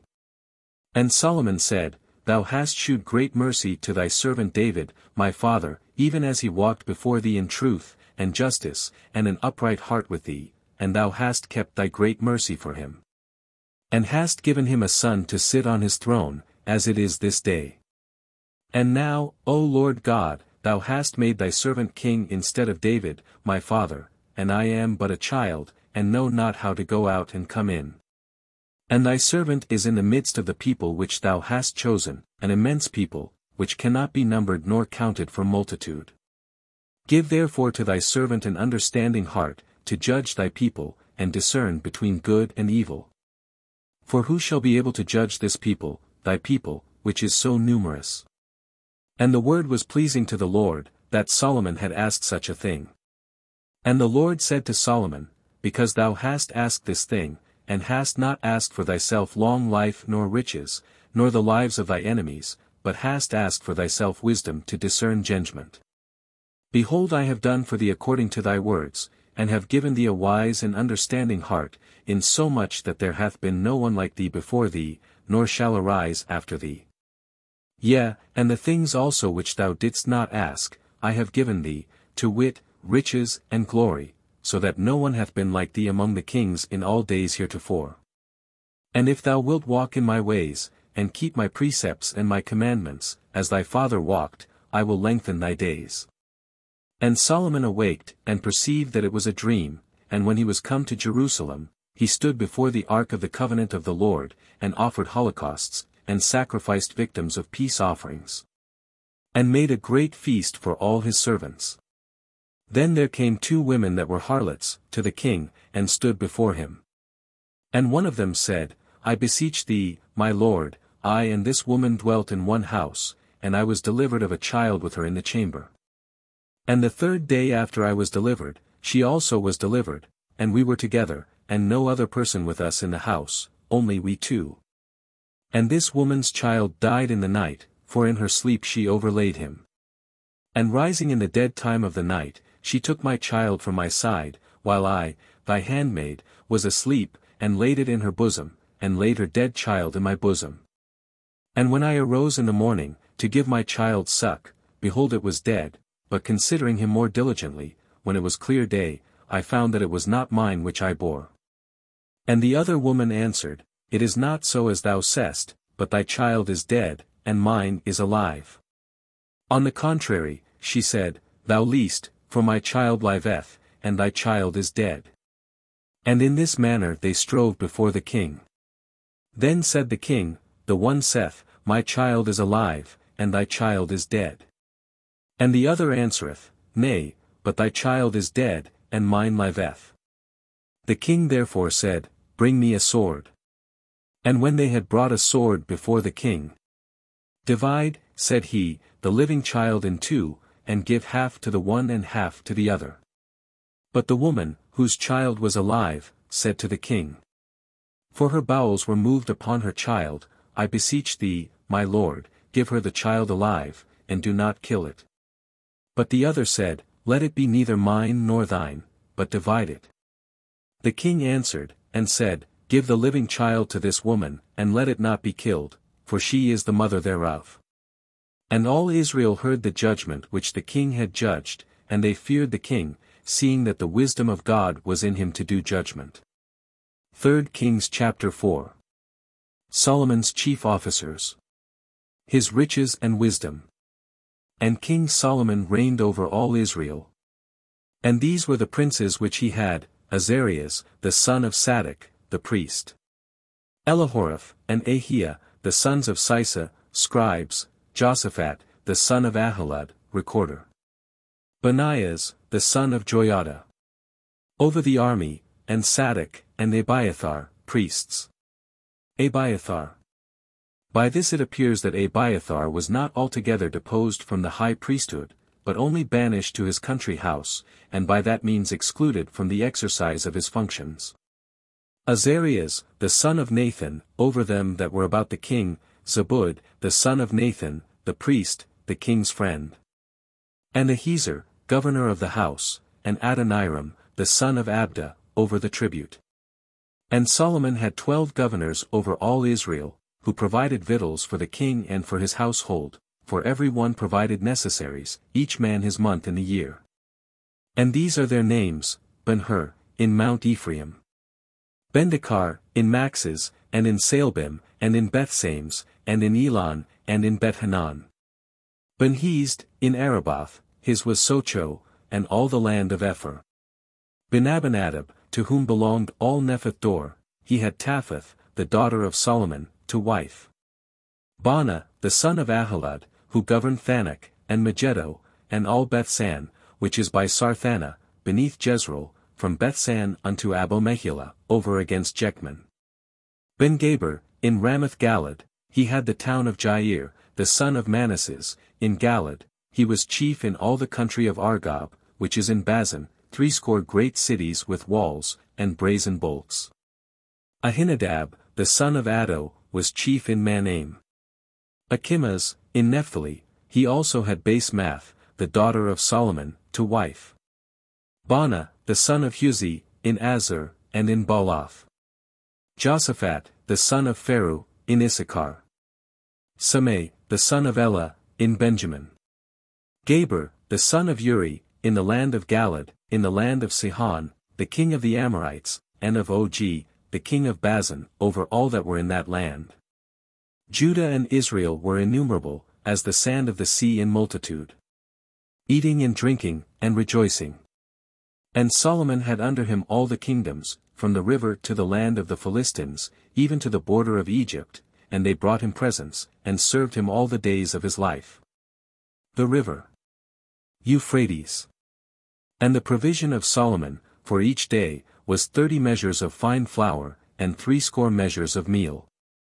10 fat oxen, and 20 out of the pastures, and 100 rams. Besides venison of harts, roes, and buffles, and fatted fowls. For he had all the country which was beyond the river, from Thapsah to Gazan, and all the kings of those countries, and he had peace on every side round about. And Judah, and Israel, dwelt without any fear, every one under his vine, and under his fig tree, from Dan to Bersabee, all the days of Solomon. And Solomon had 40,000 stalls of chariot horses, and 12,000 for the saddle. And the foresaid governors of the king fed them, and they furnished the necessaries also for King Solomon's table, with great care, in their time. They brought barley also, and straw for the horses and beasts, to the place where the king was, according as it was appointed them. And God gave to Solomon wisdom, and understanding exceeding much, and largeness of heart, as the sand that is on the sea shore. And the wisdom of Solomon surpassed the wisdom of all the Orientals, and of the Egyptians. And he was wiser than all men, wiser than Ethan, the Ezrahite, and Heman, and Calcol, and Dorda, the sons of Mahal, and he was renowned in all nations round about. Solomon also spoke 3,000 parables, and his poems were 1,005. 3,000 parables, etc. These works are all lost, excepting some part of the parables extant in the book of Proverbs, and his chief poem called the Canticle of Canticles. And he treated about trees, from the cedar that is in Libanus, unto the hyssop that cometh out of the wall, and he discoursed of beasts, and of fowls, and of creeping things, and of fishes. And they came from all nations to hear the wisdom of Solomon, and from all the kings of the earth, who heard of his wisdom. 3 Kings chapter 5. Hiram king of Tyre agreed to furnish timber and workmen for building the temple, the number of workmen and overseers. And Hiram, king of Tyre, sent his servants to Solomon, for he heard that they had anointed him king in the room of his father, for Hiram had always been David's friend. Solomon sent to Hiram, saying, Thou knowest the will of David, my father, and that he could not build a house to the name of the Lord his God, because of the wars that were round about him, until the Lord put them under the soles of his feet. But now the Lord my God hath given me rest round about, and there is no adversary nor evil occurrence. Wherefore I purpose to build a temple to the name of the Lord my God, as the Lord spoke to David my father, saying, Thy son, whom I will set upon the throne, in thy place, he shall build a house to my name. Give orders, therefore, that thy servants cut me down cedar trees, out of Libanus. And let my servants be with thy servants, and I will give thee the hire of thy servants whatsoever thou wilt ask, for thou knowest how there is not among my people a man that has skill to hew wood like to the Sidonians. Now when Hiram had heard the words of Solomon, he rejoiced exceedingly, and said, Blessed be the Lord God this day, who hath given to David a very wise son over this numerous people. And Hiram sent to Solomon, saying, I have heard all thou hast desired of me, and I will do all thy desire concerning cedar trees, and fir trees. My servants shall bring them down from Libanus to the sea, and I will put them together in floats, on the sea, and convey them to the place, which thou shalt signify to me, and will land them there. And thou shalt receive them, and thou shalt allow me necessaries to furnish food for my household. So Hiram gave Solomon cedar trees, and fir trees, according to all his desire. And Solomon allowed Hiram 20,000 measures of wheat, for provision for his house, and 20 measures of the purest oil, thus gave Solomon to Hiram every year. And the Lord gave wisdom to Solomon, as he promised him, and there was peace between Hiram and Solomon, and they two made a league together. And King Solomon chose workmen out of all Israel, and the levy was of 30,000 men. And he sent them to Libanus, 10,000 every month, by turns, so that 2 months they were at home, and Adoniram was over this levy. And Solomon had 70,000 to carry burdens, and 80,000 to hew stones in the mountain. Besides the overseers who were over every work, in number 3,300, that ruled over the people, and them that did the work. And the king commanded that they should bring great stones, costly stones, for the foundation of the temple, and should square them. And the masons of Solomon, and the masons of Hiram, hewed them, and the Gibeons prepared timber and stones to build the house. 3 Kings chapter 6. The building of Solomon's temple. And it came to pass in the 480th year after the children of Israel came out of the land of Egypt, in the 4th year of the reign of Solomon over Israel, in the month Zeo. The same is the 2nd month, he began to build a house to the Lord. And the house, which King Solomon built to the Lord, was 60 cubits in length, and 20 cubits in breadth, and 30 cubits in height. And there was a porch before the temple, of 20 cubits in length, according to the measure of the breadth of the temple, and it was 10 cubits in breadth, before the face of the temple. And he made in the temple oblique windows. And upon the wall of the temple, he built floors round about, in the walls of the house, round about the temple and the oracle, and he made chambers in the sides round about. Upon the wall, i.e., joining to the wall, Ibid. He built floors round about. Chambers or cells adjoining to the temple, for the use of the temple and of the priests, so contrived as to be between the inward and outward wall of the temple, in 3 stories, one above another, Ibid the oracle. The inner temple or Holy of Holies, where God gave his oracles. The floor that was underneath was 5 cubits in breadth, and the middle floor was 6 cubits in breadth, and the 3rd floor was 7 cubits in breadth. And he put beams in the house round about on the outside, that they might not be fastened in the walls of the temple. And the house, when it was in building, was built of stones, hewed and made ready, so that there was neither hammer nor axe, nor any tool of iron heard in the house when it was in building. Made ready, etc. So the stones for the building of God's eternal temple in the heavenly Jerusalem, who are the faithful, must first be hewn and polished here by many trials and sufferings, before they can be admitted to have a place in that celestial structure. The door, for the middle side, was on the right hand of the house, and by winding stairs they went up to the middle room, and from the middle to the third. So he built the house, and finished it, and he covered the house with roofs of cedar. And he built a floor over all the house, 5 cubits in height, and he covered the house with timber of cedar. And the word of the Lord came to Solomon.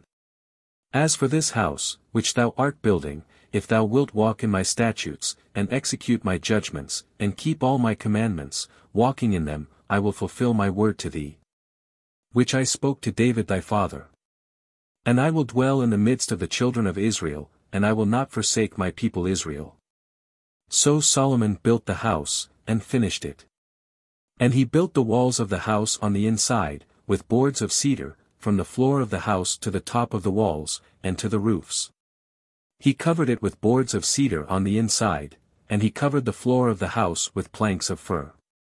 And he built up 20 cubits with boards of cedar at the hinder part of the temple, from the floor to the top, and made the inner house of the oracle to be the Holy of Holies. And the temple itself, before the doors of the oracle, was 40 cubits long.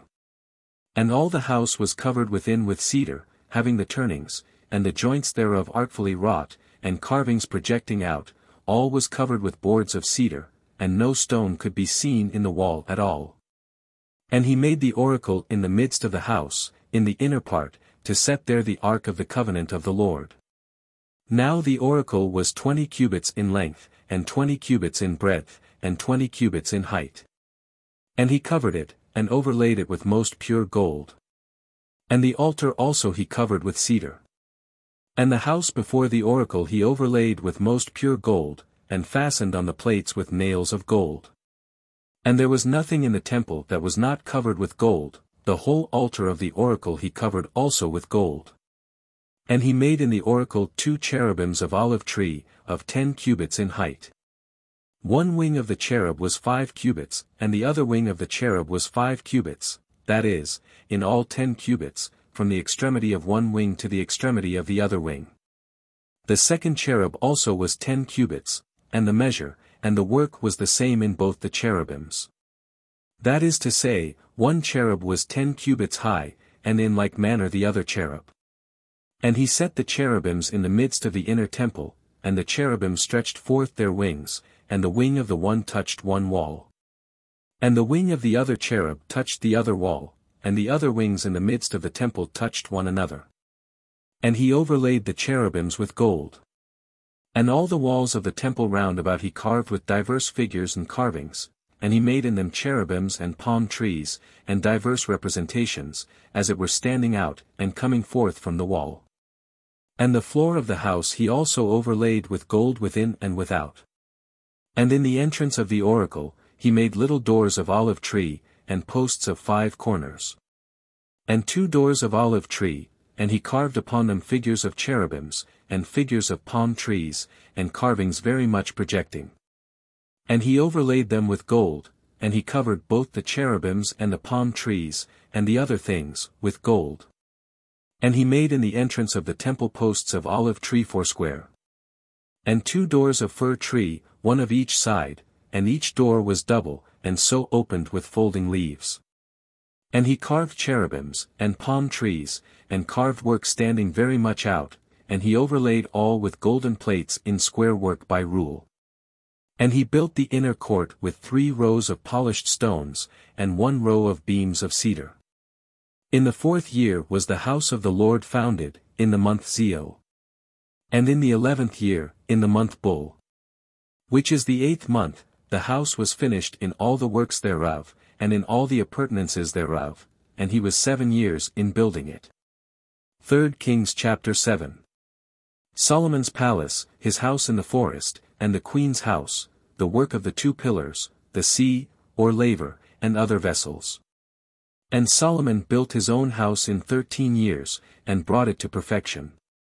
He built also the house of the forest of Libanus. The length of it was 100 cubits, and the breadth 50 cubits, and the height 30 cubits, and 4 galleries between pillars of cedar, for he had cut cedar trees into pillars. And he covered the whole vault with boards of cedar, and it was held up with 45 pillars. And one row had 15 pillars, set one against another, and looking one upon another, with equal space between the pillars, and over the pillars were square beams in all things equal. And he made a porch of pillars of 50 cubits in length, and 30 cubits in breadth, and another porch before the greater porch, and pillars, and chapiters upon the pillars. He made also the porch of the throne wherein is the seat of judgment, and covered it with cedar wood from the floor to the top. And in the midst of the porch was a small house, where he sat in judgment of the like work.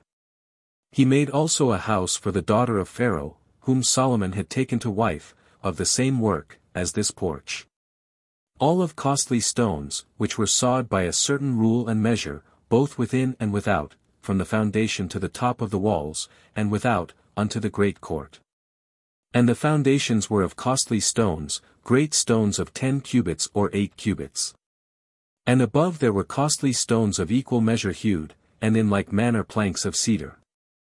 And the great court was made round with 3 rows of hewed stones, and 1 row of planks of cedar, which also was observed in the inner court of the house of the Lord, and in the porch of the house. And King Solomon sent, and brought Hiram from Tyre, the son of a widow woman, of the tribe of Naphtali, whose father was a Tyrian, an artificer in brass, and full of wisdom, and understanding, and skill to work all work in brass. And when he was come to King Solomon, he wrought all his work. And he cast 2 pillars in brass, each pillar was 18 cubits high, and a line of 12 cubits compassed both the pillars. He made also 2 chapiters of molten brass, to be set upon the tops of the pillars. The height of one chapiter was 5 cubits, and the height of the other chapiter was 5 cubits. And a kind of network, and chain work wreathed together with wonderful art. Both the chapiters of the pillars were cast, 7 rows of nets were on one chapiter, and 7 nets on the other chapiter. And he made the pillars, and 2 rows round about each network to cover the chapiters, that were upon the top, with pomegranates, and in like manner did he to the other chapiter. And the chapiters that were upon the top of the pillars, were of lily work, in the porch of 4 cubits.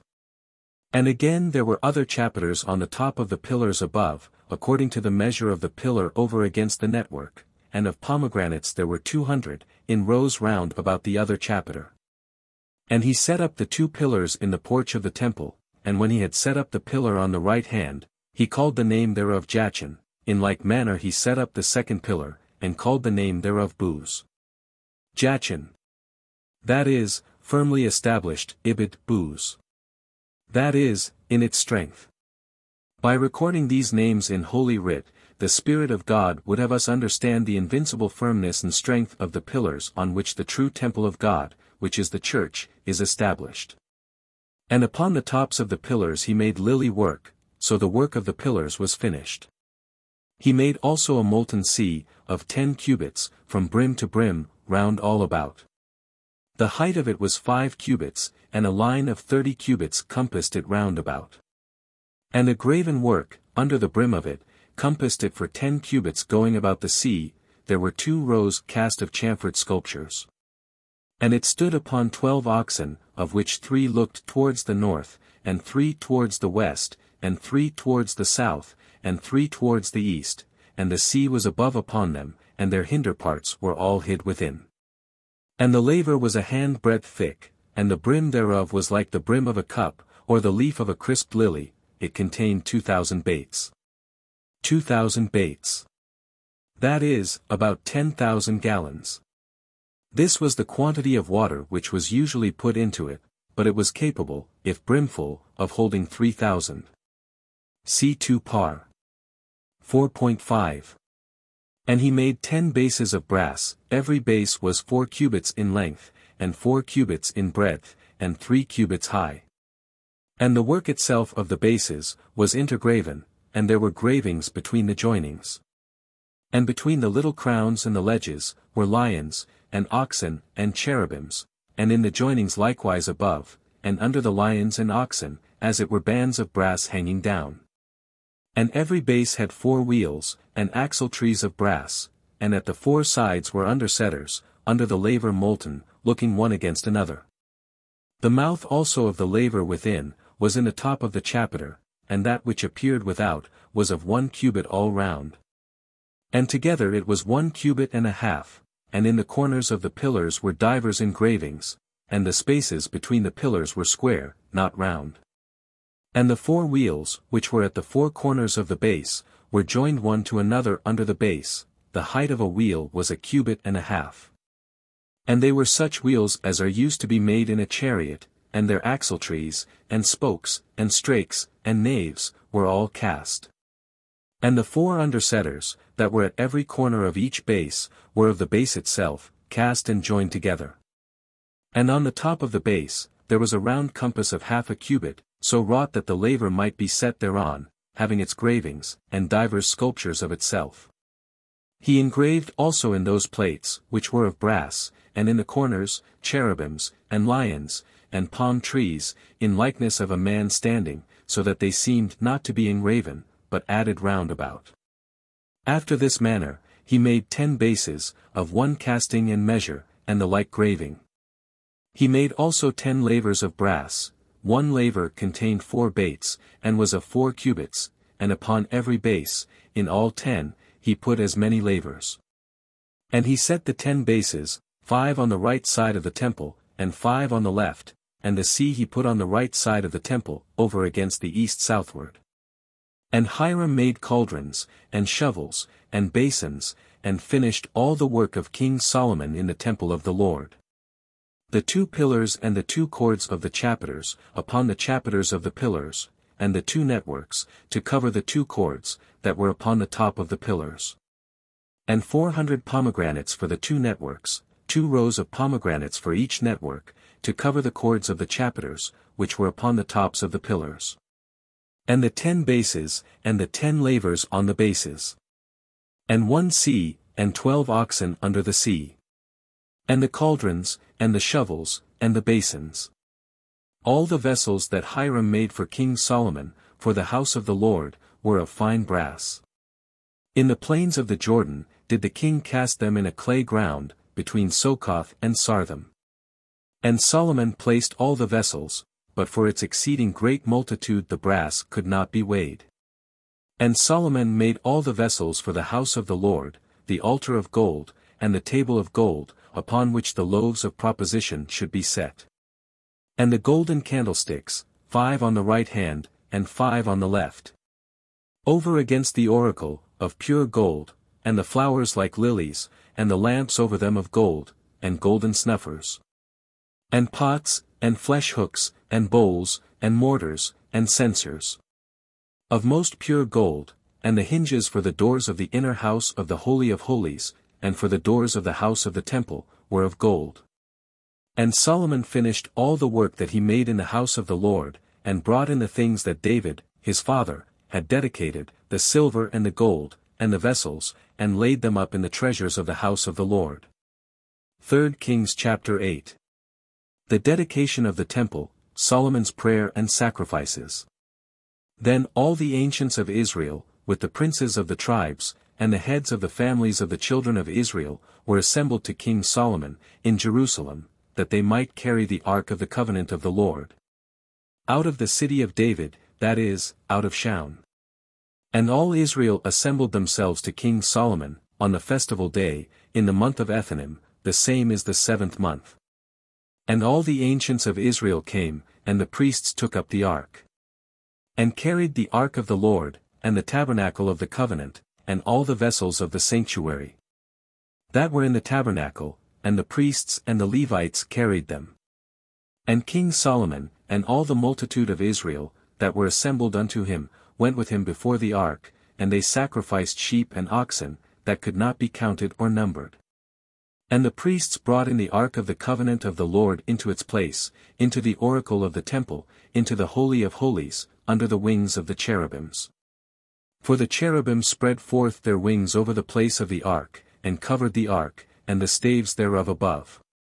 And whereas the staves stood out, the ends of them were seen without, in the sanctuary before the oracle, but were not seen farther out, and there they have been unto this day. Now in the ark there was nothing else but the 2 tables of stone, which Moses put there at Horeb, when the Lord made a covenant with the children of Israel, when they came out of the land of Egypt. Nothing else, etc. There was nothing else but the tables of the law within the ark, but on the outside of the ark, or near the ark were also the rod of Aaron, and a golden urn with manna, Heb 9.4. And it came to pass, when the priests were come out of the sanctuary, that a cloud filled the house of the Lord. And the priests could not stand to minister because of the cloud, for the glory of the Lord had filled the house of the Lord. Then Solomon said, The Lord said that he would dwell in a cloud. Building, I have built a house for thy dwelling, to be thy most firm throne forever. And the king turned his face, and blessed all the assembly of Israel, for all the assembly of Israel stood. And Solomon said, Blessed be the Lord the God of Israel, who spoke with his mouth to David, my father, and with his own hands hath accomplished it, saying, Since the day that I brought my people Israel out of Egypt, I chose no city out of all the tribes of Israel, for a house to be built, that my name might be there, but I chose David to be over my people Israel. And David, my father, would have built a house to the name of the Lord, the God of Israel. And the Lord said to David, my father, Whereas, thou hast thought in thy heart to build a house to my name. Thou hast done well in having this same thing in thy mind. Nevertheless, thou shalt not build me a house, but thy son, that shall come forth out of thy loins, he shall build a house to my name. The Lord hath performed his word which he spoke. And I stand in the room of David, my father, and sit upon the throne of Israel, as the Lord promised, and have built a house to the name of the Lord, the God of Israel.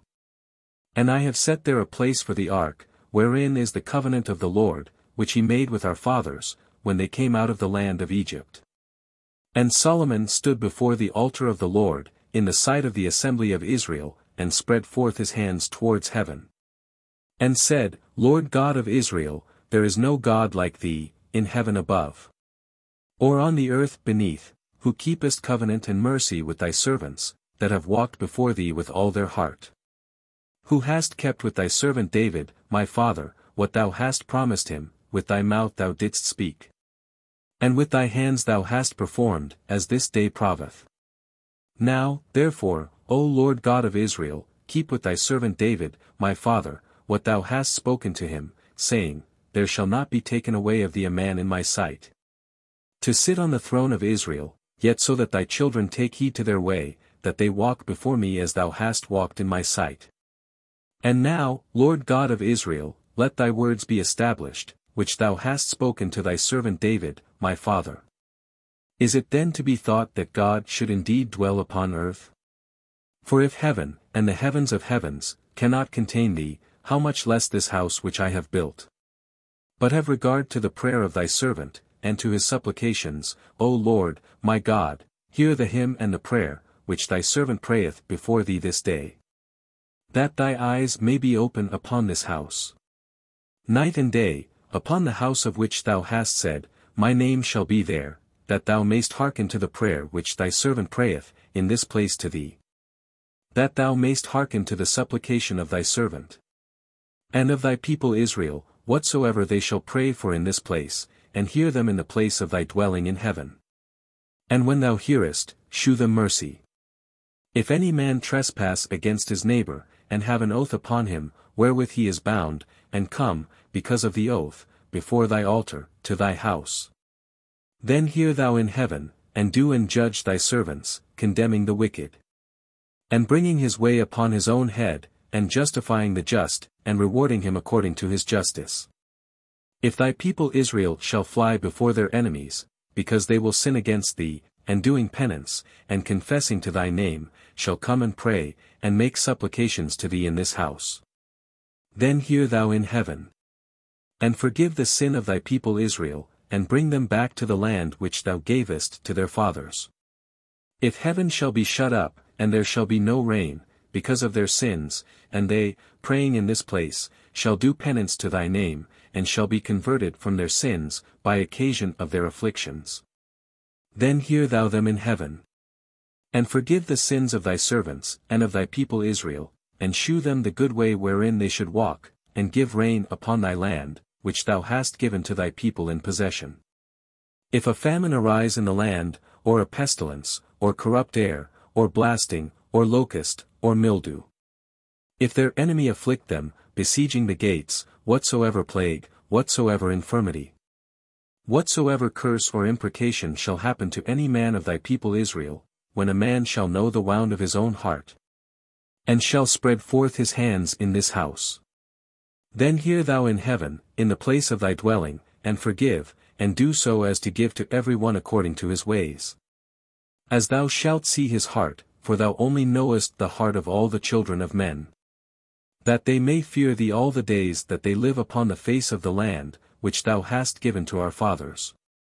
Moreover also the stranger, who is not of thy people Israel, when he shall come out of a far country for thy name's sake, for they shall hear everywhere of thy great name, and thy mighty hand, and thy stretched out arm, so when he shall come, and shall pray in this place.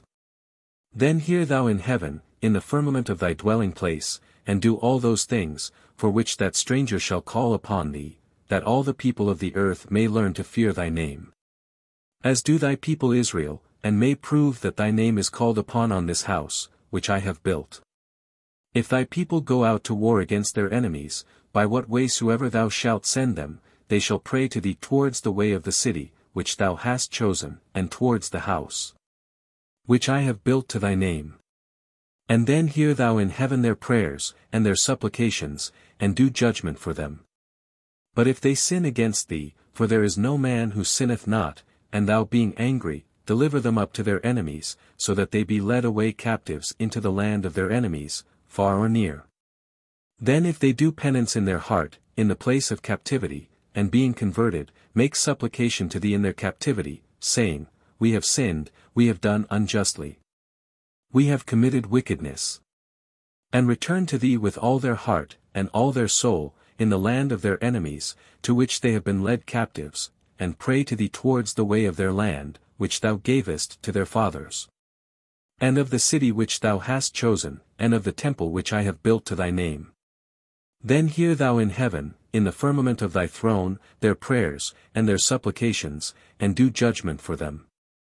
And forgive thy people that have sinned against thee, and all their iniquities, by which they have transgressed against thee, and give them mercy before them that have made them captives, that they may have compassion on them. For they are thy people, and thy inheritance, whom thou hast brought out of the land of Egypt, from the midst of the furnace of iron. That thy eyes may be open to the supplication of thy servant, and of thy people Israel, to hear them in all things for which they shall call upon thee. For thou hast separated them to thyself for an inheritance, from amongst all the people of the earth, as thou hast spoken by Moses, thy servant, when thou broughtest our fathers out of Egypt, O Lord God. And it came to pass, when Solomon had made an end of praying all this prayer and supplication to the Lord, that he rose from before the altar of the Lord, for he had fixed both knees on the ground, and had spread his hands towards heaven. And he stood, and blessed all the assembly of Israel with a loud voice, saying, Blessed be the Lord, who hath given rest to his people Israel. According to all that he promised, there hath not failed so much as one word of all the good things that he promised by his servant Moses. The Lord our God be with us, as he was with our fathers, and not leave us, nor cast us off. But may he incline our hearts to himself, that we may walk in all his ways, and keep his commandments, and his ceremonies, and all his judgments, which he commanded our fathers. And let these my words, wherewith I have prayed before the Lord, be nigh unto the Lord our God day and night, that he may do judgment for his servant, and for his people Israel, day by day. That all the people of the earth may know that the Lord he is God, and there is no other besides him. Let our hearts also be perfect with the Lord our God, that we may walk in his statutes, and keep his commandments, as at this day. And the king, and all Israel with him, offered victims before the Lord. And Solomon slew victims of peace offerings, which he sacrificed to the Lord, 22,000 oxen, and 120,000 sheep. So the king, and all the children of Israel, dedicated the temple of the Lord. In that day the king sanctified the middle of the court, that was before the house of the Lord, for there he offered the holocaust, and sacrifice, and the fat of the peace offerings, because the brazen altar that was before the Lord was too little to receive the holocaust, and sacrifice, and the fat of the peace offerings. And Solomon made at the same time a solemn feast, and all Israel with him, a great multitude, from the entrance of Hamath to the river of Egypt, before the Lord our God, 7 days and 7 days, that is, 14 days. And on the 8th day, he sent away the people, and they blessed the king, and went to their dwellings, rejoicing, and glad in heart, for all the good things that the Lord had done for David, his servant, and for Israel, his people. 3 Kings chapter 9. The Lord appeareth again to Solomon, he buildeth cities, he sendeth a fleet to Ophir. And it came to pass when Solomon had finished the building of the house of the Lord, and the king's house, and all that he desired and was pleased to do, that the Lord appeared to him the second time, as he had appeared to him in Gabaon. And the Lord said to him, I have heard thy prayer and thy supplication, which thou hast made before me. I have sanctified this house, which thou hast built, to put my name there for ever, and my eyes, and my heart, shall be there always. And if thou wilt walk before me, as thy father walked, in simplicity of heart, and in uprightness, and wilt do all that I have commanded thee, and wilt keep my ordinances, and my judgments, as thy father walked, in simplicity of heart. That is, in the sincerity and integrity of a single heart, as opposite to all double-dealing and deceit. I will establish the throne of thy kingdom over Israel forever, as I promised David, thy father, saying, There shall not fail a man of thy race upon the throne of Israel. But if you and your children, revolting, shall turn away from following me, and will not keep my commandments, and my ceremonies, which I have set before you, but will go and worship strange gods, and adore them, I will take away Israel from the face of the land which I have given them. And the temple which I have sanctified to my name, I will cast out of my sight, and Israel shall be a proverb, and a byword among all people. And this house shall be made an example of, every one that shall pass by it, shall be astonished, and shall hiss, and say, Why hath the Lord done thus to this land, and to this house? And they shall answer, Because they forsook the Lord their God, who brought their fathers out of the land of Egypt, and followed strange gods, and adored them, and worshipped them, therefore hath the Lord brought upon them all this evil.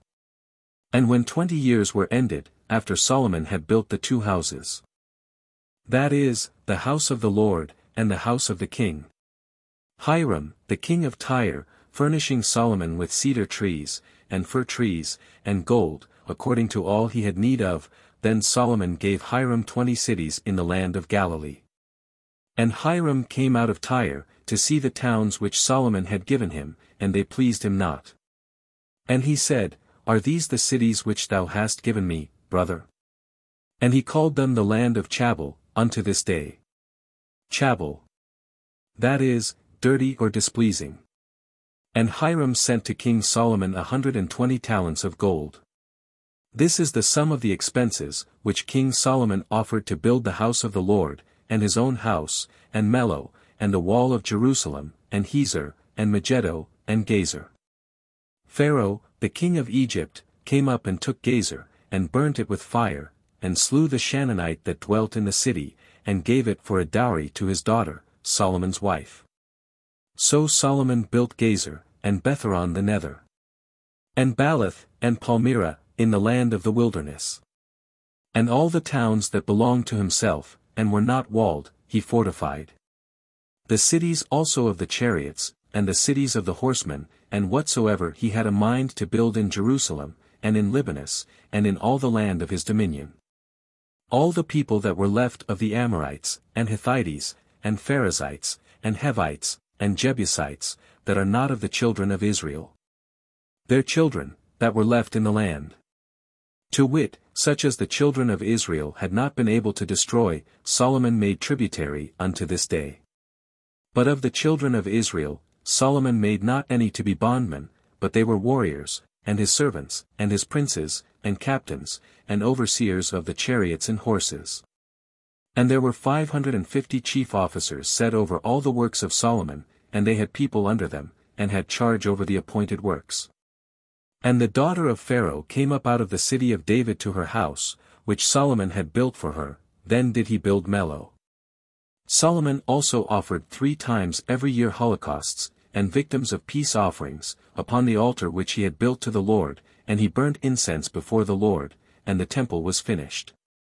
And King Solomon made a fleet in Aziengaber, which is by Elath, on the shore of the Red Sea, in the land of Edom. And Hiram sent his servants in the fleet, sailors that had knowledge of the sea, with the servants of Solomon. And they came to Ophir.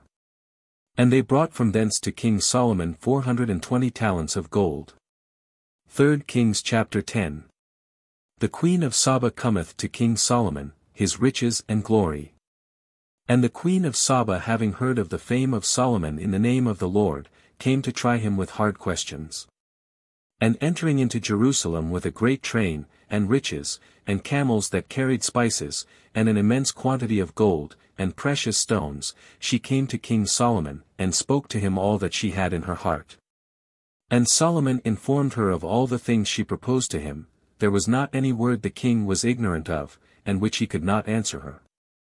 And when the queen of Saba saw all the wisdom of Solomon, and the house which he had built, and the meat of his table, and the apartments of his servants, and the order of his ministers, and their apparel, and the cupbearers, and the holocausts, which he offered in the house of the Lord, she had no longer any spirit in her. And she said to the king, The report is true, which I heard in my own country, concerning thy words, and concerning thy wisdom. And I did not believe them that told me, till I came myself, and saw with my own eyes, and have found that the half hath not been told me, thy wisdom and thy works exceed the fame which I heard. Blessed are thy men, and blessed are thy servants, who stand before thee always, and hear thy wisdom. Blessed be the Lord thy God, whom thou hast pleased, and who hath set thee upon the throne of Israel, because the Lord hath loved Israel for ever, and hath appointed thee king, to do judgment and justice. And she gave the king 120 talents of gold, and of spices a very great store, and precious stones. There was brought no more such abundance of spices as these which the queen of Saba gave to King Solomon. The navy also of Hiram, which brought gold from Ophir, brought from Ophir great plenty of thyine trees, and precious stones. And the king made of the thyine trees the rails of the house of the Lord, and of the king's house, and citterns and harps for singers.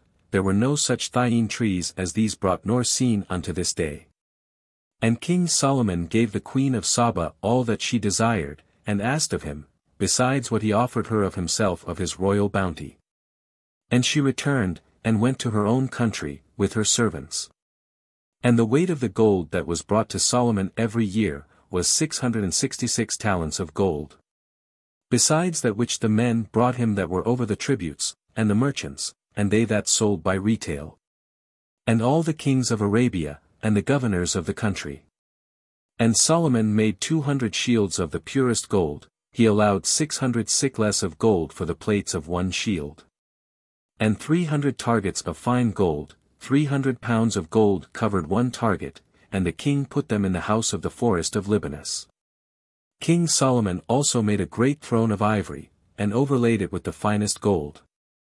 It had 6 steps, and the top of the throne was round behind, and there were 2 hands on either side holding the seat, and 2 lions stood, one at each hand.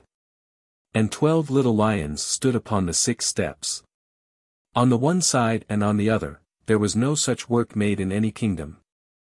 Moreover, all the vessels out of which King Solomon drank, were of gold, and all the furniture of the house of the forest of Libanus was of most pure gold, there was no silver. Nor was any account made of it in the days of Solomon. For the king's navy, once in 3 years, went with the navy of Hiram by sea to Tharsis, and brought from thence gold, and silver, and elephants' teeth, and apes, and peacocks. And King Solomon exceeded all the kings of the earth in riches and wisdom.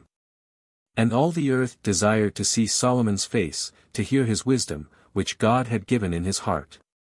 And every one brought him presents, vessels of silver and of gold, garments, and armor, and spices, and horses, and mules, every year. And Solomon gathered together chariots and horsemen, and he had 1,400 chariots, and 12,000 horsemen, and he bestowed them in fenced cities, and with the king in Jerusalem. And he made silver to be as plentiful in Jerusalem as stones, and cedars to be as common as sycamores which grow in the plains. And horses were brought for Solomon out of Egypt, and Coa, for the king's merchants bought them out of Coa, and brought them at a set price.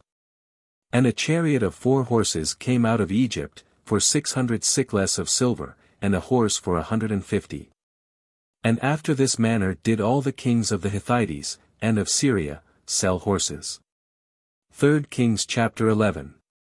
Solomon by means of his wives falleth into idolatry, God riseth him adversaries, Adad, Rezon, and Jeroboam, Solomon dieth. And King Solomon loved many strange women, besides the daughter of Pharaoh, and women of Moab, and of Ammon, and of Edom, and of Sidon. And of the Hittites. Of the nations concerning which the Lord said to the children of Israel, Ye shall not go in unto them, neither shall any of them come into yours, for they will most certainly turn away your hearts to follow their gods. And to these was Solomon joined with a most ardent love. And he had 700 wives as queens, and 300 concubines, and the women turned away his heart. And when he was now old, his heart was turned away by women to follow strange gods, and his heart was not perfect with the Lord his God, as was the heart of David, his father.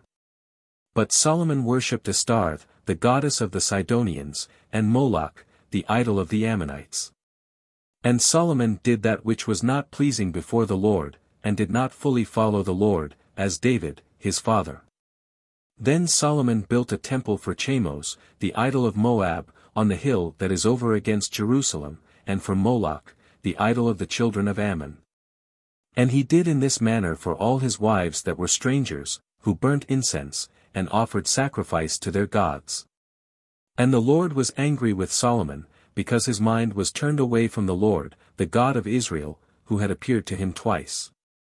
And had commanded him concerning this thing, that he should not follow strange gods, but he kept not the things which the Lord commanded him. The Lord therefore said to Solomon, Because thou hast done this, and hast not kept my covenant, and my precepts, which I have commanded thee, I will divide and rend thy kingdom, and will give it to thy servant. Nevertheless, in thy days I will not do it, for David thy father's sake, but I will rend it out of the hand of thy son. Neither will I take away the whole kingdom. But I will give one tribe to thy son, for the sake of David, my servant, and Jerusalem, which I have chosen. One tribe. Besides that of Judah, his own native tribe. And the Lord raised up an adversary to Solomon, Adad, the Edomite, of the king's seed, in Edom. For when David was in Edom, and Joab, the general of the army, was gone up to bury them that were slain, and had killed every male in Edom. For Joab remained there 6 months with all Israel, till he had slain every male in Edom. Then Adad fled. He and certain Edomites of his father's servants, with him, to go into Egypt, and Adad was then a little boy. And they arose out of Madian, and came into Pharaoh, and they took men with them from Pharaoh, and went into Egypt, to Pharaoh, the king of Egypt, who gave him a house, and appointed him victuals, and assigned him land. And Adad found great favor before Pharaoh, insomuch that he gave him to wife the own sister of his wife, Taphnes, the queen. And the sister of Taphnes bore him his son, Genubath. And Taphnes brought him up in the house of Pharaoh, and Genubath dwelt with Pharaoh among his children. And when Adad heard in Egypt that David slept with his fathers, and that Joab, the general of the army, was dead, he said to Pharaoh, Let me depart, that I may go to my own country. And Pharaoh said to him, Why, what is wanting to thee with me, that thou seekest to go to thy own country? But he answered, Nothing, yet I beseech thee to let me go. God also raised up against him an adversary, Rezon, the son of Eliada, who had fled from his master, Adoriezer, the king of Soba. And he gathered men against him, and he became a captain of robbers, when David slew them of Soba, and they went to Damascus, and dwelt there, and they made him king in Damascus. And he was an adversary to Israel all the days of Solomon, and this is the evil of Adad, and his hatred against Israel, and he reigned in Syria. Jeroboam also, the son of Nabat, an Ephrathite, of Sarida, a servant of Solomon, whose mother was named Saruah, a widow woman, lifted up his hand against the king. And this is the cause of his rebellion against him. For Solomon built Millo, and filled up the breach of the city of David, his father. And Jeroboam was a valiant and mighty man, and Solomon, seeing him a young man ingenious and industrious, made him chief over the tributes of all the house of Joseph. So it came to pass at that time, that Jeroboam went out of Jerusalem, and the prophet Ahias, the Silonite, clad with a new garment, found him in the way, and they two were alone in the field. And Ahias, taking his new garment, wherewith he was clad, divided it into 12 parts. And he said to Jeroboam, Take to thee 10 pieces, for thus saith the Lord, the God of Israel, Behold, I will rend the kingdom out of the hand of Solomon. And will give thee 10 tribes. But 1 tribe shall remain to him for the sake of my servant, David, and Jerusalem, the city which I have chosen out of all the tribes of Israel. Because he hath forsaken me, and hath adored Astarth, the goddess of the Sidonians, and Chamos, the god of Moab, and Moloch, the god of the children of Ammon, and hath not walked in my ways, to do justice before me, and to keep my precepts and judgments, as did David, his father.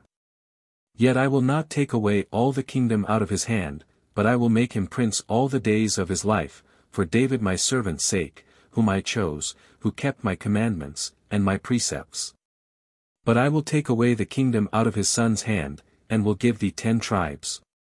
And to his son I will give 1 tribe, that there may remain a lamp for my servant, David, before me always in Jerusalem, the city which I have chosen. That my name might be there.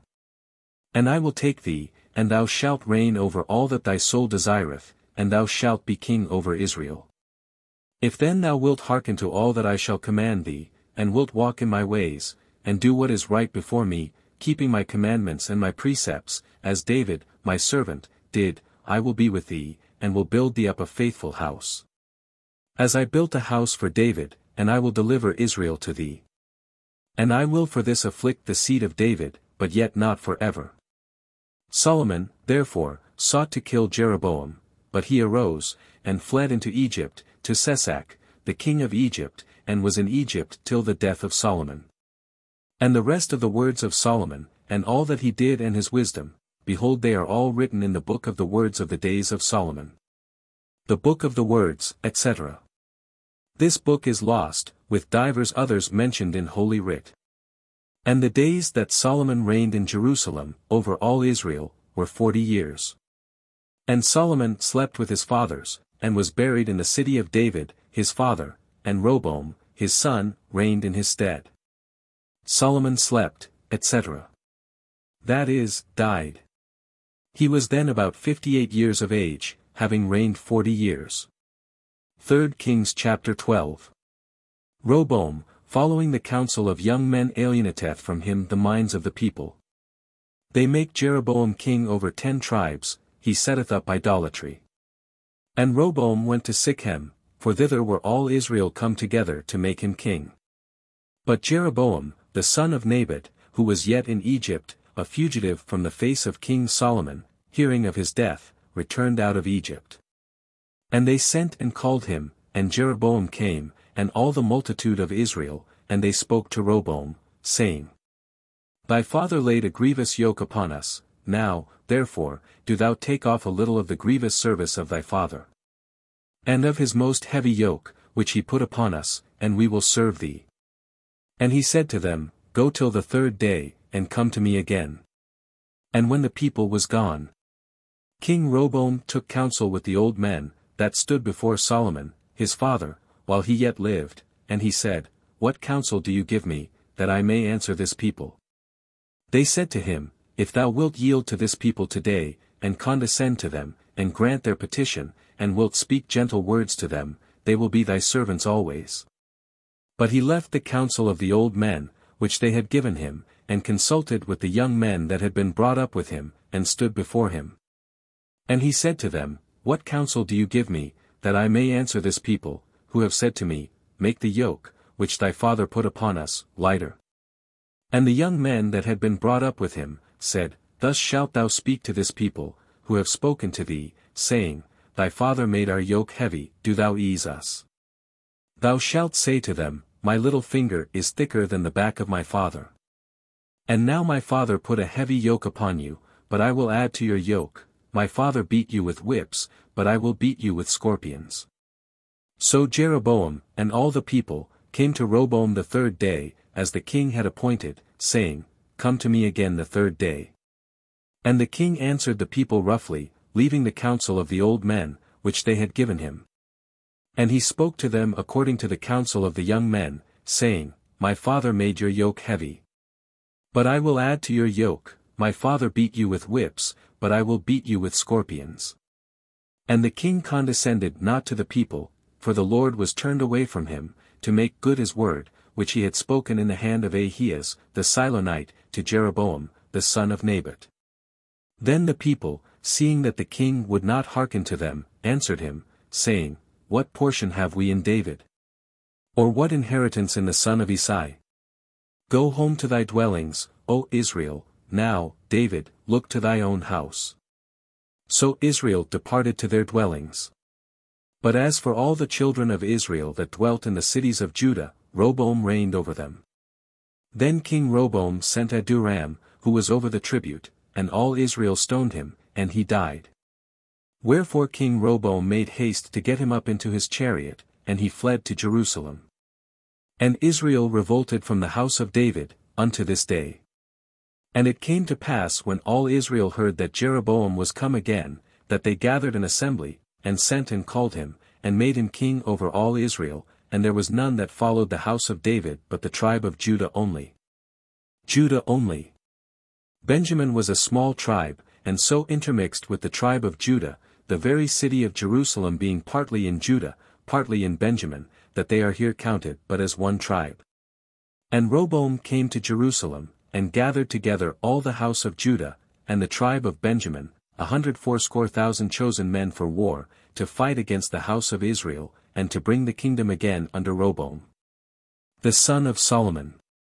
But the word of the Lord came to Samias, the man of God, saying, Speak to Rehoboam, the son of Solomon, the king of Judah, and to all the house of Judah, and Benjamin, and the rest of the people, saying, Thus saith the Lord, You shall not go up, nor fight against your brethren, the children of Israel. Let every man return to his house, for this thing is from me. They hearkened to the word of the Lord, and returned from their journey, as the Lord had commanded them. And Jeroboam built Sichem in Mount Ephraim, and dwelt there, and going out from thence, he built Phanuel. And Jeroboam said in his heart, Now shall the kingdom return to the house of David. If this people go up to offer sacrifices in the house of the Lord at Jerusalem, and the heart of this people will turn to their lord Rehoboam, the king of Judah. And they will kill me, and return to him.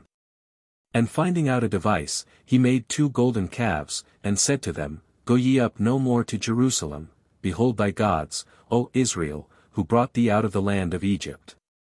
Golden calves. It is likely, by making his gods in this form, he mimicked the Egyptians, among whom he had sojourned, who worshipped their Apis and their Osiris under the form of a bullock. And he set the one in Bethel, and the other in Dan. Bethel and Dan. Bethel was a city of the tribe of Ephraim in the southern part of the dominions of Jeroboam, about 6 leagues from Jerusalem. Dan was in the extremity of his dominions to the north in the confines of Syria. And this thing became an occasion of sin, for the people went to adore the calf as far as Dan. And he made temples in the high places, and priests of the lowest of the people, who were not of the sons of Levi. And he appointed a feast in the 8th month, on the 15th day of the month, after the manner of the feast that was celebrated in Judah. And going up to the altar, he did in like manner in Bethel, to sacrifice to the calves, which he had made, and he placed in Bethel priests of the high places, which he had made. And he went up to the altar, which he had built in Bethel, on the 15th day of the 8th month, which he had devised of his own heart, and he ordained a feast to the children of Israel, and went up on the altar to burn incense. 3 Kings chapter 13. A prophet sent from Judah to Bethel foretelleth the birth of Josias, and the destruction of Jeroboam's altar. Jeroboam's hand offering violence to the prophet withereth, but is restored by the prophet's prayer. The same prophet is deceived by another prophet, and slain by a lion. And behold, there came a man of God out of Judah, by the word of the Lord, to Bethel, when Jeroboam was standing upon the altar, and burning incense. And he cried out against the altar in the word of the Lord, and said, O altar, altar, thus saith the Lord, behold, a child shall be born to the house of David, Josias by name, and he shall immolate upon thee the priests of the high places, who now burn incense upon thee, and he shall burn men's bones upon thee. And he gave a sign the same day, saying, This shall be the sign, that the Lord hath spoken, behold, the altar shall be rent, and the ashes that are upon it, shall be poured out. And when the king had heard the word of the man of God, which he had cried out against the altar in Bethel, he stretched forth his hand from the altar, saying, Lay hold on him. And his hand which he stretched forth against him, withered, and he was not able to draw it back again to him. The altar also was rent, and the ashes were poured out from the altar, according to the sign which the man of God had given before in the word of the Lord. And the king said to the man of God, Entreat the face of the Lord thy God, and pray for me, that my hand may be restored to me. And the man of God besought the face of the Lord, and the king's hand was restored to him, and it became as it was before. And the king said to the man of God, Come home with me to dine, and I will make thee presents. And the man of God answered the king, If thou wouldst give me half thy house, I will not go with thee, nor eat bread, nor drink water in this place. For so it was enjoined me by the word of the Lord commanding me, Thou shalt not eat bread, nor drink water, nor return by the same way that thou camest. So he departed by another way, and returned not by the way that he came into Bethel. Now a certain old prophet dwelt in Bethel, and his sons came to him, and told him all the works that the man of God had done that day in Bethel, and they told their father the words which he had spoken to the king. And their father said to them, What way went he? His sons shewed him the way by which the man of God went, who came out of Judah. And he said to his sons, Saddle me the ass. And when they had saddled it, he got up, and went after the man of God, and found him sitting under a turpentine tree, and he said to him, Art thou the man of God who camest from Judah? He answered, I am.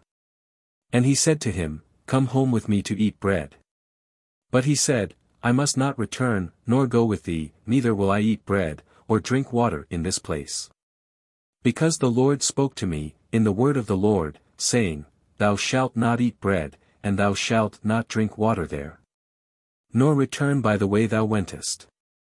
He said to him, I also am a prophet like unto thee, and an angel spoke to me, in the word of the Lord, saying, Bring him back with thee into thy house, that he may eat bread, and drink water.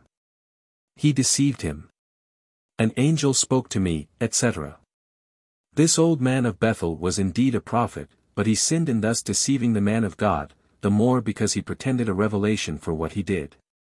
And brought him back with him, so he ate bread, and drank water in his house. And as they sat at table, the word of the Lord came to the prophet that brought him back. And he cried out to the man of God who came out of Judah, saying, Thus saith the Lord, because thou hast not been obedient to the Lord, and hast not kept the commandment which the Lord thy God commanded thee, and hast returned, and eaten bread, and drunk water in the place wherein he commanded thee that thou shouldst not eat bread, nor drink water. Thy dead body shall not be brought into the sepulchre of thy fathers. And when he had eaten and drunk, he saddled his ass for the prophet, whom he had brought back. And when he was gone, a lion found him in the way, and killed him, and his body was cast in the way, and the ass stood by him, and the lion stood by the dead body. Killed him. Thus the Lord often punishes his servants here, that he may spare them hereafter. For the generality of divines are of opinion, that the sin of this prophet, considered with all its circumstances, was not mortal. And behold, men passing by, saw the dead body cast in the way, and the lion standing by the body. And they came and told it in the city, wherein that old prophet dwelt. And when that prophet, who had brought him back out of the way, heard of it, he said, It is the man of God, that was disobedient to the mouth of the Lord, and the Lord hath delivered him to the lion, and he hath torn him, and killed him, according to the word of the Lord, which he spoke to him.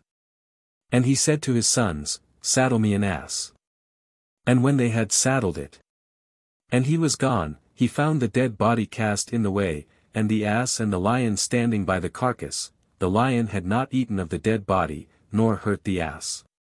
And the prophet took up the body of the man of God, and laid it upon the ass, and going back brought it into the city of the old prophet, to mourn for him. And he laid his dead body in his own sepulchre, and they mourned over him, saying, Alas! Alas, my brother! And when they had mourned over him, he said to his sons, When I am dead, bury me in the sepulchre wherein the man of God is buried, lay my bones beside his bones. For assuredly the word shall come to pass which he hath foretold in the word of the Lord, against the altar that is in Bethel, and against all the temples of the high places, that are in the cities of Samaria. After these words, Jeroboam came not back from his wicked way, but on the contrary, he made of the meanest of the people priests of the high places, whosoever would, he filled his hand, and he was made a priest of the high places. And for this cause did the house of Jeroboam sin, and was cut off, and destroyed from the face of the earth. 3 Kings chapter 14. Ahias prophesieth the destruction of the family of Jeroboam. He dieth, and is succeeded by his son Nadab. The king of Egypt taketh and pillageth Jerusalem. Roboam dieth and his son Abiam succeedeth. At that time Abiah, the son of Jeroboam, fell sick. And Jeroboam said to his wife, Arise, and change thy dress, that thou be not known to be the wife of Jeroboam, and go to Silo, where Ahias, the prophet is, who told me that I should reign over this people. Take also with thee 10 loaves, and cracknels, and a pot of honey, and go to him, for he will tell thee what will become of this child. Jeroboam's wife did as he told her, and rising up, went to Silo, and came to the house of Ahias. But he could not see, for his eyes were dim by reason of his age. And the Lord said to Ahias, Behold, the wife of Jeroboam cometh in, to consult thee concerning her son, that is sick, thus and thus shalt thou speak to her. So when she was coming in, and made as if she were another woman, Ahias heard the sound of her feet, coming in at the door, and said, Come in, thou wife of Jeroboam, why dost thou feign thyself to be another? But I am sent to thee with heavy tidings. Go, and tell Jeroboam, Thus saith the Lord, the God of Israel, forasmuch as I exalted thee from among the people, and made thee prince over my people Israel, and rent the kingdom away from the house of David, and gave it to thee, and thou hast not been as my servant, David, who kept my commandments, and followed me with all his heart, doing that which was well-pleasing in my sight. But hast done evil above all that were before thee, and hast made thee strange gods, and molten gods, to provoke me to anger, and hast cast me behind thy back. Therefore, behold, I will bring evils upon the house of Jeroboam, and will cut off from Jeroboam him that pisseth against the wall, and him that is shut up, and the last in Israel, and I will sweep away the remnant of the house of Jeroboam, as dung is swept away till all be clean. Them that shall die of Jeroboam in the city, the dogs shall eat, and them that shall die in the field, the birds of the air shall devour, for the Lord hath spoken it. Arise thou, therefore, and go to thy house, and when thy feet shall be entering into the city, the child shall die. And all Israel shall mourn for him, and shall bury him, for he only of Jeroboam shall be laid in a sepulchre. Because in his regard there is found a good word from the Lord, the God of Israel, in the house of Jeroboam. And the Lord hath appointed himself a king over Israel, who shall cut off the house of Jeroboam in this day, and in this time. And the Lord God shall strike Israel as a reed is shaken in the water, and he shall root up Israel out of this good land, which he gave to their fathers, and shall scatter them beyond the river, because they have made to themselves groves, to provoke the Lord. And the Lord shall give up Israel for the sins of Jeroboam, who hath sinned, and made Israel to sin. And the wife of Jeroboam arose, and departed, and came to Thirsa, and when she was coming in to the threshold of the house, the child died. And they buried him. And all Israel mourned for him, according to the word of the Lord, which he spoke by the hand of his servant Ahias, the prophet. And the rest of the acts of Jeroboam, how he fought, and how he reigned, behold, they are written in the book of the words of the days of the kings of Israel. The book of the words of the days of the kings of Israel. This book, which is often mentioned in the book of Kings, is long since lost. For as to the books of Paralipomenon, or Chronicles, which the Hebrews call the words of the days, they were certainly written after the book of Kings, since they frequently refer to them. And the days that Jeroboam reigned, were 22 years, and he slept with his fathers, and Nadab, his son, reigned in his stead. And Roboam, the son of Solomon, reigned in Judah. Roboam was 41 years old when he began to reign, and he reigned 17 years in Jerusalem, the city which the Lord chose out of all the tribes of Israel to put his name there. And his mother's name was Naamah, an Ammonitess. And Judah did evil in the sight of the Lord, and provoked him above all that their fathers had done, in their sins which they committed. For they also built them altars, and statues, and groves, upon every high hill, and under every green tree. There were also the effeminate in the land, and they did according to all the abominations of the people, whom the Lord had destroyed before the face of the children of Israel. The effeminate. Catamites, or men addicted to unnatural lust.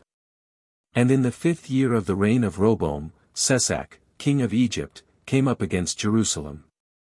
And he took away the treasures of the house of the Lord, and the king's treasures, and carried all off, as also the shields of gold which Solomon had made. And Roboam made shields of brass instead of them, and delivered them into the hand of the captains of the shield-bearers, and of them that kept watch before the gate of the king's house. And when the king went into the house of the Lord, they whose office it was to go before him, carried them, and afterwards they brought them back to the armory of the shield-bearers.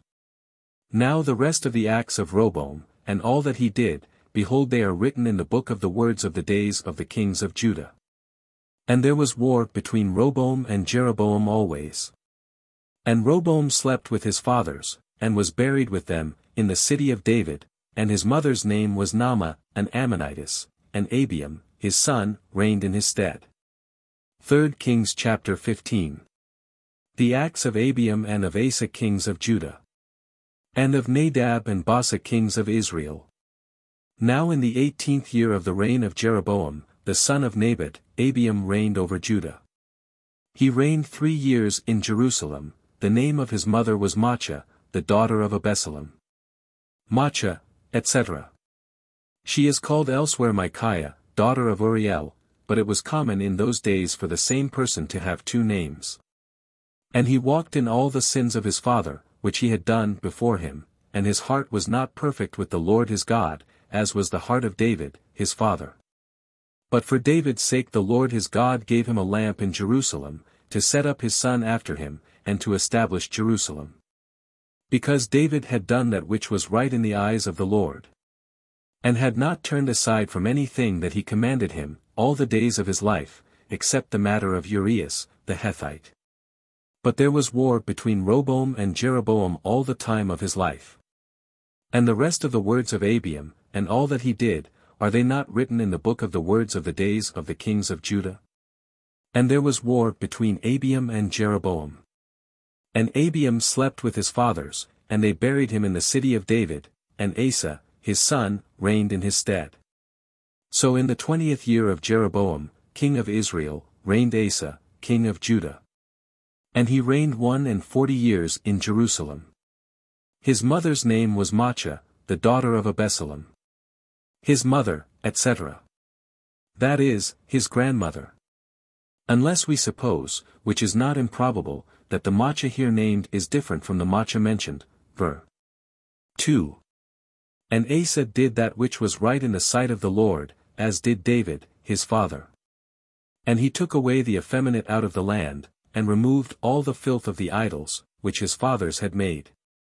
Moreover, He also removed his mother, Maachah, from being the princess in the sacrifices of Priapus, and in the grove which she had consecrated to him, and he destroyed her den, and broke in pieces the filthy idol, and burnt it by the torrent Cedron.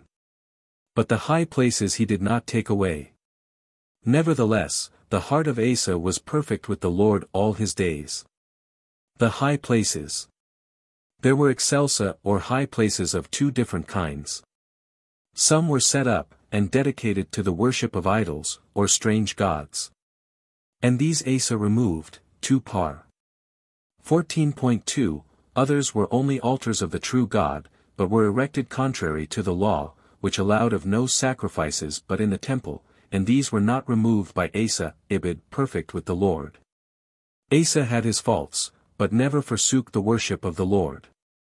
And he brought in the things which his father had dedicated, and he had vowed, into the house of the Lord, silver and gold, and vessels. And there was war between Asa, and Baasha, king of Israel, all their days.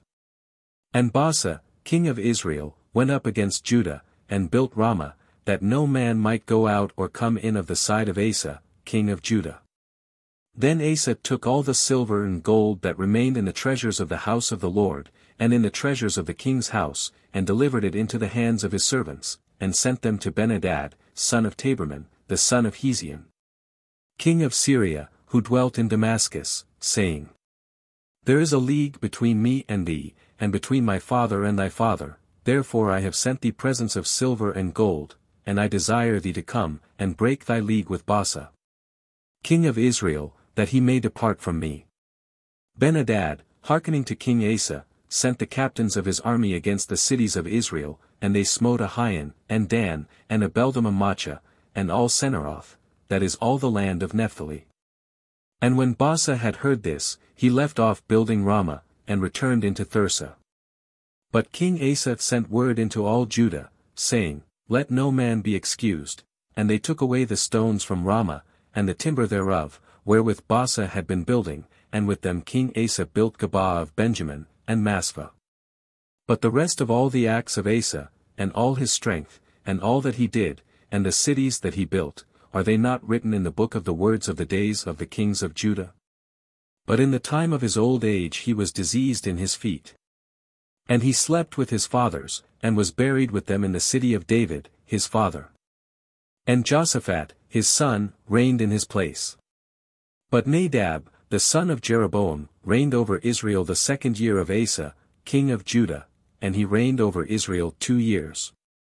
And he did evil in the sight of the Lord, and walked in the ways of his father, and in his sins, wherewith he made Israel to sin. And Baasha, the son of Ahias, of the house of Issachar, conspired against him, and slew him in Jebbethon, which is a city of the Philistines, for Nadab and all Israel besieged Jebbethon. So Baasha slew him in the 3rd year of Asa, king of Judah, and reigned in his place.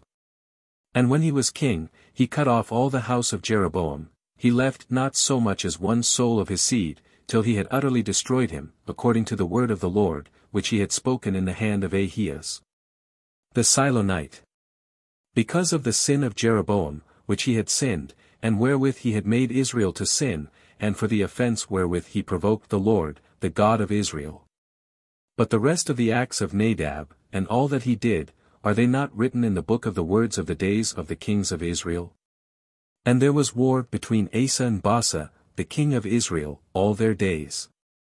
In the 3rd year of Asa, king of Judah, Baasha, the son of Ahias, reigned over all Israel, in Thirsa, 24 years.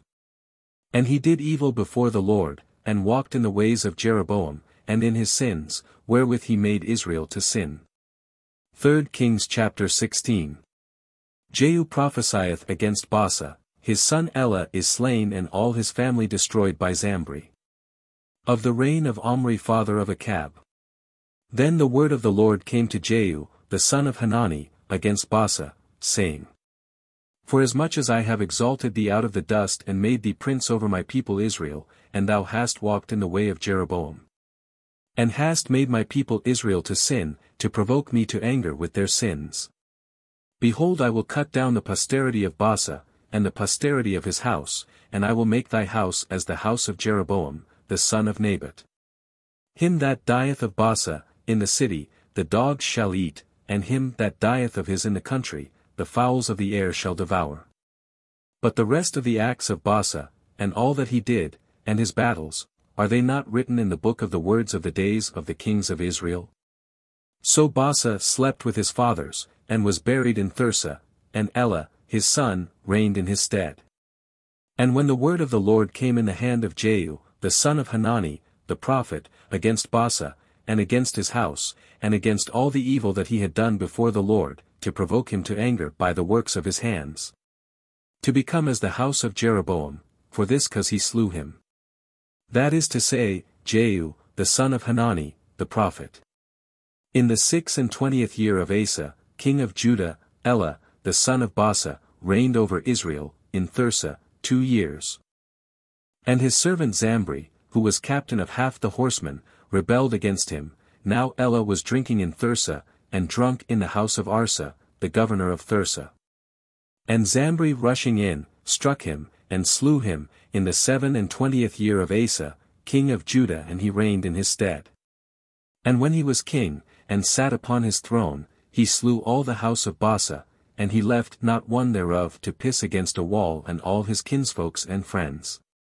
And Zambri destroyed all the house of Baasa, according to the word of the Lord, that he had spoken to Baasa, in the hand of Jehu, the prophet.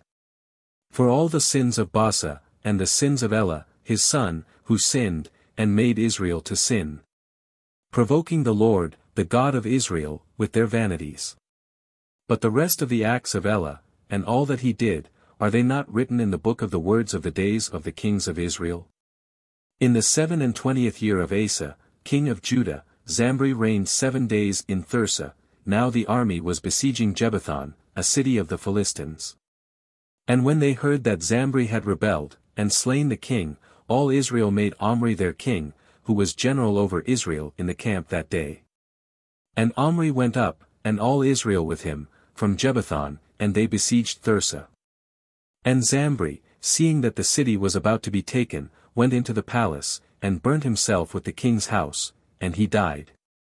In his sins, which he had sinned, doing evil before the Lord, and walking in the way of Jeroboam, and in his sin, wherewith he made Israel to sin. But the rest of the acts of Zambri, and of his conspiracy and tyranny, are they not written in the book of the words of the days of the kings of Israel? Then were the people of Israel divided into 2 parts, one half of the people followed Thebni, the son of Gineth, to make him king, and one half followed Omri. But the people that were with Omri, prevailed over the people that followed Thebni, the son of Gineth, and Thebni died, and Omri reigned. In the 31st year of Asa, king of Judah, Omri reigned over Israel 12 years, in Thirsa he reigned 6 years. In the 31st year, etc. Omri began to reign in the 27th year of Asa. But had not quiet possession of the kingdom till the death of his competitor Thebni, which was in the 31st year of Asa's reign. And he bought the hill of Samaria of Semer, for 2 talents of silver, and he built upon it, and he called the city which he built Samaria, after the name of Semer, the owner of the hill. And Omri did evil in the sight of the Lord, and acted wickedly above all that were before him.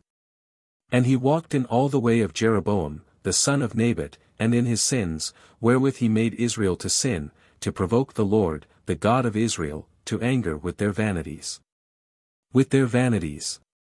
That is, their idols, their golden calves, vain, false, deceitful things. Now the rest of the acts of Omri, and the battles he fought, are they not written in the book of the words of the days of the kings of Israel? And Omri slept with his fathers, and was buried in Samaria, and Achab, his son, reigned in his stead. Now Achab, the son of Omri, reigned over Israel in the 38th year of Asa, king of Judah. And Achab, the son of Omri, reigned over Israel in Samaria 22 years. And Achab, the son of Omri, did evil in the sight of the Lord above all that were before him. Nor was it enough for him to walk in the sins of Jeroboam, the son of Nabat, but he also took to wife Jezebel, daughter of Ethbaal, king of the Sidonians. And he went, and served Baal, and adored him. And he set up an altar for Baal, in the temple of Baal, which he had built in Samaria. And he planted a grove, and Achab did more to provoke the Lord, the God of Israel, than all the kings of Israel that were before him. In his days Heel, of Bethel, built Jericho, in Abram, his firstborn, he laid its foundations, and in his youngest son, Segub, he set up the gates thereof, according to the word of the Lord, which he spoke in the hand of Josue, the son of Nun. 3 Kings chapter 17. Elias shutteth up the heaven from raining. He is fed by ravens, and afterwards by a widow of Sarepta. He riseth the widow's son to life. And Elias the Thesbite, of the inhabitants of Galad, said to Achab, As the Lord liveth, the God of Israel, in whose sight I stand, there shall not be dew nor rain these years, but according to the words of my mouth. And the word of the Lord came to him, saying, Get thee hence, and go towards the east, and hide thyself by the torrent of Cherith, which is over against the Jordan. And there thou shalt drink of the torrent, and I have commanded the ravens to feed thee there. So he went, and did according to the word of the Lord, and going, he dwelt by the torrent Cherith, which is over against the Jordan. And the ravens brought him bread and flesh in the morning, and bread and flesh in the evening, and he drank of the torrent. But after some time the torrent was dried up, for it had not rained upon the earth. Then the word of the Lord came to him, saying, Arise, and go to Sarepta of the Sidonians, and dwell there, for I have commanded a widow woman there to feed thee. Sarepta of the Sidonians. That is, a city of the Sidonians. He arose, and went to Sarepta. And when he was come to the gate of the city, he saw the widow woman gathering sticks, and he called her, and said to her, Give me a little water in a vessel, that I may drink. And when she was going to fetch it, he called after her, saying, Bring me also, I beseech thee, a morsel of bread in thy hand. And she answered, As the Lord thy God liveth, I have no bread, but only a handful of meal in a pot, and a little oil in a cruse. Behold, I am gathering 2 sticks, that I may go in and dress it, for me and my son, that we may eat it and die. And Elias said to her, Fear not, but go, and do as thou hast said, but first make for me of the same meal a little hearth cake, and bring it to me, and after make for thyself and thy son. For thus saith the Lord, the God of Israel, the pot of meal shall not waste, nor the cruse of oil be diminished, until the day wherein the Lord will give rain upon the face of the earth. She went, and did according to the word of Elias, and he ate, and she, and her house, and from that day the pot of meal wasted not, and the cruse of oil was not diminished according to the word of the Lord, which he spoke in the hand of Elias. And it came to pass after this, that the son of the woman, the mistress of the house, fell sick, and the sickness was very grievous, so that there was no breath left in him. And she said to Elias, What have I to do with thee, thou man of God? Art thou come to me, that my iniquities should be remembered, and that thou shouldst kill my son? And Elias said to her, Give me thy son. And he took him out of her bosom, and carried him into the upper chamber where he abode, and laid him upon his own bed. And he cried to the Lord, and said, O Lord, my God, hast thou afflicted also the widow, with whom I am after a sort maintained, so as to kill her son? And he stretched, and measured himself upon the child 3 times, and cried to the Lord, and said, O Lord, my God, let the soul of this child, I beseech thee, return into his body.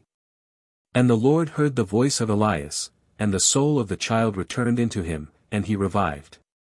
And Elias took the child, and brought him down from the upper chamber to the house below, and delivered him to his mother, and said to her, Behold thy son liveth.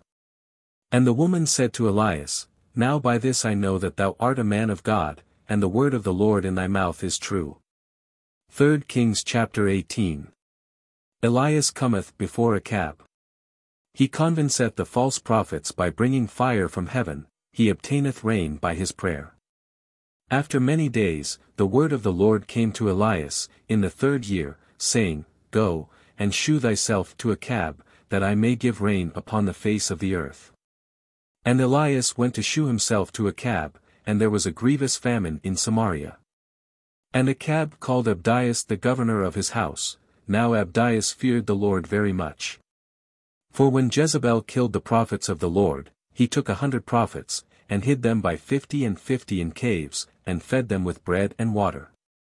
And Achab said to Abdias, Go into the land unto all fountains of waters, and into all valleys, to see if we can find grass, and save the horses and mules, that the beasts may not utterly perish. And they divided the countries between them, that they might go round about them. Achab went one way, and Abdias another way by himself. And as Abdias was in the way, Elias met him, and he knew him, and fell on his face, and said, Art thou my lord Elias? And he answered, I am. Go, and tell thy master, Elias is here. And he said, What have I sinned, that thou wouldst deliver me, thy servant, into the hand of Achab, that he should kill me? As the Lord thy God liveth, there is no nation or kingdom, whither my Lord hath not sent to seek thee. And when all answered, He is not here, he took an oath of every kingdom and nation, because thou wast not found. And now thou sayest to me, Go and tell thy master, Elias is here. And when I am gone from thee, the Spirit of the Lord will carry thee into a place that I know not, and I shall go in and tell Achab. And he, not finding thee, will kill me, but thy servant feareth the Lord from his infancy. Hath it not been told thee, my lord, what I did when Jezebel killed the prophets of the Lord? How I hid 100 men of the prophets of the Lord, by 50 and 50 in caves, and fed them with bread and water. And now thou sayest, Go and tell thy master, Elias is here, that he may kill me. And Elias said, As the Lord of hosts liveth, before whose face I stand, this day I will shew myself unto him.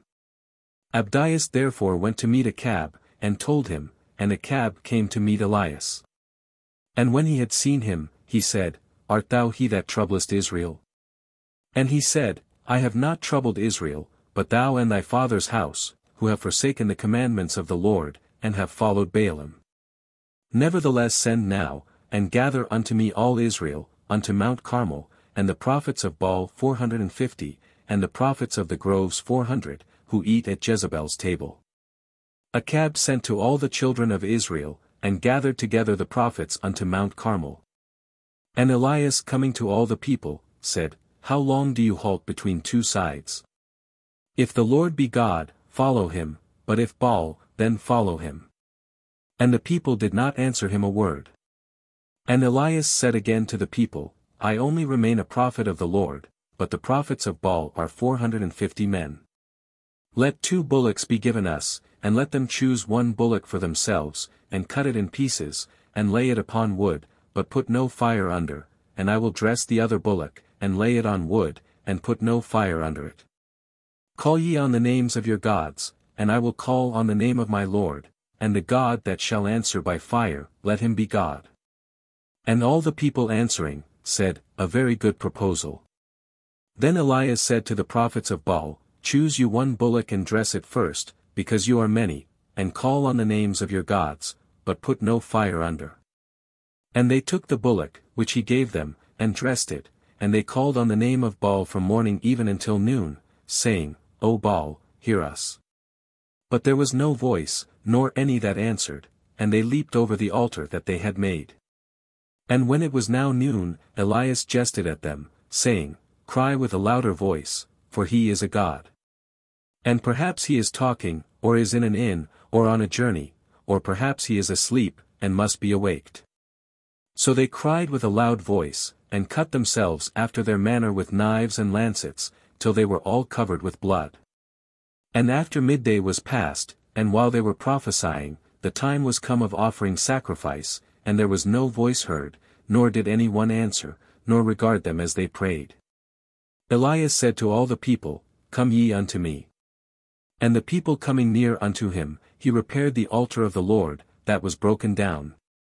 And he took 12 stones, according to the number of the tribes of the sons of Jacob, to whom the word of the Lord came, saying, Israel shall be thy name. And he built with the stones an altar to the name of the Lord, and he made a trench for water, of the breadth of 2 furrows, round about the altar. And he laid the wood in order, and cut the bullock in pieces, and laid it upon the wood. And he said, Fill 4 buckets with water, and pour it upon the burnt offering, and upon the wood. And again he said, Do the same the second time. And when they had done it the second time, he said, Do the same also the third time. And they did so the third time. And the water run round about the altar, and the trench was filled with water.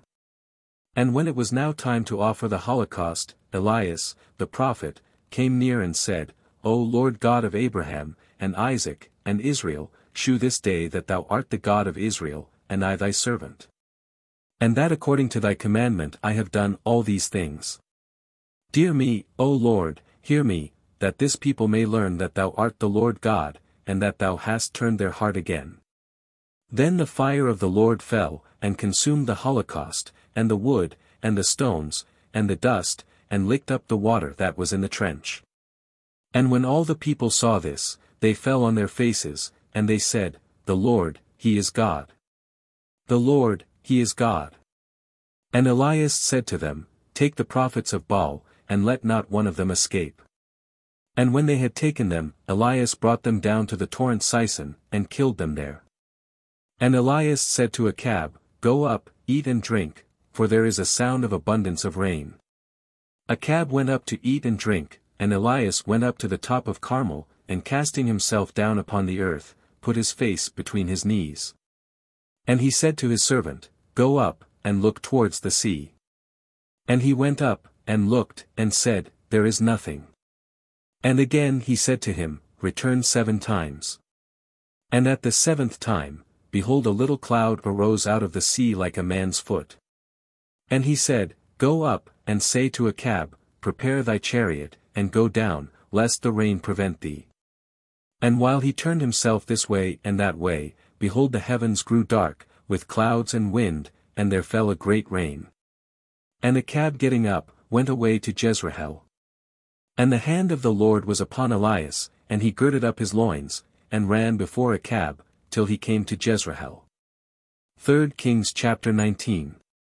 Elias, fleeing from Jezebel, is fed by an angel in the desert.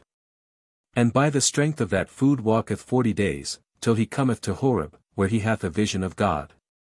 And Achab told Jezebel all that Elias had done, and how he had slain all the prophets with the sword. And Jezebel sent a messenger to Elias, saying, Such and such things may the gods do to me, and add still more, if by this hour tomorrow I make not thy life as the life of one of them. Then Elias was afraid, and rising up, he went whithersoever he had a mind, and he came to Bersabee of Judah, and left his servant there. And he went forward, 1 day's journey into the desert. And when he was there, and sat under a juniper tree, he requested for his soul that he might die, and said, It is enough for me, Lord, take away my soul, for I am no better than my fathers. That he might die. Elias requested to die, not out of impatience or pusillanimity, but out of zeal against sin, and that he might no longer be witness of the miseries of his people, and the war they were waging against God and his servants. See ver. 10. And he cast himself down, and slept in the shadow of the juniper tree, and behold, an angel of the Lord touched him, and said to him, Arise and eat. He looked, and behold, there was at his head a hearth cake, and a vessel of water, and he ate and drank, and he fell asleep again. And the angel of the Lord came again the second time, and touched him, and said to him, Arise, eat, for thou hast yet a great way to go. And he arose, and ate and drank, and walked in the strength of that food 40 days and 40 nights, unto the mount of God, Horeb. In the strength of that food, etc. This bread, with which Elias was fed in the wilderness, was a figure of the bread of life which we receive in the blessed sacrament. By the strength of which we are to be supported in our journey through the wilderness of this world till we come to the true mountain of God, and his vision in a happy eternity. And when he was come thither, he abode in a cave, and behold, the word of the Lord came unto him, and he said to him, What dost thou here, Elias? And he answered, With zeal have I been zealous for the Lord God of hosts, for the children of Israel have forsaken thy covenant, they have thrown down thy altars, they have slain thy prophets with the sword, and I alone am left. And they seek my life to take it away. I alone am left. Viz., of the prophets in the kingdom of Israel, or of the 10 tribes, for in the kingdom of Judah religion was at that time in a very flourishing condition under the kings Asa and Josaphat. And even in Israel there remained several prophets, though not then known to Elias. See chap 20.13, 28, 35. And he said to him, Go forth, and stand upon the mount before the Lord, and behold the Lord passeth, and a great and strong wind before the Lord, overthrowing the mountains, and breaking the rocks in pieces, but the Lord is not in the wind. And after the wind, an earthquake, but the Lord is not in the earthquake. And after the earthquake, a fire, but the Lord is not in the fire. And after the fire, a whistling of a gentle air. And when Elias heard it, he covered his face with his mantle, and coming forth, stood in the entering in of the cave, and behold a voice unto him, saying, What dost thou here, Elias? And he answered, With zeal have I been zealous for the Lord God of hosts, because the children of Israel have forsaken thy covenant, they have destroyed thy altars, they have slain thy prophets with the sword. And I alone am left, and they seek my life to take it away. And the Lord said to him, Go, and return on thy way, through the desert, to Damascus, and when thou art come thither, thou shalt anoint Hazael to be king over Syria. And thou shalt anoint Jehu, the son of Nimshi, to be king over Israel, and Eliseus, the son of Saphat, of Abomelah, thou shalt anoint to be prophet in thy room.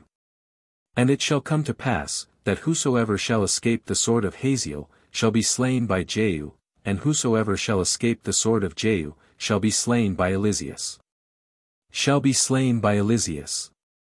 Eliseus did not kill any of the idolaters with the material sword, but he is here joined with Hazael and Jehu, the great instruments of God in punishing the idolatry of Israel. Because he foretold to the former his exaltation to the kingdom of Syria, and the vengeance he would execute against Israel, and anointed the latter by one of his disciples to be king of Israel, with commission to extirpate the house of Achab. And I will leave me 7,000 men in Israel, whose knees have not been bowed before Baal, and every mouth that hath not worshipped him, kissing the hands. And Elias departing from thence, found Eliseus, the son of Saphat, plowing with 12 yoke of oxen, and he was one of them that were plowing with 12 yoke of oxen, and when Elias came up to him, he cast his mantle upon him. And he forthwith left the oxen, and run after Elias, and said, Let me, I pray thee, kiss my father and my mother, and then I will follow thee. And he said to him, Go, and return back, for that which was my part, I have done to thee. And returning back from him, he took a yoke of oxen, and killed them, and boiled the flesh with the plough of the oxen, and gave to the people, and they ate, and rising up, he went away, and followed Elias, and ministered to him. 3 Kings chapter 20. The Syrians besiege Samaria, they are twice defeated by Achab, who is reprehended by a prophet for letting Ben-Hadad go. And Ben-Hadad, king of Syria, gathered together all his host, and there were 32 kings with him, and horses, and chariots, and going up, he fought against Samaria, and besieged it. And sending messengers to Achab, king of Israel, into the city. He said, Thus saith Ben-Hadad, Thy silver and thy gold is mine, and thy wives and thy goodliest children are mine. And the king of Israel answered, According to thy word, my lord, O king, I am thine, and all that I have. And the messengers came again, and said, Thus saith Ben-Hadad, who sent us unto thee, Thy silver and thy gold, and thy wives and thy children, thou shalt deliver up to me. Tomorrow, therefore, at this same hour, I will send my servants to thee, and they shall search thy house, and the houses of thy servants, and all that pleaseth them, they shall put in their hands, and take away. And the king of Israel called all the ancients of the land, and said, Mark, and see that he layeth snares for us. For he sent to me for my wives, and for my children, and for my silver and gold, and I said not nay. And all the ancients, and all the people said to him, Hearken not to him, nor consent to him. Wherefore he answered the messengers of Ben-Hadad, Tell my lord, the king, all that thou didst send for to me, thy servant at first, I will do, but this thing I cannot do. And the messengers returning brought him word. And he sent again, and said, Such and such things may the gods do to me, and more may they add, if the dust of Samaria shall suffice for handfuls for all the people that follow me. And the king of Israel answering, said, Tell him, let not the girded boast himself as the ungirded. Let not the girded, etc. Let him not boast before the victory, it will then be time to glory when he putteth off his armor, having overcome his adversary. And it came to pass, when Benhadad heard this word, that he and the kings were drinking in pavilions, and he said to his servants, Beset the city. And they beset it. And behold, a prophet coming to Achab, king of Israel, said to him, Thus saith the Lord, Hast thou seen all this exceeding great multitude? Behold, I will deliver them into thy hand this day, that thou mayst know that I am the Lord. And Achab said, By whom? And he said to him, Thus saith the Lord, By the servants of the princes of the provinces. And he said, Who shall begin to fight? And he said, Thou. So he mustered the servants of the princes of the provinces, and he found the number of 232, and he mustered after them the people, all the children of Israel, 7,000. And they went out at noon. But Benhadad was drinking himself drunk in his pavilion, and the 32 kings with him, who were come to help him. And the servants of the princes of the provinces went out first. And Benhadad sent. And they told him, saying, There are men come out of Samaria. And he said, Whether they come for peace, take them alive, or whether they come to fight, take them alive. So the servants of the princes of the provinces went out, and the rest of the army followed. And every one slew the man that came against him, and the Syrians fled, and Israel pursued after them. And Benhadad, king of Syria, fled away on horseback with his horsemen. But the king of Israel going out overthrew the horses and chariots, and slew the Syrians with a great slaughter. And a prophet coming to the king of Israel, said to him, Go, and strengthen thyself, and know, and see what thou dost, for the next year the king of Syria will come up against thee. But the servants of the king of Syria said to him, Their gods are gods of the hills, therefore they have overcome us, but it is better that we should fight against them in the plains, and we shall overcome them. Do thou, therefore, this thing, remove all the kings from thy army, and put captains in their stead. And make up the number of soldiers that have been slain of thine, and horses, according to the former horses, and chariots. According to the chariots which thou hadst before, and we will fight against them in the plains, and thou shalt see that we shall overcome them. He believed their counsel, and did so. Wherefore, at the return of the year, Benhadad mustered the Syrians, and went up to Aphek, to fight against Israel. And the children of Israel were mustered, and taking victuals, went out on the other side, and encamped over against them, like 2 little flocks of goats, but the Syrians filled the land. And a man of God coming, said to the king of Israel, Thus saith the Lord, because the Syrians have said, The Lord is God of the hills, but is not God of the valleys, I will deliver all this great multitude into thy hand. And you shall know that I am the Lord. And both sides set their armies in array one against the other 7 days, and on the 7th day the battle was fought, and the children of Israel slew, of the Syrians, 100,000 footmen in 1 day. And they that remained fled to Aphek, into the city, and the wall fell upon 27,000 men, that were left. And Benhadad fleeing, went into the city, into a chamber that was within a chamber. And his servants said to him, Behold, we have heard that the kings of the house of Israel are merciful, so let us put sackcloths on our loins, and ropes on our heads, and go out to the king of Israel, perhaps he will save our lives. So they girded sackcloths on their loins, and put ropes on their heads, and came to the king of Israel, and said to him, Thy servant, Benhadad, saith, I beseech thee let me have my life.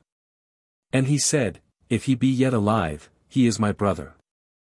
The men took this for good luck, and in haste caught the word out of his mouth, and said, Thy brother Benhadad. And he said to them, Go, and bring him to me.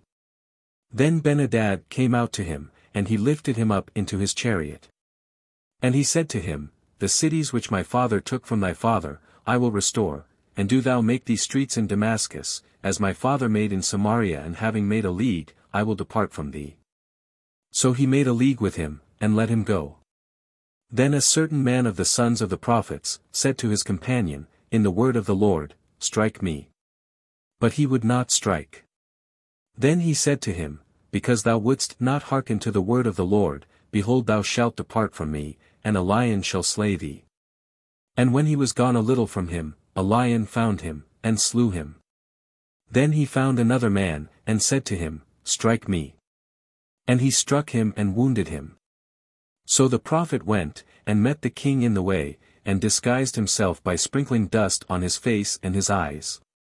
And as the king passed by, he cried to the king, and said, Thy servant went out to fight hand to hand, and when a certain man was run away, one brought him to me, and said, Keep this man, and if he shall slip away, thy life shall be for his life. Or thou shalt pay a talent of silver. And whilst I, in the hurry, turned this way and that, on a sudden he was not to be seen. And the king of Israel said to him, This is thy judgment, which thyself hast decreed. But he forthwith wiped off the dust from his face, and the king of Israel knew him, that he was one of the prophets. And he said to him, Thus saith the Lord. Because thou hast let go out of thy hand a man worthy of death, thy life shall be for his life, and thy people for his people. And the king of Israel returned to his house, sliding to hear, and raging came into Samaria. 3 Kings chapter 21. Naboth, for denying his vineyard to King Achab, is by Jezebel's commandment, falsely accused and stoned to death. For which crime Elias denounceth to Achab the judgments of God, upon his humbling himself the sentence is mitigated. And after these things, Naboth the Jezreelite, who was in Jezreel, had at that time a vineyard, near the palace of Achab, king of Samaria. And Achab spoke to Naboth, saying, Give me thy vineyard, that I may make me a garden of herbs, because it is nigh, and adjoining to my house.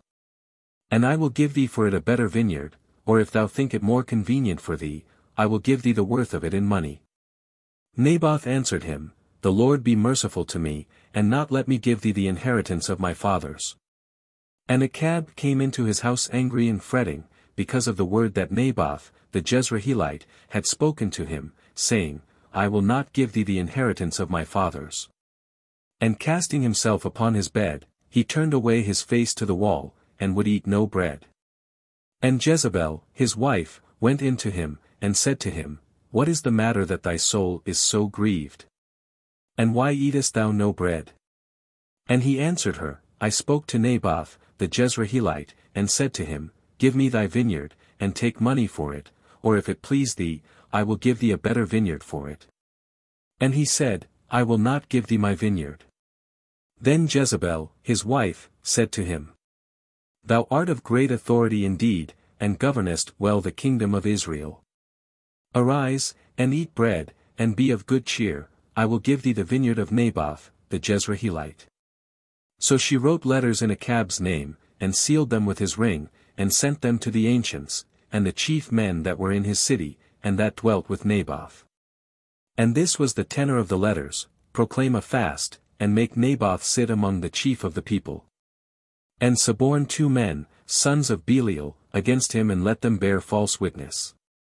That he hath blasphemed God and the king, and then carry him out, and stone him, and so let him die. And the men of his city, the ancients and nobles, that dwelt with him in the city, did as Jezebel had commanded them, and as it was written in the letters which she had sent to them. They proclaimed a fast, and made Naboth sit among the chief of the people. And bringing 2 men, sons of the devil, they made them sit against him, and they, like men of the devil, bore witness against him before the people, saying, Naboth hath blasphemed God and the king. Wherefore they brought him forth without the city, and stoned him to death.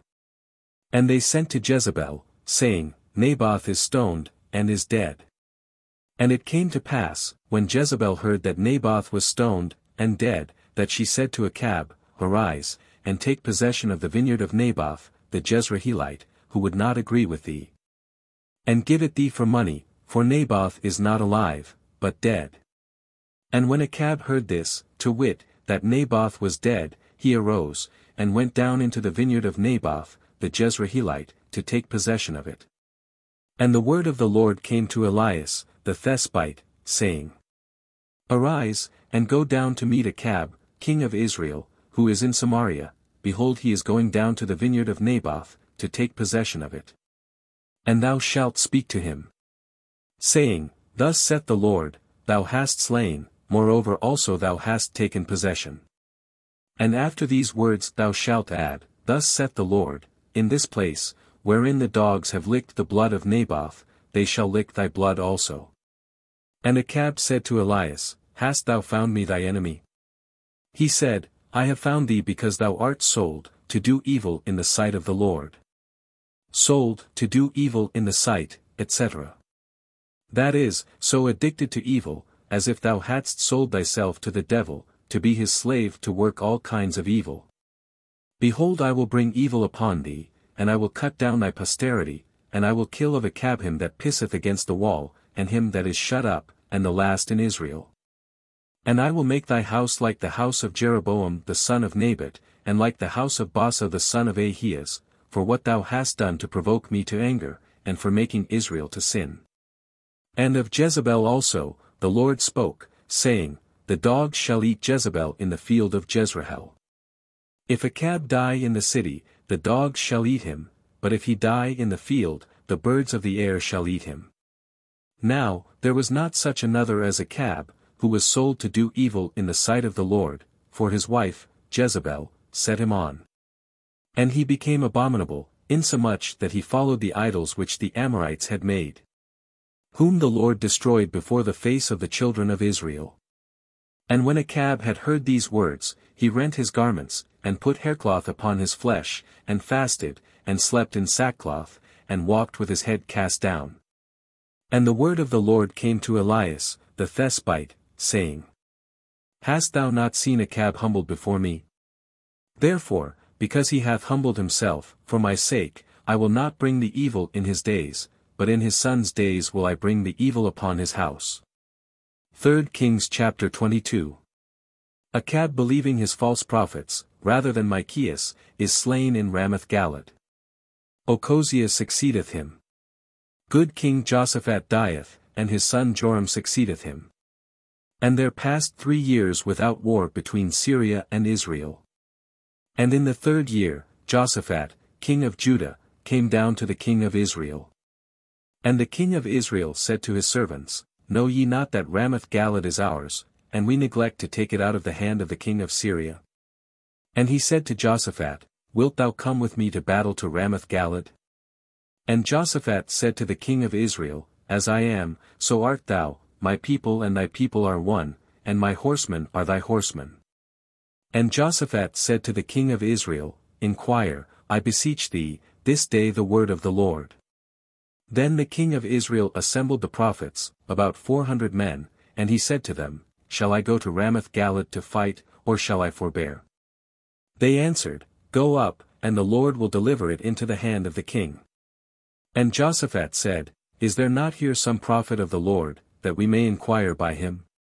And the king of Israel said to Jehoshaphat, There is one man left, by whom we may inquire of the Lord.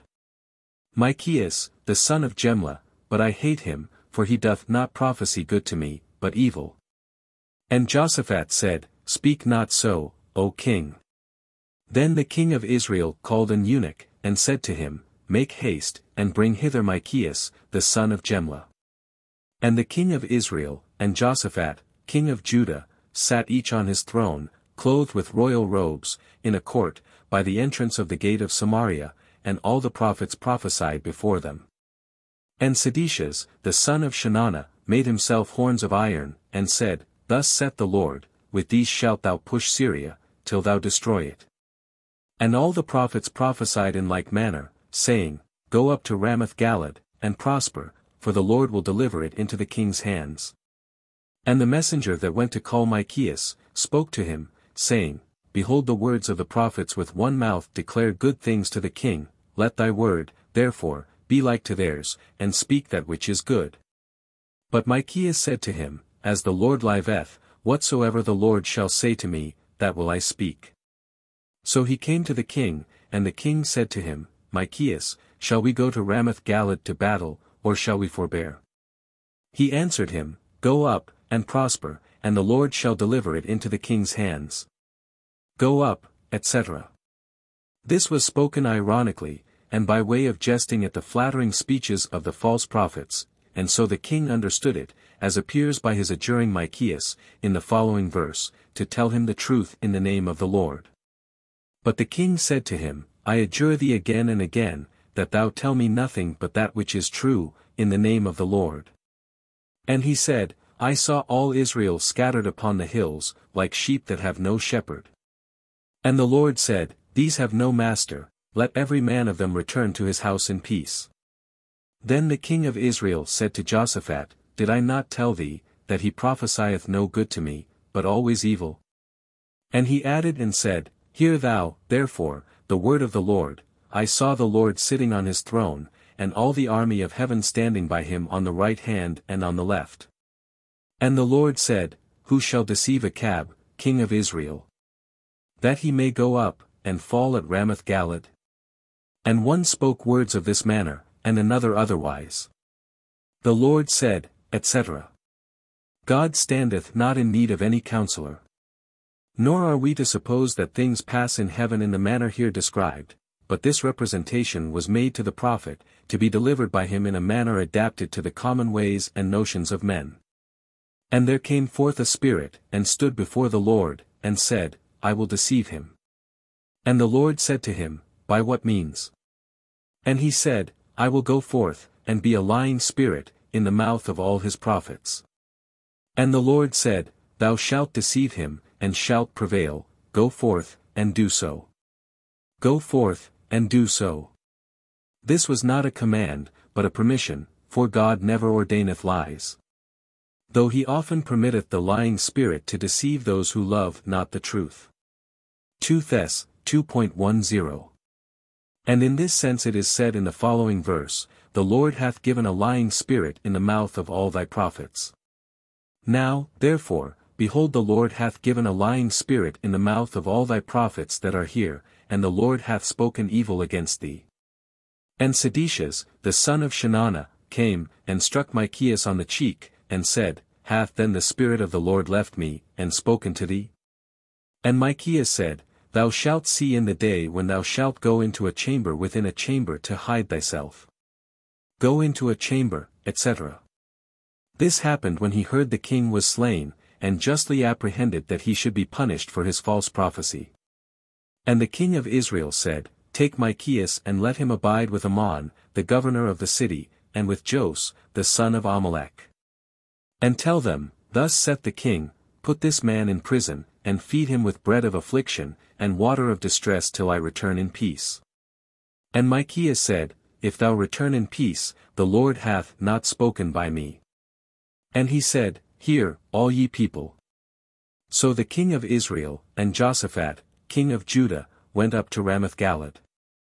And the king of Israel said to Jehoshaphat, Take thy armor, and go into the battle, and put on thy own garments.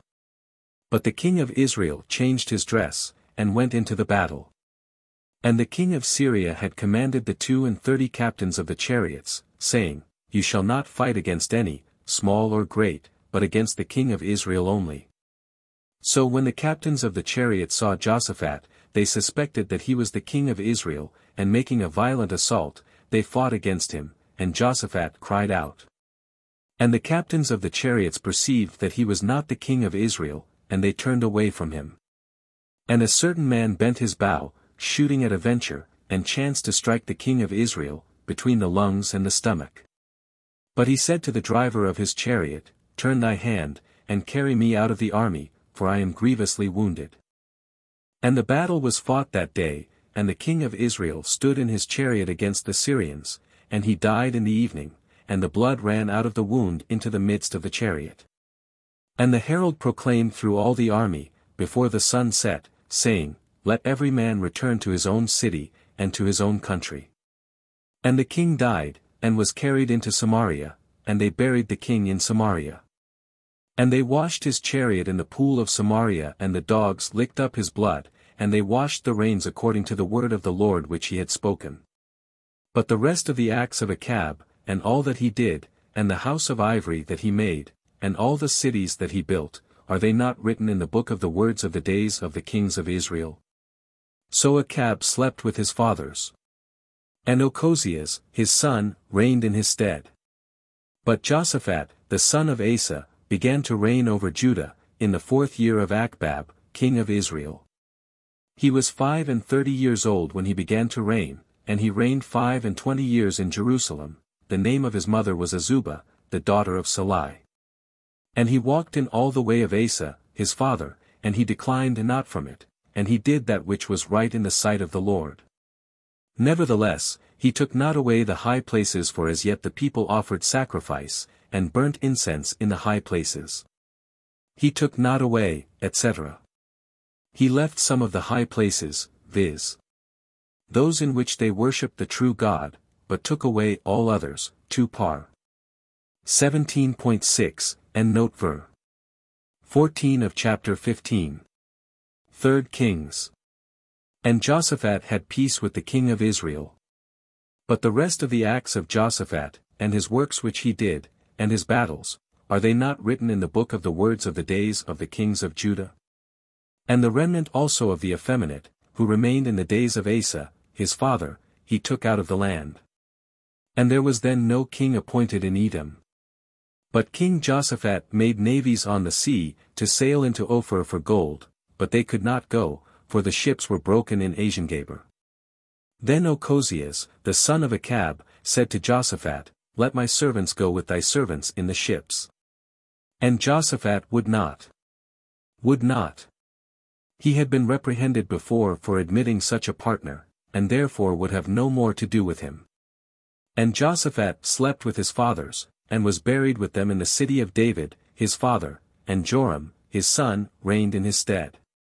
And Ochozias, the son of Achab, began to reign over Israel, in Samaria, in the 17th year of Jehoshaphat, king of Judah, and he reigned over Israel 2 years. And he did evil in the sight of the Lord, and walked in the way of his father and his mother, and in the way of Jeroboam, the son of Nebat, who made Israel to sin. He served also Baal, and worshipped him, and provoked the Lord, the God of Israel, according to all that his father had done. Book 12 4 Kings. The 4th Book of Kings. 4 Kings chapter 1. Ochozias sendeth to consult Beelzebub, Elias foretelleth his death, and causeth fire to come down from heaven, upon 2 captains and their companies. And Moab rebelled against Israel, after the death of Achab.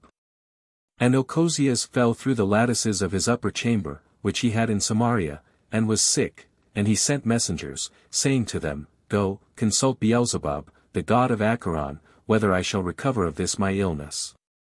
And an angel of the Lord spoke to Elias, the Thesbite, saying, Arise, and go up to meet the messengers of the king of Samaria, and say to them, Is there not a God in Israel, that ye go to consult Beelzebub, the god of Acheron? Wherefore, thus saith the Lord, From the bed, on which thou art gone up, thou shalt not come down, but thou shalt surely die. And Elias went away. And the messengers turned back to Ochozias. And he said to them, Why are you come back? But they answered him, A man met us, and said to us, Go, and return to the king, that sent you, and you shall say to him, Thus saith the Lord, Is it because there was no God in Israel, that thou sendest to Beelzebub, the god of Acheron? Therefore thou shalt not come down from the bed, on which thou art gone up, but thou shalt surely die. And he said to them, What manner of man was he who met you, and spoke these words? But they said, A hairy man, with a girdle of leather about his loins. And he said, It is Elias, the Thesbite. And he sent to him a captain of 50, and the 50 men that were under him. And he went up to him, and as he was sitting on the top of a hill, he said to him, Man of God, the king hath commanded that thou come down. And Elias answering, said to the captain of 50, If I be a man of God, let fire come down from heaven and consume thee, and thy 50. And there came down fire from heaven and consumed him, and the 50 that were with him. Let fire, etc. Elias was inspired to call for fire from heaven upon these captains, who came to apprehend him, not out of a desire to gratify any private passion, but to punish the insult offered to religion, to confirm his mission, and to shew how vain are the efforts of men against God, and his servants, whom he willeth to protect. And he again sent to him another captain of 50 men, and his 50 with him. And he said to him, Man of God, thus saith the king, make haste and come down. Elias answering, said, If I be a man of God, let fire come down from heaven, and consume thee, and thy 50. And fire came down from heaven, and consumed him and his 50. Again he sent a third captain of 50 men, and the 50 that were with him. And when he was come, he fell upon his knees before Elias, and besought him, and said, Man of God, despise not my life, and the lives of thy servants that are with me. Behold, fire came down from heaven, and consumed the 2 first captains of 50 men, and the 50s that were with them, but now I beseech thee to spare my life. And the angel of the Lord spoke to Elias, saying, Go down with him, fear not. He arose therefore, and went down with him to the king. And said to him, Thus saith the Lord, because thou hast sent messengers to consult Beelzebub, the god of Acheron, as though there were not a God in Israel, of whom thou mightest inquire the word. Therefore, from the bed on which thou art gone up, thou shalt not come down, but thou shalt surely die. So he died, according to the word of the Lord, which Elias spoke.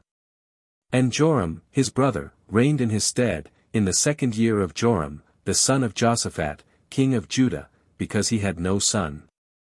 The 2nd year of Joram, etc. Counted from the time that he was associated to the throne by his father Josaphat.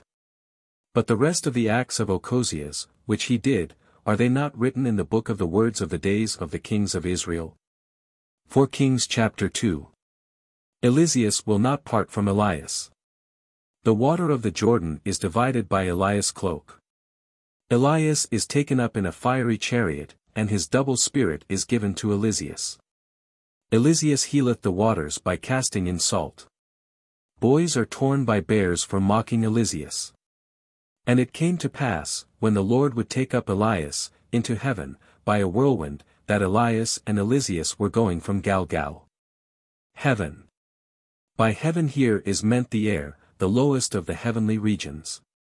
And Elias said to Eliseus, Stay thou here, because the Lord hath sent me as far as Bethel. And Eliseus said to him, As the Lord liveth, and as thy soul liveth, I will not leave thee. And when they were come down to Bethel, the sons of the prophets, that were at Bethel, came forth to Eliseus, and said to him, Dost thou know that, this day, the Lord will take away thy master from thee? And he answered, I also know it, hold your peace. The sons of the prophets, that is, the disciples of the prophets, who seem to have had their schools, like colleges or communities, in Bethel, Jericho, and other places in the days of Elias and Eliseus. And Elias said to Eliseus, Stay here, because the Lord hath sent me to Jericho. And he said, As the Lord liveth, and as thy soul liveth, I will not leave thee. And when they were come to Jericho, the sons of the prophets, that were at Jericho, came to Eliseus, and said to him, Dost thou know that, this day, the Lord will take away thy master from thee? And he said, I also know it, hold your peace. And Elias said to him, Stay here, because the Lord hath sent me as far as the Jordan. And he said, As the Lord liveth, and as thy soul liveth, I will not leave thee. And they two went on together. And 50 men, of the sons of the prophets, followed them, and stood in sight, at a distance, but they two stood by the Jordan. And Elias took his mantle, and folded it together, and struck the waters, and they were divided hither and thither, and they both passed over on dry ground. And when they were gone over, Elias said to Eliseus, Ask what thou wilt have me to do for thee, before I be taken away from thee. And Eliseus said, I beseech thee, that in me may be thy double spirit. Double spirit. A double portion of thy spirit, as the eldest son and heir, or thy spirit which is double in comparison of that which God usually imparteth to his prophets. And he answered, Thou hast asked a hard thing. Nevertheless, if thou see me when I am taken from thee, thou shalt have what thou hast asked, but if thou see me not, thou shalt not have it. And as they went on, walking and talking together, behold, a fiery chariot and fiery horses parted them both asunder, and Elias went up by a whirlwind into heaven. And Eliseus saw him, and cried, my father, the chariot of Israel, and the driver thereof. And he saw him no more, and he took hold of his own garments, and rent them in two pieces. And he took up the mantle of Elias, that fell from him, and going back, he stood on the bank of the Jordan. And he struck the waters with the mantle of Elias, that had fallen from him, and they were not divided. And he said, where is now the God of Elias? And he struck the waters, and they were divided hither and thither, and Eliseus passed over. And the sons of the prophets at Jericho, who were over against him, seeing it, said, the spirit of Elias hath rested upon Eliseus. And coming to meet him, they worshipped him, falling to the ground. They worshipped him, viz. with an inferior, yet religious veneration, not for any temporal, but spiritual excellency.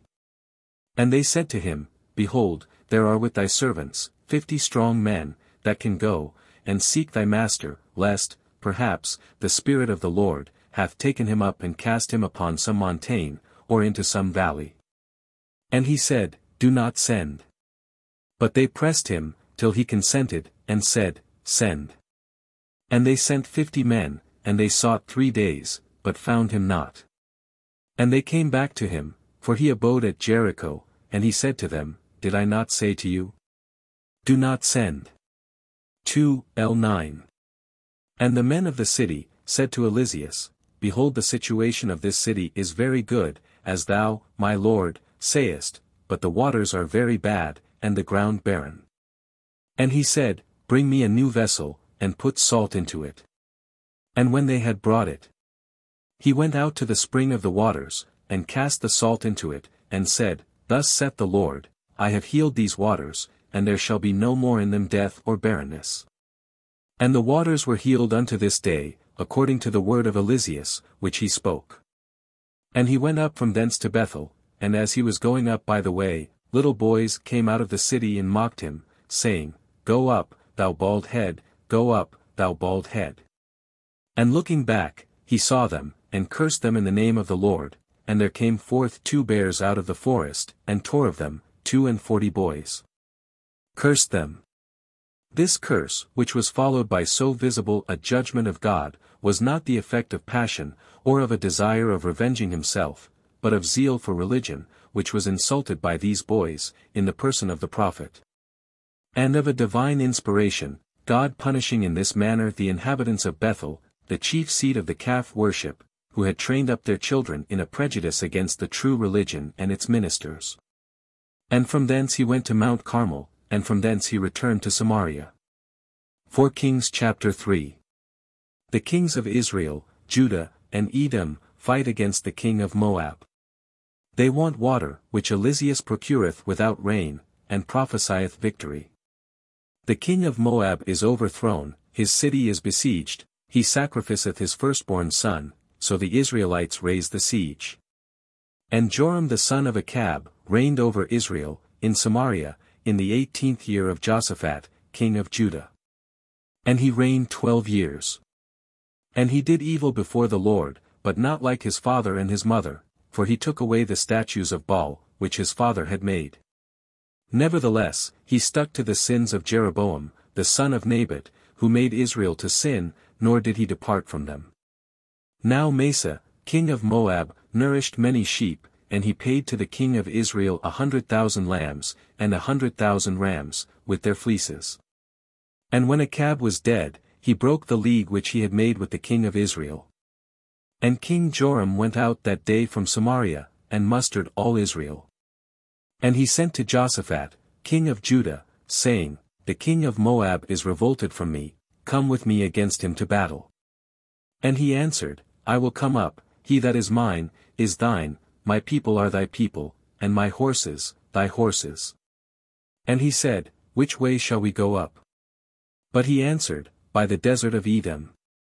So the king of Israel, and the king of Judah, and the king of Edom, went, and they fetched a compass of 7 days' journey, and there was no water for the army, and for the beasts, that followed them. And the king of Israel said, Alas, alas, alas, the Lord hath gathered us 3 kings together, to deliver us into the hands of Moab. And Jehoshaphat said, Is there not here a prophet of the Lord, that we may beseech the Lord by him? And one of the servants of the king of Israel answered, Here is Eliseus, the son of Shaphat, who poured water on the hands of Elias.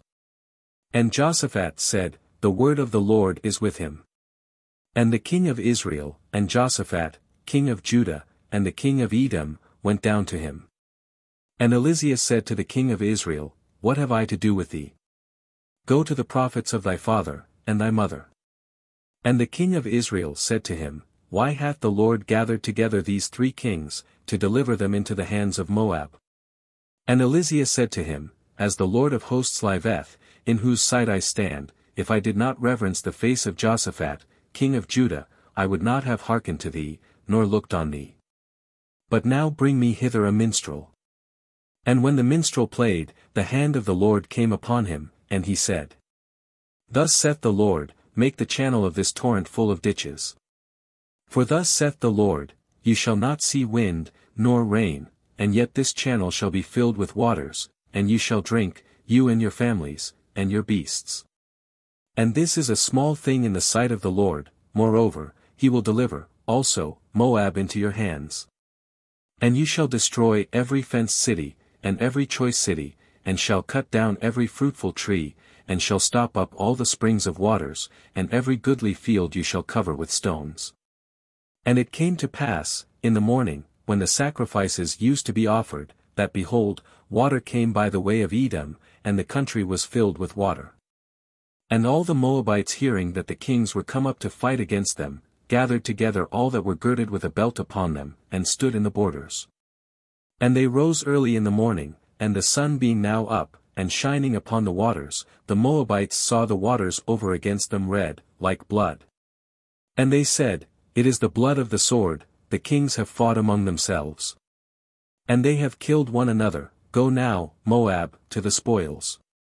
And they went into the camp of Israel, but Israel rising up, defeated Moab, who fled before them.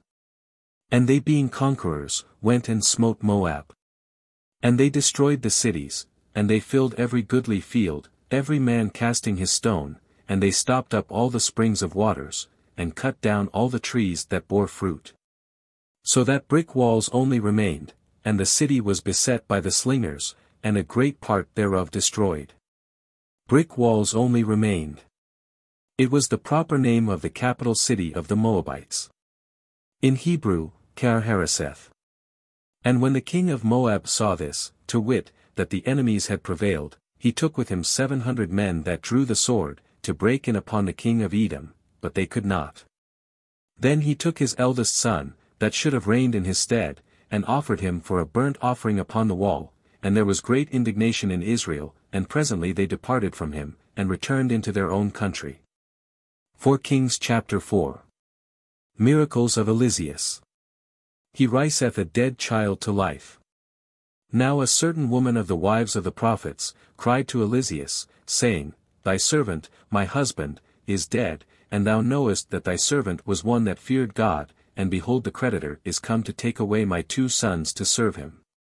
And Eliseus said to her, What wilt thou have me do for thee? Tell me, what hast thou in thy house? And she answered, I, thy handmaid, have nothing in my house but a little oil, to anoint me. And he said to her, Go, borrow of all thy neighbors empty vessels, not a few.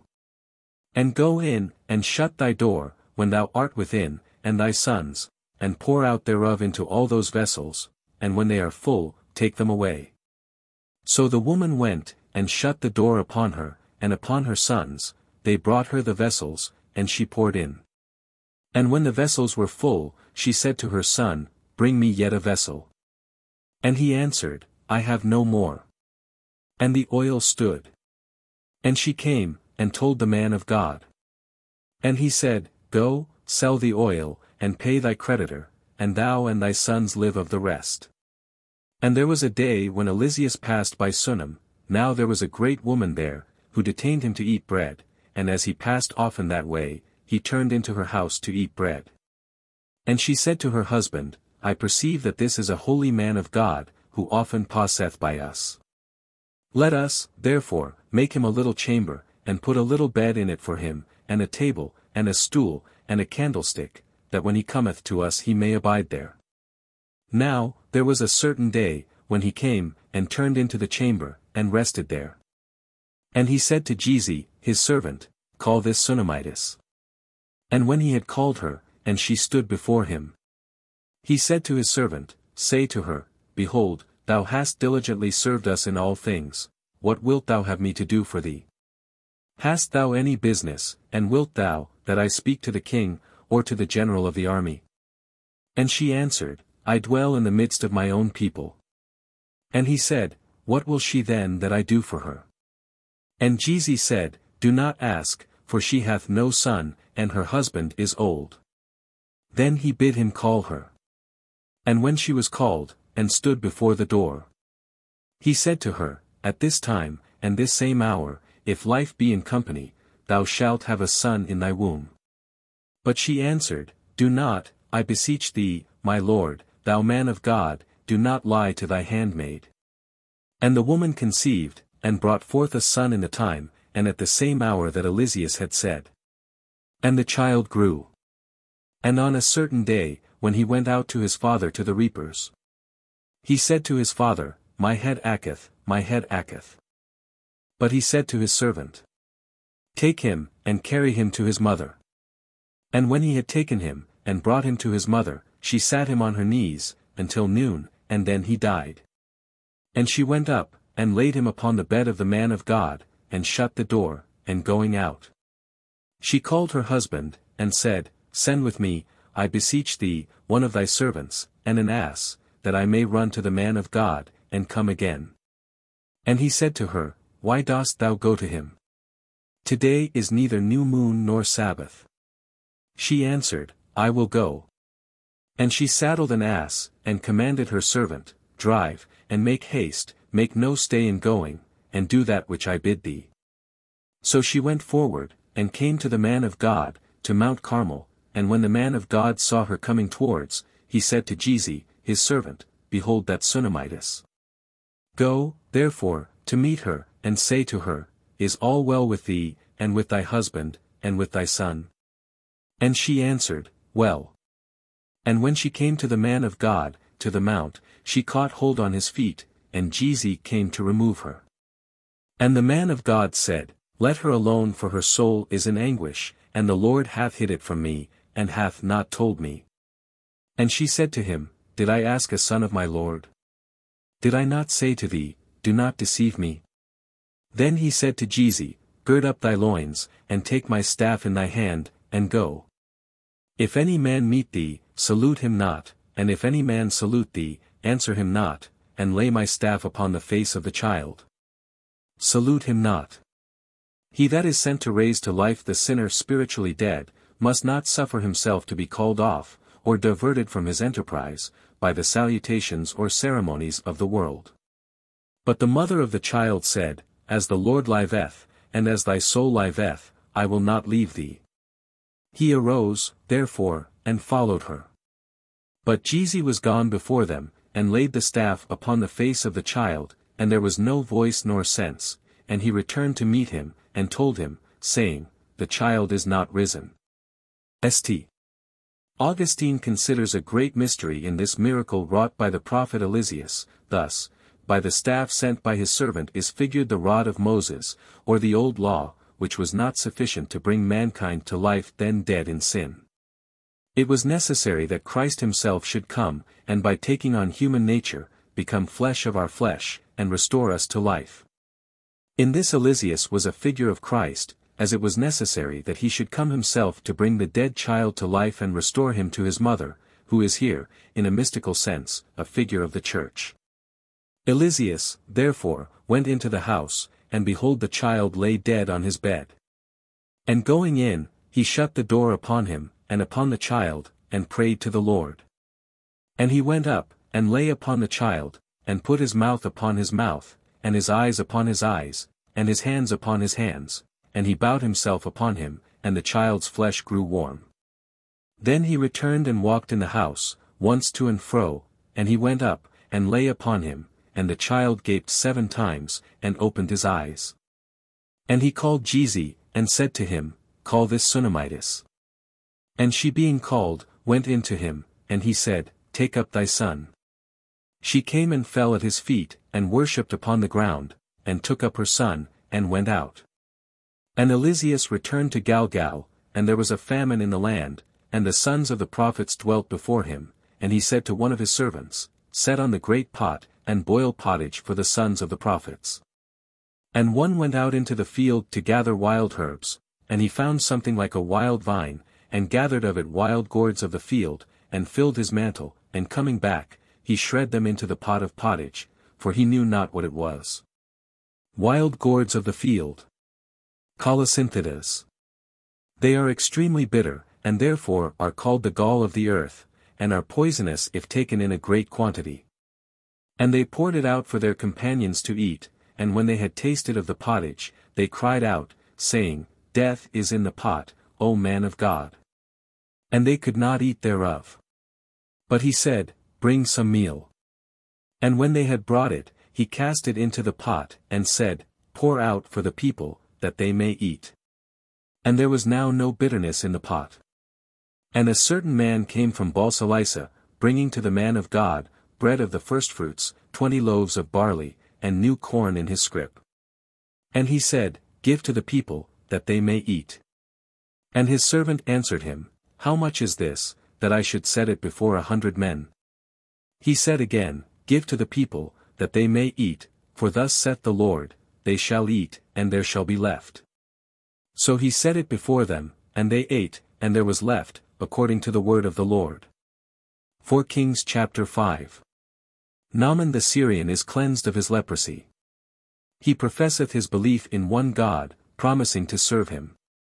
Gizi taketh gifts of Naaman, and is struck with leprosy. Naaman, general of the army, of the king of Syria, was a great man with his master, and honorable, for by him the Lord gave deliverance to Syria, and he was a valiant man, and rich, but a leper. Now there had gone out robbers from Syria, and had led away captive out of the land of Israel, a little maid, and she waited upon Naaman's wife. And she said to her mistress, I wish my master had been with the prophet that is in Samaria, he would certainly have healed him of the leprosy which he hath. Then Naaman went in to his lord, and told him, saying, Thus and thus said the girl from the land of Israel. And the king of Syria said to him, Go, and I will send a letter to the king of Israel.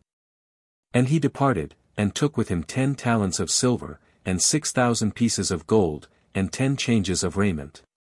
And brought the letter to the king of Israel, in these words, When thou shalt receive this letter, know that I have sent to thee Naaman, my servant, that thou mayst heal him of his leprosy. And when the king of Israel had read the letter, he rent his garments, and said, Am I God, to be able to kill and give life, that this man hath sent to me to heal a man of his leprosy? Mark, and see how he seeketh occasions against me. And when Eliseus, the man of God, had heard this, to wit, that the king of Israel had rent his garments, he sent to him, saying, Why hast thou rent thy garments? Let him come to me, and let him know that there is a prophet in Israel. So Naaman came with his horses and chariots, and stood at the door of the house of Eliseus. And Eliseus sent a messenger to him, saying, Go, and wash 7 times in the Jordan, and thy flesh shall recover health, and thou shalt be clean. Naaman was angry, and went away, saying, I thought he would have come out to me, and standing, would have invoked the name of the Lord his God, and touched with his hand the place of the leprosy, and healed me. Are not the Abana, and the Pharpar, rivers of Damascus, better than all the waters of Israel, that I may wash in them, and be made clean? So as he turned, and was going away with indignation, his servants came to him, and said to him, Father, if the prophet had bid thee do some great thing, surely thou shouldst have done it, how much rather what he now hath said to thee, Wash, and thou shalt be clean. Then he went down, and washed in the Jordan 7 times, according to the word of the man of God, and his flesh was restored, like the flesh of a little child, and he was made clean. And returning to the man of God, with all his train, he came, and stood before him, and said, In truth, I know there is no other God, in all the earth, but only in Israel. I beseech thee, therefore, take a blessing of thy servant. A blessing. A present. But he answered, As the Lord liveth, before whom I stand, I will receive none. And when he pressed him, he still refused. And Naaman said, As thou wilt, but I beseech thee, grant to me, thy servant, to take from hence 2 mules burden of earth, for thy servant will not henceforth offer holocaust or victim to other gods, but to the Lord. But there is only this, for which thou shalt entreat the Lord for thy servant. When my master goeth into the temple of Rimmon, to worship there, and he leaneth on my hand, if I bow down in the temple of Rimmon, when he boweth down in the same place, that the Lord pardon me, thy servant, for this thing. And he said to him, Go in peace. So he departed from him, in the springtime of the earth. Go in peace. What the prophet here allowed, was not an outward conformity to an idolatrous worship, but only a service which by his office he owed to his master, who on all public occasions leaned on him, so that his bowing down when his master bowed himself down was not in effect adoring the idols, nor was it so understood by the standers-by. Since he publicly professed himself a worshipper of the only true and living God, but it was no more than doing a civil office to the king his master, whose leaning upon him obliged him to bow at the same time that he bowed. But Gehazi, the servant of the man of God, said, My master hath spared Naaman this Syrian, in not receiving of him that which he brought. As the Lord liveth, I will run after him, and take something of him. And Gehazi followed after Naaman, and when he saw him running after him, he leapt down from his chariot to meet him, and said, Is all well? And he said, Well, my master hath sent me to thee, saying, Just now there are come to me from Mount Ephraim 2 young men of the sons of the prophets, give them a talent of silver, and 2 changes of garments. And Naaman said, It is better that thou take 2 talents. And he forced him, and bound 2 talents of silver in 2 bags, and 2 changes of garments, and laid them upon 2 of his servants, and they carried them before him. And when he was come, and now it was the evening, he took them from their hands, and laid them up in the house, and sent the men away, and they departed. But he went in, and stood before his master. And Eliseus said, Whence comest thou, Gehazi? He answered, Thy servant went no whither. But he said, Was not my heart present, when the man turned back, from his chariot, to meet thee? So now thou hast received money, and received garments, to buy oliveyards and vineyards, and sheep, and oxen, and men servants, and maid servants. But the leprosy of Naaman shall also stick to thee, and to thy seed forever. And he went out from him a leper, as white as snow.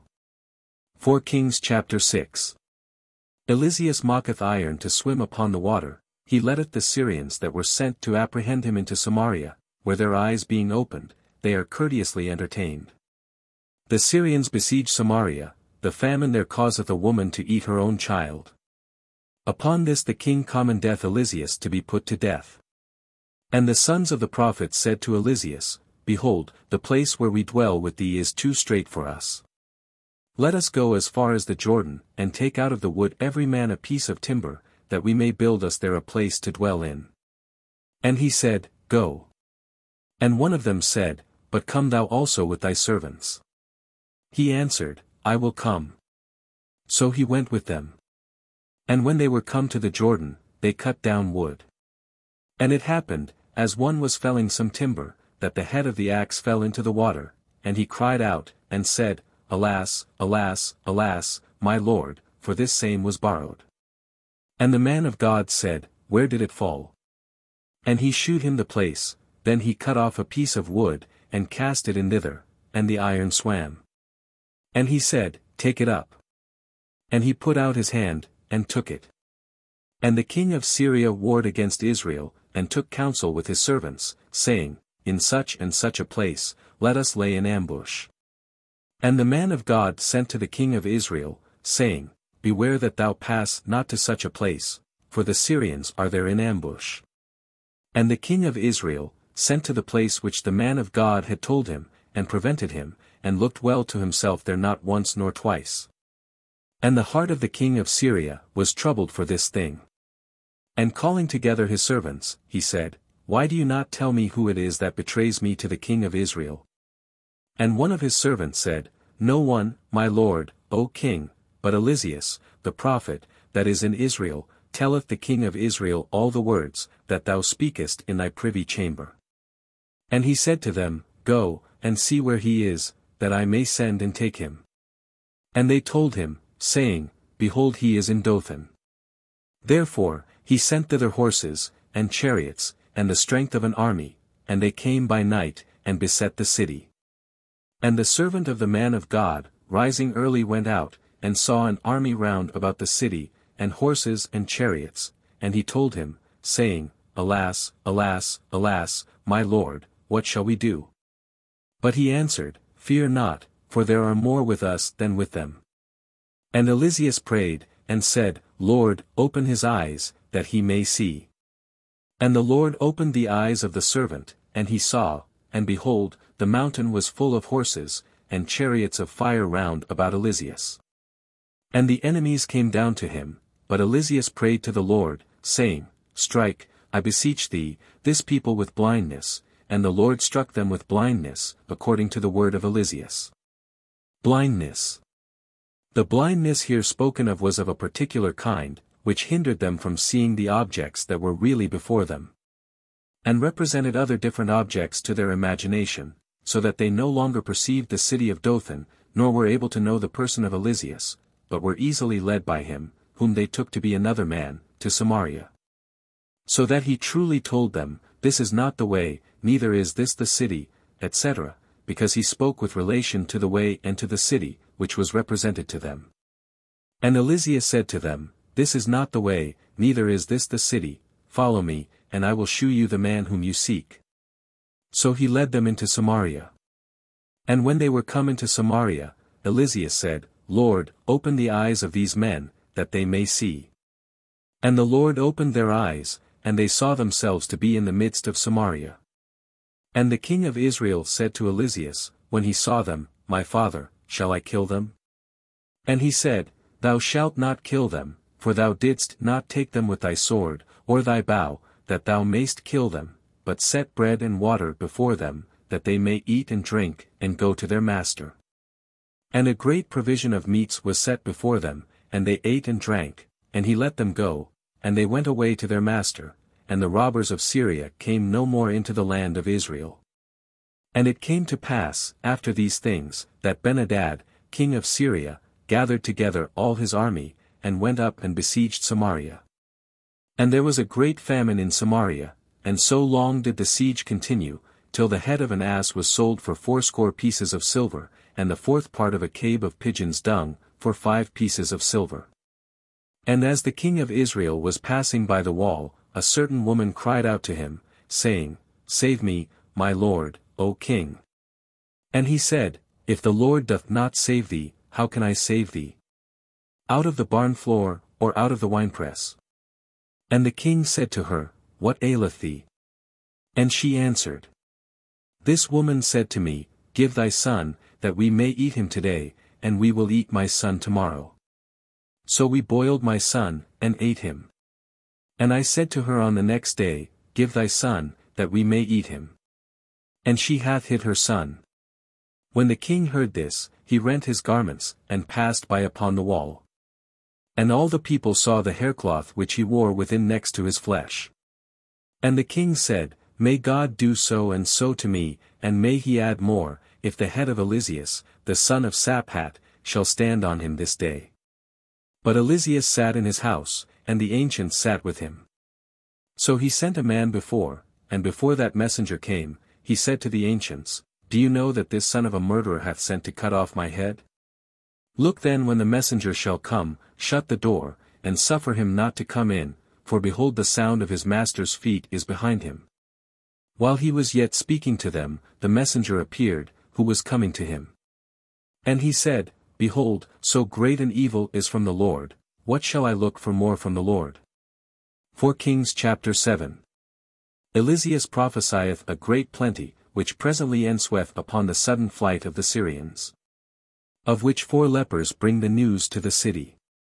The incredulous nobleman is trod to death. And Eliseus said, Hear ye the word of the Lord, thus saith the Lord, tomorrow, about this time, a bushel of fine flour shall be sold for a stater, and 2 bushels of barley for a stater, in the gate of Samaria. A stater. It is the same as a cycle or shekel. Then one of the lords, upon whose hand the king leaned, answering the man of God, said, If the Lord should make floodgates in heaven, can that possibly be which thou sayest? And he said, Thou shalt see it with thy eyes, but shalt not eat thereof. Now there were 4 lepers, at the entering in of the gate, and they said one to another, What mean we to stay here till we die? If we will enter into the city, we shall die with the famine, and if we will remain here, we must also die. Come therefore, and let us run over to the camp of the Syrians. If they spare us, we shall live, but if they kill us, we shall but die. So they arose in the evening, to go to the Syrian camp. And when they were come to the first part of the camp of the Syrians, they found no man there.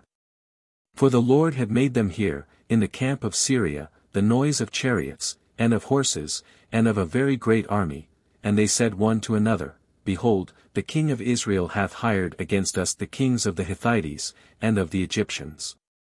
And they are come upon us. Wherefore they arose, and fled away in the dark, and left their tents, and their horses and asses in the camp, and fled, desiring to save their lives. So when these lepers were come to the beginning of the camp, they went into one tent, and ate and drank, and they took from thence silver, and gold, and raiment, and went, and hid it, and they came again, and went into another tent. And carried from thence in like manner, and hid it. Then they said one to another, We do not well, for this is a day of good tidings. If we hold our peace, and do not tell it till the morning, we shall be charged with a crime. Come, let us go, and tell it in the king's court. So they came to the gate of the city, and told them, saying, We went to the camp of the Syrians, and we found no man there, but horses, and asses tied, and the tent standing. Then the guards of the gate went, and told it within in the king's palace. And he arose in the night, and said to his servants, I tell you what the Syrians have done to us. They know that we suffer great famine, and therefore they are gone out of the camp, and lie hid in the fields, saying, When they come out of the city, we shall take them alive, and then we may get into the city. And one of his servants answered, Let us take the 5 horses that are remaining in the city, because there are no more in the whole multitude of Israel, for the rest are consumed, and let us send and see. They brought therefore 2 horses, and the king sent into the camp of the Syrians, saying, Go, and see.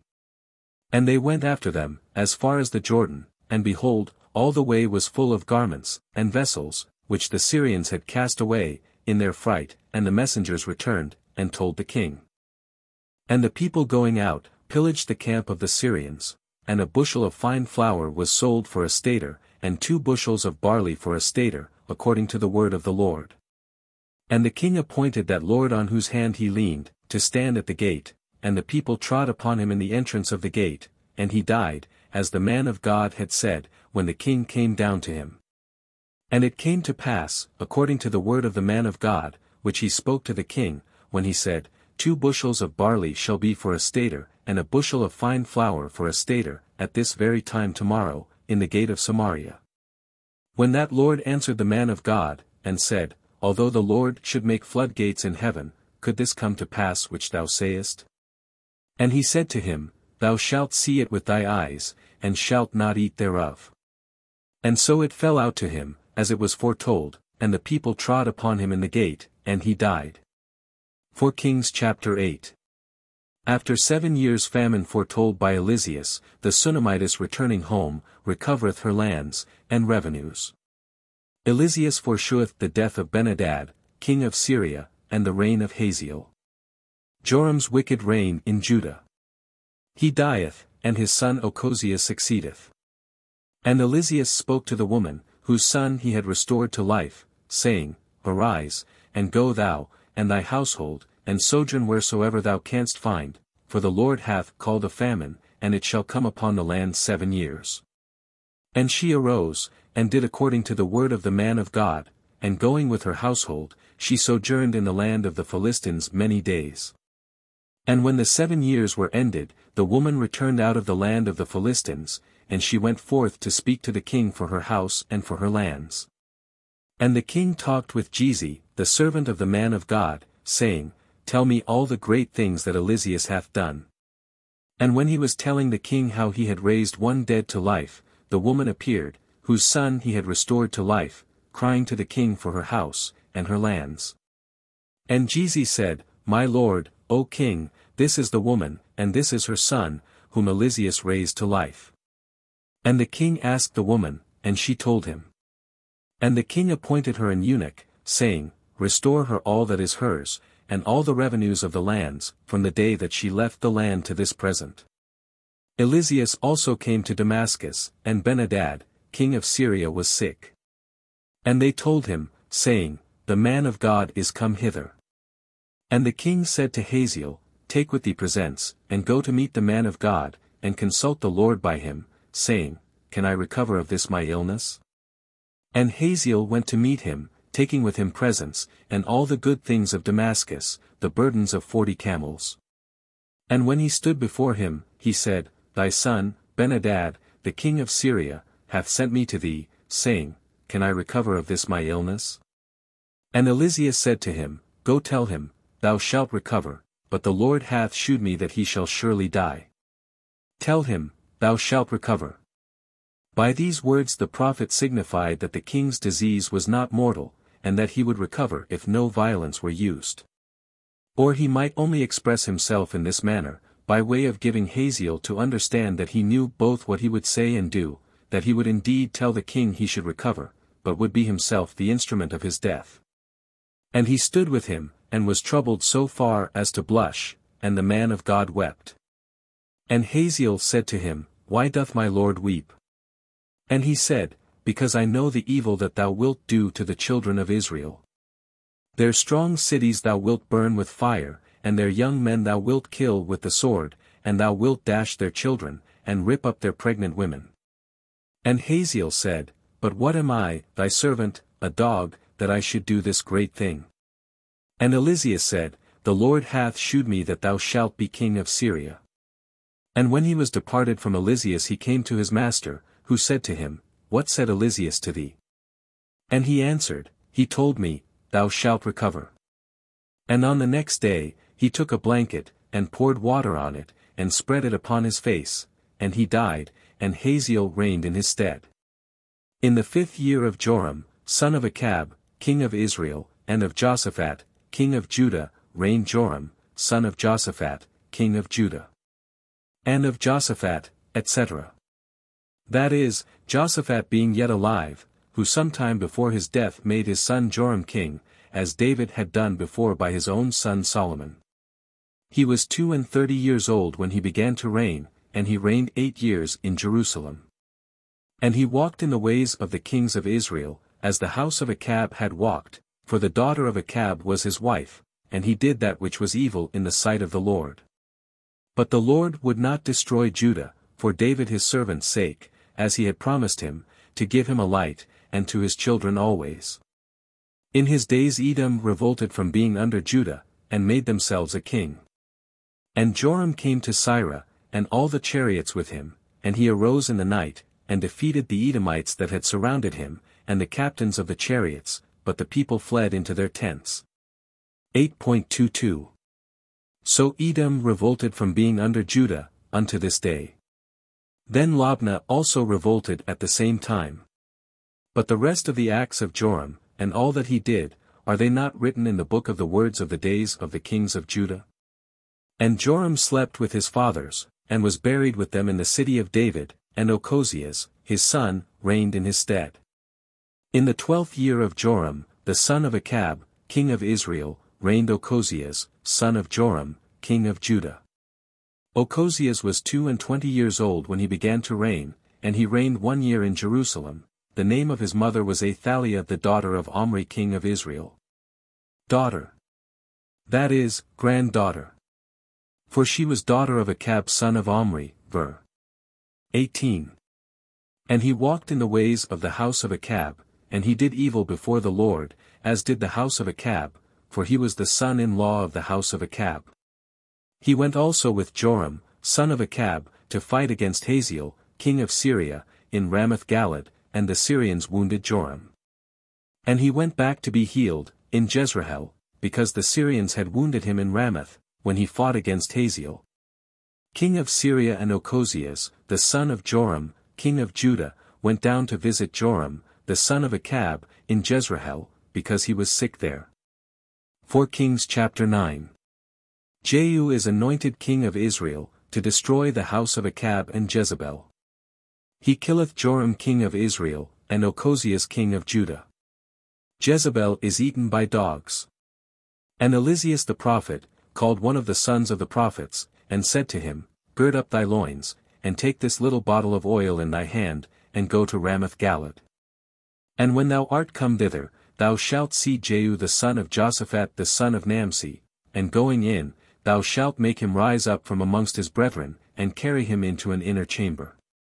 Then taking the little bottle of oil, thou shalt pour it on his head, and shalt say, Thus saith the Lord, I have anointed thee king over Israel. And thou shalt open the door and flee, and shalt not stay there. So the young man, the servant of the prophet, went away to Ramoth-Galad. And went in thither, and behold, the captains of the army were sitting, and he said, I have a word to thee, O prince. And Jehu said, Unto whom of us all? And he said, To thee, O prince. And he arose, and went into the chamber, and he poured the oil upon his head, and said, Thus saith the Lord God of Israel, I have anointed thee king over Israel, the people of the Lord. And thou shalt cut off the house of Achab, thy master, and I will revenge the blood of my servants, the prophets, and the blood of all the servants of the Lord, at the hand of Jezebel.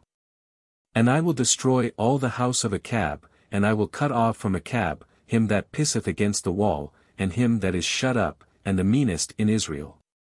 And I will make the house of Achab, like the house of Jeroboam, the son of Nabat, and like the house of Baasha, the son of Ahias.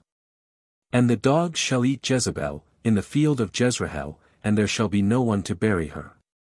And he opened the door and fled. Then Jehu went forth to the servants of his lord, and they said to him, Are all things well? Why came this madman to thee? And he said to them, Ye know the man, and what he said. But they answered, It is false. But rather do thou tell us. And he said to them, Thus and thus did he speak to me, and he said, Thus saith the Lord, I have anointed thee king over Israel. Then they made haste, and taking every man his garment, laid it under his feet, after the manner of a judgment seat, and they sounded the trumpet, and said, Jehu is king. So Jehu, the son of Joshaphat, the son of Nimshi, conspired against Joram. Now Joram had besieged Ramoth-Galad, he, and all Israel, fighting with Hazael, king of Syria. And was returned to be healed in Jezreel of his wounds, for the Syrians had wounded him, when he fought with Hazael, king of Syria. And Jehu said, If it please you, let no man go forth or flee out of the city, lest he go, and tell in Jezreel. And he got up, and went into Jezreel, for Joram was sick there, and Ochozias king of Judah, was come down to visit Joram. The watchman therefore, that stood upon the tower of Jezreel, saw the troop of Jehu coming, and said, I see a troop. And Joram said, Take a chariot, and send to meet them, and let him that goeth say, Is all well? So there went one in a chariot to meet him, and said, Thus saith the king, Are all things peaceable? And Jehu said, What hast thou to do with peace? Go behind and follow me. And the watchman told, saying, The messenger came to them, but he returneth not. And he sent a second chariot of horses, and he came to them, and said, Thus saith the king, Is there peace? And Jehu said, What hast thou to do with peace? Pass, and follow me. And the watchman told, saying, He came even to them, but returneth not, and the driving is like the driving of Jehu, the son of Nimshi, for he drives furiously. And Joram said, Make ready the chariot. And they made ready his chariot, and Joram, king of Israel, and Ochozias, king of Judah, went out, each in his chariot, and they went out to meet Jehu, and met him in the field of Naboth, the Jezreelite. And when Joram saw Jehu, he said, Is there peace, Jehu? And he answered, What peace? So long as the fornications of Jezebel, thy mother, and her many sorceries, are in their vigor. And Joram turned his hand, and fleeing, said to Ochozias, There is treachery, Ochozias.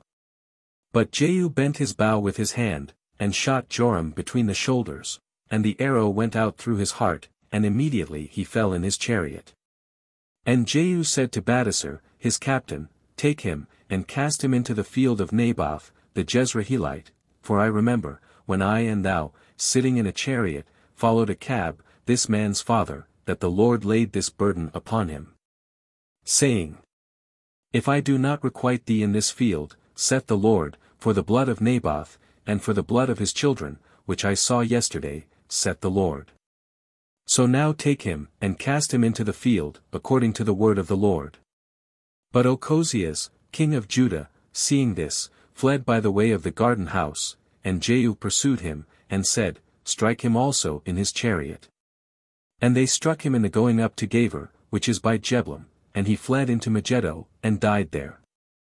And his servants laid him upon his chariot, and carried him to Jerusalem, and they buried him in his sepulchre with his fathers, in the city of David.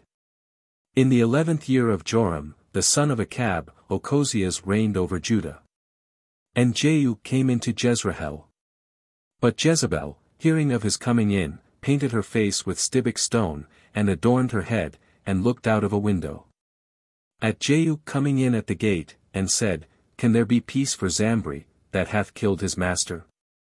And Jehu lifted up his face to the window, and said, Who is this? And 2 or 3 eunuchs bowed down to him. And he said to them, Throw her down headlong, and they threw her down, and the wall was sprinkled with her blood, and the hoofs of the horses trod upon her. And when he was come in to eat, and to drink, he said, Go, and see after that cursed woman, and bury her, because she is a king's daughter.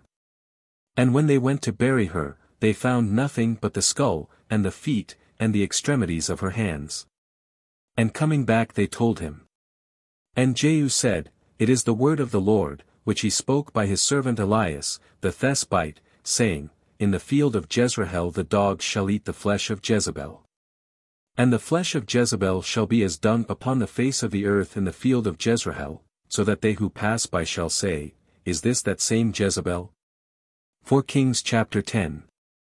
Jehu destroyeth the house of Achab, abolisheth the worship of Baal, and killeth the worshippers, but sticketh to the calves of Jeroboam. Israel is afflicted by the Syrians. And Achab had 70 sons in Samaria, so Jehu wrote letters, and sent to Samaria, to the chief men of the city, and to the ancients, and to them that brought up Achab's children, saying, As soon as you receive these letters, ye that have your master's sons, and chariots, and horses, and fenced cities, and armor, choose the best, and him that shall please you most of your master's sons, and set him on his father's throne, and fight for the house of your master. But they were exceedingly afraid, and said, Behold, 2 kings could not stand before him, and how shall we be able to resist? Therefore they that were over the king's house, and the rulers of the city, and the ancients, and the bringers up of the children, sent to Jehu, saying, We are thy servants, whatsoever thou shalt command us we will do. We will not make us any king, do thou all that pleaseth thee. And he wrote letters the second time to them, saying, If you be mine, and will obey me, take the heads of the sons of your master, and come to me to Jezreel by tomorrow at this time. Now the king's sons, being 70 men, were brought up with the chief men of the city. And when the letters came to them, they took the king's sons, and slew 70 persons, and put their heads in baskets, and sent them to him to Jezreel. And a messenger came, and told him, saying, They have brought the heads of the king's sons. And he said, Lay ye them in 2 heaps by the entering in of the gate until the morning.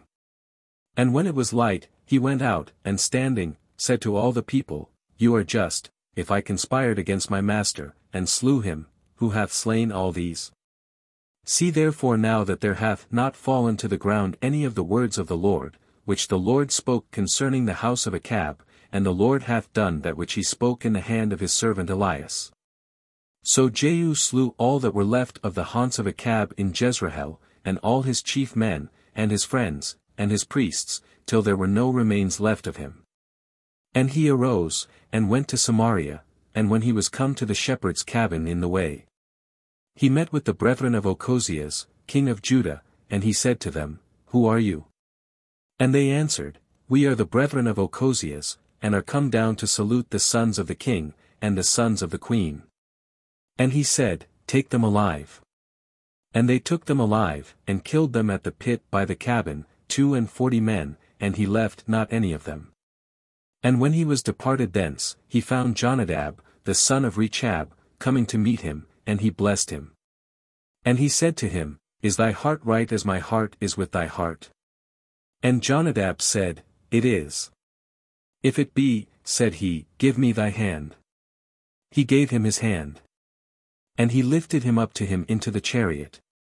And said to him, Come with me, and see my zeal for the Lord. So he made him ride in his chariot. And brought him into Samaria. And he slew all that were left of Achab, in Samaria, to a man, according to the word of the Lord which he spoke by Elias. And Jehu gathered together all the people, and said to them, Achab worshipped Baal a little, but I will worship him more. I will worship him more. Jehu sinned in thus pretending to worship Baal, and causing sacrifice to be offered to him, because evil is not to be done, that good may come of it. Rom 3.8. Now therefore call to me all the prophets of Baal, and all his servants, and all his priests, let none be wanting, for I have a great sacrifice to offer to Baal, whosoever shall be wanting, shall not live. Now Jehu did this craftily, that he might destroy the worshippers of Baal. And he said, Proclaim a festival for Baal. And he called. And he sent into all the borders of Israel. And all the servants of Baal came, there was not one left that did not come. And they went into the temple of Baal, and the house of Baal was filled, from one end to the other. And he said to them that were over the wardrobe, Bring forth garments for all the servants of Baal. And they brought them forth garments. And Jehu, and Jonadab, the son of Rechab, went to the temple of Baal, and said to the worshippers of Baal, Search, and see that there be not any with you of the servants of the Lord, but that there be the servants of Baal only. And they went in to offer sacrifices and burnt offerings, but Jehu had prepared him 80 men without, and said to them, If any of the men escape, whom I have brought into your hands, he that letteth him go, shall answer life for life. And it came to pass, when the burnt offering was ended, that Jehu commanded his soldiers and captains, saying, Go in, and kill them, let none escape. And the soldiers and captains slew them with the edge of the sword, and cast them out, and they went into the city of the temple of Baal. And brought the statue out of Baal's temple, and burnt it. And broke it in pieces.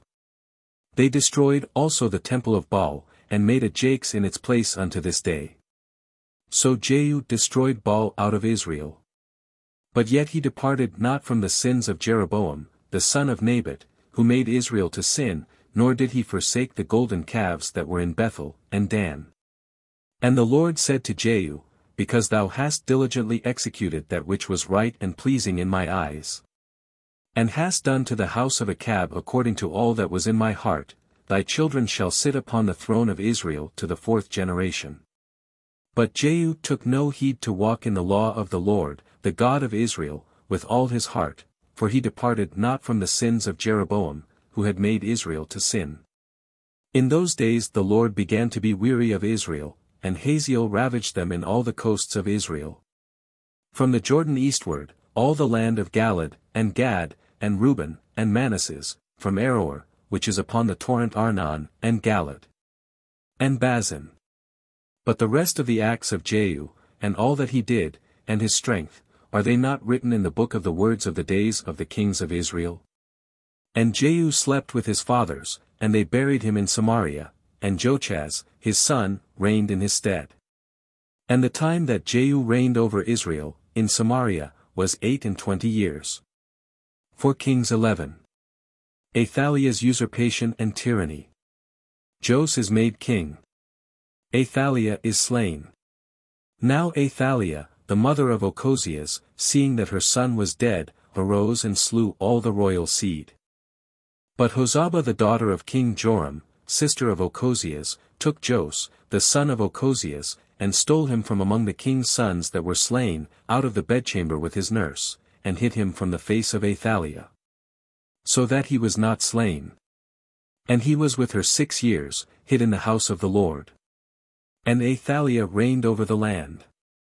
And in the 7th year Joiada sent, and taking the centurions and soldiers, brought them in to him into the temple of the Lord, and made a covenant with them, and taking an oath of them in the house of the Lord, shewed them the king's son. And he commanded them, saying, This is the thing that you must do. Let a third part of you go in on the Sabbath, and keep the watch of the king's house. And let a third part be at the gate of Sur, and let a third part be at the gate behind the dwelling of the shield-bearers. And you shall keep the watch of the house of Mesa. But let 2 parts of you all that go forth on the Sabbath, keep the watch of the house of the Lord about the king. And you shall compass him round about, having weapons in your hands, and if any man shall enter the precinct of the temple, let him be slain, and you shall be with the king, coming in and going out. And the centurions did according to all things that Joiada the priest had commanded them, and Tachiag every one their men, that went in on the Sabbath, with them that went out in the Sabbath, came to Joiada, the priest. And he gave them the spears, and the arms of King David, which were in the house of the Lord. And they stood, having every one their weapons in their hands, from the right side of the temple, unto the left side of the altar, and of the temple, about the king. And he brought forth the king's son, and put the diadem upon him, and the testimony, and they made him king, and anointed him, and clapping their hands, they said, God save the king. The testimony. The book of the law. And Athaliah heard the noise of the people running, and going into the people into the temple of the Lord. She saw the king standing upon a tribunal, as the manner was, and the singers, and the trumpets near him. And all the people of the land rejoicing, and sounding the trumpets, and she rent her garments, and cried, A conspiracy, a conspiracy. A tribunal. A tribune, or a place elevated above the rest. But Joiada commanded the centurions that were over the army, and said to them, Have her forth without the precinct of the temple, and whosoever shall follow her, let him be slain with the sword. For the priest had said, Let her not be slain in the temple of the Lord. And they laid hands on her, and thrust her out by the way by which the horses go in, by the palace, and she was slain there. And Joiada made a covenant between the Lord, and the king, and the people, that they should be the people of the Lord, and between the king and the people. And all the people of the land went into the temple of Baal, and broke down his altars, and his images they broke in pieces thoroughly. They slew also Mathan the priest of Baal before the altar. And the priest set guards in the house of the Lord. And he took the centurions, and the bands of the Cerethi, and the Phelethi, and all the people of the land, and they brought the king from the house of the Lord, and they came by the way of the gate of the shield-bearers into the palace. And he sat on the throne of the kings. And all the people of the land rejoiced, and the city was quiet, but Athaliah was slain with the sword in the king's house. Now Jos was 7 years old when he began to reign. 4 Kings chapter 12. The temple is repaired. Hazael is bought off from attacking Jerusalem. Jos is slain. In the 7th year of Jehu, Jos began to reign, and he reigned 40 years in Jerusalem. The name of his mother was Sebiah, of Bersabee. And Jos did that which was right before the Lord all the days that Joiada, the priest, taught him. But yet he took not away the high places, for the people still sacrificed and burnt incense in the high places. And Jos said to the priests, All the money of the sanctified things, which is brought into the temple of the Lord by those that pass, which is offered for the price of a soul, and which of their own accord, and of their own free heart, they bring into the temple of the Lord. Sanctified. That is, dedicated to God's service, ibid, the price of a soul. That is, the ordinary oblation, which every soul was to offer by the law. X 30. Let the priests take it according to their order and repair the house, wheresoever they shall see anything that wanteth repairing. Now till the 23 year of King Jos the priests did not make the repairs of the temple. And King Jos called Joiada, the high priest, and the priests, saying to them, Why do you not repair the temple? Take you, therefore, money no more according to your order, but restore it for the repairing of the temple. And the priests were forbidden to take any more money of the people, and to make the repairs of the house. And Joiada, the high priest, took a chest, and bored a hole in the top, and set it by the altar at the right hand of them that came into the house of the Lord. And the priests that kept the doors, put therein all the money that was brought to the temple of the Lord. And when they saw that there was very much money in the chest, the king's scribe, and the high priest, came up, and poured it out, and counted the money that was found in the house of the Lord. And they gave it out by number and measure into the hands of them that were over the builders of the house of the Lord, and they laid it out to the carpenters, and the masons, that wrought in the house of the Lord. And made the repairs, and to them that cut stones, and to buy timber, and stones to be hewed, that the repairs of the house of the Lord might be completely finished, and wheresoever there was need of expenses to uphold the house. But there were not made of the same money for the temple of the Lord, bowls, or flesh hooks, or censers, or trumpets, or any vessel of gold and silver. Of the money that was brought into the temple of the Lord. For it was given to them that did the work, that the temple of the Lord might be repaired. And they reckoned not with the men that received the money to distribute it to the workmen, but they bestowed it faithfully. But the money for trespass, and the money for sins, they brought not into the temple of the Lord, because it was for the priests. Then Hazael, king of Syria, went up, and fought against Geth, and took it, and set his face to go up to Jerusalem. Wherefore Jos, king of Judah, took all the sanctified things, which Jehoshaphat, and Joram, and Ochozias, his fathers, the kings of Judah, had dedicated to holy uses. And which he himself had offered, and all the silver that could be found in the treasures of the temple of the Lord, and in the king's palace, and sent it to Hazael, king of Syria, and he went off from Jerusalem. And the rest of the acts of Jos, and all that he did, are they not written in the book of the words of the days of the kings of Judah? And his servants arose, and conspired among themselves, and slew Jos, in the house of Mello, in the descent of Selah. For Jozachar the son of Semeth, and Jozabad the son of Summer his servant, struck him, and he died, and they buried him with his fathers in the city of David, and Amaziah, his son, reigned in his stead. The city of David. He was buried in the same city with his fathers, but not in the sepulchres of the kings. 2 Par. 14. 4 Kings chapter 13. The reign of Jochaz and of Jos kings of Israel. The last acts and death of Eliseus the prophet, a dead man is raised to life by the touch of his bones.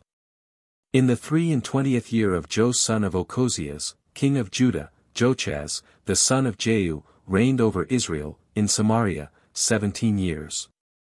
And he did evil before the Lord, and followed the sins of Jeroboam, the son of Nebat, who made Israel to sin, and he departed not from them. And the wrath of the Lord was kindled against Israel, and he delivered them into the hand of Hazael, the king of Syria, and into the hand of Ben-hadad, the son of Hazael, all days. But Jochaz besought the face of the Lord, and the Lord heard him, for he saw the distress of Israel, because the king of Syria had oppressed them. And the Lord gave Israel a Saviour. And they were delivered out of the hand of the king of Syria, and the children of Israel dwelt in their pavilions as yesterday and the day before. But yet they departed not from the sins of the house of Jeroboam, who made Israel to sin, but walked in them, and there still remained a grove also in Samaria. A grove dedicated to the worship of idols. And Jochaz had no more left of the people than 50 horsemen, and 10 chariots, and 10,000 footmen, for the king of Syria had slain them, and had brought them low as dust by threshing in the barn floor. But the rest of the acts of Jochaz, and all that he did, and his valor, are they not written in the book of the words of the days of the kings of Israel? And Jochaz slept with his fathers, and they buried him in Samaria, and Jos, his son, reigned in his stead. In the 37th year of Jos, king of Judah, Jos the son of Jochaz reigned over Israel, in Samaria, 16 years. And he did that which is evil in the sight of the Lord, he departed not from all the sins of Jeroboam, the son of Nebat, who made Israel to sin, but he walked in them. But the rest of the acts of Jos, and all that he did, and his valor wherewith he fought against Amaziah, king of Judah, are they not written in the book of the words of the days of the kings of Israel? And Jos slept with his fathers. And Jeroboam sat upon his throne. But Jos was buried in Samaria, with the kings of Israel. Now Eliseus was sick of the illness whereof he died, and Jos, king of Israel, went down to him, and wept before him, and said, O my father, the chariot of Israel, and the guider thereof. And Eliseus said to him, Bring a bow and arrows. And when he had brought him a bow and arrows, he said to the king of Israel, Put thy hand upon the bow. And when he had put his hand, Eliseus put his hands over the king's hands. And said, Open the window to the east. And when he had opened it, Eliseus said, Shoot an arrow. And he shot. And Eliseus said, The arrow of the Lord's deliverance, and the arrow of the deliverance from Syria, and thou shalt strike the Syrians in Aphek, till thou consume them. And he said, Take the arrows. And when he had taken them, he said to him, Strike with an arrow upon the ground. And he struck 3 times, and stood still. And the man of God was angry with him, and said, If thou hadst smitten 5 or 6 or 7 times, thou hadst smitten Syria even to utter destruction, but now 3 times shalt thou smite it. If thou hadst smitten, etc. By this it appears that God had revealed to the prophet that the king should overcome the Syrians as many times as he should then strike on the ground. But as he had not at the same time revealed to him how often the king would strike, the prophet was concerned to see that he struck but thrice. And Eliseus died, and they buried him. And the rovers from Moab came into the land the same year. And some that were burying a man, saw the rovers, and cast the body into the sepulchre of Eliseus. And when it had touched the bones of Eliseus, the man came to life and stood upon his feet. Now Hazael, king of Syria, afflicted Israel all the days of Jochaz. And the Lord had mercy on them, and returned to them, because of his covenant, which he had made with Abraham, and Isaac, and Jacob, and he would not destroy them, nor utterly cast them away, unto this present time. And Hazael, king of Syria, died. And Ben-Hadad, his son, reigned in his stead. Now Jos the son of Jochaz, took the cities out of the hand of Ben-Hadad, the son of Hazael, which he had taken out of the hand of Jochaz, his father, by war. 3 times did Jos beat him, and he restored the cities to Israel. 4 Kings chapter 14. Amaziah reigneth in Judah, he overcometh the Edomites, but is overcome by Jos king of Israel. Jeroboam the second reigneth in Israel. In the 2nd year of Jos son of Jochaz, king of Israel, reigned Amaziah son of Jos, king of Judah. He was 25 years old when he began to reign, and 29 years he reigned in Jerusalem. The name of his mother was Jodan, of Jerusalem. And he did that which was right before the Lord, but yet not like David his father. He did according to all things that Jos his father did. But this only, that he took not away the high places. For yet the people sacrificed, and burnt incense in the high places. And when he had possession of the kingdom, he put his servants to death that had slain the king, his father. But the children of the murderers he did not put to death, according to that which is written in the book of the law of Moses, wherein the Lord commanded, saying, The fathers shall not be put to death for the children. Neither shall the children be put to death for the fathers, but every man shall die for his own sin. He slew of Edom in the valley of the salt pits, 10,000 men, and took the rock by war, and called the name thereof Jektahel, unto this day. Then Amaziah sent messengers to Jos, son of Jochaz, son of Jehu, king of Israel, saying, Come, let us see one another. Let us see one another. This was a challenge to fight. And Jos, king of Israel, sent again to Amaziah, king of Judah, saying, A thistle of Libanus sent to a cedar tree, which is in Libanus, saying, Give thy daughter to my son to wife. And the beasts of the forest, that are in Libanus, passed and trod down the thistle. Thou hast beaten and prevailed over Edom, and thy heart hath lifted thee up, be content with this glory, and sit at home. Why provokest thou evil, that thou shouldst fall, and Judah with thee? But Amaziah did not rest satisfied. So Jos, king of Israel, went up, and he and Amaziah, king of Judah, saw one another in Bethsames, a town in Judah. And Judah was put to the worse before Israel, and they fled every man to their dwellings.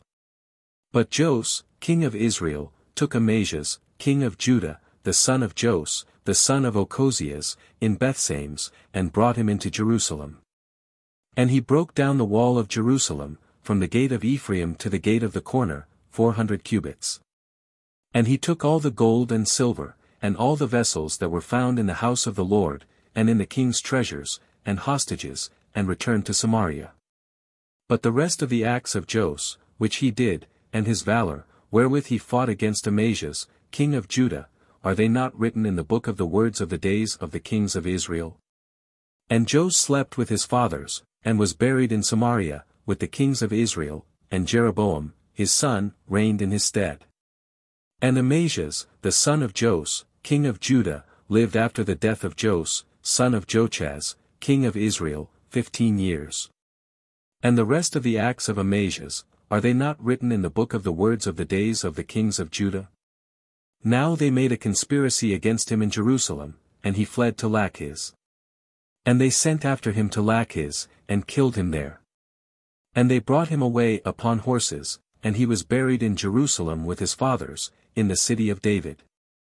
And all the people of Judah took Azariah, who was 16 years old, and made him king instead of his father, Amaziah.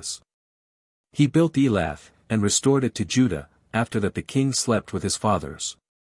In the 15th year of Amaziah, son of Jos, king of Judah, reigned Jeroboam, the son of Jos, king of Israel, in Samaria, 41 years. And he did that which is evil before the Lord. He departed not from all the sins of Jeroboam, the son of Nebat, who made Israel to sin.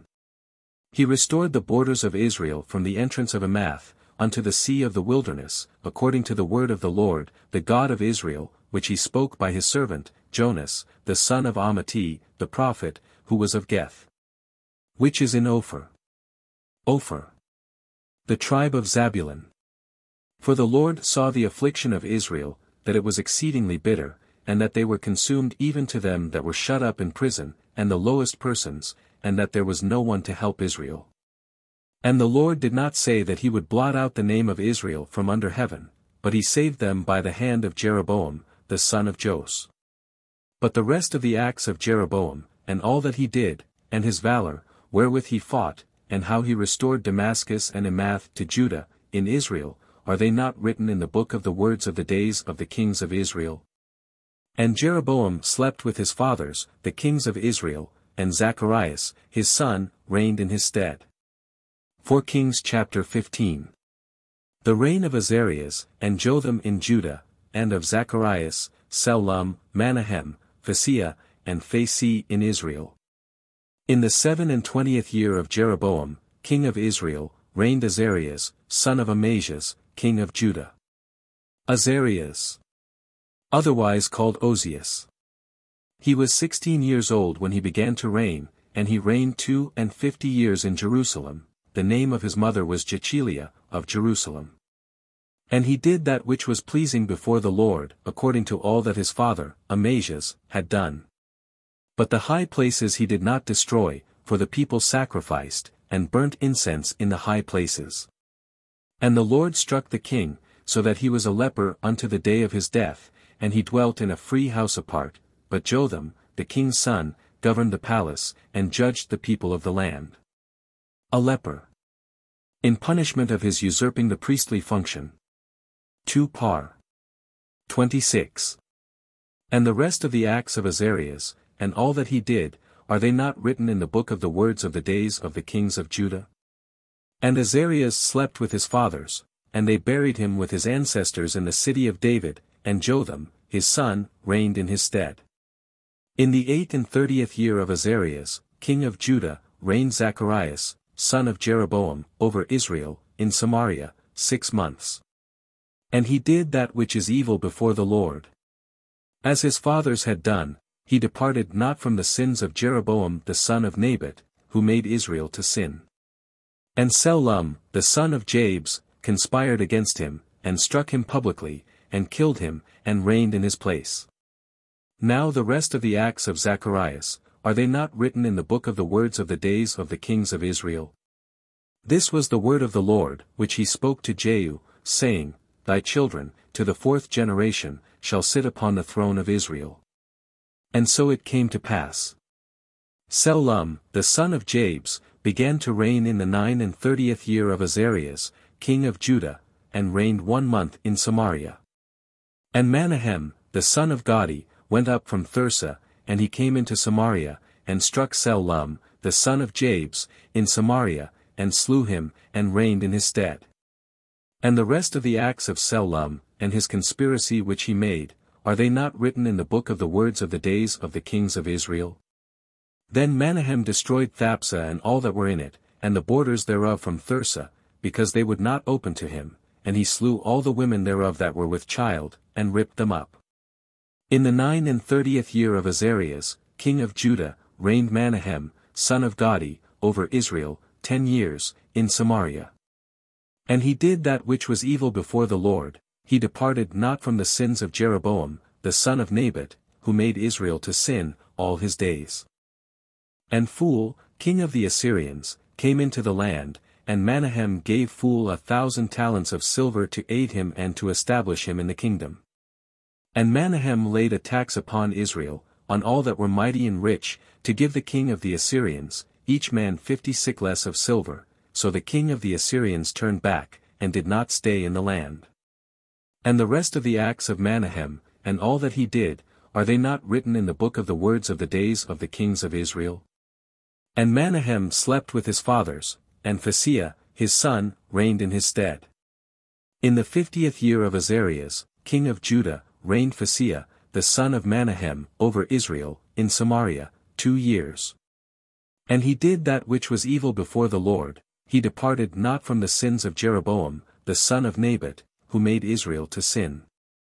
And Phaseah the son of Romaliah, his captain, conspired against him, and smote him in Samaria, in the tower of the king's house, near Argob, and near Ari, and with him 50 men of the sons of the Galadites, and he slew him. And reigned in his stead. And the rest of the acts of Phaseah, and all that he did, are they not written in the book of the words of the days of the kings of Israel? In the 52nd year of Azarias, king of Judah, reigned Phaseah, the son of Romaliah, over Israel, in Samaria, 20 years.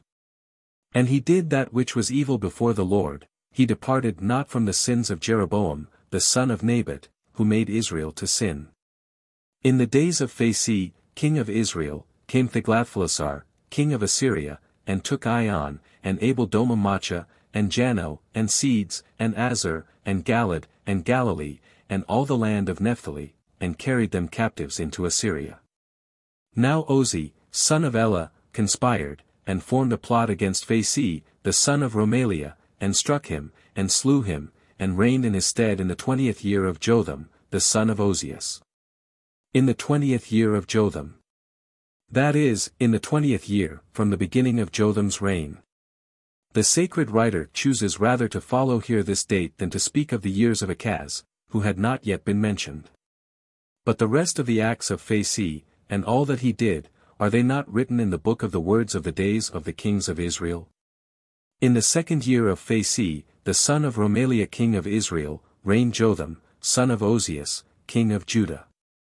He was 25 years old when he began to reign, and he reigned 16 years in Jerusalem. The name of his mother was Jerusha, the daughter of Sadok. And he did that which was right before the Lord, according to all that his father Ozias had done, so did he. But the high places he took not away, the people still sacrificed, and burnt incense in the high places, he built the highest gate of the house of the Lord. But the rest of the acts of Jotham, and all that he did, are they not written in the book of the words of the days of the kings of Judah? In those days the Lord began to send into Judah, Razin king of Syria, and Phaseah the son of Romaliah. And Jotham slept with his fathers, and was buried with them in the city of David, his father, and Achaz, his son, reigned in his stead. 4 Kings chapter 16. The wicked reign of Achaz, the kings of Syria and Israel war against him, he hireth the king of the Assyrians to assist him, he causeth an altar to be made after the pattern of that of Damascus. In the 17th year of Phaci, the son of Romaliah reigned Achaz, the son of Jotham, king of Judah. Achaz was 20 years old when he began to reign, and he reigned 16 years in Jerusalem. He did not that which was pleasing in the sight of the Lord, his God, as David, his father. But he walked in the way of the kings of Israel. Moreover, he consecrated also his son, making him pass through the fire, according to the idols of the nations which the Lord destroyed before the children of Israel. He sacrificed also, and burnt incense in the high places, and on the hills, and under every green tree. Then Razin, king of Syria, and Phaci, son of Romaliah, king of Israel, came up to Jerusalem to fight, and they besieged Achaz, but were not able to overcome him. At that time Razin, king of Syria, restored Elah to Syria, and drove the men of Judah out of Elah, and the Edomites came into Elah, and dwelt there unto this day. And Achaz sent messengers to Tiglath-Pileser, king of the Assyrians, saying, I am thy servant, and thy son, come up, and save me out of the hand of the king of Syria, and out of the hand of the king of Israel, who are risen up together against me. And when he had gathered together the silver and gold that could be found in the house of the Lord, and in the king's treasures, he sent it for a present to the king of the Assyrians. And he agreed to his desire, for the king of the Assyrians went up against Damascus, and laid it waste, and he carried away the inhabitants thereof to Cyrene, but Razin he slew. And King Achaz went to Damascus to meet Tiglath-Pileser, king of the Assyrians, and when he had seen the altar of Damascus, King Achaz sent to Urias, the priest, a pattern of it and its likeness, according to all the work thereof. And Urias, the priest, built an altar according to all that King Achaz had commanded from Damascus. So did Urias, the priest, until King Achaz came from Damascus. And when the king was come from Damascus, he saw the altar and worshipped it, and went up and offered holocausts, and his own sacrifice. And he offered libations, and poured the blood of the peace offerings, which he had offered, upon the altar. But the altar of brass that was before the Lord, he removed from the face of the temple, and from the place of the altar, and from the place of the temple of the Lord, and he set it at the side of the altar towards the north. And King Achaz commanded Urias, the priest, saying, Upon the great altar offer the morning holocaust, and the evening sacrifice, and the king's holocaust, and his sacrifice, and the holocaust of the whole people of the land, and their sacrifices. And their libations, and all the blood of the holocaust, and all the blood of the victim, thou shalt pour out upon it, but the altar of brass shall be ready at my pleasure. So Urias, the priest, did according to all that King Achaz had commanded him. And King Achaz took away the graven bases, and the laver that was upon them, and he took down the sea from the brazen oxen that held it up, and put it upon a pavement of stone. The Muzak also for the Sabbath, which he had built in the temple, and the king's entry from without, he turned into the temple of the Lord, because of the king of the Assyrians. Muzak. The covert, or pavilion, or tribune, for the king. Now the rest of the acts of Achaz which he did, are they not written in the book of the words of the days of the kings of Judah? And Achaz slept with his fathers, and was buried with them in the city of David, and Ezekias, his son, reigned in his stead. 4 Kings chapter 17. The reign of Uzziah. The Israelites for their sins are carried into captivity, other inhabitants are sent to Samaria, who make a mixture of religion. In the 12th year of Achaz king of Judah, Uzziah the son of Elah reigned in Samaria, over Israel, 9 years. In the 12th year of Achaz king of Judah, he began to reign before, but was not in quiet possession of the kingdom to the 12th year of Achaz. And he did evil before the Lord, but not as the kings of Israel that had been before him. Against him came up Salmanasar, king of the Assyrians, and Uzziah became his servant, and paid him tribute. And when the king of the Assyrians found that Uzziah, endeavoring to rebel, had sent messengers to Sua, the king of Egypt, that he might not pay tribute to the king of the Assyrians, as he had done every year, he besieged him, bound him, and cast him into prison. And he went through all the land, and going up to Samaria, he besieged it 3 years. And in the 9th year of Uzziah, the king of the Assyrians took Samaria, and carried Israel away to Assyria, and he placed them in Hala, and Habor, by the river of Gozan, in the cities of the Medes. For so it was that the children of Israel had sinned against the Lord, their God, who brought them out of the land of Egypt, from under the hand of Pharaoh, king of Egypt, and they worshipped strange gods. And they walked according to the way of the nations which the Lord had destroyed in the sight of the children of Israel, and of the kings of Israel, because they had done in like manner. And the children of Israel offended the Lord, their God, with things that were not right, and built them high places in all their cities, from the tower of the watchman to the fenced city. And they made them statues and groves on every high hill, and under every shady tree. And they burnt incense there upon altars, after the manner of the nations which the Lord had removed from their face, and they did wicked things, provoking the Lord. And they worshipped abominations, concerning which the Lord had commanded them that they should not do this thing. And the Lord testified to them in Israel, and in Judah, by the hand of all the prophets and seers, saying, Return from your wicked ways, and keep my precepts, and ceremonies, according to all the law which I commanded your fathers, and as I have sent to you in the hand of my servants the prophets. And they hearkened not, but hardened their necks like to the neck of their fathers, who would not obey the Lord, their God. And they rejected his ordinances, and the covenant that he made with their fathers, and the testimonies which he testified against them, and they followed vanities, and acted vainly, and they followed the nations that were round about them, concerning which the Lord had commanded them that they should not do as they did. And they forsook all the precepts of the Lord, their God, and made to themselves 2 molten calves, and groves, and adored all the host of heaven, and they served Baal, and consecrated their sons, and their daughters, through fire, and they gave themselves to divinations, and soothsayings, and they delivered themselves up to do evil before the Lord, to provoke him. And the Lord was very angry with Israel, and removed them from his sight, and there remained only the tribe of Judah. But neither did Judah itself keep the commandments of the Lord, their God, but they walked in the errors of Israel, which they had wrought. And the Lord cast off all the seed of Israel, and afflicted them, and delivered them into the hand of spoilers, till he cast them away from his face. Even from that time, when Israel was rent from the house of David, and made Jeroboam, son of Nebat, their king, for Jeroboam separated Israel from the Lord, and made them commit a great sin. And the children of Israel walked in all the sins of Jeroboam, which he had done, and they departed not from them, till the Lord removed Israel from his face, as he had spoken in the hand of all his servants, the prophets, and Israel was carried away out of their land to Assyria, unto this day. And the king of the Assyrians brought people from Babylon, and from Cutha, and from Ava, and from Amath, and from Sepharvaim, and placed them in the cities of Samaria instead of the children of Israel, and they possessed Samaria, and dwelt in the cities thereof. And when they began to dwell there, they feared not the Lord, and the Lord sent lions among them, which killed them.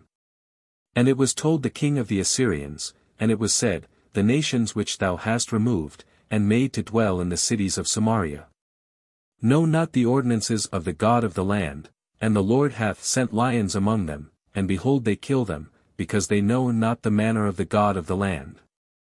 And the king of the Assyrians commanded, saying, Carry thither one of the priests whom you brought from thence captive, and let him go, and dwell with them, and let him teach them the ordinances of the God of the land. So one of the priests, who had been carried away captive from Samaria, came and dwelt in Bethel, and taught them how they should worship the Lord. And every nation made gods of their own and put them in the temples of the high places, which the Samaritans had made, every nation in their cities where they dwelt. For the men of Babylon made Socoth-Beneth, and the Cuthites made Nergal, and the men of Amath made Asimah. And the Hevites made Nebahaz, and Tharthak. And they that were of Sepharvaim burnt their children in fire, to Adramelech and Anamelech, the gods of Sepharvaim. And nevertheless they worshipped the Lord. And they made to themselves, of the lowest of the people, priests of the high places, and they placed them in the temples of the high places. And when they worshipped the Lord, they served also their own gods, according to the custom of the nations out of which they were brought to Samaria. Unto this day they follow the old manner, they fear not the Lord. Neither do they keep his ceremonies, and judgments, and law, and the commandment, which the Lord commanded the children of Jacob, whom he surnamed Israel. With whom he made a covenant, and charged them, saying, You shall not fear strange gods. Nor shall you adore them, nor worship them, nor sacrifice to them. But the Lord, your God, who brought you out of the land of Egypt, with great power, and a stretched out arm, him shall you fear, and him shall you adore, and to him shall you sacrifice. And the ceremonies, and judgments, and law, and the commandment, which he wrote for you, you shall observe to do them always, and you shall not fear strange gods. And the covenant that he made with you, you shall not forget, neither shall ye worship strange gods. But fear the Lord, your God, and he shall deliver you out of the hand of all your enemies. But they did not hearken to them, but did according to their old custom. So these nations feared the Lord, but nevertheless served also their idols, their children also, and grandchildren, as their fathers did, so do they unto this day. 4 Kings chapter 18. The reign of Ezekias, he abolisheth idolatry and prospereth. Sennacherib cometh up against him, Rabsaces soliciteth the people to revolt, and blasphemeth the Lord. In the 3rd year of Ozi, the son of Elah, king of Israel, reigned Ezekias, the son of Achaz, king of Judah. He was 25 years old when he began to reign, and he reigned 29 years in Jerusalem. The name of his mother was Abi, the daughter of Zacharias. And he did that which was good before the Lord, according to all that David, his father, had done. He destroyed the high places, and broke the statues in pieces, and cut down the groves, and broke the brazen serpent, which Moses had made, for till that time the children of Israel burnt incense to it, and he called its name Nohestan. And he called its name Nohestan. That is, their brass, or a little brass. So he called it in contempt, because they had made an idol of it. He trusted in the Lord, the God of Israel, so that after him there was none like him among all the kings of Judah, nor any of them that were before him. And he stuck to the Lord, and departed not from his steps, but kept his commandments, which the Lord commanded Moses. Wherefore the Lord also was with him, and in all things, to which he went forth, he behaved himself wisely. And he rebelled against the king of the Assyrians, and served him not. He smote the Philistines as far as Gaza, and all their borders, from the tower of the watchman to the fenced city. In the 4th year of King Ezekias, which was the 7th year of Ozi, the son of Elah, king of Israel, Salmanasar, king of the Assyrians, came up to Samaria, and besieged it, and took it. For after 3 years, in the 6th year of Ezekias, that is, in the 9th year of Ozi, king of Israel, Samaria was taken. And the king of the Assyrians carried away Israel into Assyria, and placed them in Hala, and in Habor, by the rivers of Gozan, in the cities of the Medes. Because they hearkened not to the voice of the Lord, their God, but transgressed his covenant, all that Moses, the servant of the Lord, commanded, they would not hear, nor do. In the 14th year of King Ezekias, Sennacherib, king of the Assyrians, came up against the fenced cities of Judah, and took them. Then Ezekias, king of Judah, sent messengers to the king of the Assyrians, to Lachish, saying, I have offended, depart from me, and all that thou shalt put upon me, I will bear.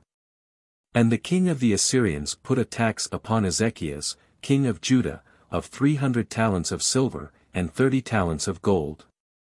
And Ezekias gave all the silver that was found in the house of the Lord, and in the king's treasures. At that time Ezekias broke the doors of the temple of the Lord, and the plates of gold which he had fastened on them, and gave them to the king of the Assyrians. And the king of the Assyrians sent Tharthan, and Rabsaris, and Rabsaces, from Lachish, to King Ezekias, with a strong army, to Jerusalem, and they went up and came to Jerusalem, and they stood by the conduit of the upper pool, which is in the way of the fuller's field. And they called for the king, and there went out to them Eliasim, the son of Helshaz, who was over the house, and Sabna, the scribe, and Joe, the son of Asaph, the recorder. And Rabsaces said to them, Speak to Ezekias, thus saith the great king, the king of the Assyrians, What is this confidence, wherein thou trustest. Perhaps thou hast taken counsel, to prepare thyself for battle. On whom dost thou trust, that thou darest to rebel?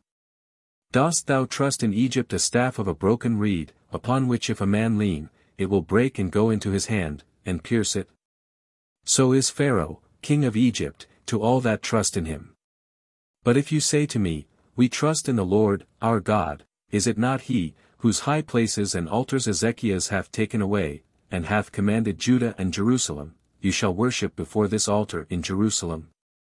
Now therefore come over to my master, the king of the Assyrians, and I will give you 2,000 horses, and see whether you be able to have riders for them. And how can you stand against one lord of the least of my master's servants? Dost thou trust in Egypt for chariots and for horsemen? Is it without the will of the Lord that I am come up to this place to destroy it? The Lord said to me, Go up to this land, and destroy it. Then Eliasim, the son of Helshaz, and Sabna, and Jo, said to Rabsaces, We pray thee, speak to us, thy servants, in Syriac, for we understand that tongue, and speak not to us in the Jews' language, in the hearing of the people that are upon the wall. And Rabsaces answered them, saying, Hath my master sent me to thy master, and to thee, to speak these words, and not rather to the men that sit upon the wall, that they may eat their own dung, and drink their urine with you? Then Rabsaces stood, and cried out with a loud voice in the Jews' language, and said, Hear the word of the great king, the king of the Assyrians. Thus saith the king, Let not Ezekias deceive you, for he shall not be able to deliver you out of my hand. Neither let him make you trust in the Lord, saying, The Lord will surely deliver us, and this city shall not be given into the hand of the king of the Assyrians. Do not hearken to Ezekias. For thus saith the king of the Assyrians, Do with me that which is for your advantage, and come out to me, and every man of you shall eat of his own vineyard, and of his own fig tree, and you shall drink water of your own cisterns. Till I come and take you away, to a land, like to your own land, a fruitful land, and plentiful in wine, a land of bread and vineyards, a land of olives, and oil, and honey, and you shall live, and not die. Hearken not to Ezekias, who deceiveth you, saying, The Lord will deliver us. Have any of the gods of the nations delivered their land from the hand of the king of Assyria? Where is the God of Amath, and of Arphad? Where is the God of Sepharvaim, of Anna, and of Ava? Have they delivered Samaria out of my hand? Who are they among all the gods of the nations that have delivered their country out of my hand, that the Lord may deliver Jerusalem out of my hand? But the people held their peace, and answered him not a word, for they had received commandment from the king that they should not answer him. And Eliasim, the son of Helshaz, who was over the house, and Sabna, the scribe, and Jo, the son of Asaph, the recorder, came to Ezekias, with their garments rent, and told him the words of Rabsaces. 4 Kings chapter 19. Ezekias is assured of God's help by Esaias the prophet. The king of the Assyrians still threateneth and blasphemeth. Ezekias prayeth, and God promiseth to protect Jerusalem. An angel destroyeth the army of the Assyrians, their king returneth to Nineveh, and is slain by his 2 sons. And when King Ezekias heard these words, he rent his garments, and covered himself with sackcloth, and went into the house of the Lord. And he sent Eliasim, who was over the house, and Sabna, the scribe, and the ancients of the priests, covered with sackcloths, to Esaias, the prophet, the son of Amos.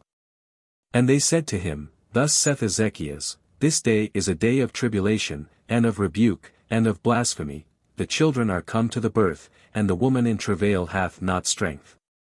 It may be the Lord, thy God, will hear all the words of Rabsaces, whom the king of the Assyrians, his master, hath sent to reproach the living God, and to reprove with words, which the Lord, thy God, hath heard, and do thou offer prayer for the remnants that are found.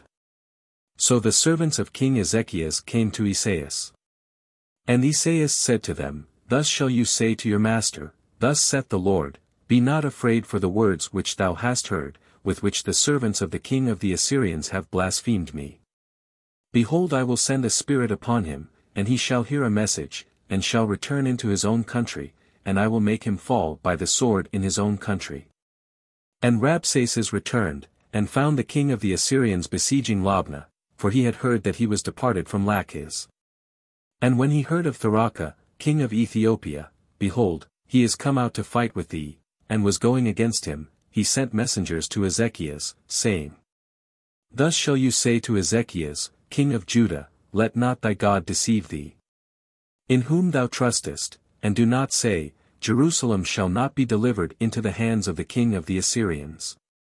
Behold, thou hast heard what the kings of the Assyrians have done to all countries, how they have laid them waste, and canst thou alone be delivered?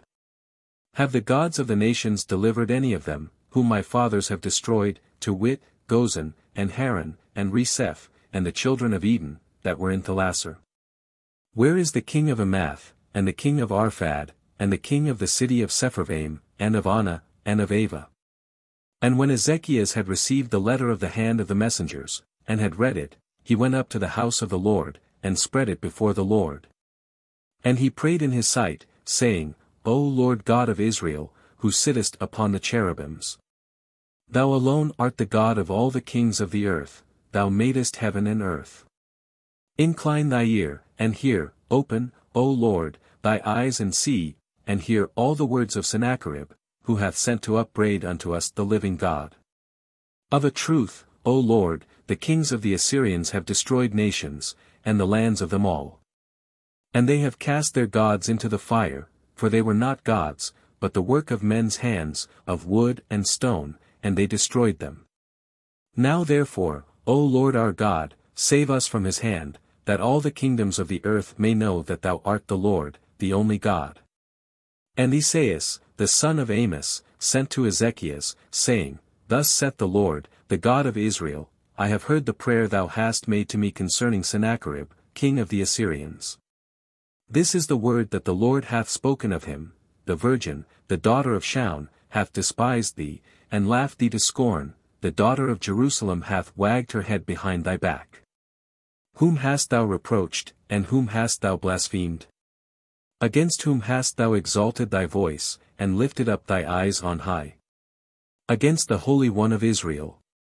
By the hand of thy servants thou hast reproached the Lord, and hast said, With the multitude of my chariots I have gone up to the height of the mountains, to the top of Libanus, and have cut down its tall cedars, and its choice fir trees.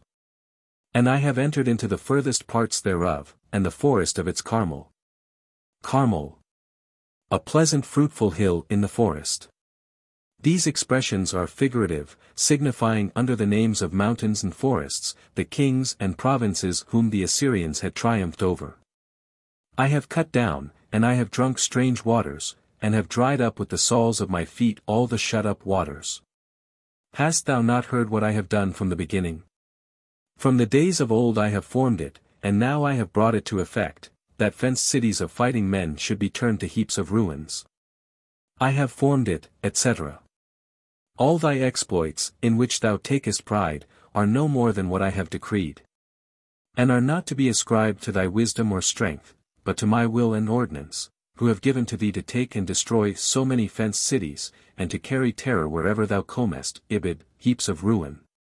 Literally ruin of the hills. And the inhabitants of them were weak of hand, they trembled and were confounded, they became like the grass of the field, and the green herb on the tops of houses, which withered before it came to maturity. Thy dwelling, and thy going out, and thy coming in, and thy way I knew before, and thy rage against me. Thou hast been mad against me, and thy pride hath come up to my ears, therefore I will put a ring in thy nose, and a bit between thy lips, and I will turn thee back by the way by which thou camest. And to thee, O Ezekias, this shall be a sign, eat this year what thou shalt find, and in the second year, such things as spring of themselves, but in the third year sow and reap, plant vineyards, and eat the fruit of them. And whatsoever shall be left of the house of Judah, shall take root downward, and bear fruit upward. For out of Jerusalem shall go forth a remnant, and that which shall be saved out of Mount Shaun, the zeal of the Lord of hosts shall do this. Wherefore thus saith the Lord concerning the king of the Assyrians, He shall not come into this city, nor shoot an arrow into it, nor come before it with shield, nor cast a trench about it. By the way that he came he shall return, and into this city he shall not come, saith the Lord. And I will protect this city, and will save it for my own sake, and for David, my servant's sake. And it came to pass that night, that an angel of the Lord came, and slew in the camp of the Assyrians 185,000. And when he arose early in the morning, he saw all the bodies of the dead. And Sennacherib, king of the Assyrians, departing, went away, and he returned and abode in Nineveh. And as he was worshipping in the temple of Nesroch, his god, Adramelech and Sarasar, his sons, slew him with the sword, and they fled into the land of the Armenians, and Asarhaddon, his son, reigned in his stead. 4 Kings chapter 20.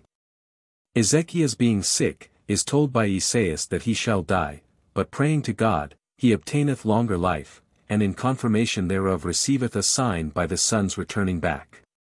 He sheweth all his treasures to the ambassadors of the king of Babylon, Esaias reproving him for it, foretelleth the Babylonish captivity.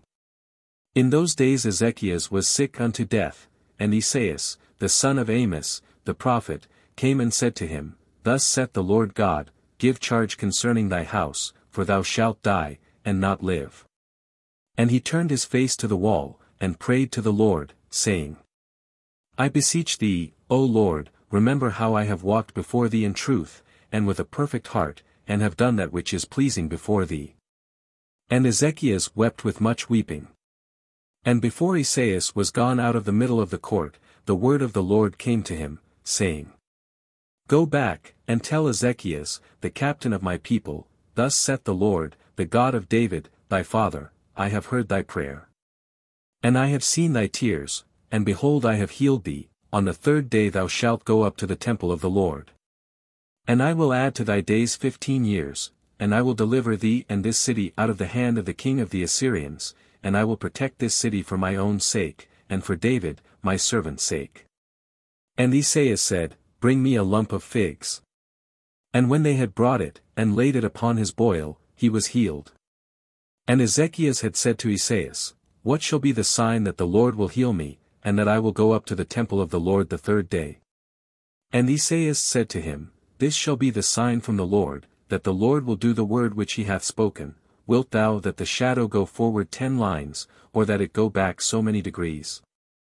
And Ezekias said, It is an easy matter for the shadow to go forward 10 lines, and I do not desire that this be done, but let it return back 10 degrees. And Esaias, the prophet, called upon the Lord, and he brought the shadow 10 degrees backwards by the lines, by which it had already gone down on the dial of Achaz.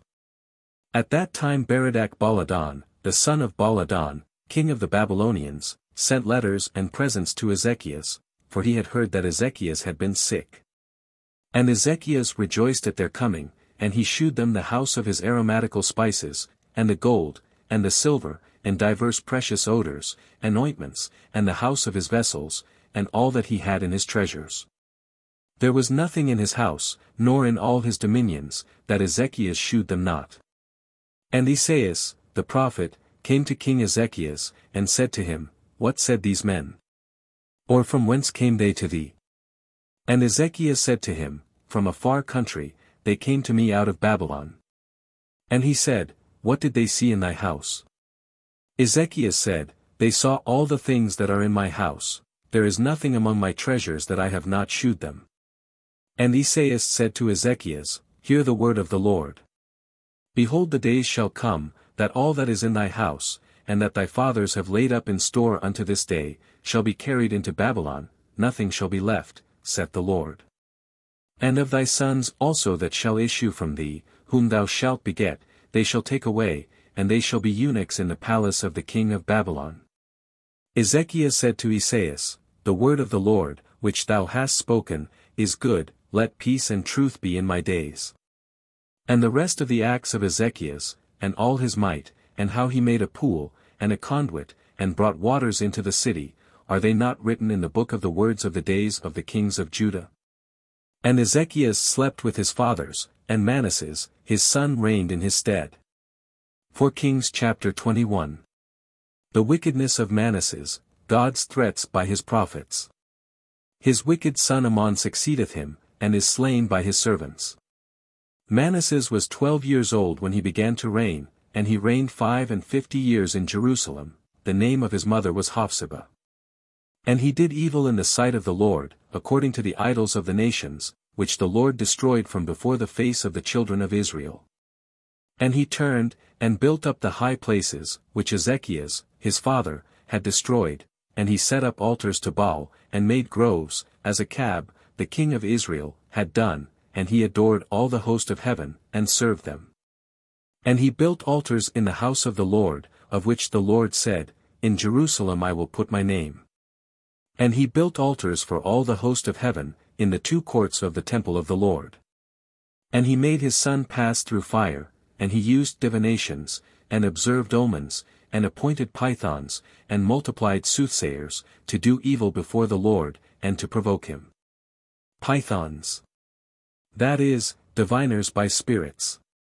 He set also an idol of the grove, which he had made, in the temple of the Lord, concerning which the Lord said to David, and to Solomon his son, In this temple, and in Jerusalem, which I have chosen out of all the tribes of Israel, I will put my name forever. And I will no more make the feet of Israel to be moved out of the land, which I gave to their fathers, only if they will observe to do all that I have commanded them, according to the law which my servant Moses commanded them. But they hearkened not, but were seduced by Manasses, to do evil more than the nations which the Lord destroyed before the children of Israel. And the Lord spoke in the hand of his servants, the prophets, saying, Because Manasses, king of Judah, hath done these most wicked abominations, beyond all that the Amorites did before him, and hath made Judah also to sin with his filthy doings. Therefore thus saith the Lord, the God of Israel, Behold, I will bring on evils upon Jerusalem and Judah, that whosoever shall hear of them, both his ears shall tingle. And I will stretch over Jerusalem the line of Samaria, and the weight of the house of Achab, and I will efface Jerusalem, as writings tables are wont to be effaced, and I will erase and turn it, and draw the pencil often over the face thereof. And I will leave the remnants of my inheritance, and will deliver them into the hands of their enemies, and they shall become a prey, and a spoil to all their enemies. Because they have done evil before me, and have continued to provoke me, from the day that their fathers came out of Egypt, even unto this day. Moreover, Manasses shed also very much innocent blood, till he filled Jerusalem up to the mouth, besides his sins, wherewith he made Judah to sin, to do evil before the Lord. Now the rest of the acts of Manasses, and all that he did, and his sin, which he sinned, are they not written in the book of the words of the days of the kings of Judah?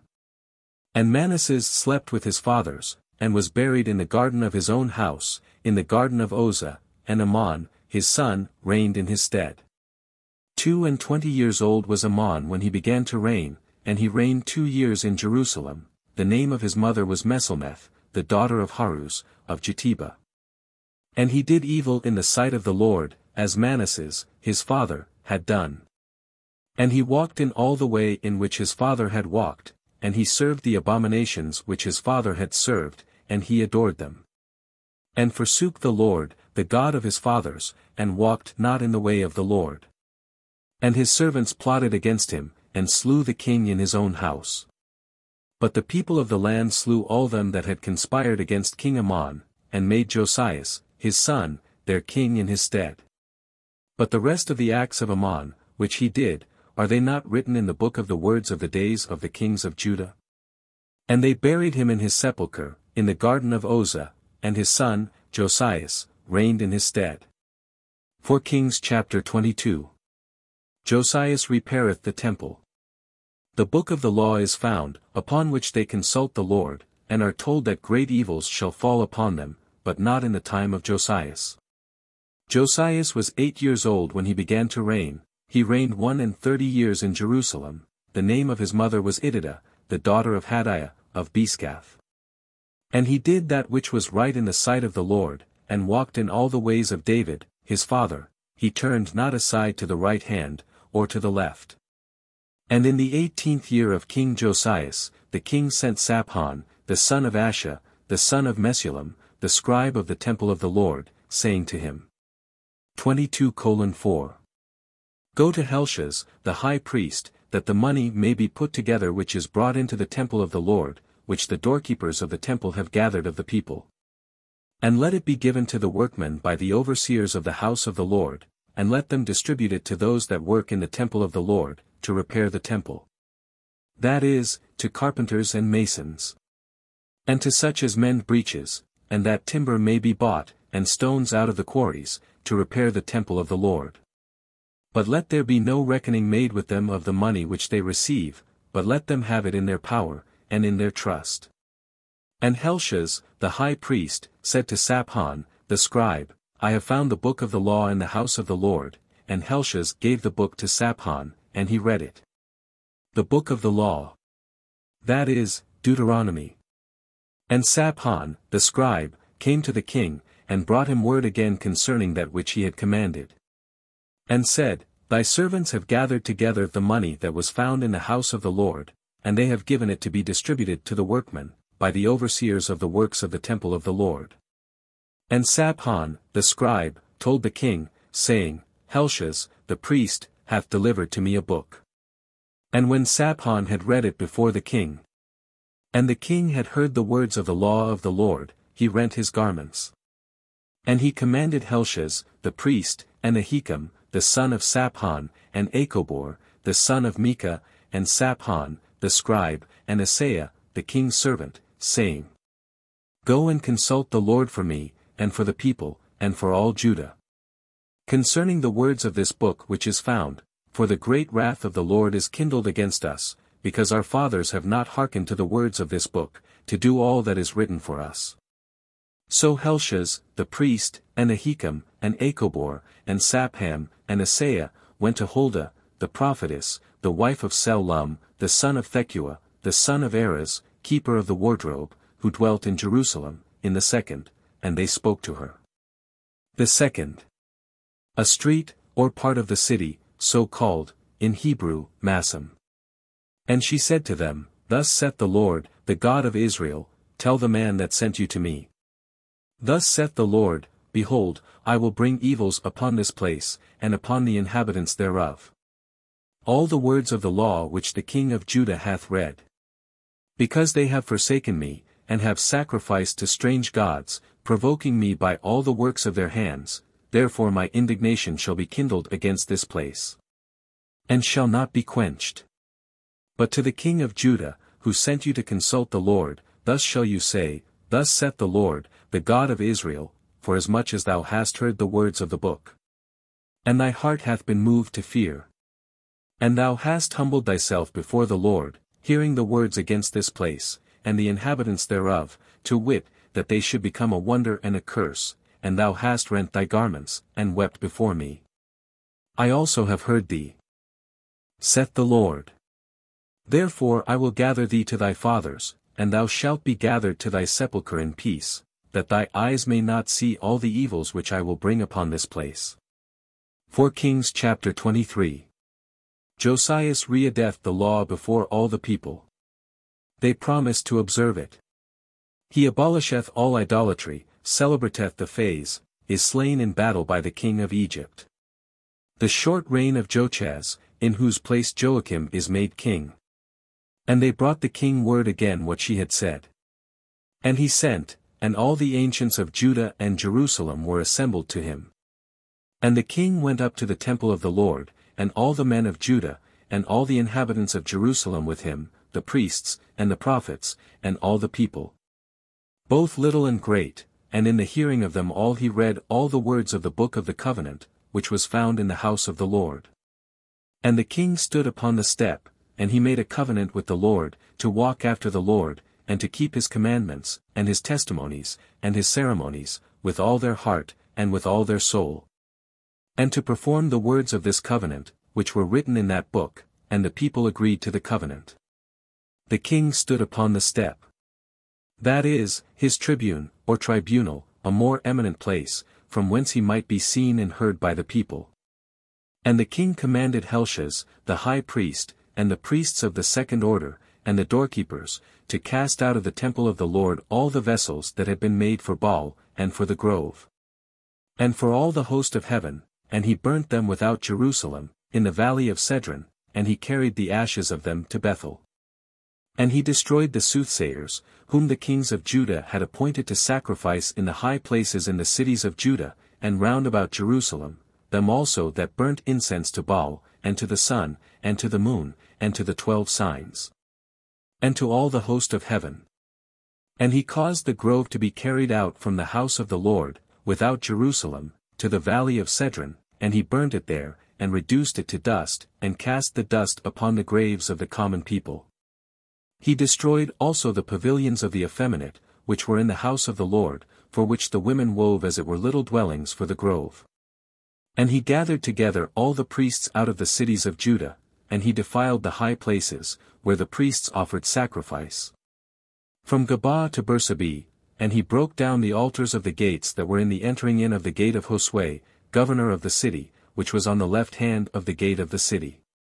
However, the priests of the high places came not up to the altar of the Lord, in Jerusalem, but only eat of the unleavened bread among their brethren.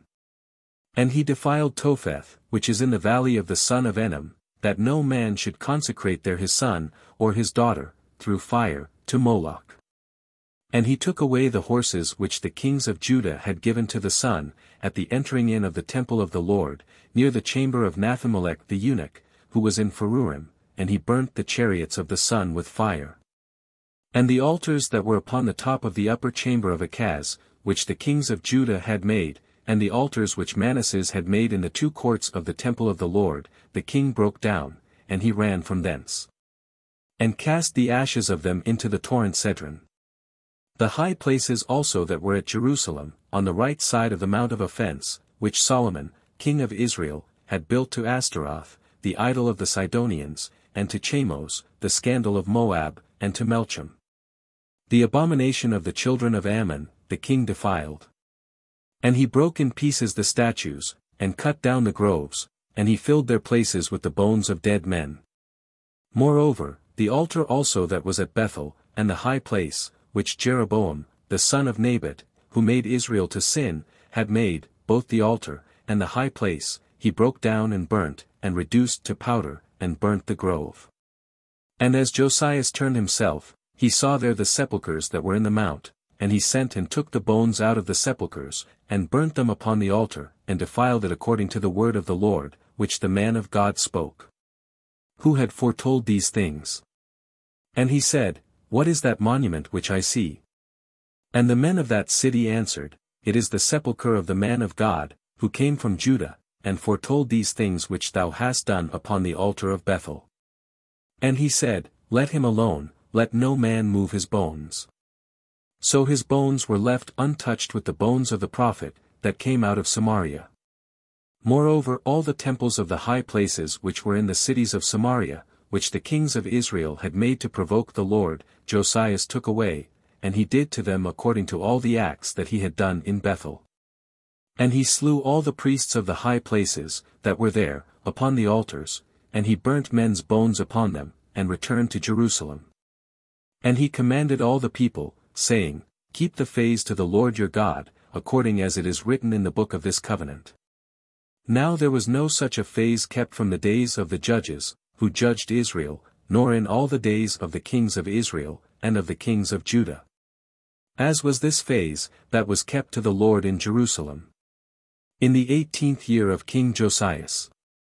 Moreover the diviners by spirits, and soothsayers, and the figures of idols, and the uncleannesses, and the abominations, that had been in the land of Judah and Jerusalem, Josias took away, that he might perform the words of the law, that were written in the book, which Helshaz the priest had found in the temple of the Lord. There was no king before him like unto him, that returned to the Lord with all his heart, and with all his soul, and with all his strength, according to all the law of Moses, neither after him did there arise any like unto him. But yet the Lord turned not away from the wrath of his great indignation, wherewith his anger was kindled against Judah, because of the provocations, wherewith Manasses had provoked him. And the Lord said, I will remove Judah also from before my face, as I have removed Israel, and I will cast off this city Jerusalem, which I chose, and the house, of which I said, My name shall be there. Now the rest of the acts of Josias, and all that he did, are they not written in the book of the words of the days of the kings of Judah? In his days Pharaoh Necho, king of Egypt, went up against the king of Assyria to the river Euphrates, and King Josias went to meet him, and was slain at Megiddo, when he had seen him. And his servants carried him dead from Megiddo, and they brought him to Jerusalem, and buried him in his own sepulchre. And the people of the land took Jochaz, the son of Josias, and they anointed him, and made him king in his father's stead. Jochaz was 23 years old when he began to reign, and he reigned 3 months in Jerusalem. The name of his mother was Amital, the daughter of Jeremias, of Libnah. And he did evil before the Lord, according to all that his fathers had done. And Pharaoh Necho bound him at Riblah, which is in the land of Amath, that he should not reign in Jerusalem, and he set a fine upon the land, of 100 talents of silver, and a talent of gold. And Pharaoh Necho made Eliasim, the son of Josias, king in the room of Josias his father, and turned his name to Joachim. And he took Jochaz away and carried him into Egypt, and he died there. And Joachim gave the silver and the gold to Pharaoh, after he had taxed the land for every man, to contribute according to the commandment of Pharaoh, and he exacted both the silver and the gold of the people of the land. Of every man according to his ability, to give to Pharaoh Necho.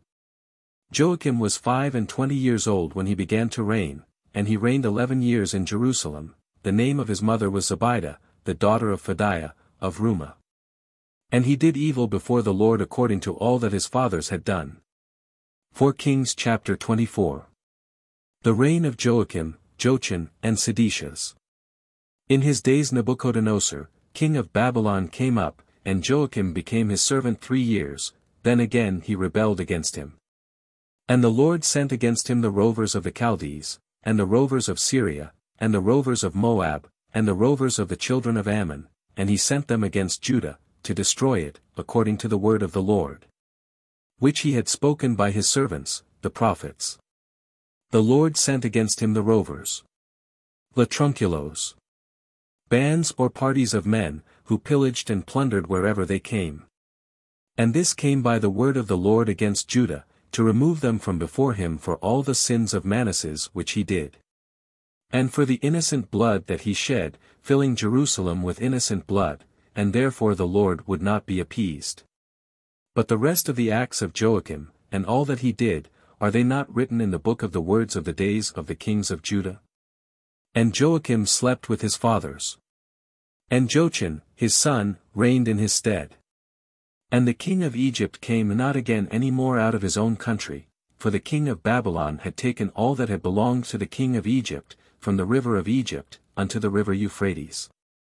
Jochan was 18 years old when he began to reign, and he reigned 3 months in Jerusalem. The name of his mother was Noestah, the daughter of Elnathan, of Jerusalem. And he did evil before the Lord, according to all that his father had done. At that time the servants of Nebuchadnezzar, king of Babylon, came up against Jerusalem, and the city was surrounded with their forts. And Nebuchadnezzar, king of Babylon, came to the city, with his servants, to assault it. And Jochan, king of Judah, went out to the king of Babylon, he, and his mother, and his servants, and his nobles, and his eunuchs, and the king of Babylon received him in the 8th year of his reign. And he brought out from thence all the treasures of the house of the Lord, and the treasures of the king's house, and he cut in pieces all the vessels of gold which Solomon, king of Israel, had made in the temple of the Lord, according to the word of the Lord.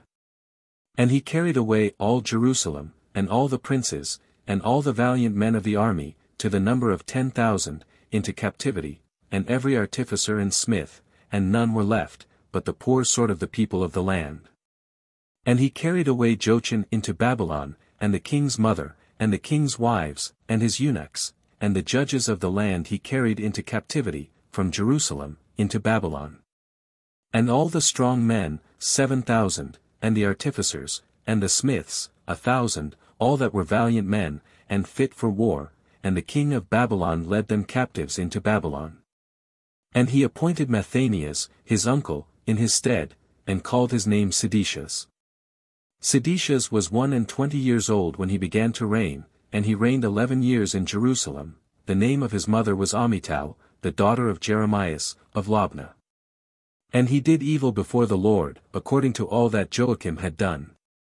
For the Lord was angry against Jerusalem and against Judah, till he cast them out from his face, and seditious revolted from the king of Babylon. 4 Kings chapter 25. Jerusalem is besieged and taken by Nebuchadnezzar, seditious is taken, the city and temple are destroyed. Godolias, who is left governor, is slain. Jochan is exalted by Evil-Merodach.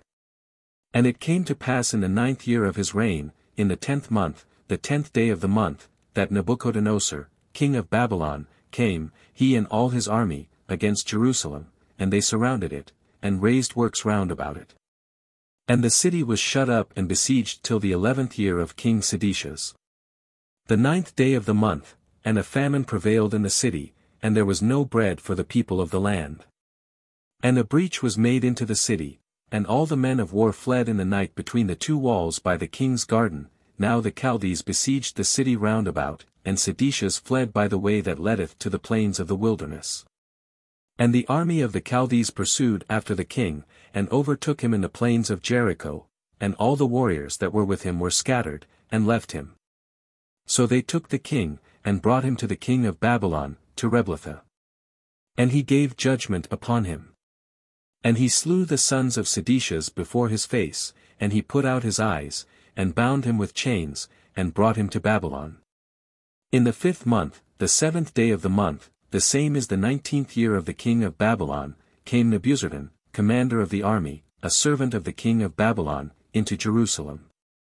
And he burnt the house of the Lord, and the king's house, and the houses of Jerusalem, and every great house he burnt with fire.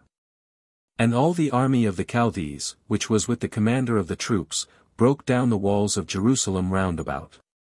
And Nebuzaradan, the commander of the army, carried away the rest of the people, that remained in the city, and the fugitives, that had gone over to the king of Babylon, and the remnant of the common people.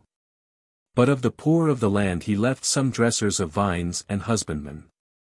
And the pillars of brass that were in the temple of the Lord, and the bases, and the sea of brass, which was in the house of the Lord, the Chaldees broke in pieces, and carried all the brass of them to Babylon.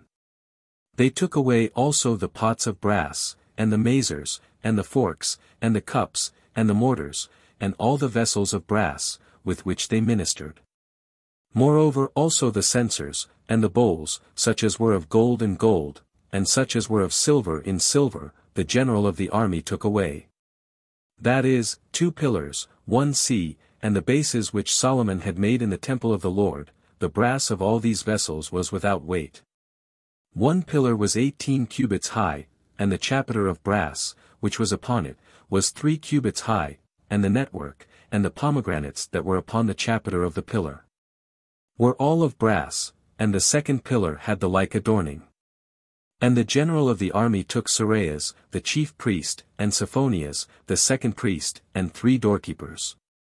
And out of the city 1 eunuch, who was captain over the men of war, and 5 men of them who had stood before the king, whom he found in the city, and Sophar, the captain of the army, who exercised the young soldiers of the people of the land, and 60 men of the common people, who were found in the city. These Nebuzaradan, the general of the army, took away, and carried them to the king of Babylon, to Riblatha. And the king of Babylon smote them, and slew them at Riblatha, in the land of Amath, so Judah was carried away out of their land. But over the people that remained in the land of Judah, which Nebuchadnezzar, king of Babylon, had left, he gave the government to Godolias, the son of Ahikam, the son of Shaphan.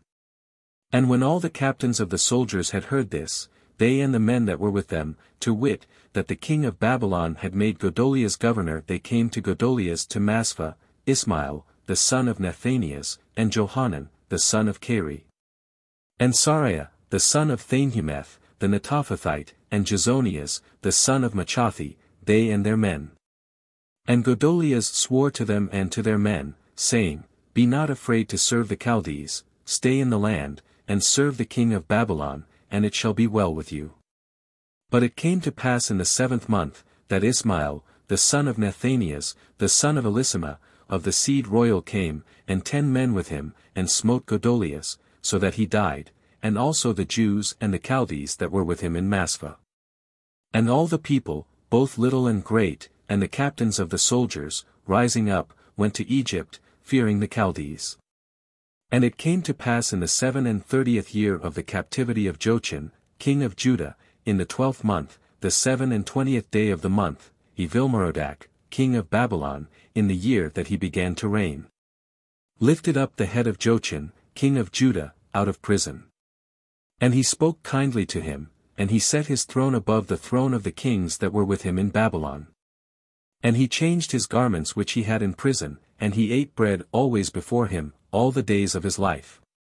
And he appointed him a continual allowance, which was also given him by the king, day by day, all the days of his life.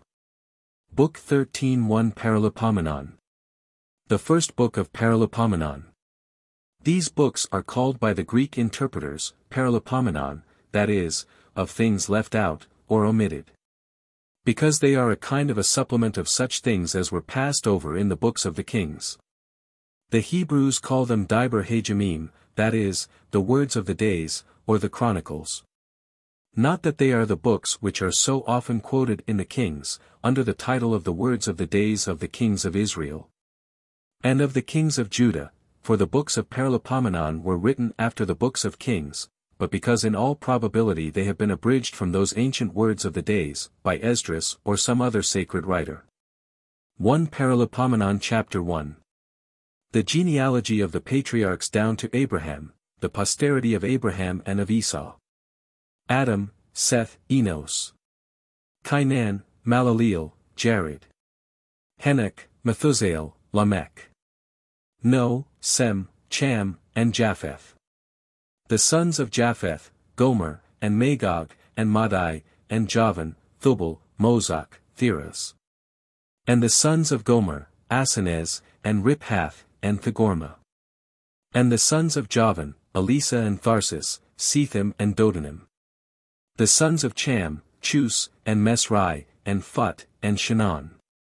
And the sons of Chus, Saba, and Hevelah, Sabatha, and Regma, and Sabbathaka. And the sons of Regma, Saba, and Dadan. Now Chus begot Nimrod, he began to be mighty upon earth. But Mesraim begot Ludim, and Anamim, and Laabim, and Nephtuim. Phatrusim also, and Caslim, from whom came the Philistines, and Caphtorim. And Shinon begot Sidon his firstborn, and the Hethite.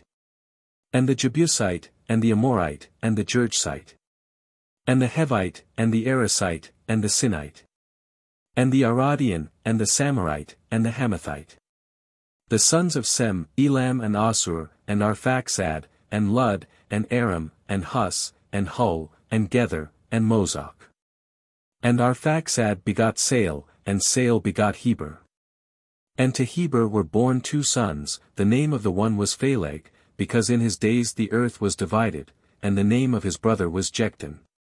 And Jecton begot Elmodad, and Saleph, and Asarmath, and Jair. And Aduram, and Uzal, and Dekla. And Hebel, and Abimael, and Saba. And Ophir, and Hevelah, and Jobab. All these are the sons of Jecton. Sem, Arphaxad, Sael. Heber, Phaleg, Rego. Serug, Nachor, Thair. Abram, this is Abraham. And the sons of Abraham, Isaac and Ismael. And these are the generations of them. The firstborn of Ismael, Nabahoth, then Cedar, and Adbeel, and Mabsam. And Masma, and Duma, Massa, Hadad, and Thema. Jetur, Naphiz, Sedma, these are the sons of Ismael. And the sons of Seturah, Abraham's concubine, whom she bore, Zamran, Jexon, Madun, Madian, Jesbach, and Su. And the sons of Jexon, Saba, and Dadan. And the sons of Dadan, Ashurim, and Letusim, and Laumin. Concubine. She was his lawful wife, but of an inferior degree. And the sons of Madian, Ephah, and Epher, and Hanok, and Abida, and Elda. All these are the sons of Seturah. And Abraham begot Isaac, and his sons were Esau and Israel. The sons of Esau, Eliphaz, Rahuel, Jeuz, Ehilam, and Kor. The sons of Eliphaz, the man, Omar, Sephi, Gathan, Senez, and by Thamnah, Amalek. The sons of Rahuel, Nahath, Zara, Sama, Mesa. The sons of Seir, Lotan, Sobal, Sibeon, Anna, Dyson, Esair, Disan. The sons of Lotan, Hori, Homam. And the sister of Lotan was Thamnah. The sons of Sobal, Alian, and Manahath, and Ebal, Sephi, and Onam. The sons of Sibeon, Aia, and Anna. The son of Anna, Dyson. The sons of Dyson, Hamram, and Esabon, and Jethron, and Charan. The sons of Esair, Balan, and Zavan, and Jachin. The sons of Disan, Hus and Aaron. Now these are the kings that reigned in the land of Edom, before there was a king over the children of Israel, Baal the son of Beer, and the name of his city was Dinhabah. And Baal died, and Jobab the son of Zair of Bosra, reigned in his stead. And when Jobab also was dead, Husam of the land of the Themanites reigned in his stead. And Husam also died, and Adad the son of Badad reigned in his stead, and he defeated the Madianites in the land of Moab, the name of his city was Avith. And when Adad also was dead, Semlah of Masrekah reigned in his stead. Semlah also died, and Saul of Rehoboth, which is near the river, reigned in his stead. And when Saul was dead, Balanan the son of Achobor reigned in his stead. He also died, and Adad reigned in his stead, and the name of his city was Phau, and his wife was called Meetabel the daughter of Matred, the daughter of Mezub. And after the death of Adad, there began to be dukes in Edom instead of kings, Duke Thamnah, Duke Alva, Duke Jetheth. Duke Oalabama, Duke Ella, Duke Phinon. Duke Senez, Duke the Man, Duke Mabsar. Duke Magdiel, Duke Hiram. These are the dukes of Edom. 1 Paralipomenon Chapter 2. The 12 tribes of Israel. The genealogy of Judah down to David.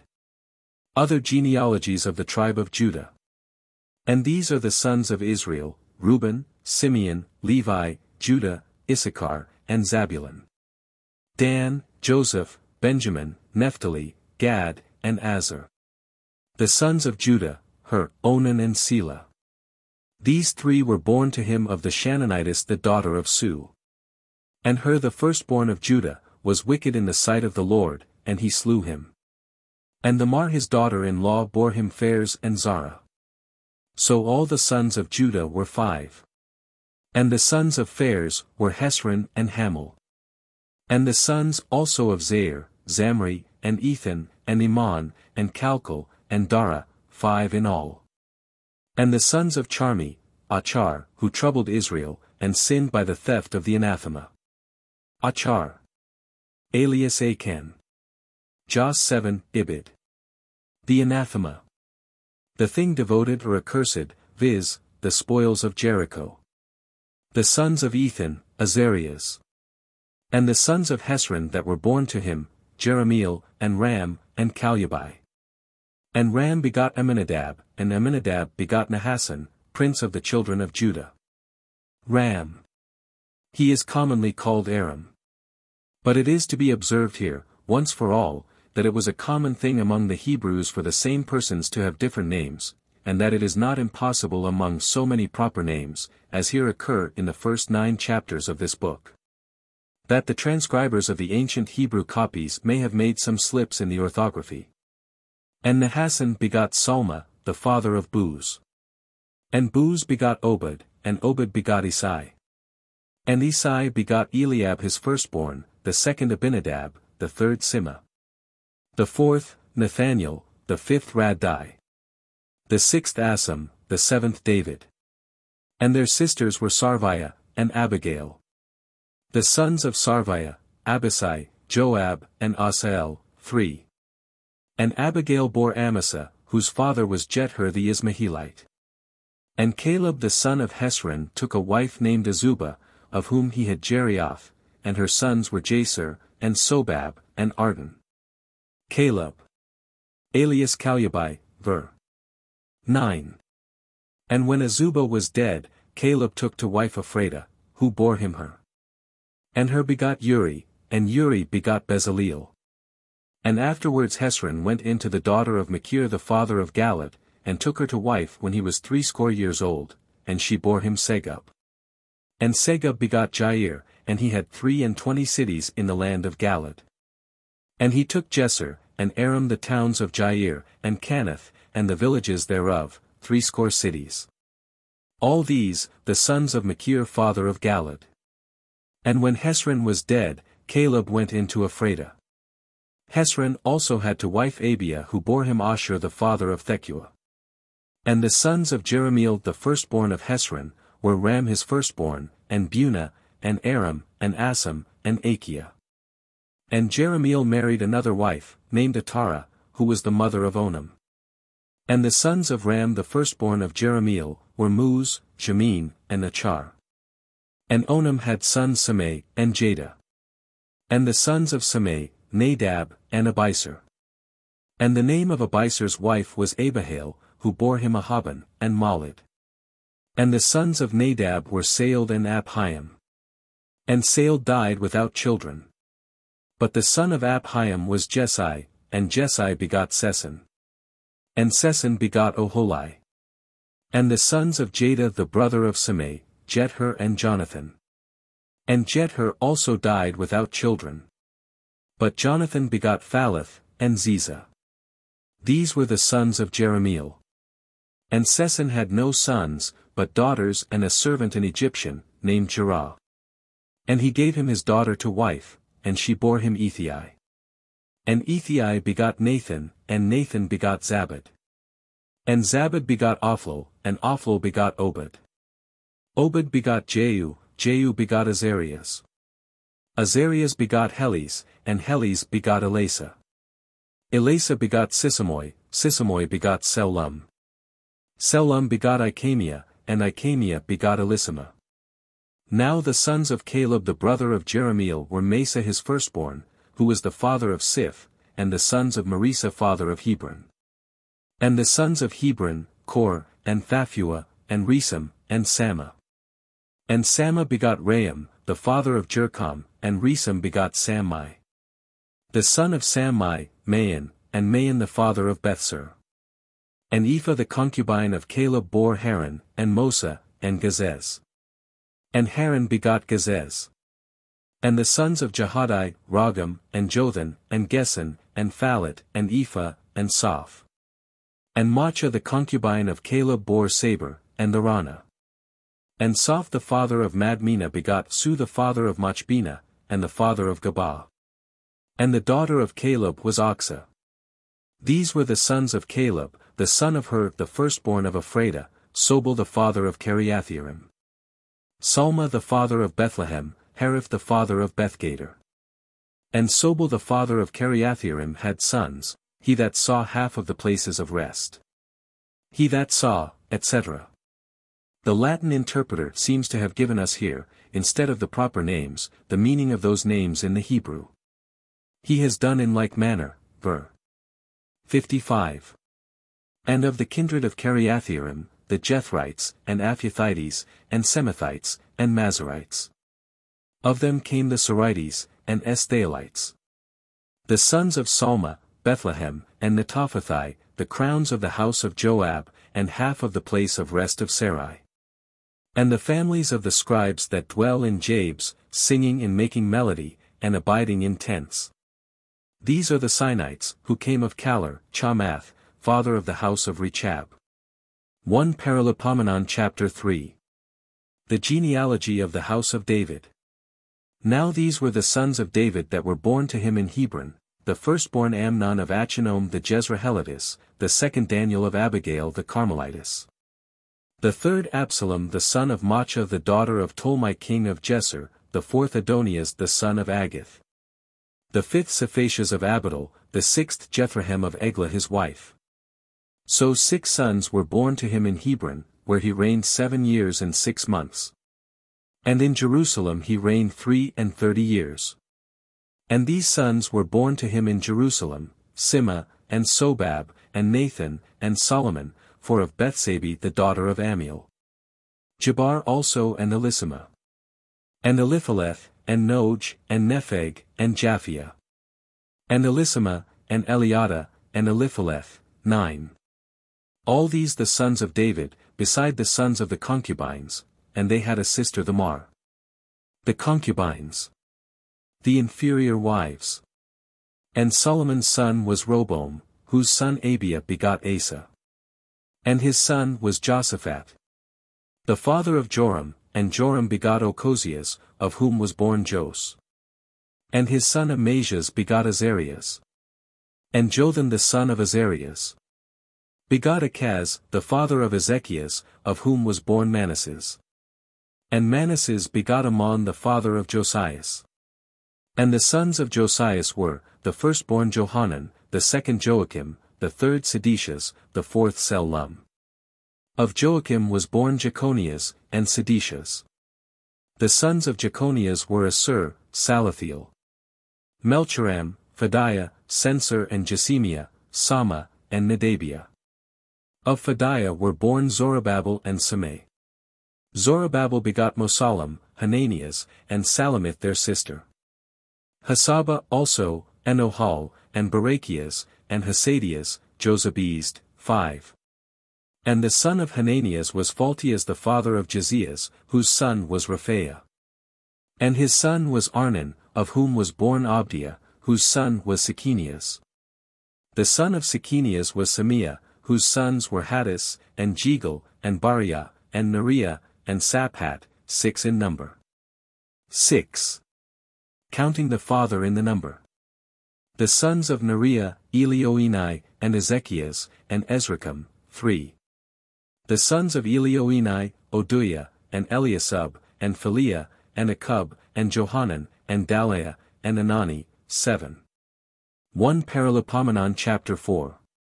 Other genealogies of Judah and Simeon, and their victories.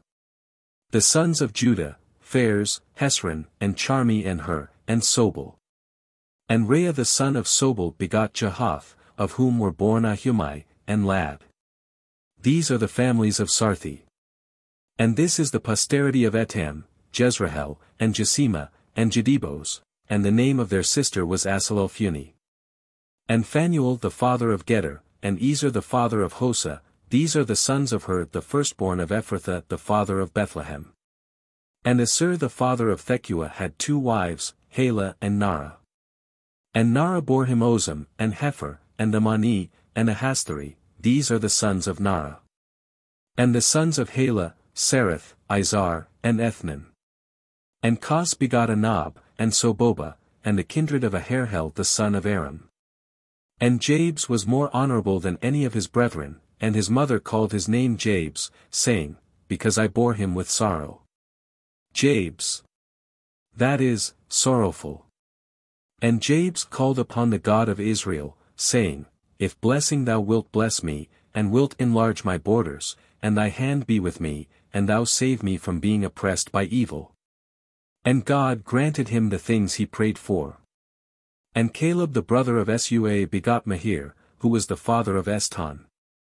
And Eston begot Bethrapha, and Phes, and Tehinnah father of the city of Nas, these are the men of Reka. And the sons of Senaz were Othniel, and Sariah. And the sons of Othniel, Hathath, and Manathi.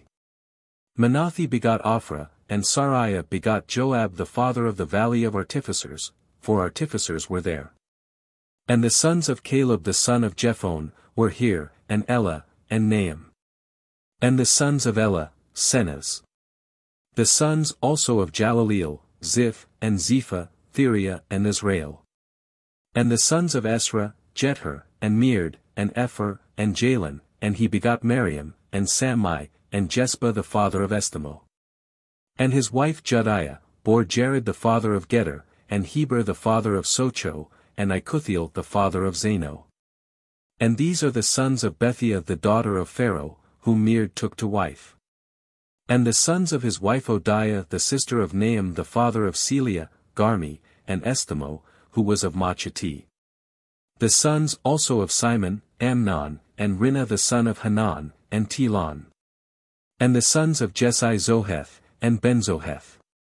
The sons of Selah the son of Judah, Hur the father of Lachah, and Lada the father of Marisa, and the families of the house of them that wrought fine linen in the house of oath. And he that made the sun to stand, and the men of lying, and secure, and burning, who were princes in Moab, and who returned into Lahem. Now these are things of old. He that made, etc. Viz. Josim, the meaning of whose name in Hebrew is, he that made the sun to stand. In like manner the following names, lying, Kozeba, secure, Jos, and burning, Seraph, are substituted in place of the Hebrew names of the same signification. These are the potters, and they dwelt in plantations, and hedges, with the king for his works, and they abode there. Plantations and hedges. These are the proper names of the places where they dwelt. In Hebrew Athrim and Gadira. The sons of Simeon, Namuel and Jamin, Jerib, Zara, Saul. Selum his son, Mapsam his son, Masma his son. The sons of Masma, Hamuel his son, Zachar his son, Sameh his son. The sons of Sameh were 16, and 6 daughters, but his brethren had not many sons, and the whole kindred could not reach to the sum of the children of Judah. And they dwelt in Bersabeh, and Melada, and Hazarsahal. And in Bala, and in Assam, and in Tholad. And in Bethuel, and in Hormah, and in Sislag. And in Beth-Marchaboth, and in Hazar-Susim, and in Bethbari, and in Sarim. These were their cities unto the reign of David. Their towns also were Etam, and Ain, Remmon, and Thochin, and Asan, 5 cities. And all their villages round about these cities as far as Baal. This was their habitation, and the distribution of their dwellings. And Mozabab and Jemlech, and Josaphat, the son of Amazias. And Joel, and Jehu the son of Josabiah the son of Sariah, the son of Aziel. And Elioenai, and Jacoba, and Isuhiah, and Asaiah, and Adiel, and Ismael, and Baniah. Ziza also the son of Sephi the son of Alon the son of Idaiah the son of Semri the son of Samiah. These were named princes in their kindreds, and in the houses of their families were multiplied exceedingly. And they went forth to enter into Gader as far as to the east side of the valley, to seek pastures for their flocks. And they found fat pastures, and very good, and a country spacious, and quiet, and fruitful, in which some of the race of Cham had dwelt before. And these whose names are written above, came in the days of Ezekias king of Judah, and they beat down their tents, and slew the inhabitants that were found there, and utterly destroyed them unto this day, and they dwelt in their place. Because they found their fat pastures. Some also of the children of Simeon, 500 men, went into Mount Seir, having for their captains Phaltias and Neriah and Rephaiah and Oziel the sons of Jesi. And they slew the remnant of the Amalekites, who had been able to escape. And they dwelt there in their stead unto this day. 1 Paralipomenon chapter 5. Genealogies of Reuben and Gad, their victories over the Agarites, their captivity. Now the sons of Reuben the firstborn of Israel, for he was his firstborn, but forasmuch as he defiled his father's bed, his first birthright was given to the sons of Joseph the son of Israel, and he was not accounted for the firstborn. But of the race of Judah, who was the strongest among his brethren, came the princes, but the first birthright was accounted to Joseph. Accounted to Joseph. Viz., as to the double portion, which belonged to the firstborn. But the princely dignity was given to Judah, and the priesthood to Levi. The sons then of Reuben the firstborn of Israel were Enoch, and Phallu, Esron, and Charmi. The sons of Joel, Samiah his son, Gog his son, Sameh his son. Micah his son, Reah his son, Baal his son. Bera his son, whom Thelgathphalneser king of the Assyrians carried away captive, and he was prince in the tribe of Reuben. And his brethren, and all his kindred, when they were numbered by their families, had for princes Jehiel, and Zacharias. And Bala the son of Azaz, the son of Sama, the son of Joel, dwelt in Aroer as far as Nebo, and Bealmeon. And eastward he had his habitation as far as the entrance of the desert, and the river Euphrates. For they possessed a great number of cattle in the land of Galiad. And in the days of Saul they fought against the Agarites, and slew them, and dwelt in their tents in their stead, in all the country, that looketh to the east of Galad. And the children of Gad dwelt over against them in the land of Bazan, as far as Selchah. Joel the chief, and Saphon the second, and Janai, and Saphat in Bazan.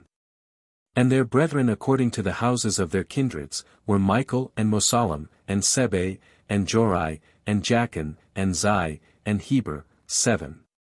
These were the sons of Abihail, the son of Huri, the son of Jarah, the son of Galad, the son of Michael, the son of Jesasai, the son of Jeddo, the son of Buz. And their brethren the sons of Abdiel, the son of Guni, chief of the house in their families. And they dwelt in Galad, and in Bazan and in the towns thereof, and in all the suburbs of Saron, unto the borders. All these were numbered in the days of Jotham king of Judah, and in the days of Jeroboam king of Israel. The sons of Reuben, and of Gad, and of the half-tribe of Manasseh, fighting men, bearing shields, and swords, and bending the bow, and trained up to battles, for in 40,760 that went out to war.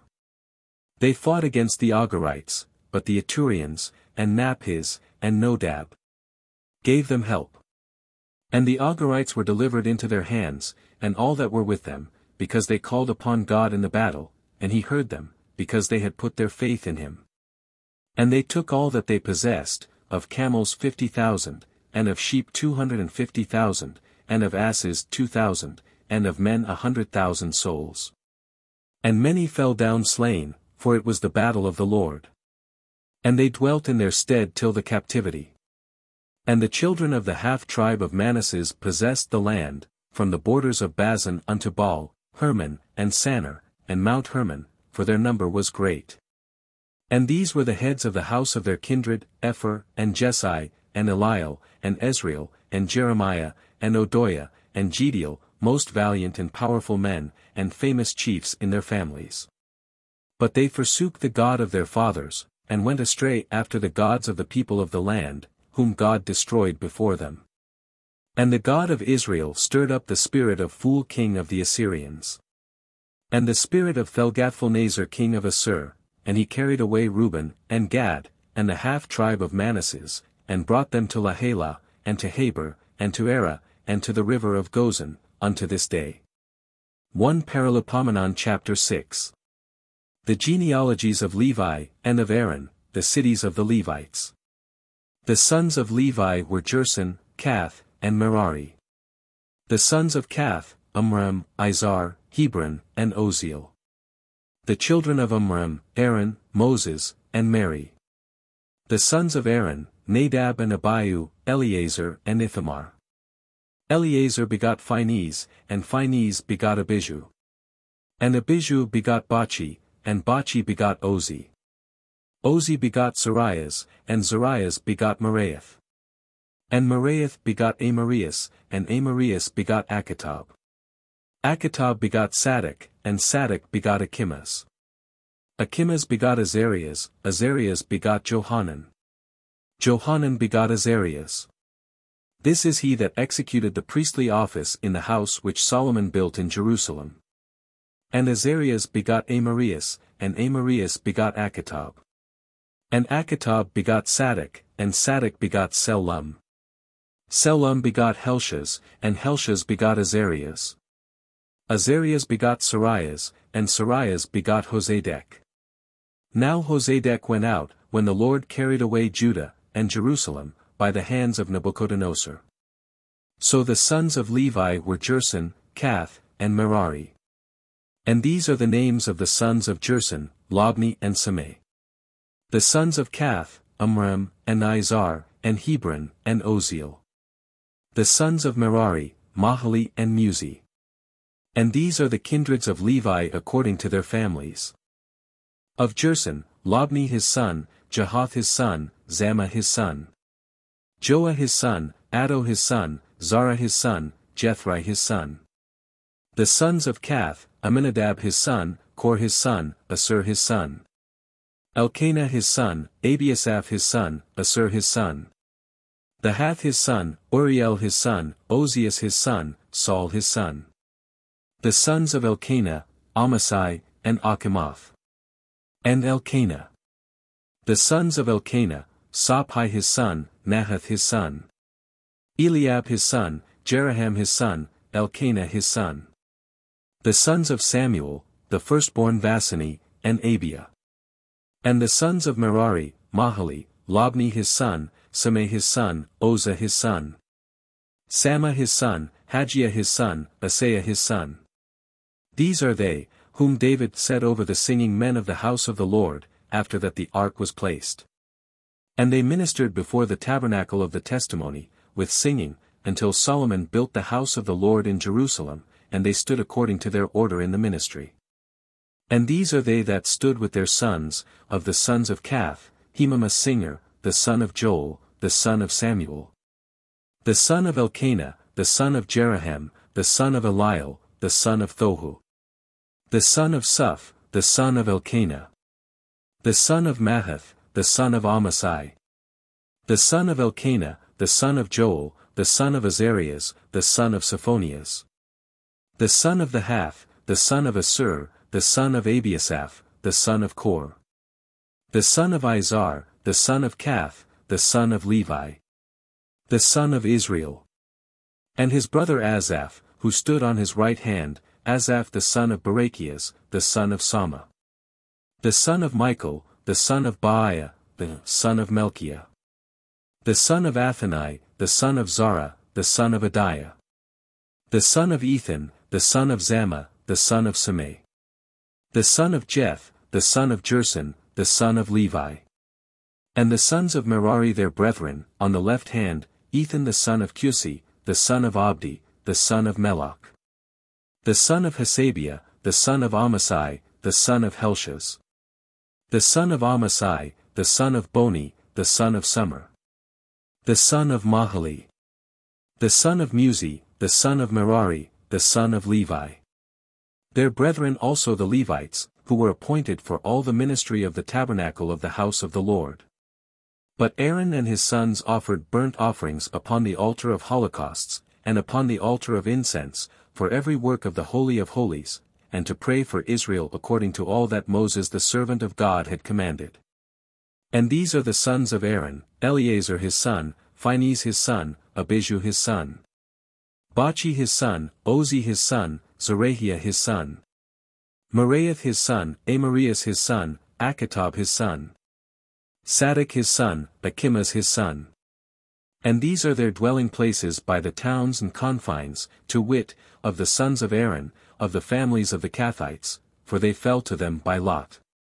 And they gave them Hebron in the land of Judah, and the suburbs thereof round about.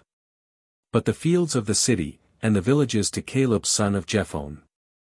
And to the sons of Aaron they gave the cities for refuge Hebron, and Labnah, and the suburbs thereof. And Jether and Estemo, with their suburbs, and Helen, and Debir with their suburbs. Asen also, and Bethsames, with their suburbs. And out of the tribe of Benjamin, Gabi and its suburbs, Almath with its suburbs, Anathoth also with its suburbs, all their cities throughout their families were 13. And to the sons of Kath that remained of their kindred they gave out of the half-tribe of Manasseh 10 cities in possession. And to the sons of Jerson by their families out of the tribe of Issachar, and out of the tribe of Aser, and out of the tribe of Naphtali, and out of the tribe Manasseh in Bazan, 13 cities.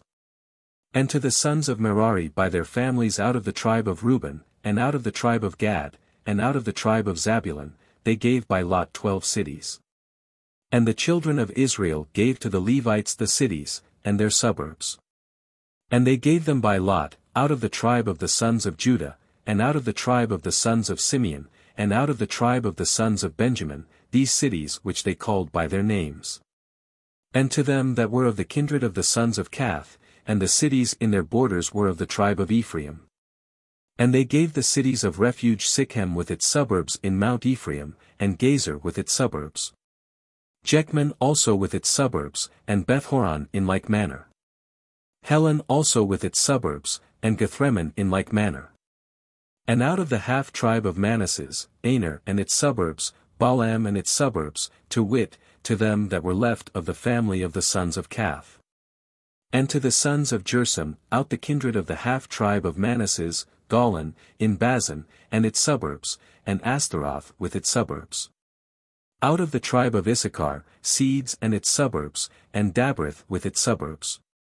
Ramoth also and its suburbs, and Anam with its suburbs. And out of the tribe of Azer, Masal with its suburbs, and Abdon in like manner.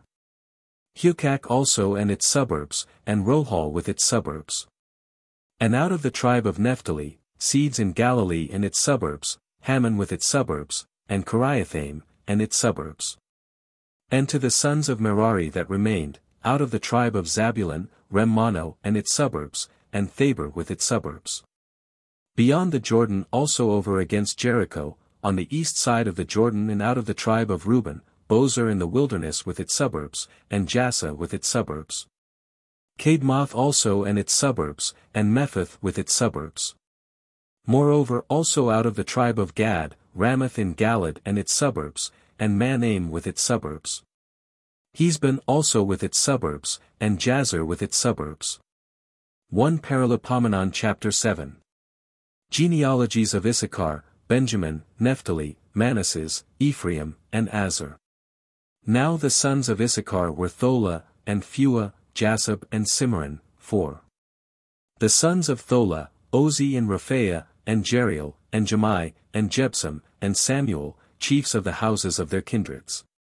Of the posterity of Thola were numbered in the days of David, 22,600 most valiant men. The sons of Ozi, Israhiah, of whom were born Michael, and Obadiah, and Joel, and Jijah, 5 all great men. And there were with them by their families and peoples 36,000 most valiant men ready for war, for they had many wives and children. Their brethren also throughout all the house of Issachar, were numbered 77,000 most valiant men for war. The sons of Benjamin were Bela, and Besher, and Jadihel, 3. The sons of Bela, Espan, and Ozi, and Oziel, and Jerimoth and Uri, 5 chiefs of their families, and most valiant warriors, and their number was 22,034.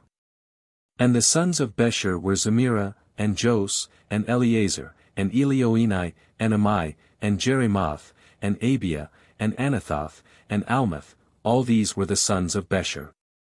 And they were numbered by the families, heads of their kindreds, most valiant men for war, 20,200. And the son of Jadihel, Balin.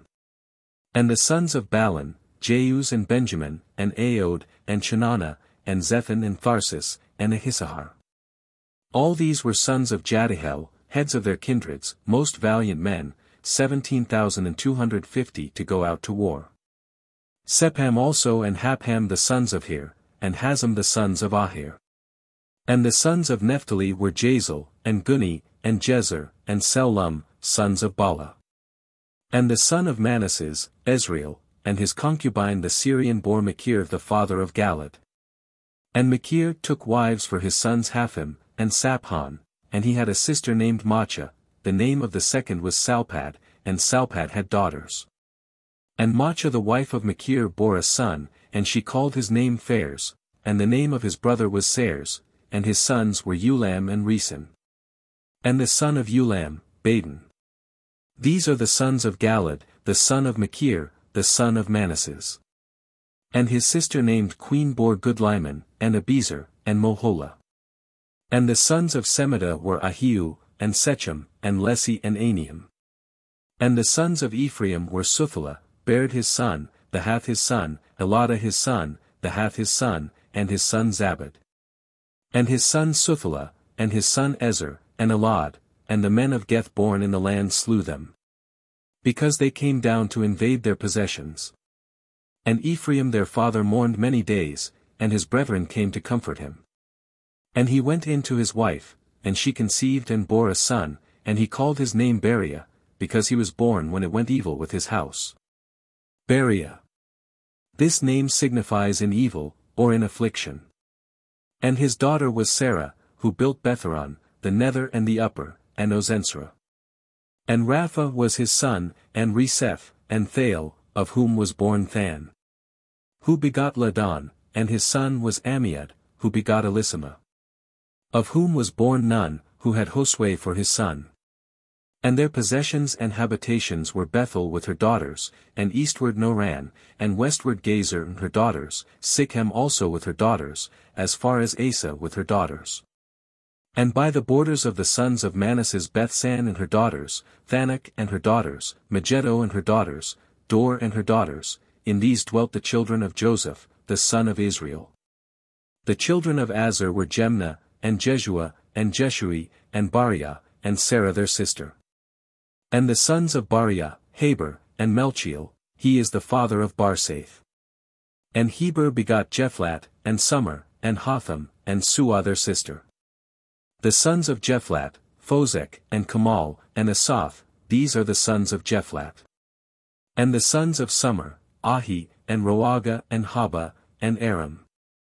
And the sons of Helem his brother, Suphah, and Jemnah, and Sels, and Amal. The sons of Suphah, Su, Hernefer, and Suel, and Beri, and Jamrah.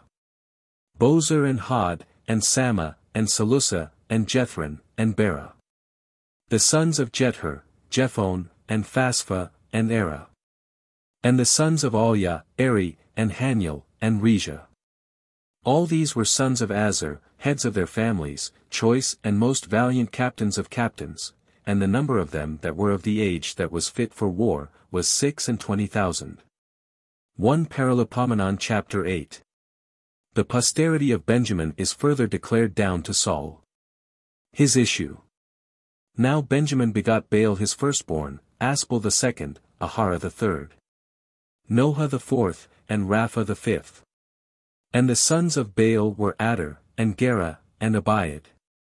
And Abiju, and Naaman, and Aho. And Gera, and Sephuphan, and Huram. These are the sons of Abed, heads of families that dwelt in Gabah, who were removed into Manahath. And Naaman, and Achiah, and Gera he removed them, and begot Oza, and Ahiad. And Saharim begot in the land of Moab, after he sent away Huzim and Bara his wives. And he begot of Hodes his wife Jobab, and Sebia, and Mosa, and Malcham. And Jeuz and Sekiah, and Marma. These were his sons heads of their families. And Mehuzim begot Abitab, and Elphel. And the sons of Elphel were Heber, and Misam, and Samad, who built Ono, and Lod, and its daughters. And Bariah, and Sama were heads of their kindreds that dwelt in Ayalon, these drove away the inhabitants of Geth. And Ahio, and Sesak, and Jerimoth. And Zebadiah, and Arad, and Heder. And Michael, and Jespha, and Joha, the sons of Bariah. And Zebadiah, and Mosalam, Hezesai, and Heber.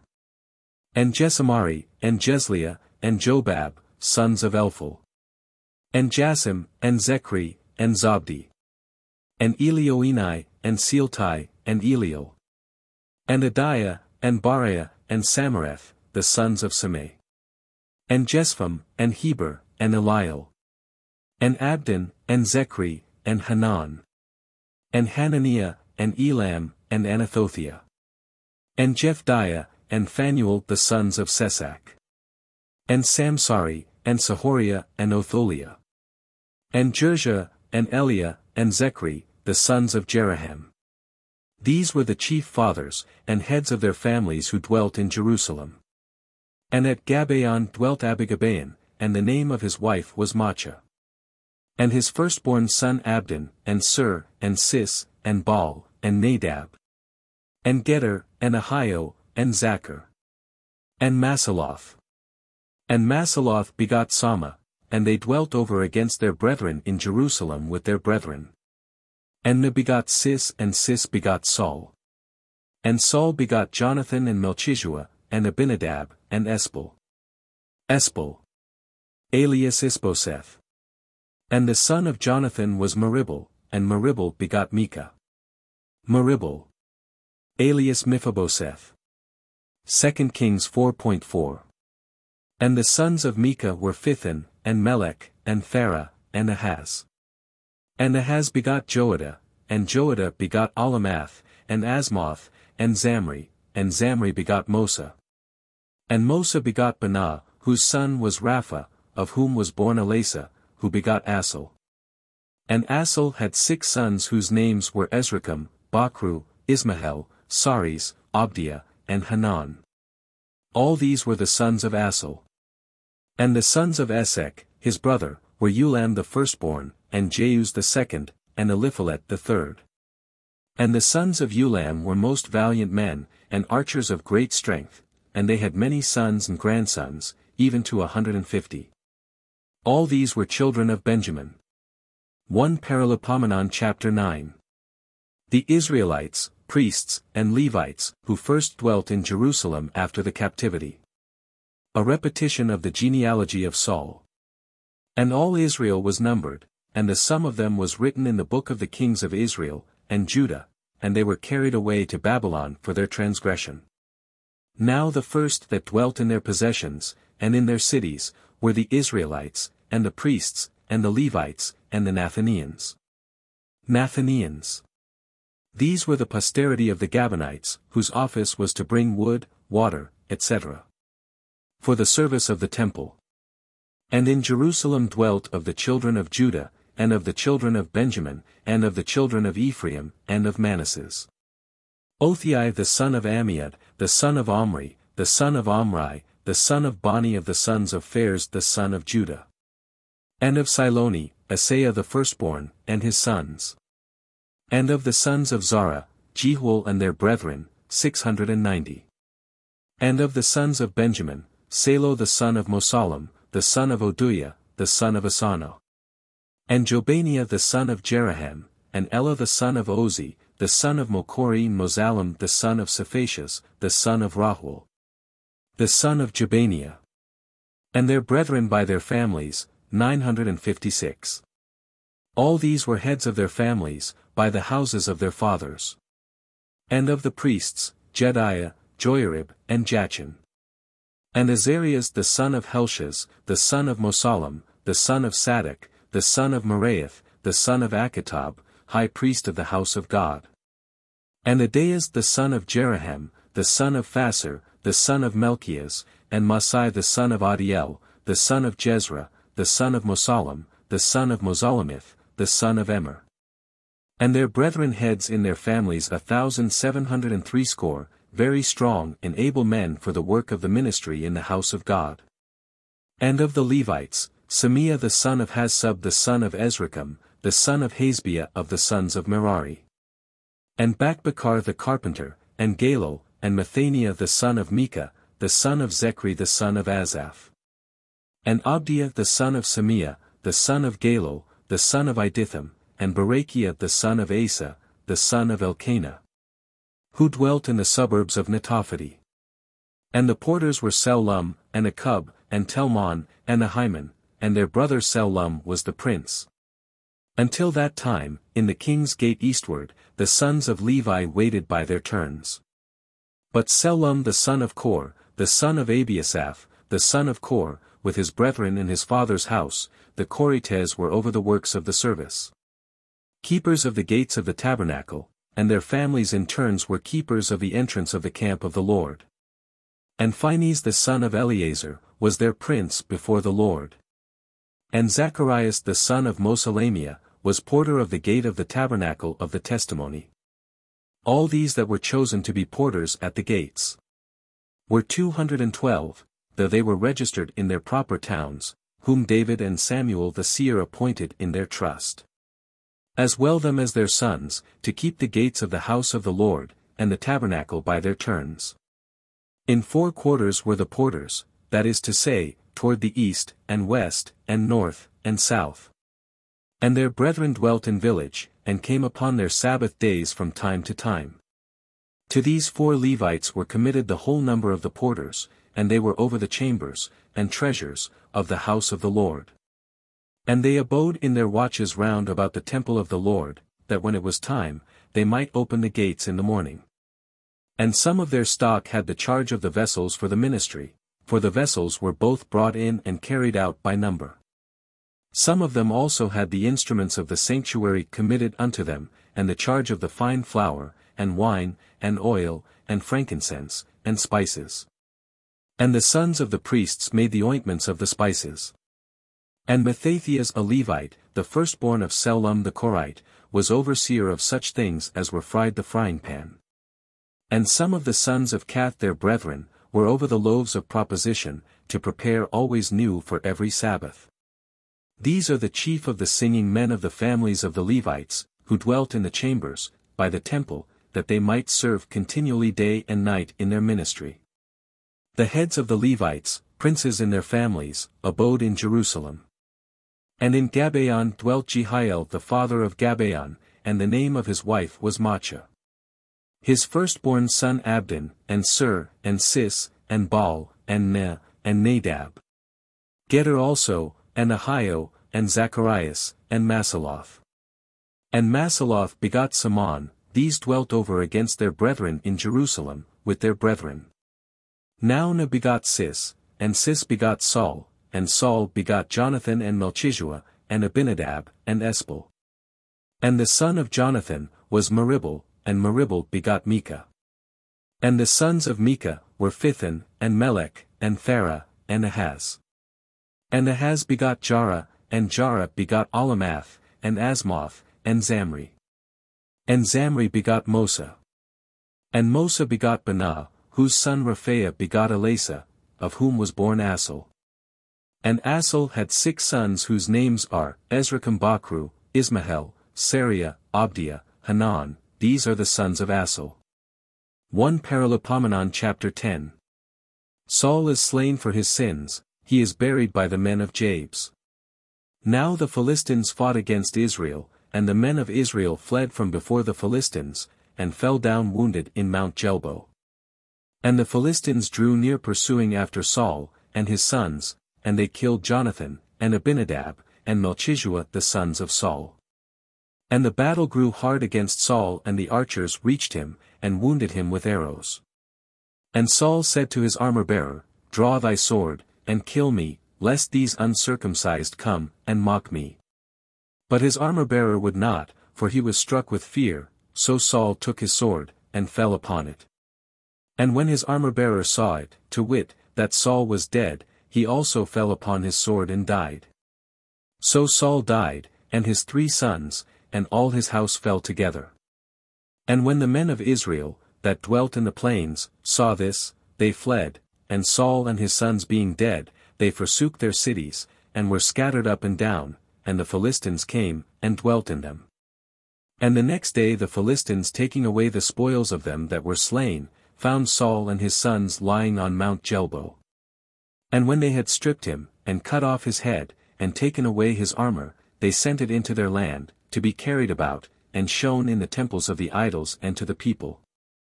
And his armor they dedicated in the temple of their God, and his head they fastened up in the temple of Dagon. And when the men of Jabes Galad had heard this, to wit, all that the Philistines had done to Saul, all the valiant men of them arose, and took the bodies of Saul and of his sons, and brought them to Jabes. And buried their bones under the oak that was in Jabes, and they fasted 7 days. So Saul died for his iniquities, because he transgressed the commandment of the Lord, which he had commanded, and kept it not, and moreover consulted also a witch. And trusted not in the Lord, therefore he slew him. And transferred his kingdom to David the son of Isai. 1 Paralipomenon chapter 11. David is made king. He taketh the castle of Shaun. A catalogue of his valiant men. Then all Israel gathered themselves to David in Hebron, saying, We are thy bone, and thy flesh. Yesterday also, and the day before when Saul was king, thou wast he that leddest out and broughtest in Israel, for the Lord thy God said to thee, Thou shalt feed my people Israel, and thou shalt be ruler over them. So all the ancients of Israel came to the king to Hebron, and David made a covenant with them before the Lord, and they anointed him king over Israel according to the word of the Lord which he spoke in the hand of Samuel. And David and all Israel went to Jerusalem, which is Jebus, where the Jebusites were the inhabitants of the land. And the inhabitants of Jebus said to David, Thou shalt not come in here. But David took the castle of Shaun, which is the city of David. And he said, Whosoever shall first strike the Jebusites, shall be the head and chief captain. And Joab the son of Sarviah went up first, and was made the general. And David dwelt in the castle, and therefore it was called the city of David. And he built the city round about from Millo all round, and Joab built the rest of the city. And David went on growing and increasing, and the Lord of hosts was with him. These are the chief of the valiant men of David, who helped him to be made king over all Israel, according to the word of the Lord, which he spoke to Israel. And this is the number of the heroes of David: Jeshbam the son of Hachmoni the chief among the 30, he lifted up his spear against 300 wounded by him at one time. And after him was Eleazar his uncle's son the Ahohite, who was one of the 3 mighties.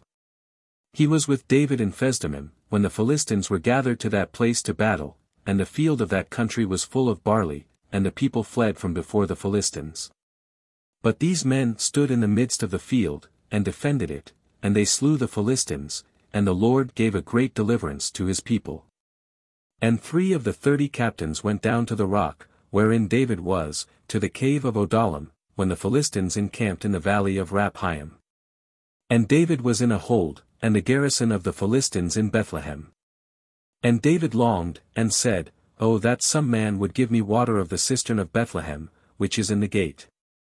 And these 3 broke through the midst of the camp of the Philistines, and drew water out of the cistern of Bethlehem, which was in the gate, and brought it to David to drink, and he would not drink of it, but rather offered it to the Lord, saying, "God forbid that I should do this in the sight of my God, and should drink the blood of these men, for with the danger of their lives they have brought me the water." And therefore he would not drink. These things did the 3 most valiant. And Abishai the brother of Joab, he was chief of 3, and he lifted up his spear against 300 whom he slew, and he was renowned among the 3. And illustrious among the second 3. And their captain, but yet he attained not to the first 3. Benaias the son of Joiada, a most valiant man, of Kabzeel, who had done many acts, he slew the 2 Ariels of Moab, and he went down, and killed a lion in the midst of a pit in the time of snow. 2 Ariels. That is, 2 lions, or lion-like men. For Ariel in Hebrew signifies a lion. And he slew an Egyptian, whose stature was of 5 cubits, and who had a spear like a weaver's beam, and he went down to him with a staff, and plucked away the spear, that he held in his hand, and slew him with his own spear. These things did Benaias the son of Joiada, who was renowned among the 3 valiant ones. And the first among the 30, but yet to the 3 he attained not, and David made him of his counsel. Moreover the most valiant men of the army, were Asahel brother of Joab, and Elkanan the son of his uncle of Bethlehem. Samoth an Ararite, Heles a Phalonite. Ira the son of Achish a Thicuite, Abizer an Anathothite. Sabachai a Huzathite. Eli an Ahohite. Maharai a Netophathite, Heled the son of Bana a Netophathite. Ethai the son of Ribai of Gabath of the sons of Benjamin, Benaiah Pharathonite. Hurai of the torrent Gaz, Abel an Arbathite, Asmoth a Boramite, Eliaba a Salabonite. The sons of Asam a Gezonite, Jonathan the son of Sage an Ararite. Ahiam the son of Sachar an Ararite. Eliphal the son of Uar. Hefer a Mesherathite, Ahia a Phelonite. Hesro a Carmelite, Nari the son of Azbai. Joel the brother of Nathan. Mibahar the son of Agarai. Selek an Ammonite, Naharai a Berathite, the armor-bearer of Joab the son of Sarviah. Ira a Jethrite, Gareb a Jethrite. Urias a Hethite, Zabad the son of Oholi. Adina the son of Siza a Reubnite the prince of the Reubenites, and 30 with him. Hanan the son of Macha, and Josaphat a Mathonite. Ozia an Asterathite, Sama. And Jehiel the sons of Hotham an Ararite. Jedihel the son of Zamri, and Joha his brother a Thosite. Eliel a Mahumite, and Jeribai, and Josiah the sons of Elnaim, and Jethma a Moabite, Eliel, and Obed, and Jazel of Mesobia. 1 Paralipomenon chapter 12. Who followed David when he fled from Saul. And who came to Hebron to make him king. Now these are they that came to David to Sisleg, while he yet fled from Saul the son of Cis, and they were most valiant and excellent warriors. bending the bow, and using either hand in hurling stones with slings, and shooting arrows, of the brethren of Saul of Benjamin. The chief was Ahiezer, and Jos, the sons of Samoa of Gabath, and Jeziel, and Phallet the sons of Asmoth, and Baracha, and Jehu an Anathothite. And Samias of Gabaon, the stoutest amongst the 30 and over the 30. Jeremias, and Jeheziel and Johanan, and Jozabad of Gadaroth. And Eluzai, and Jeremoth, and Baaliah, and Samaria, and Sephatia the Heraphite. Elkanah, and Jijah, and Azareel, and Jozer, and Jespam of Kerhim. And Joelah, and Zebadiah the sons of Jeraham of Geder. From Guddi also there went over to David, when he lay hid in the wilderness, most valiant men, and excellent warriors, holding shield and spear, whose faces were like the faces of a lion, and they were swift like the roebucks on the mountains. Ezer the chief, Abdias the second, Eliab the third. Masmana the fourth, Jeremias the fifth. Ethi the sixth, Eliel the seventh. Johanan the eighth, Elsbad the ninth. Jerenias the 10th, Machbani the 11th. These were of the sons of Gad. Captains of the army, the least of them was captain over 100 soldiers, and the greatest over 1,000. These are they who passed over the Jordan in the first month, when it is used to flow over its banks, and they put to flight all that dwelt in the valleys both toward the east and toward the west. And there came also of the men of Benjamin, and of Judah to the hold, in which David abode. And David went out to meet them, and said, If you are come peaceably to me to help me, let my heart be joined to you, but if you plot against me for my enemies whereas I have no iniquity in my hands, let the God of our fathers see, and judge. But the Spirit came upon Amasai the chief among 30, and he said, We are thine, O David, and for thee, O son of Isai, peace, peace be to thee, and peace to thy helpers. For thy God helpeth thee. So David received them, and made them captains of the band. And there were some of Manasseh that went over to David, when he came with the Philistines against Saul to fight, but he did not fight with them, because the lords of the Philistines taking counsel sent him back, saying, With the danger of our heads he will return to his master Saul. So when he went back to Sisleg, there fled to him of Manasseh, Ednas and Jozabad, and Jedahiel, and Michael, and Ednas, and Jozabad, and Elio, and Salati, captains of thousands in Manasseh. These helped David against the rovers, for they were all most valiant men, and were made commanders in the army. Moreover day by day there came some to David to help him till they became a great number, like the army of God. And this is the number of the chiefs of the army who came to David, when he was in Hebron, to transfer to him the kingdom of Saul, according to the word of the Lord. The sons of Judah bearing shield and spear, 6,800 well appointed to war. Of the sons of Simeon valiant men for war, 7,100. Of the sons of Levi, 4,600. And Joiada prince of the race of Aaron, and with him 3,700. Sadok also a young man of excellent disposition, and the house of his father, 22 principal men. And of the sons of Benjamin the brethren of Saul, 3,000, for hitherto a great part of them followed the house of Saul. And of the sons of Ephraim 20,800, men of great valor renowned in their kindreds. And of the half-tribe of Manasseh, 18,000, every one by their names, came to make David king. Also of the sons of Issachar men of understanding, that knew all times to order what Israel should do, 200 principal men, and all the rest of the tribe followed their counsel. And of Zabulon such as went forth to battle, and stood in array well appointed with armor for war, there came 50,000 to his aid, with no double heart. And of Naphtali, 1,000 leaders, and with them 37,000, furnished with shield and spear. Of Dan also 28,600 prepared for battle. And of Aser 40,000 going forth to fight, and challenging in battle. And on the other side of the Jordan of the sons of Reuben, and of Gad, and of the half of the tribe of Manasseh 120,000, furnished with arms for war. All these men of war well appointed to fight, came with a perfect heart to Hebron, to make David king over all Israel, and all the rest also of Israel, were of one heart to make David king.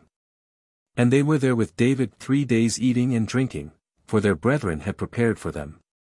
Moreover they that were near them even as far as Issachar, and Zabulon, and Naphtali, brought loaves on asses, and on camels, and on mules, and on oxen, to eat, meal, figs, raisins, wine, oil, and oxen, and sheep in abundance. For there was joy in Israel. 1 Paralipomenon chapter 13. The ark is brought from Kiriath-Jearim. Uzzah for touching it is struck dead. David consulted with the captains of thousands, and of hundreds, and with all the commanders. And he said to all the assembly of Israel, If it please you, and if the words which I speak come from the Lord our God, let us send to the rest of our brethren into all the countries of Israel, and to the priests, and the Levites, that dwell in the suburbs of the cities, to gather themselves to us.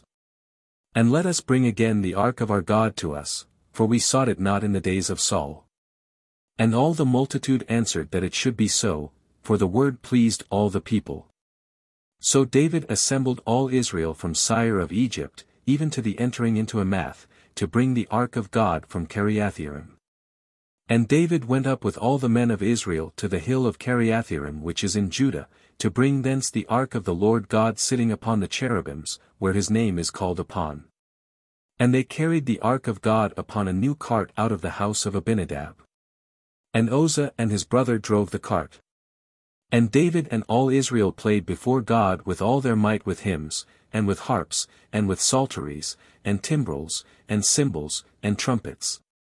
And when they came to the floor of Chidon, Uzzah put forth his hand to hold up the ark, for the ox being wanton had made it lean a little on one side. And the Lord was angry with Uzzah, and struck him, because he had touched the ark, and he died there before the Lord. And David was troubled because the Lord had divided Uzzah, and he called that place the breach of Uzzah to this day. And he feared God at that time, saying, How can I bring in the ark of God to me? And therefore he brought it not home to himself, that is, into the city of David, but carried it aside into the house of Obed-Edom the Gittite. And the ark of God remained in the house of Obed-Edom 3 months, and the Lord blessed his house, and all that he had. 1 Paralipomenon chapter 14. David's house, and children, his victories over the Philistines. And Hiram king of Tyre sent messengers to David, and cedar trees, and masons, and carpenters, to build him a house. And David perceived that the Lord had confirmed him king over Israel, and that his kingdom was exalted over his people Israel. And David took other wives in Jerusalem, and he begot sons, and daughters. Now these are the names of them that were born to him in Jerusalem, Samuel, and Sobad, Nathan, and Solomon.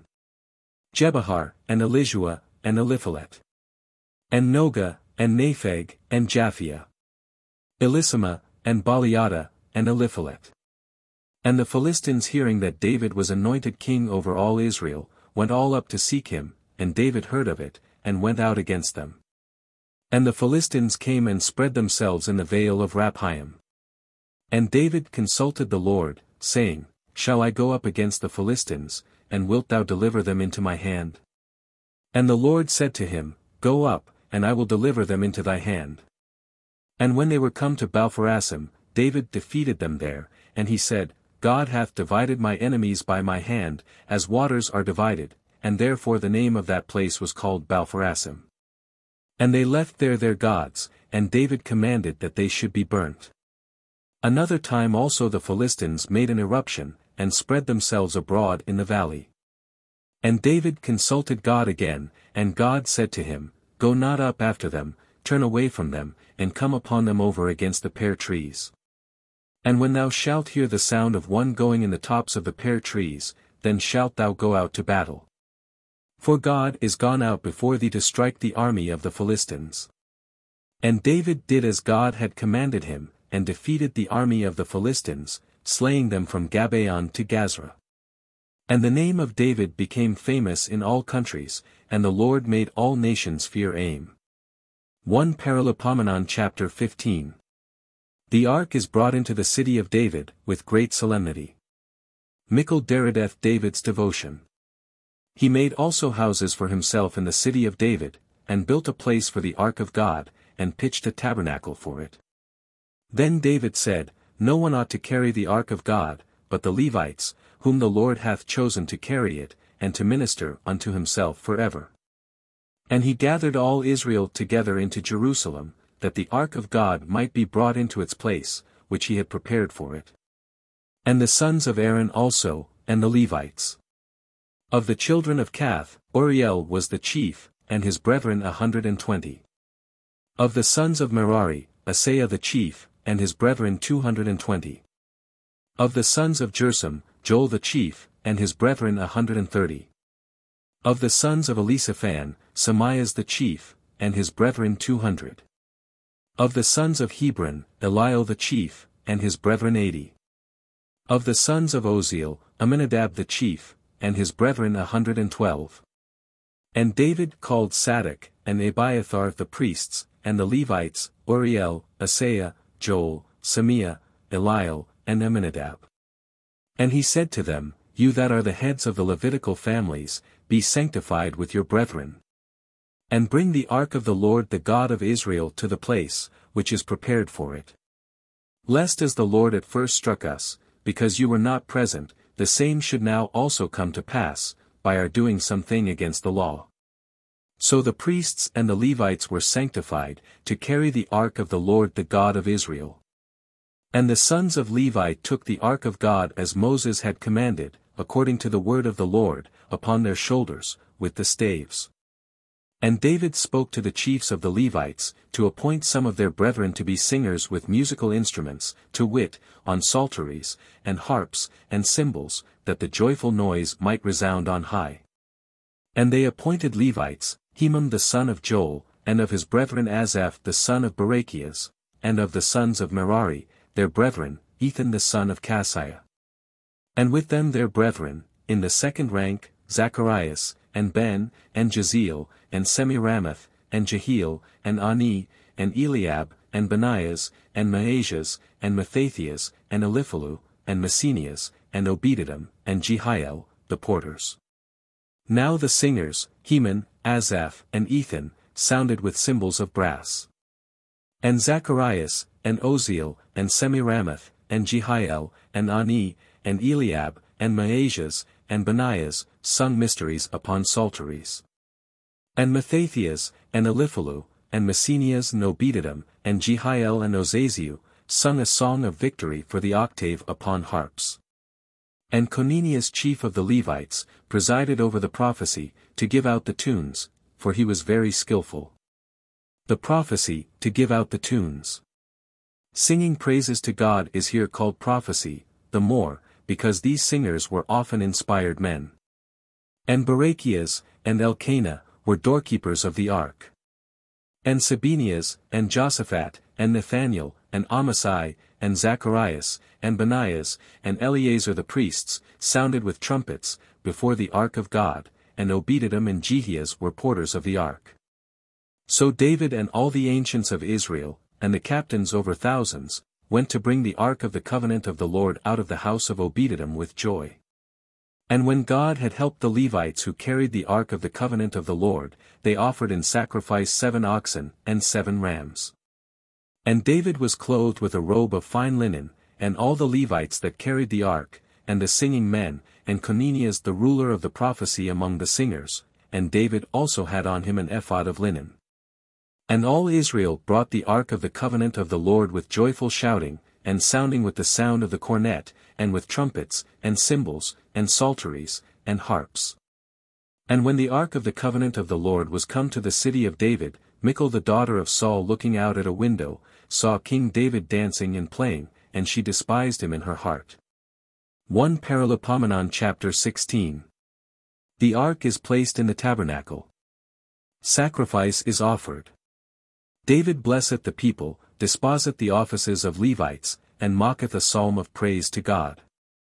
So they brought the ark of God, and set it in the midst of the tent, which David had pitched for it, and they offered holocausts, and peace offerings before God. And when David had made an end of offering holocausts, and peace offerings, he blessed the people in the name of the Lord. And he divided to all and every one, both men and women, a loaf of bread, and a piece of roasted beef, and flour fried with oil. And he appointed Levites to minister before the ark of the Lord, and to remember his works, and to glorify, and praise the Lord God of Israel.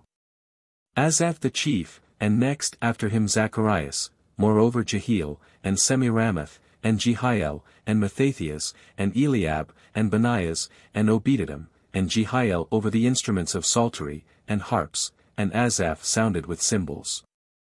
But Benaias and Jeziel the priests, to sound the trumpet continually before the ark of the covenant of the Lord. In that day David made Asaph the chief to give praise to the Lord with his brethren. Praise ye the Lord, and call upon his name, make known his doings among the nations. Sing to him, yea, sing praises to him, and relate all his wondrous works. Praise ye his holy name, let the heart of them rejoice, that seek the Lord. Seek ye the Lord, and his power, seek ye his face evermore. Remember his wonderful works, which he hath done, his signs, and the judgments of his mouth. O ye seed of Israel his servants, ye children of Jacob his chosen.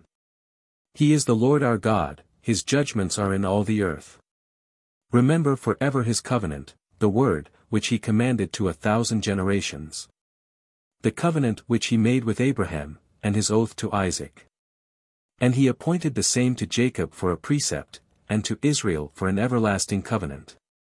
Saying, To thee will I give the land of Shinar, the lot of your inheritance. When they were but a small number, very few and sojourners in it. And they passed from nation to nation, and from a kingdom to another people. He suffered no man to do them wrong, and reproved kings for their sake. Touch not my anointed, and do no evil to my prophets. Sing ye to the Lord, all the earth, shew forth from day to day his salvation. Declare his glory among the Gentiles, his wonders among all people. For the Lord is great and exceedingly to be praised, and he is to be feared above all gods. For all the gods of the nations are idols, but the Lord made the heavens. Praise and magnificence are before him, strength and joy in his place. Bring ye to the Lord, O ye families of the nations, bring ye to the Lord glory and empire. Give to the Lord glory to his name, bring up sacrifice, and come ye in his sight, and adore the Lord in holy becomingness. Let all the earth be moved at his presence, for he hath founded the world immovable. Let the heavens rejoice, and the earth be glad, and let them say among the nations, The Lord hath reigned. Let the sea roar, and the fullness thereof, let the fields rejoice, and all things that are in them. Then shall the trees of the wood give praise before the Lord, because he is come to judge the earth. Give ye glory to the Lord, for he is good, for his mercy endureth for ever. And say ye, Save us, O God our Saviour, and gather us together, and deliver us from the nations, that we may give glory to thy holy name, and may rejoice in singing thy praises. Blessed be the Lord the God of Israel from eternity to eternity, and let all the people say Amen, and a hymn to God. So he left there before the ark of the covenant of the Lord, Asaph and his brethren to minister in the presence of the ark continually day by day, and in their courses. And Obededom with his brethren 68, and Obededom the son of Idithun, and Hosah he appointed to be porters. And Sadok the priest, and his brethren priests, before the tabernacle of the Lord in the high place, which was in Gabaon. That they should offer holocausts to the Lord upon the altar of holocausts continually, morning and evening, according to all that is written in the law of the Lord, which he commanded Israel.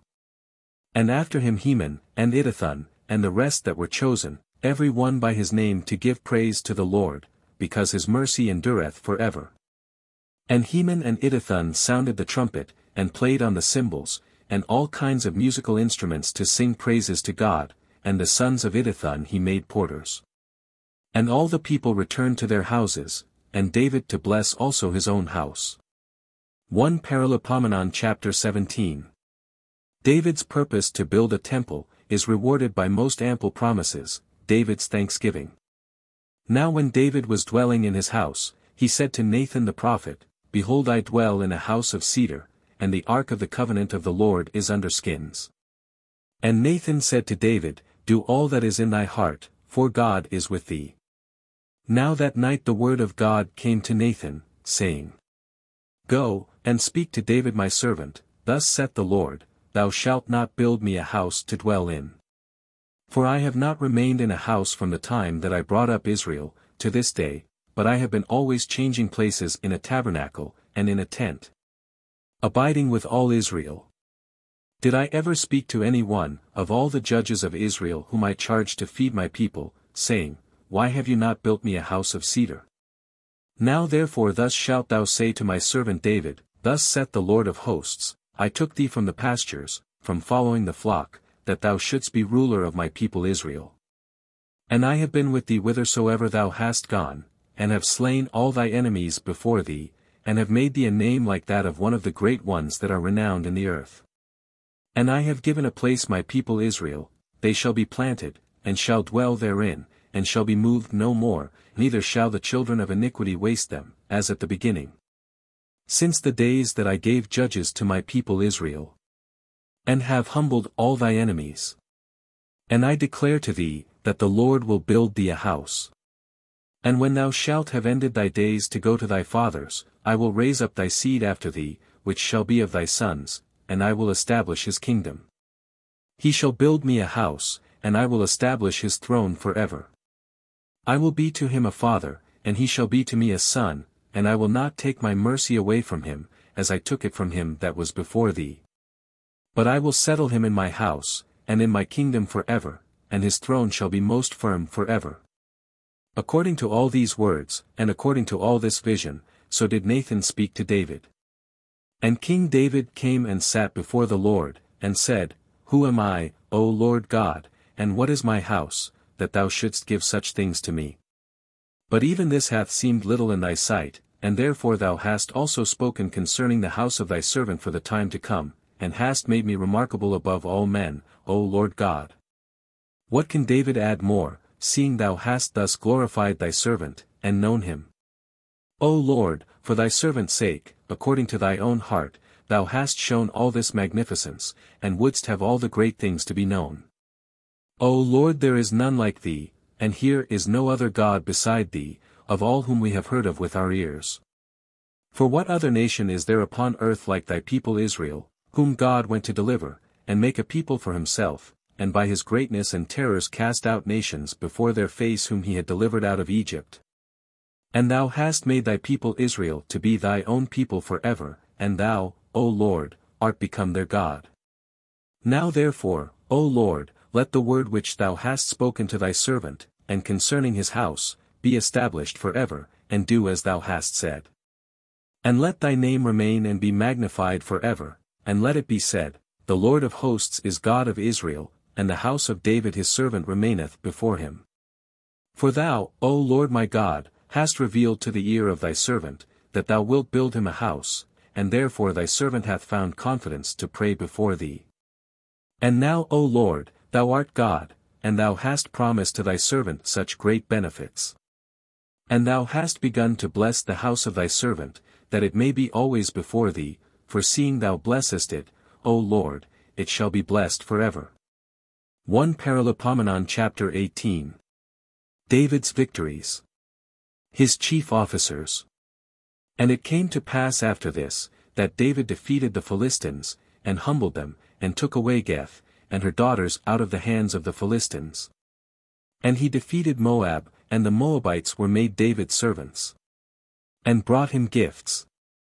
At that time David defeated also Adherence king of Soba of the land of Hemath, when he went to extend his dominions as far as the river Euphrates. And David took from him 1,000 chariots, and 7,000 horsemen, and 20,000 footmen, and he houghed all the chariot horses, only 100 chariots, which he reserved for himself. And the Syrians of Damascus came also to help Adherence king of Soba, and David slew of them likewise 22,000 men. And he put a garrison in Damascus, that Syria also should serve him, and bring gifts.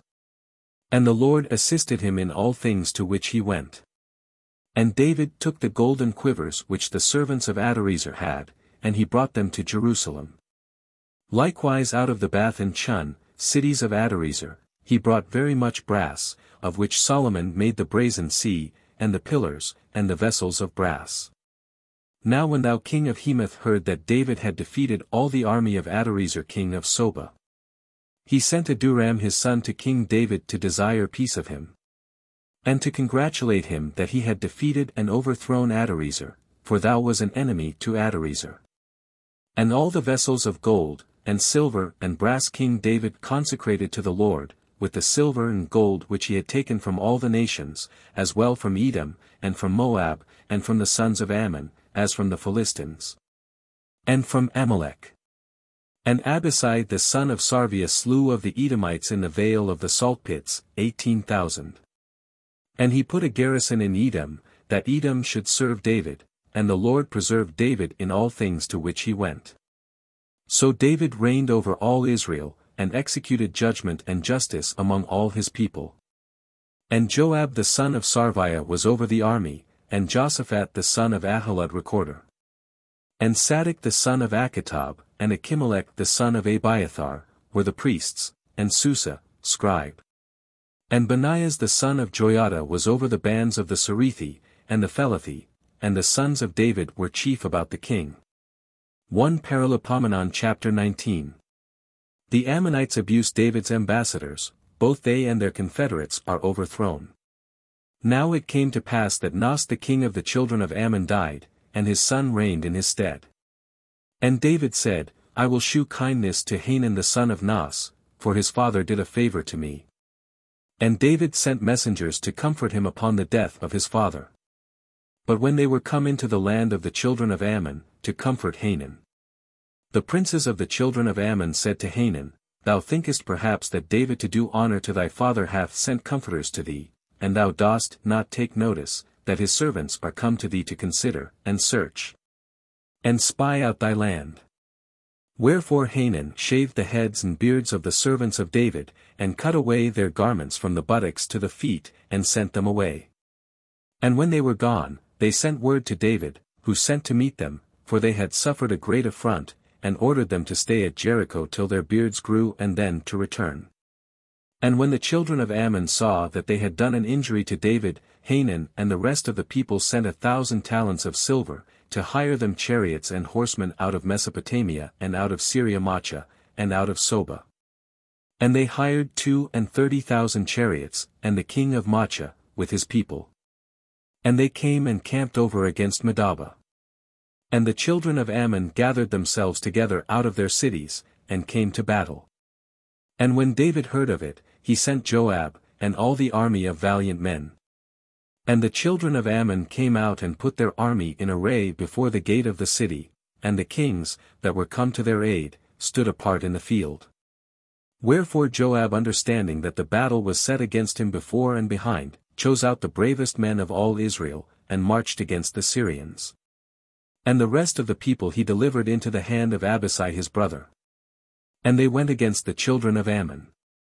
And he said, If the Syrians be too strong for me, then thou shalt help me, but if the children of Ammon be too strong for thee, I will help thee.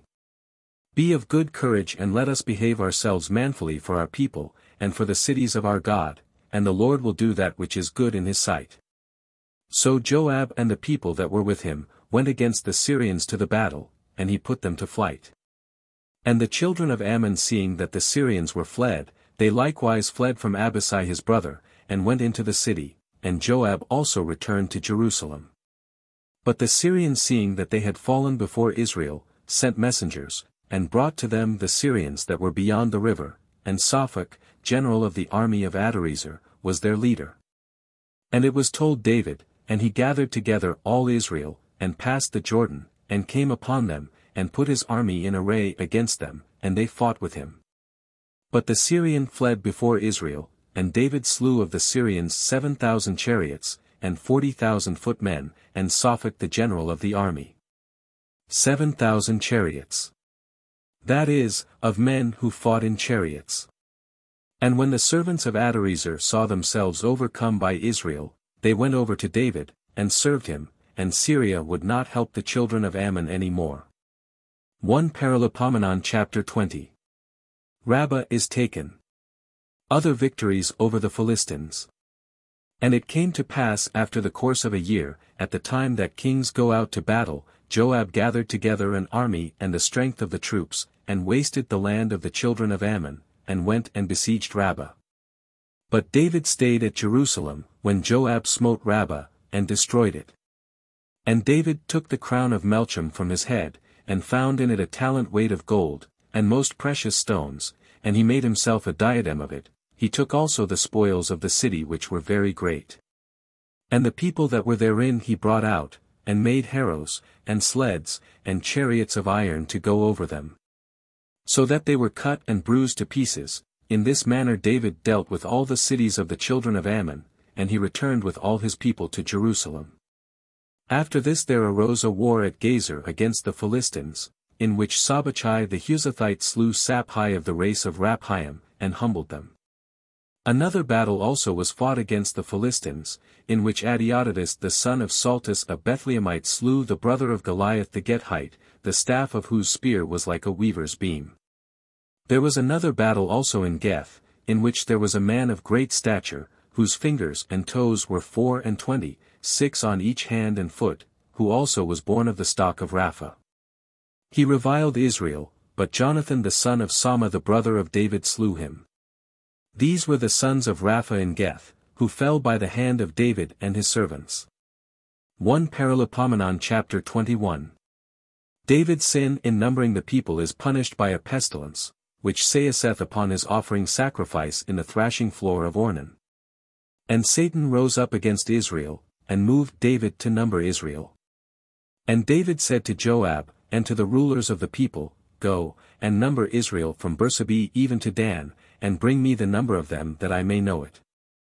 And Joab answered, The Lord make his people 100 times more than they are, but, my lord the king, are they not all thy servants? Why doth my lord seek this thing, which may be imputed as a sin to Israel? But the king's word rather prevailed, and Joab departed, and went through all Israel, and returned to Jerusalem.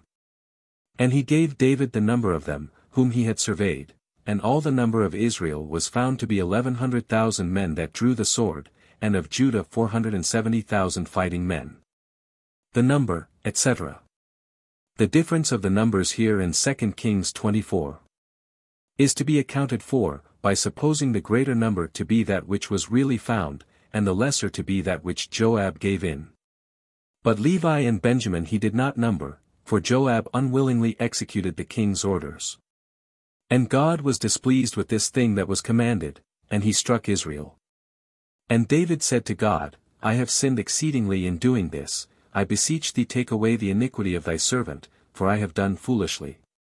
And the Lord spoke to Gad the seer of David, saying, Go, and speak to David, and tell him, Thus saith the Lord, I give thee the choice of 3 things, choose one which thou wilt, and I will do it to thee.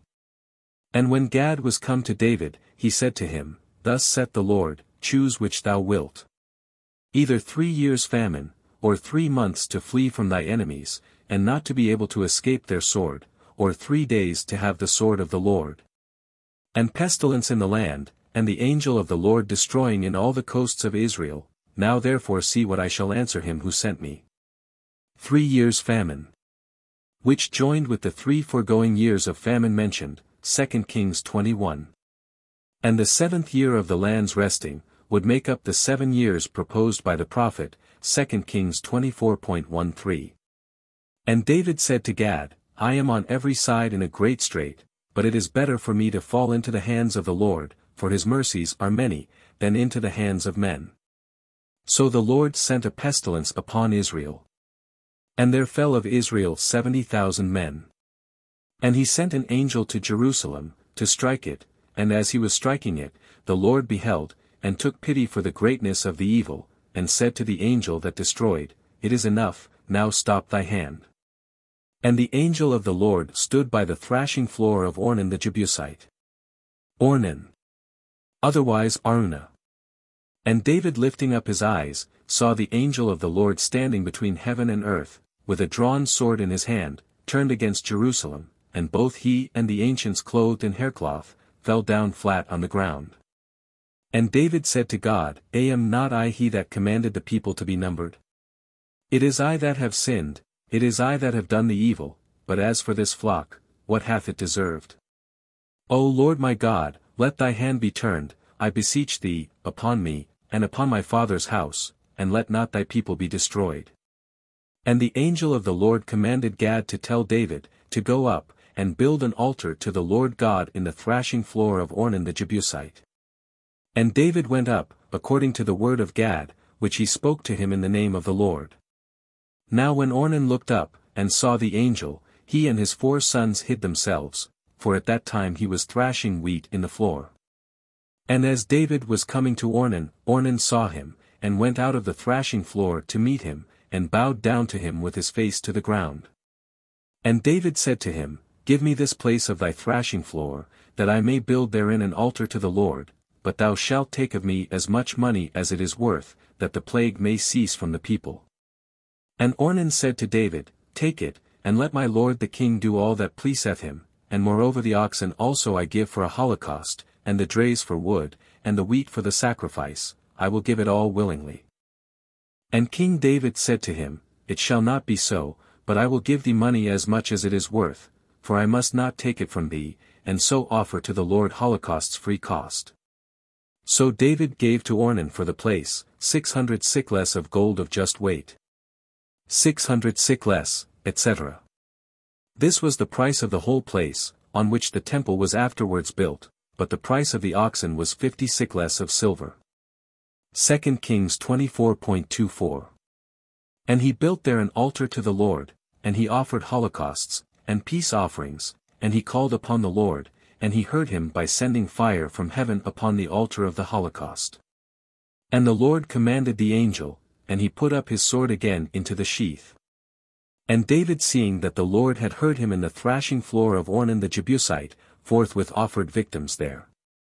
But the tabernacle of the Lord, which Moses made in the desert, and the altar of holocausts, was at that time in the high place of Gabaon. And David could not go to the altar there to pray to God, for he was seized with an exceeding great fear, seeing the sword of the angel of the Lord. 1 Paralipomenon chapter 22. David having prepared all necessaries, chargeth Solomon to build the temple and the princes to assist him. Then David said, This is the house of God, and this is the altar for the holocaust of Israel. And he commanded to gather together all the proselytes of the land of Israel, and out of them he appointed stonecutters to hew stones and polish them, to build the house of God. And David prepared in abundance iron for the nails of the gates, and for the closures and joinings, and of brass an immense weight. And the cedar trees were without number, which the Sidonians and Tyrians brought to David.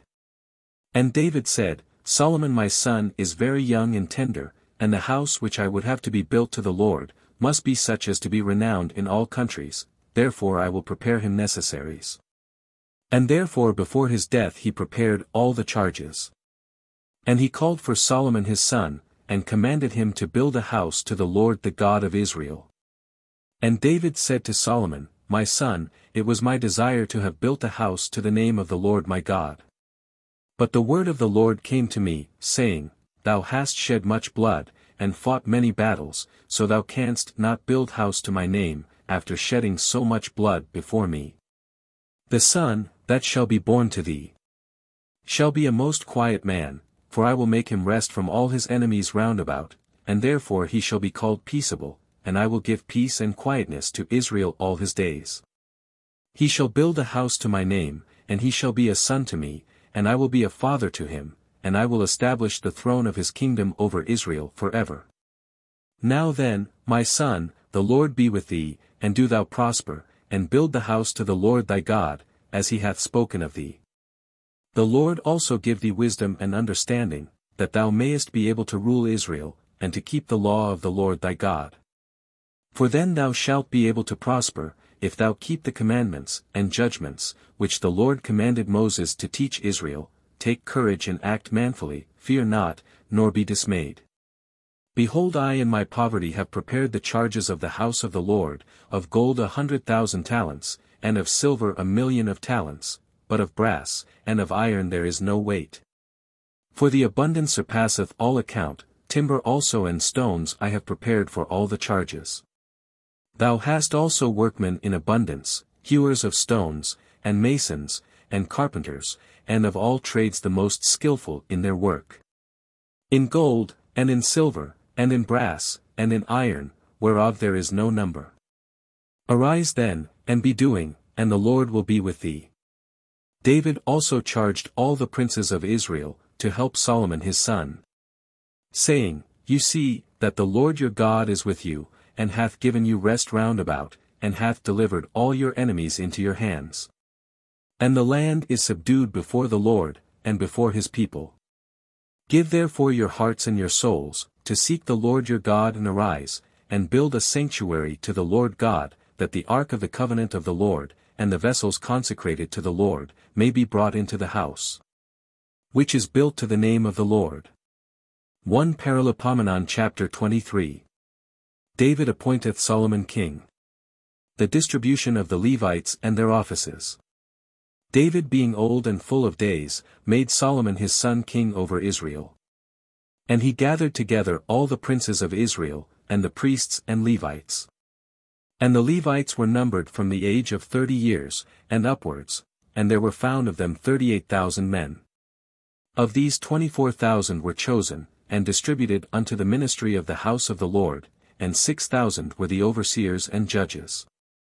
Moreover 4,000 were porters, and as many singers singing to the Lord with the instruments, which he had made to sing with. And David distributed them into courses by the families of the sons of Levi, to wit, of Gerson, and of Kath, and of Merari. The sons of Gerson were Ledan and Simei. The sons of Ledan, the chief Jehiel, and Zethan, and Joel, 3. The sons of Simei, Salamith, and Hosiel, and Aaron, 3, these were the heads of the families of Ledan. And the sons of Simei were Leheth, and Ziza, and Jaus, and Bariah, these were the sons of Simei, 4. And Leheth was the first, Ziza the second, but Jaus and Bariah had not many children, and therefore they were counted in one family, and in one house. The sons of Kath were Amram, and Izar, Hebron, and Oziel, 4. The sons of Amram, Aaron, and Moses. And Aaron was separated to minister in the Holy of Holies, he and his sons forever, and to burn incense before the Lord, according to his ceremonies, and to bless his name forever.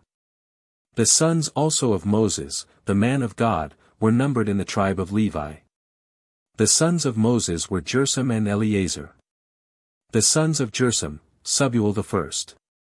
And the sons of Eleazar were, Rehobiah the first, and Eleazar had no more sons. But the sons of Rehobiah were multiplied exceedingly. The sons of Izar, Salamith the first. The sons of Hebron, Jerio the first, Amarias the second, Jahaziel the third, Jechmam the fourth. The sons of Oziel, Micah the first, Jijah the second. The sons of Merari, Mahali, and Musi. The sons of Mahali, Eleazar and Sis. And Eleazar died, and had no sons but daughters, and the sons of Sis their brethren took them. The sons of Musi, Mahali, and Eder, and Jerimoth, 3. These are the sons of Levi in their kindreds and families, princes by their courses, and the number of every head that did the works of the ministry of the house of the Lord from 20 years old and upward. For David said, The Lord the God of Israel hath given rest to his people, and a habitation in Jerusalem forever. And it shall not be the office of the Levites to carry any more the tabernacle, and all the vessels for the service thereof. So according to the last precepts of David, the sons of Levi are to be numbered from 20 years old and upward. And they are to be under the hand of the sons of Aaron for the service of the house of the Lord, in the porches, and in the chambers, and in the place of purification, and in the sanctuary, and in all the works of the ministry of the temple of the Lord. And the priests have the charge of the loaves of proposition, and of the sacrifice of fine flour, and of the unleavened cakes, and of the frying pan, and of the roasting, and of every weight and measure. And the Levites are to stand in the morning to give thanks, and to sing praises to the Lord, and in like manner in the evening. As well in the oblation of the holocausts of the Lord, as in the Sabbaths and in the new moons. And the rest of the solemnities, according to the number and ceremonies prescribed for everything, continually before the Lord. And let them keep the observances of the tabernacle of the covenant, and the ceremonies of the sanctuary, and the charge of the sons of Aaron their brethren, that they may minister in the house of the Lord. 1 Paralipomenon chapter 24. The divisions of the priests into 24 courses, to serve in the temple, the chiefs of the Levites. Now these were the divisions of the sons of Aaron, Nadab, and Abihu, and Eleazar, and Ithamar. But Nadab and Abihu died before their father, and had no children, so Eleazar and Ithamar did the office of the priesthood. And David distributed them, that is, Sadok of the sons of Eleazar, and Ahimelech of the sons of Ithamar, according to their courses and ministry. And there were found many more of the sons of Eleazar among the principal men, than of the sons of Ithamar. And he divided them so, that there were of the sons of Eleazar 16 chief men by their families, and of the sons of Ithamar 8 by their families and houses. And he divided both the families one with the other by lot, for there were princes of the sanctuary, and princes of God, both of the sons of Eleazar, and of the sons of Ithamar. And Samias the son of Nathaniel the scribe a Levite, wrote them down before the king and the princes, and Sadok the priest, and Ahimelech the son of Abiathar, and the princes also of the priestly and Levitical families, one house, which was over the rest, of Eleazar, and another house, which had the rest under it, of Ithamar.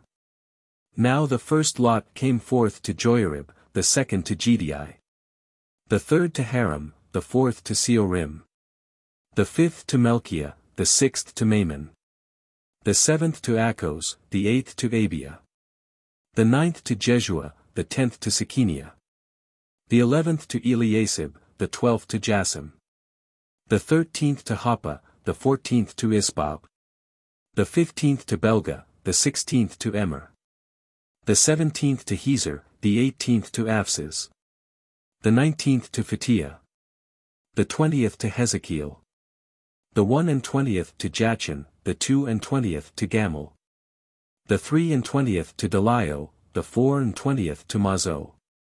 These are their courses according to their ministries, to come into the house of the Lord, and according to their manner under the hand of Aaron their father, as the Lord the God of Israel had commanded. Now of the rest of the sons of Levi, there was of the sons of Amram, Subael, and of the sons of Subael, Jehidiah. Also of the sons of Rehobiah the chief Jeshus. And the son of Izar Salmoth, and the son of Salmoth Jahath. And his son Jerio the first, Amarias the second, Jahaziel the third, Jechman the fourth. The son of Oziel, Micah, the son of Micah, Samir. The brother of Micah, Jijah, and the son of Jijah, Zacharias. The sons of Merari, Mahali and Muzi, the son of Oziah, Beno. The son also of Merari Oziah, and Som, and Zachar, and Hebri. And the son of Mahali, Eleazar, who had no sons. And the son of Sis, Jerahmeel. The sons of Muzi, Mahali, Eder, and Jerimoth. These are the sons of Levi according to the houses of their families. And they also cast lots over against their brethren the sons of Aaron before David the king, and Sadok, and Ahimelech, and the princes of the priestly and Levitical families, both the elder and the younger.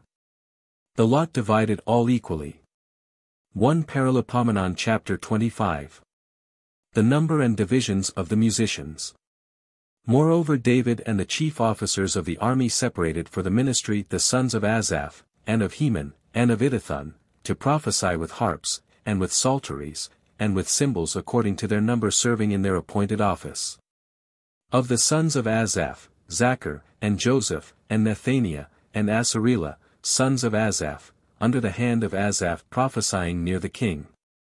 And of Idithun, the sons of Idithun, Godolias, Sori, Jazias, and Hasabias, and Mathathias, under the hand of their father Idithun, who prophesied with a harp to give thanks and to praise the Lord.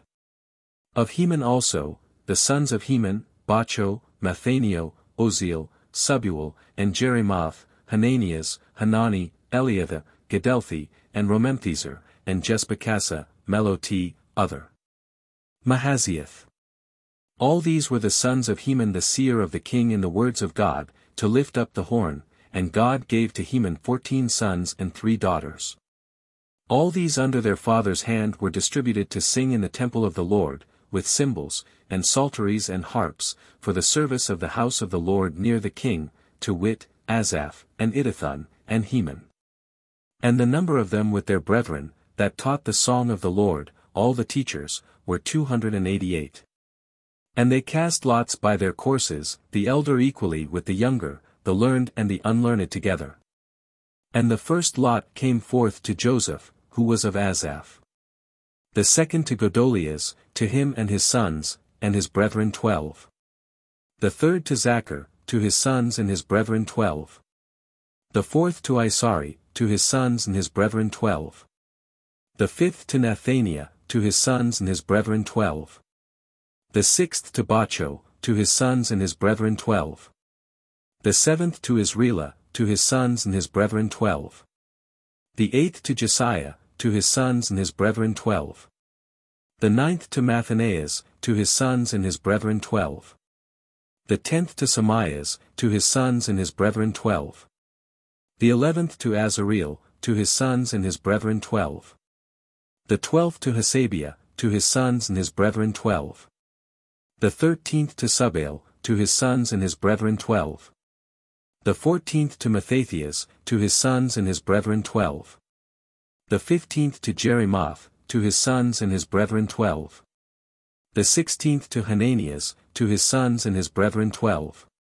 The 17th to Jesbekasa, to his sons and his brethren 12. The 18th to Hanani, to his sons and his brethren 12. The 19th to Meloti, to his sons and his brethren 12. The 20th to Eliatha, to his sons and his brethren 12. The 21st to Other, to his sons and his brethren 12. The 22nd to Gedelthi, to his sons and his brethren 12. The 23rd to Mahaziath, to his sons and his brethren 12. The 24th to Romemthezer, to his sons and his brethren 12. 1 Paralipomenon chapter 26. The divisions of the porters. Offices of other Levites. And the divisions of the porters, of the Corites Mesalemia, the son of Kor, of the sons of Asaph. The sons of Mesalemia, Zacharias the firstborn, Jadiel the second, Zebadias the third, Jathaniel the fourth. Elam the fifth, Johanan the sixth, Elioenai the seventh. And the sons of Obededom, Samias the firstborn, Jozabad the second, Joahah the third, Sachar the fourth, Nathaniel the fifth. Amiel the sixth, Issachar the seventh, Phalathi the eighth, for the Lord had blessed him. And to Semei his son were born sons, heads of their families, for they were men of great valor. The sons then of Samias were Othni, and Raphael, and Obed, Elizabad, and his brethren most valiant men, and Elio, and Samachias. All these of the sons of Obededom, they, and their sons, and their brethren most able men for service, 62 of Obededom. And the sons of Mesalemia, and their brethren strong men, were 18. And of Hosa, that is, of the sons of Merari, Semri the chief, for he had not a firstborn, and therefore his father made him chief. He had not a firstborn. That is, his firstborn was either dead or not fit to be chief. And therefore he made Semri the chief. Helshaz the second, Tabalias the third, Zacharias the fourth, all these the sons, and the brethren of Hosa, were 13. Among these were the divisions of the porters, so that the chiefs of the wards, as well as their brethren, always ministered in the house of the Lord. And they cast lots equally, both little and great, by their families for every one of the gates. And the lot of the east fell to Selemias. But to his son Zacharias, a very wise and learned man, the north gate fell by lot. And to Obededom and his sons that towards the south, in which part of the house was the council of the ancients. To Sephim, and Hosa towards the west, by the gate which leadeth to the way of the ascent, ward against ward. Now towards the east were 6 Levites, and towards the north 4 a day, and towards the south likewise 4 a day, and where the council was, 2 and 2. In the cells also of the porters toward the west 4 in the way, and 2 at every cell. These are the divisions of the porters of the sons of Kor, and of Merari. Now Achias was over the treasures of the house of God, and the holy vessels. Holy vessels. Or vessels of the holy places, or of things holy. Vasa sanctorum. The sons of Ledin, the sons of Gersani, of Ledin were heads of the families, of Ledin, and Gersani, Jehili. The sons of Jehili, Zathan and Joel, his brethren over the treasures of the house of the Lord. With the Amramites, and Isarites, and Hebronites, and Ozielites. And Subael the son of Jersam, the son of Moses, was chief over the treasures. His brethren also, Eleazar, whose son Rehobiah, and his son Esaias, and his son Joram, and his son Zechri, and his son Selomith.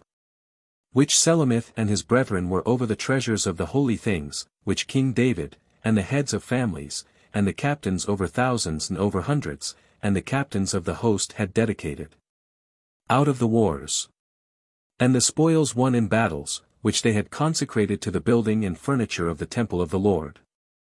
And all these things that Samuel the seer and Saul the son of Cis, and Abner the son of Ner, and Joab the son of Sarviah had sanctified, and whosoever had sanctified those things, they were under the hand of Selomith and his brethren. But Conenias and his sons were over the Isarites, for the business abroad over Israel to teach them and judge them. And of the Hebronites Hasabias, and his brethren most able men, 1,700 had the charge over Israel beyond the Jordan westward, in all the works of the Lord, and for the service of the king. And the chief of the Hebronites was Jeriah according to their families and kindreds. In the 40th year of the reign of David they were numbered, and there were found most valiant men in Jazer Galad. And his brethren of stronger age, 2,700 chiefs of families. And King David made them rulers over the Reubenites and the Gadites, and the half-tribe of Manasseh, for all the service of God, and the king. 1 Paralipomenon chapter 27. The 12 captains for every month, the 12 princes of the tribes. David's several officers.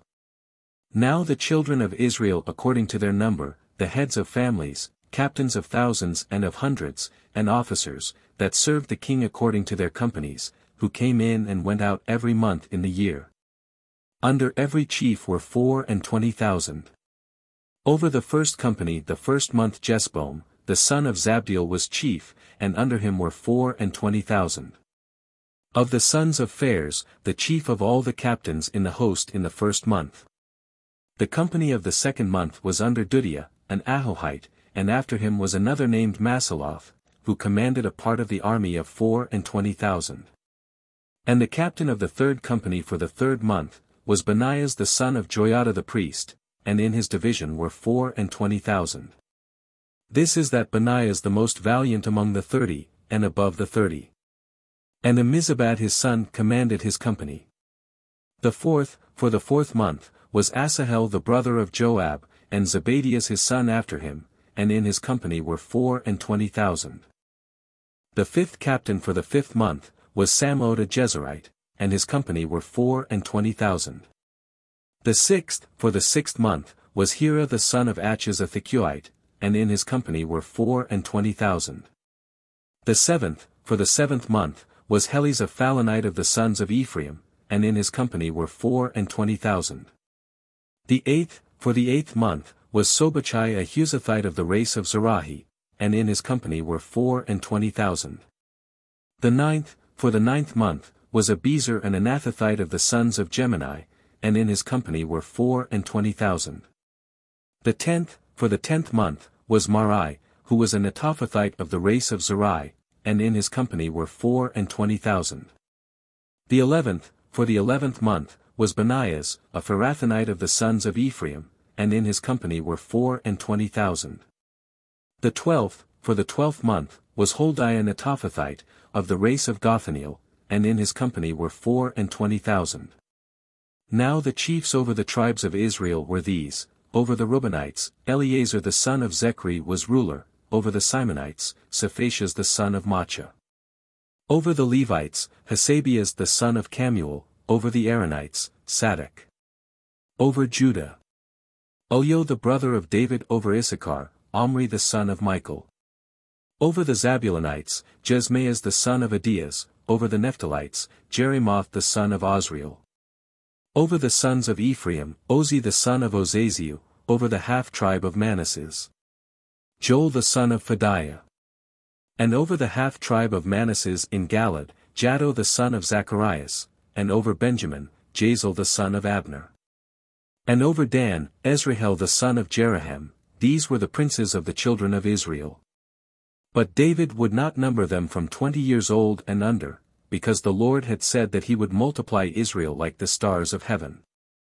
Joab the son of Sarviah began to number, but he finished not, because upon this there fell wrath upon Israel, and therefore the number of them that were numbered, was not registered in the chronicles of King David.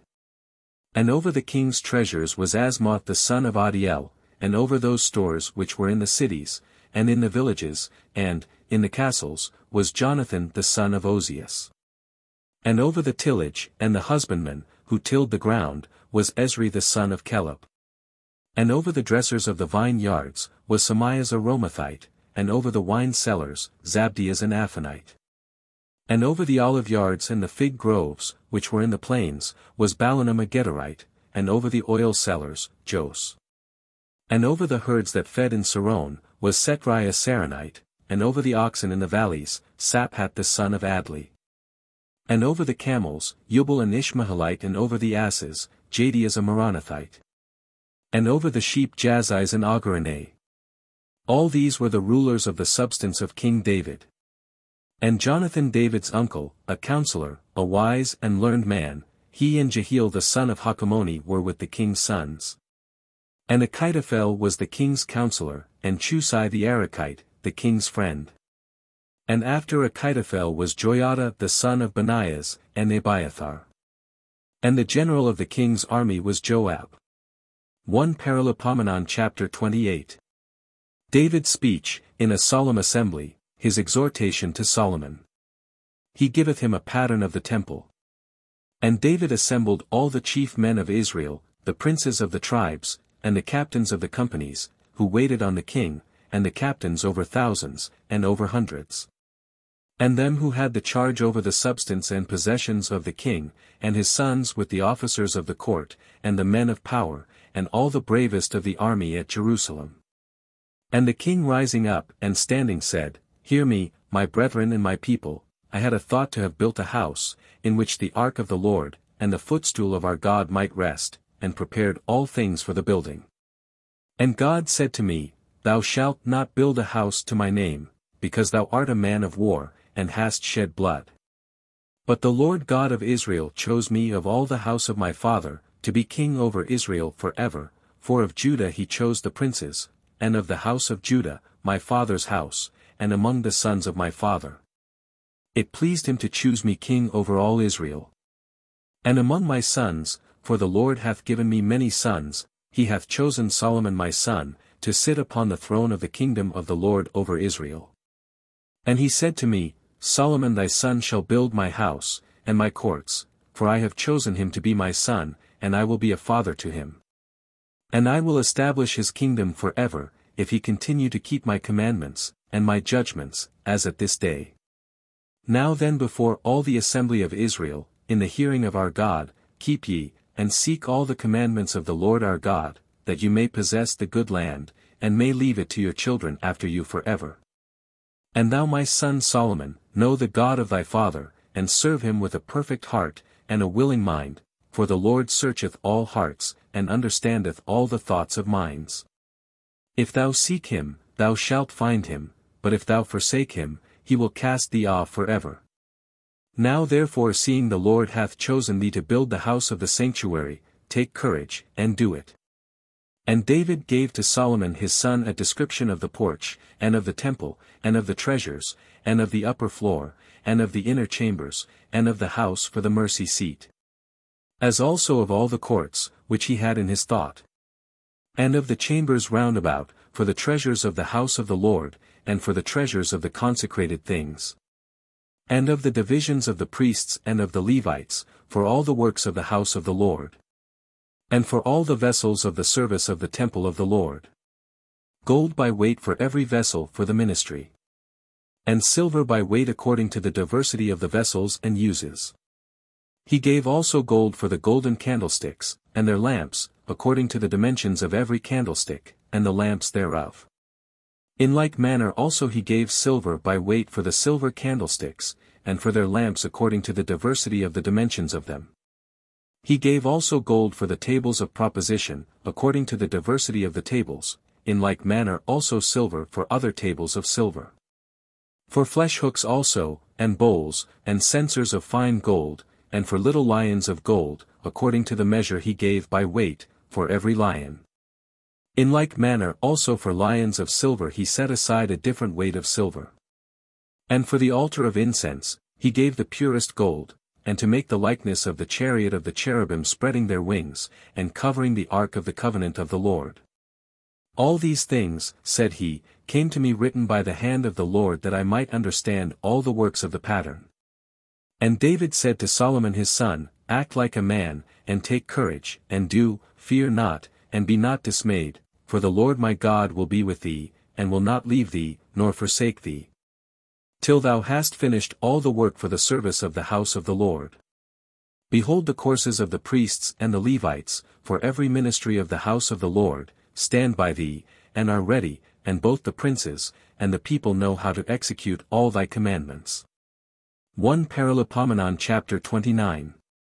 David by word and example encourageth the princes to contribute liberally to the building of the temple. His thanksgiving, prayer, and sacrifices, his death. And King David said to all the assembly, Solomon my son, whom alone God hath chosen, is as yet young and tender, and the work is great, for a house is prepared not for man, but for God. And I with all my ability have prepared the expenses for the house of my God. Gold for vessels of gold, and silver for vessels of silver, brass for things of brass, iron for things of iron, wood for things of wood, and onyx stones, and stones like alabaster, and of divers colors, and all manner of precious stones. And marble of Paros in great abundance. Now over and above the things which I have offered into the house of my God I give of my own proper goods, gold and silver for the temple of my God, beside what things I have prepared for the holy house. 3,000 talents of gold of the gold of Ophir, and 7,000 talents of refined silver, to overlay the walls of the temple. And gold for wheresoever there is need of gold, and silver for wheresoever there is need of silver, for the works to be made by the hands of the artificers. Now if any man is willing to offer, let him fill his hand today. And offer what he pleaseth to the Lord. Then the heads of the families, and the princes of the tribes of Israel and the captains of thousands, and of hundreds, and the overseers of the king's possessions promised. And they gave for the works of the house of the Lord, of gold, 5,000 talents, and 10,000 solids, of silver 10,000 talents, and of brass 18,000 talents, and of iron 100,000 talents. And all they that had stones, gave them to the treasures of the house of the Lord, by the hand of Jehiel the Gershonite. And the people rejoiced, when they promised their offerings willingly, because they offered them to the Lord with all their heart, and David the king rejoiced also with a great joy. And he blessed the Lord before all the multitude, and he said, Blessed art thou, O Lord the God of Israel, our Father from eternity to eternity. Thine, O Lord, is magnificence, and power, and glory, and victory, and to thee is praise, for all that is in heaven, and in earth, is thine is the kingdom, O Lord, and thou art above all princes. Thine are riches, and thine is glory, thou hast dominion over all, in thy hand is power and might, in thy hand greatness, and the empire of all things. Now therefore our God we give thanks to thee, and we praise thy glorious name. Who am I, and what is my people, that we should be able to promise thee all these things? All things are thine, and we have given thee what we received of thy hand. For we are sojourners before thee, and strangers, as were all our fathers. Our days upon earth are as a shadow, and there is no stay. O Lord our God, all this store that we have prepared to build thee a house for thy holy name, is from thy hand, and all things are thine. I know my God that thou provest hearts, and lovest simplicity, wherefore I also in the simplicity of my heart, have joyfully offered all these things, and I have seen with great joy thy people, which are here present, offer thee their offerings. O Lord God of Abraham, and of Isaac, and of Israel our fathers, keep for ever this will of their heart, and let this mind remain always for the worship of thee. And give to Solomon my son a perfect heart, that he may keep thy commandments, thy testimonies, and thy ceremonies, and do all things, and build the house, for which I have provided the charges. And David commanded all the assembly, Bless ye the Lord our God. And all the assembly blessed the Lord the God of their fathers, and they bowed themselves and worshipped God, and then the king. And they sacrificed victims to the Lord, and they offered holocausts the next day, 1,000 bullocks, 1,000 rams, 1,000 lambs, with their libations, and with everything prescribed most abundantly for all Israel. And they ate, and drank before the Lord that day with great joy. And they anointed the second time Solomon the son of David. And they anointed him to the Lord to be prince, and Zadok to be high priest. And Solomon sat on the throne of the Lord as king instead of David his father, and he pleased all, and all Israel obeyed him. And all the princes, and men of power, and all the sons of King David gave their hand, and were subject to Solomon the king. And the Lord magnified Solomon over all Israel, and gave him the glory of a reign, such as no king of Israel had before him. So David the son of Isai reigned over all Israel. And the days that he reigned over Israel, were 40 years, in Hebron he reigned 7 years, and in Jerusalem 33 years. And he died in a good age, full of days, and riches, and glory. And Solomon his son reigned in his stead. Now the acts of King David first and last are written in the book of Samuel the seer, and in the book of Nathan the prophet, and in the book of Gad the seer. And of all his reign, and his valor, and of the times that passed under him. Either in Israel, or in all the kingdoms of the countries. Book 14 to PARALIPOMENON. The second book of PARALIPOMENON.